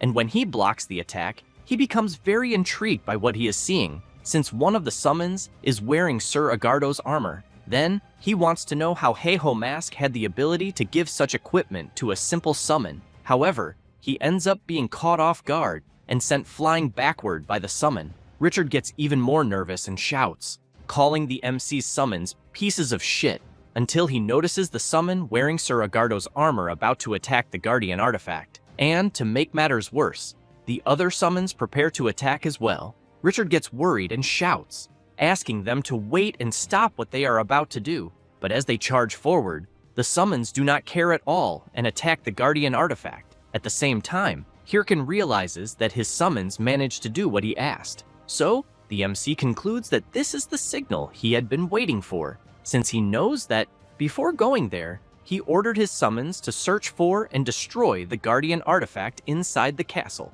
and that the cancellation of their summon means it worked. At that moment, the Prince of Depravity is wounded in the shoulder and soon realizes that he is not regenerating, and he shouts, wanting to know why. Syl and the MC put some distance between themselves and him, and Hirkin shouts, asking the Thunder Queen to act now, because he thinks that this time she will be able to do it. She, in turn, is surprised by Heiho Mask's request, but the Prince of Depravity becomes even more furious, saying that the MC really did a lot of damage. And as he releases his tentacles, he makes it clear that, even so, even without the power of the artifacts, as the destined king, insects like them will never be able to eliminate him. That said, he launches an attack with his tentacles.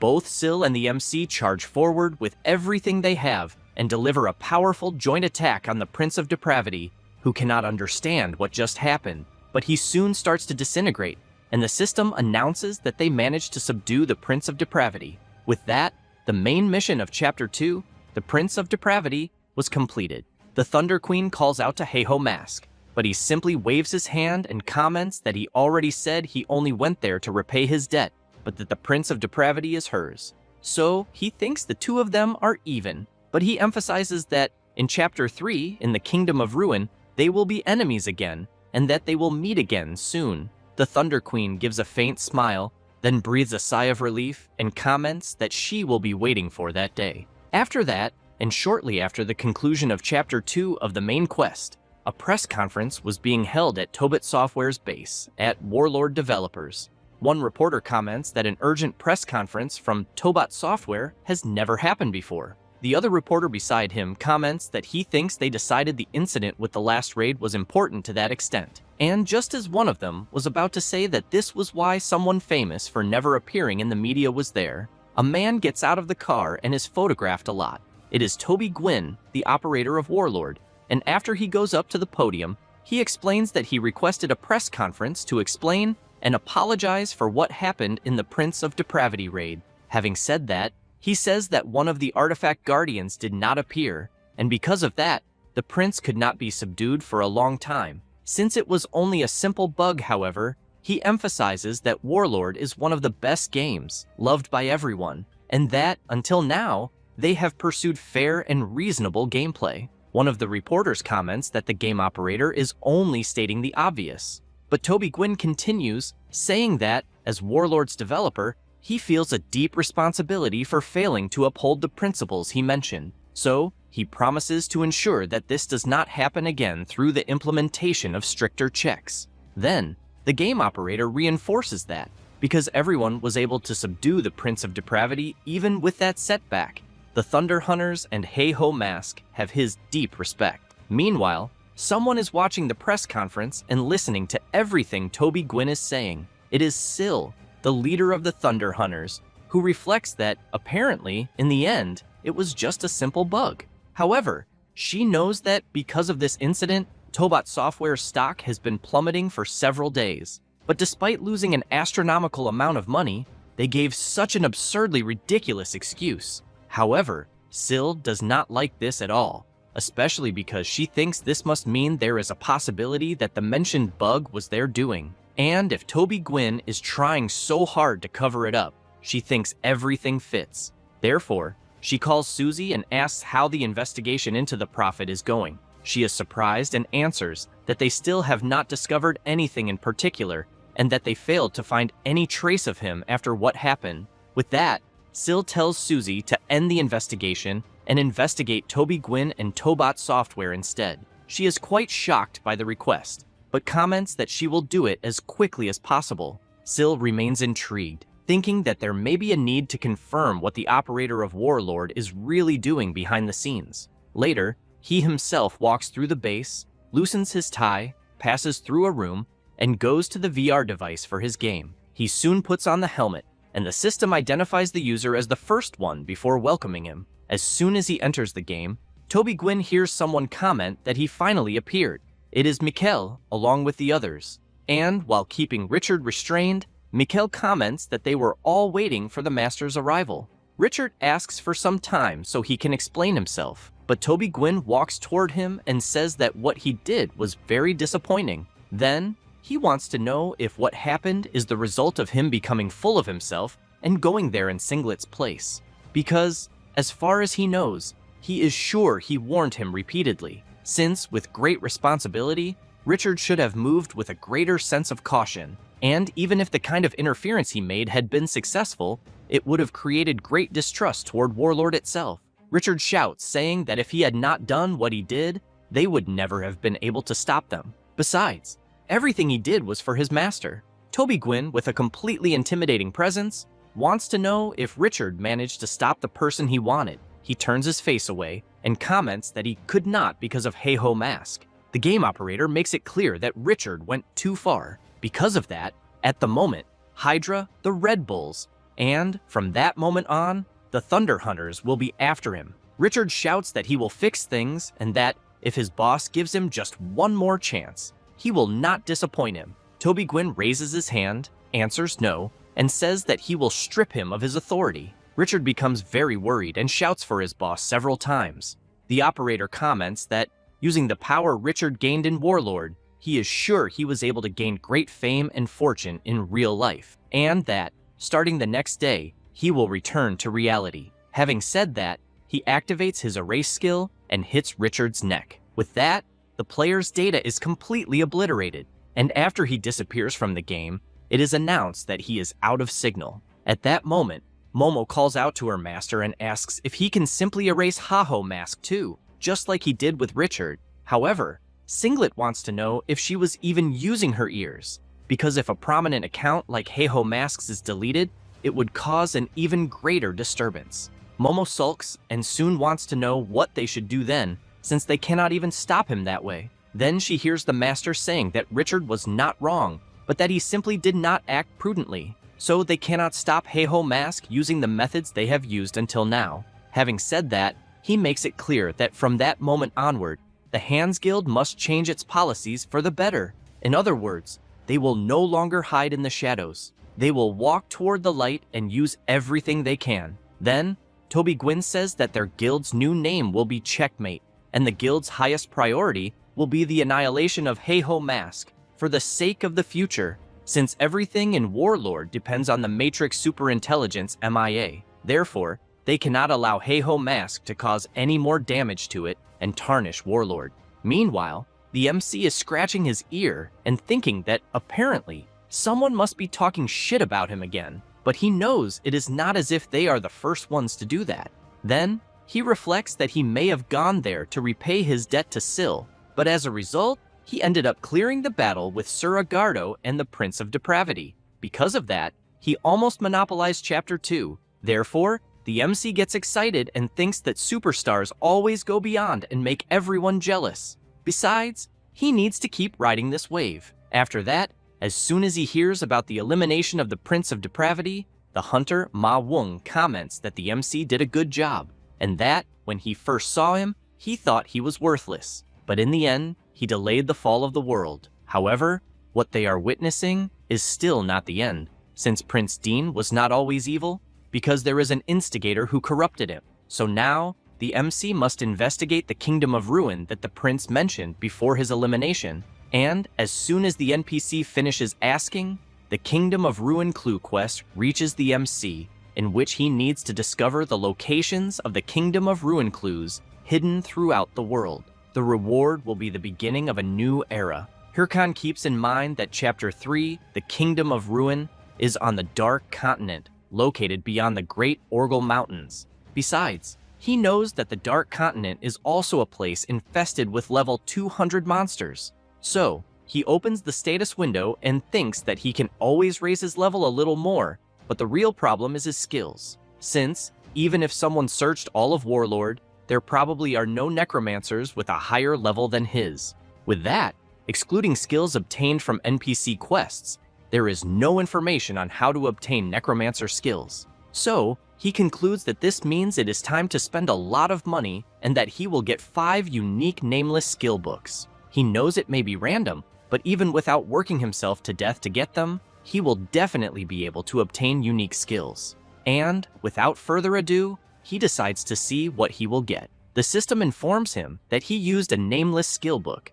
and Hirkan is very surprised by what he is seeing, since it is the Black Heart skill, which consumes mana to strengthen the user's entire body. The MC reflects that this skill is completely superior to muscle modification, which can only strengthen his legs. So, he celebrates, and thinks that something really useful appeared and that he had a great start, but he still wants to check all the other skill books immediately. Next is the Cursed Doll skill, which allows the MC to summon a doll that will automatically approach and attach itself to the target to curse it. The next book is the same skill, the next one too, and the one after that as well. This drives the MC completely insane with rage. While his summons play around and celebrate, Hirkan is devastated to see that he got 4 identical Cursed Doll skills. So, he grits his teeth very hard and then shouts, calling the game trash. After that, in the end, the MC ended up buying extra skill books, but had to spend all the rest of his money. Even so,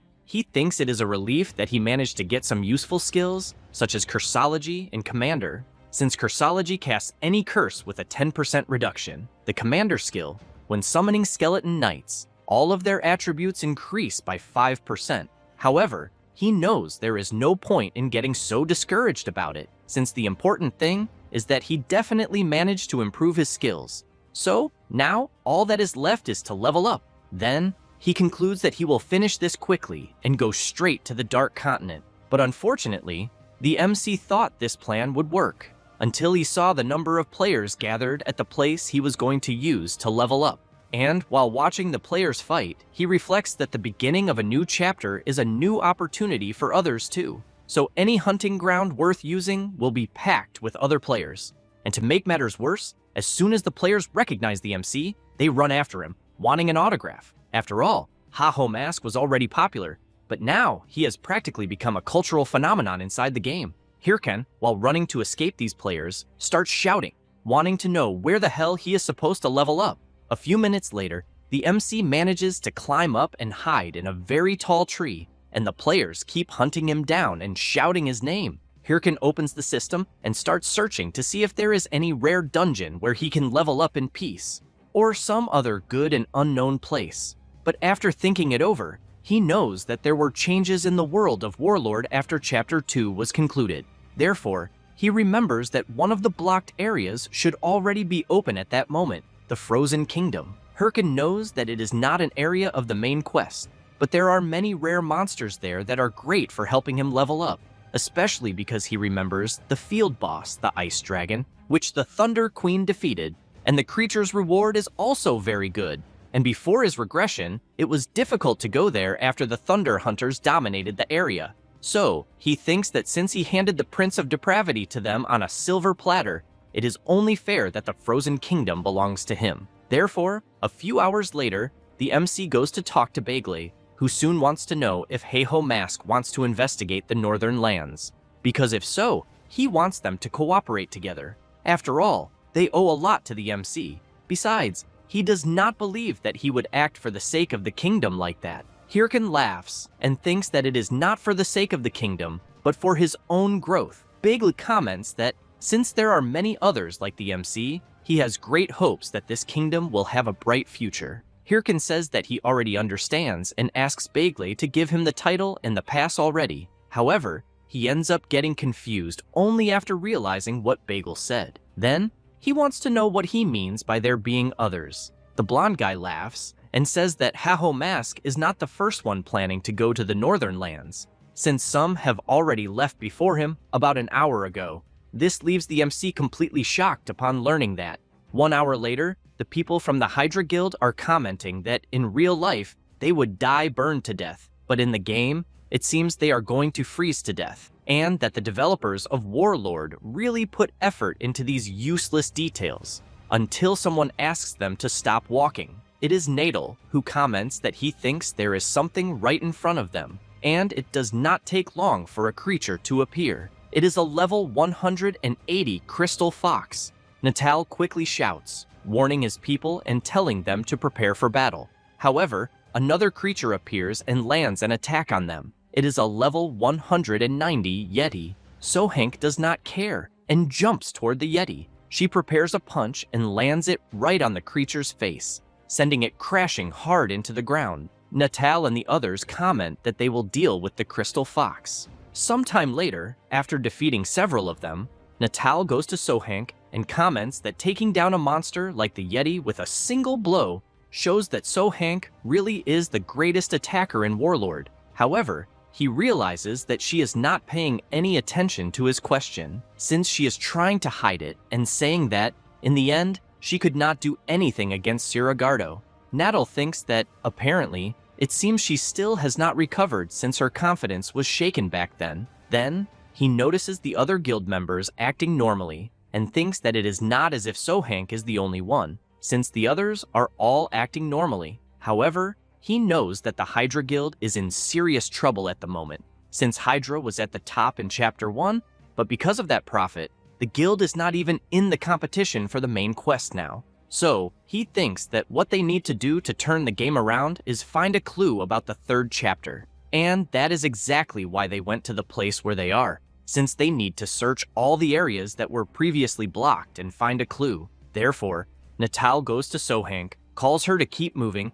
and tells her to leave the past behind, because they could not have imagined that Sir Agardo would have such an insane adjustment. Having said that, he comments that Chapter 3 will be the perfect stage for her to shine, and that she should forget Haho Mask and the rest, since what matters is that they come out on top. Out of nowhere, Sohank makes a full recovery and calls Natal to give it their best this time, until both of them hear someone calling them. One of the guild members says that something very big is coming in their direction. While Natal is trying to understand what is approaching, Sohank gets excited and says that the timing is perfect to prove that she is the greatest attacker in the game. Having said that, she gets ready to throw her punch, but she ends up seeing Haho Mask on top of a creature, being pulled with full force. She gets nervous and lands a punch directly on the monster, obliterating it into 1,000 pieces. The MC is thrown into the air, and while he falls hard to the ground,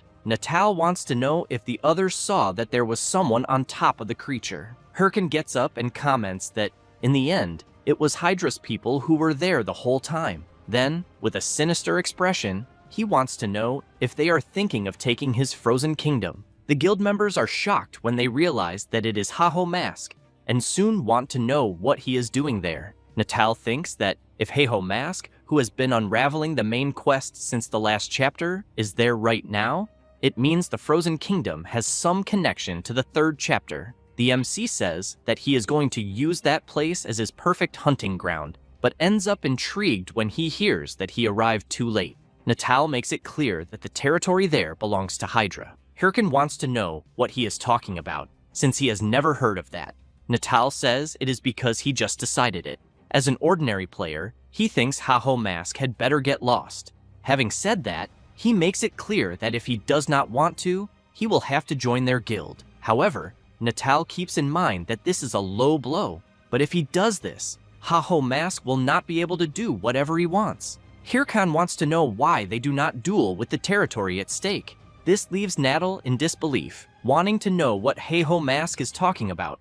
Meanwhile, another member shouts, saying that duels with territory at stake can only be done through guild wars, and since the MC does not have a guild, that cannot be done. Hirkin calls out to his summons and says he does not need to have one. Then, he comments that he will not complain about being outnumbered against an entire guild. Because of that, he wants them to come at him with everything they have. Then, the winner will take absolutely everything. Natal becomes worried about the proposal, but So-Hank strikes her fist hard and comments that it looks like it will be fun. Then, while laughing, she wants them to start the battle already. Natal does not like this at all and thinks that he had already realized the MC was out of the ordinary, but he did not think he would take it this seriously, since claiming the place as their territory just to drive him out ended up being a fatal mistake. He knows they will gain territory if they win, but negative rumors will spread about how they declared a guild war against a single player. Then, if they lose, the humiliation will be complete. So, he looks at So-Hank and concludes that the ideal thing would be to negotiate an agreement, but by chance, they have someone who would not miss the chance to fight for anything in the world. So-Hank comments that they agreed to settle the fight properly the next time they met. Having said that, she emphasizes that apparently they did not need to wait until Chapter 3, since they will see who is stronger between them right there. Natal shouts at her and warns that starting a guild war without the leader's approval is wrong. She answers that it is fine and that she will take responsibility. This leaves Natal unable to believe her answer and thinking that it is not a matter of responsibility. Meanwhile, the MC simply keeps watching everything without saying anything. Then, he reflects that he went there all excited because he did not want his hunting areas to be stolen, but since they already declared ownership as soon as they met, he wonders if they are not being too obvious. Since, as long as he continues aiming for the top, he will clash with level 30 guilds even more from now on, and he has no reason to back down. Therefore, both So-Hank and the MC activate their war watches, and both release a lot of energy and put on their battle suits. Hirken gets ready, waiting for his opponent's first move. She, on the other hand, does not waste time and goes all out toward him. Hirken becomes worried while she laughs and says she will attack first. The MC steps back to avoid being caught by the blow and then asks So-Hank to show what she is capable of. She continues advancing and asks Haho Mask the same thing. A few minutes later, So-Hank continues going after and pressuring the MC. Then, she laughs and comments that he is keeping up quite well, and that apparently defeating Sir Agardo and the Prince of Depravity was not just a matter of knowing the trick. Hirken, very excited by the battle, answers that of course it was not and emphasizes that she is weaker than he expected. Then, he wants to know if she became a Hydra executive through pure nepotism. So-Hank comments that his tongue is as sharp as ever and that, because of that, she will have to go all out. Having said that, at high speed, she moves behind Haho Mask and asks if he happens to remember that she is a striker. Hirken turns around immediately to try not to be caught by surprise, but So-Hank increases her speed even more and appears behind him again, saying that she can be even faster. And as soon as the MC turns around, she lands a direct hit on him and comments that she can also be even stronger. Hirken is sent flying far away, and So-Hank laughs and makes it clear that if victory is a matter of strength and speed, the MC will never beat her. And as she charges toward him, she shouts that she will end everything with the next blow. However, So-Hank ends up very surprised, since the MC used one of his summons to block the attack. And he wants to know if she happened to forget one thing, which is that he is a necromancer.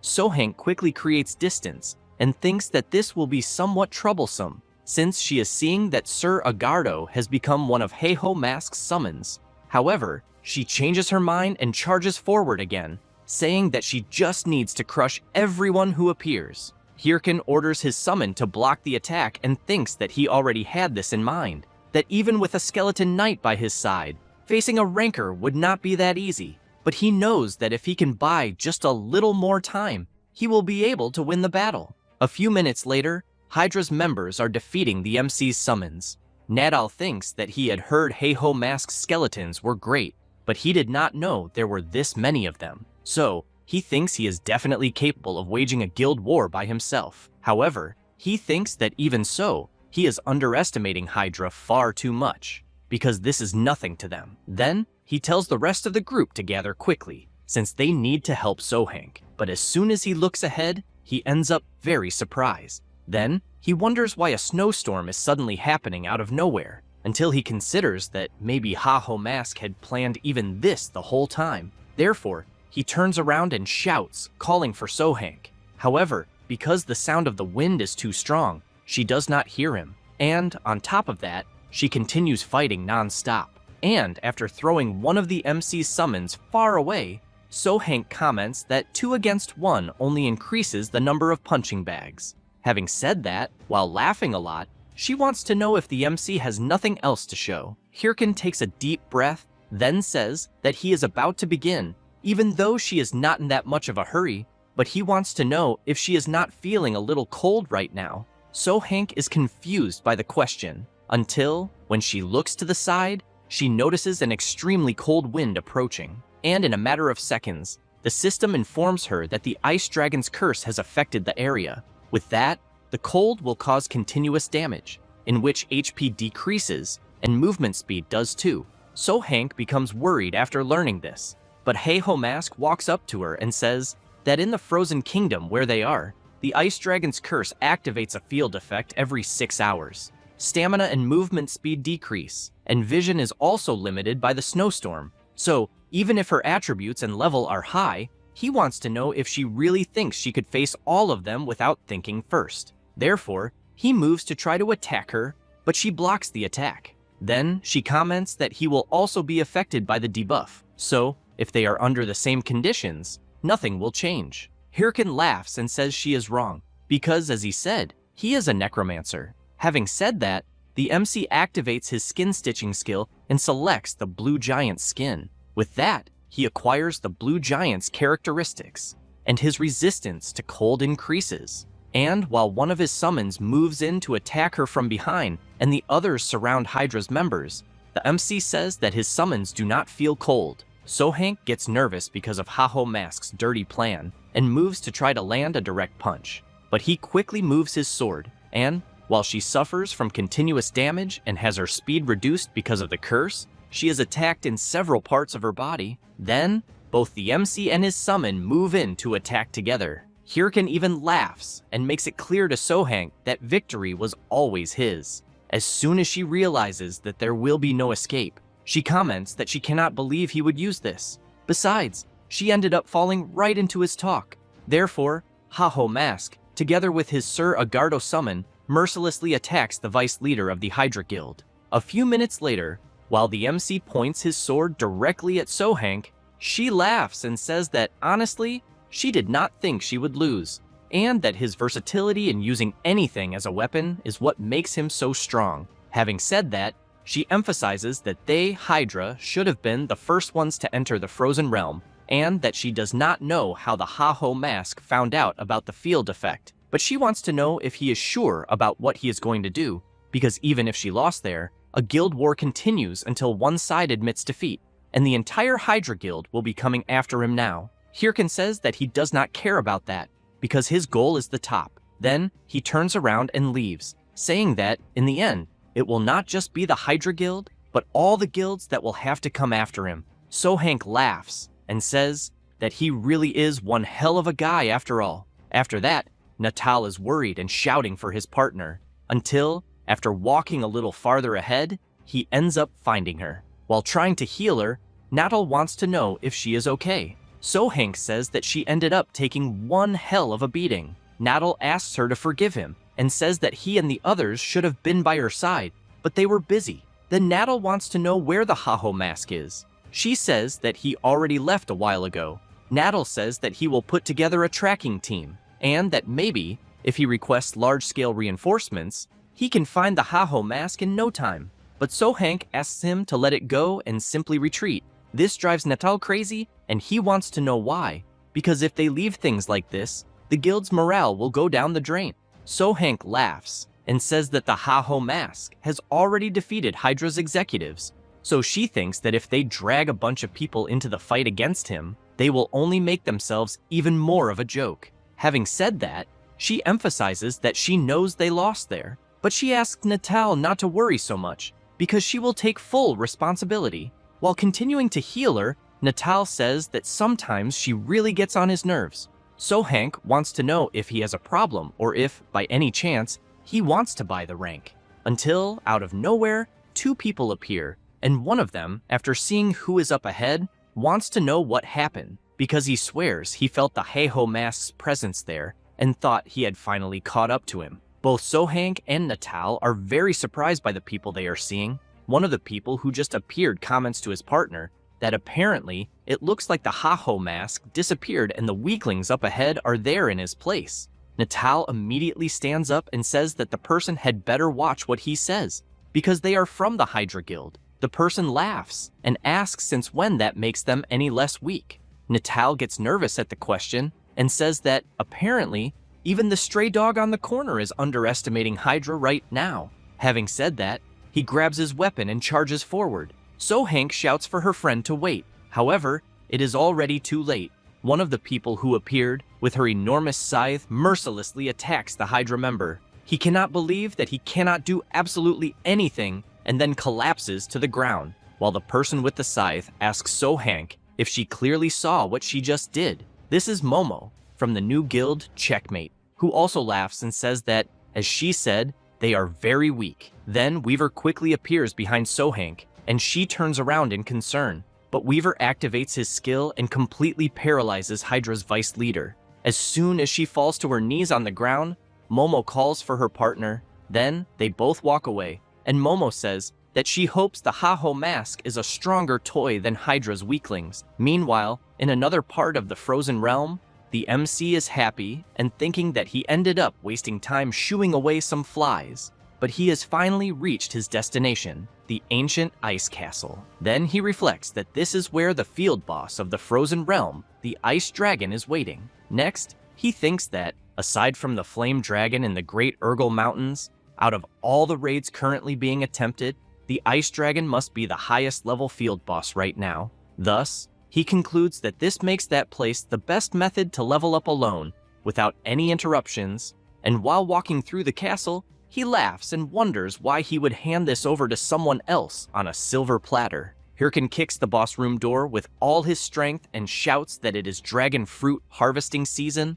In turn, as soon as it sees the MC, it lets out a loud, piercing roar and immediately prepares to attack. This is the Ice Dragon, a level 200 boss monster. With just the creature's roar, the blue giant's skin armor is completely destroyed. Because of that, he is affected by the cold, with his HP constantly decreasing, as well as his movement speed. Hirkin runs out of the boss room and closes the door. While very scared and feeling cold, he wonders what the hell just happened, and how strong that body of his is for the blue giant's skin not to work against the Ice Dragon. Then he wonders how Syl from the Thunder Hunters defeated this thing, because he is sure that she had increased cold resistance, just like him, until he considers whether, by any chance, she used the essence of Ifrit, which grants cold resistance for 5 minutes. So Hirkan opens the marketplace shop and thinks that the drop chance after defeating the Spirit King Ifrit is unbelievably low, but it is basically the best cold resistance item that exists. If it has one flaw, it is how absurdly expensive it is due to the low drop rate, but he knows that, with how filthy rich Syl is, she could fill an entire pool with that essence and still have some left over. So, seeing no alternative, he decides that he will have to buy the item. However, the MC is notified that he has insufficient balance to make the purchase. And, to make matters worse, the boss completely destroys the entrance to the room and sends the MC flying. While being thrown away, he thinks that he had forgotten he was out of money. Hirkin crashes into the ground, and as he gets up, he thinks that he knew he should have taken more time to prepare before going to face the Ice Dragon, but he ended up rushing because of those damn Hydra guys. However, before the enormous creature, he concludes that it is all or nothing at that moment. Then, he calls for his summons and tells them to make sure they dodge all of the dragon's breaths. But in a matter of seconds, they are all violently thrown out of the frozen castle. Hirkan thinks that everyone has a foolproof plan until they take a beating like that. When he tries to get up, he realizes that his whole body is already aching. And while thinking that he will run away for now and plan a rematch, a creature approaches from behind him, saying that this was quite a trial. The Heiho mask immediately turns around in shock and wants to know who the creature is. The old man comments that it seems he is finally being rewarded for enduring the curse of the evil Ice Dragon. Having said that, he says his name is Nur, and that he is the last successor of the kingdom that has now become a nightmare. Hirkin is surprised to learn who the old man is. Then he thinks that he has absolutely no idea who he is, even after he introduced himself, so he wonders what is going on,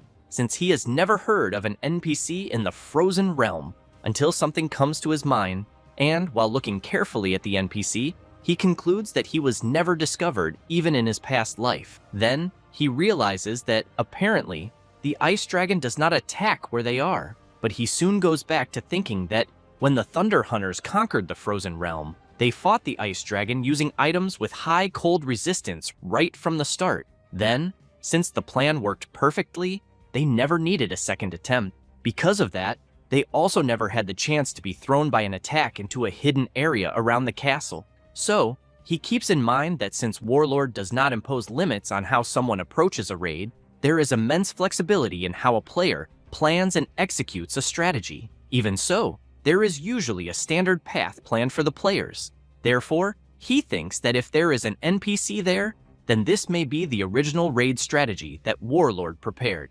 With that in mind, Hirkin laughs and then introduces himself to the old man, saying that he is an adventurer fighting to bring peace to the world, and that, if possible, he wants Noor to tell him his story. In turn, he emphasizes that what he is about to tell is a story from a very, very long time ago. It is about how a kingdom built by a great civilization met its brutal end, a story tied to a tragic past. If Noor's long story were to be summarized, it would be something like this. In it, a kingdom that was once very different from its current frozen state was a prosperous place with a warm climate. But one day, the ice dragon suddenly appeared and attacked the kingdom, claiming the land as its territory. Then the king and his army fought bravely, but they ended up losing the battle. Because of that, as an example of what would happen to anyone who opposed it, the dragon cursed the kingdom to be wrapped in an eternal snowstorm. A few minutes later, Noor also says that several centuries have passed since then, and only he, as the king, remained there with his consciousness intact, waiting for a warrior with the courage to face the ice dragon. Hirkan gets excited after hearing the story and understanding what the plot of this progression means. So, he tells the NPC that he wants to help him. However, he emphasizes that he cannot withstand the cold emanating from the ice dragon. Then he wants to know if he happens to know a way to overcome it. Noor says that it is a relief that even this late, an adventurer like the MC ended up there. Having said that, he makes it clear that he did not stay there waiting while doing nothing, because he read the ancient books that remained in the kingdom and deciphered the dragon's curse inscribed on his body. Then the NPC gives the power to the MC and says that he will also be able to resist the dragon's cold. Hirkin, after seeing what he received on the system panel, cannot believe it, since he will temporarily receive the transcendent power of ice. Because he keeps in mind that ice, flame, thunder, shadow, and light, the 5 transcendent powers, are Warlord's ultimate overpowered tier system, strengthening the user and all skills of the corresponding attribute immediately after being absorbed. So the MC, very excited, reflects that unlike a temporary effect from magic or items, a person gains a permanent attribute with no extra costs, making it something worth its weight in gold. However, among Warlord's millions of players, the number of people capable of using this is only 5. Since the methods to obtain them are not very well known, only 3 people managed to acquire this power. So he knows that he even thought he would be able to obtain at least 1 transcendent power after his regression, but he never imagined he would find an undiscovered element right there. However, he thinks that this cannot be the only condition to obtain it. The NPC asks the Haho mask to keep in mind that the power he gave him is only temporary, since it is a power derived only from what he deciphered and from the ice dragon itself. However, he emphasizes that if the MC subdues the dragon, the power he gave him can become entirely his. Then, he wants to know what the MC will do, and if he will avenge the Frozen Kingdom in their place. With that, the Avengers' mission arrives, in which Hirkin must accept the request of the last ruler of the Frozen Kingdom and subdue the ice dragon. The reward is permanent access to the transcendent power of ice. A few minutes later, most of the Haho Mask's summons have already been defeated by the boss, until he arrives at the location, wanting to know what he will do, because he knows that he will be able to gain a power that he will use for the rest of his life. But taking down an ice dragon whether it is ancient or whatever, is a small price to pay. Then he concludes that he will settle this quickly and make the ice completely his. At that moment, the dragon fires its freezing breath and hits the MC and his summons head on. However, the creature ends up surprised, since it sees that its attack had no effect at all. The MC laughs and makes it clear that things are different now, since he is fully prepared, because at that moment, all ice attacks are nullified through the effects of the transcendent power of ice. Having said that, Hirken calls for his summons and orders them to go on the attack. Quickly, the skeleton warriors and mages charge toward the overwhelming beast. While the creature is hit by long-range attacks, the knight Suragardo and the others leap onto the dragon and unleash several combined attacks. The dragon becomes furious, immediately turns around, and lands a direct hit on the summons. However, the knight Suragardo withstands it and grabs the dragon's tail. In turn, the creature prepares to release another icy breath, but the Haho mask tells the creature not to look away, because he is very close to landing a decisive attack. A few minutes later, the battle continues intensely. The dragon takes flight and, extremely furious, lets out a loud, piercing roar. Meanwhile, the MC, while holding his sword that is embedded in the dragon's skin, starts shouting, saying that he will not let the creature do whatever it wants. But he ends up being violently thrown away. And then, he is very surprised, since he sees the dragon about to release an icy breath from very close range. Then the creature launches its attack, and a massive explosion occurs. However, as soon as the dust settles, Hirken appears charging toward the creature, saying that he already said ice attacks would not work. Having said that, he lands a direct attack on the dragon's forehead, sending it crashing hard into the ground. After the dust settles, Hirken watches the dragon lying beside him, and when he realizes that the creature is not moving, he wonders if, by any chance, he managed to defeat it, until a system message arrives, informing him that he defeated the ice dragon, gained experience, leveled up, and completed the Avengers mission. With that, he acquired the transcendent power of ice. The MC starts jumping with joy, thinking that the transcendent power is finally all his, until he ends up hearing the dragon say that if the Kingdom of Ruin rises once again, only his army of ice will be able to resist. Hirken turns around in shock, wanting to know how the creature is still breathing. In turn, the creature calls the MC human and makes it clear that he will not be able to endure the great calamity lurking on the Dark Continent. Then, while its body dissipates, it warns the MC that he will still regret what he has done. Thus, Hirken receives a notice saying that he has completed the Kingdom of Ruin Clue's mission. Because of that, he has brought about a new era. After learning this, the Haho mask thinks that he did not know there could also be a clue for the Kingdom of Ruin there, but that somehow he completed another mission. However, while he thinks that it is almost scary how well things have gone, Momo suddenly appears behind him, ready to launch an attack. And as soon as she attacks, an impact explosion occurs, and a lot of snow is thrown into the air. But after noticing how the Haho mask reacted, she comments that he has good instincts, since she intended to finish him off with a single blow. Hirken breathes heavily, and then, while his mask cracks completely and a wound opens on his forehead, he wants to know who the people who appeared are. Momo laughs, releases her terrifying power, and says that they are from the Checkmate Guild.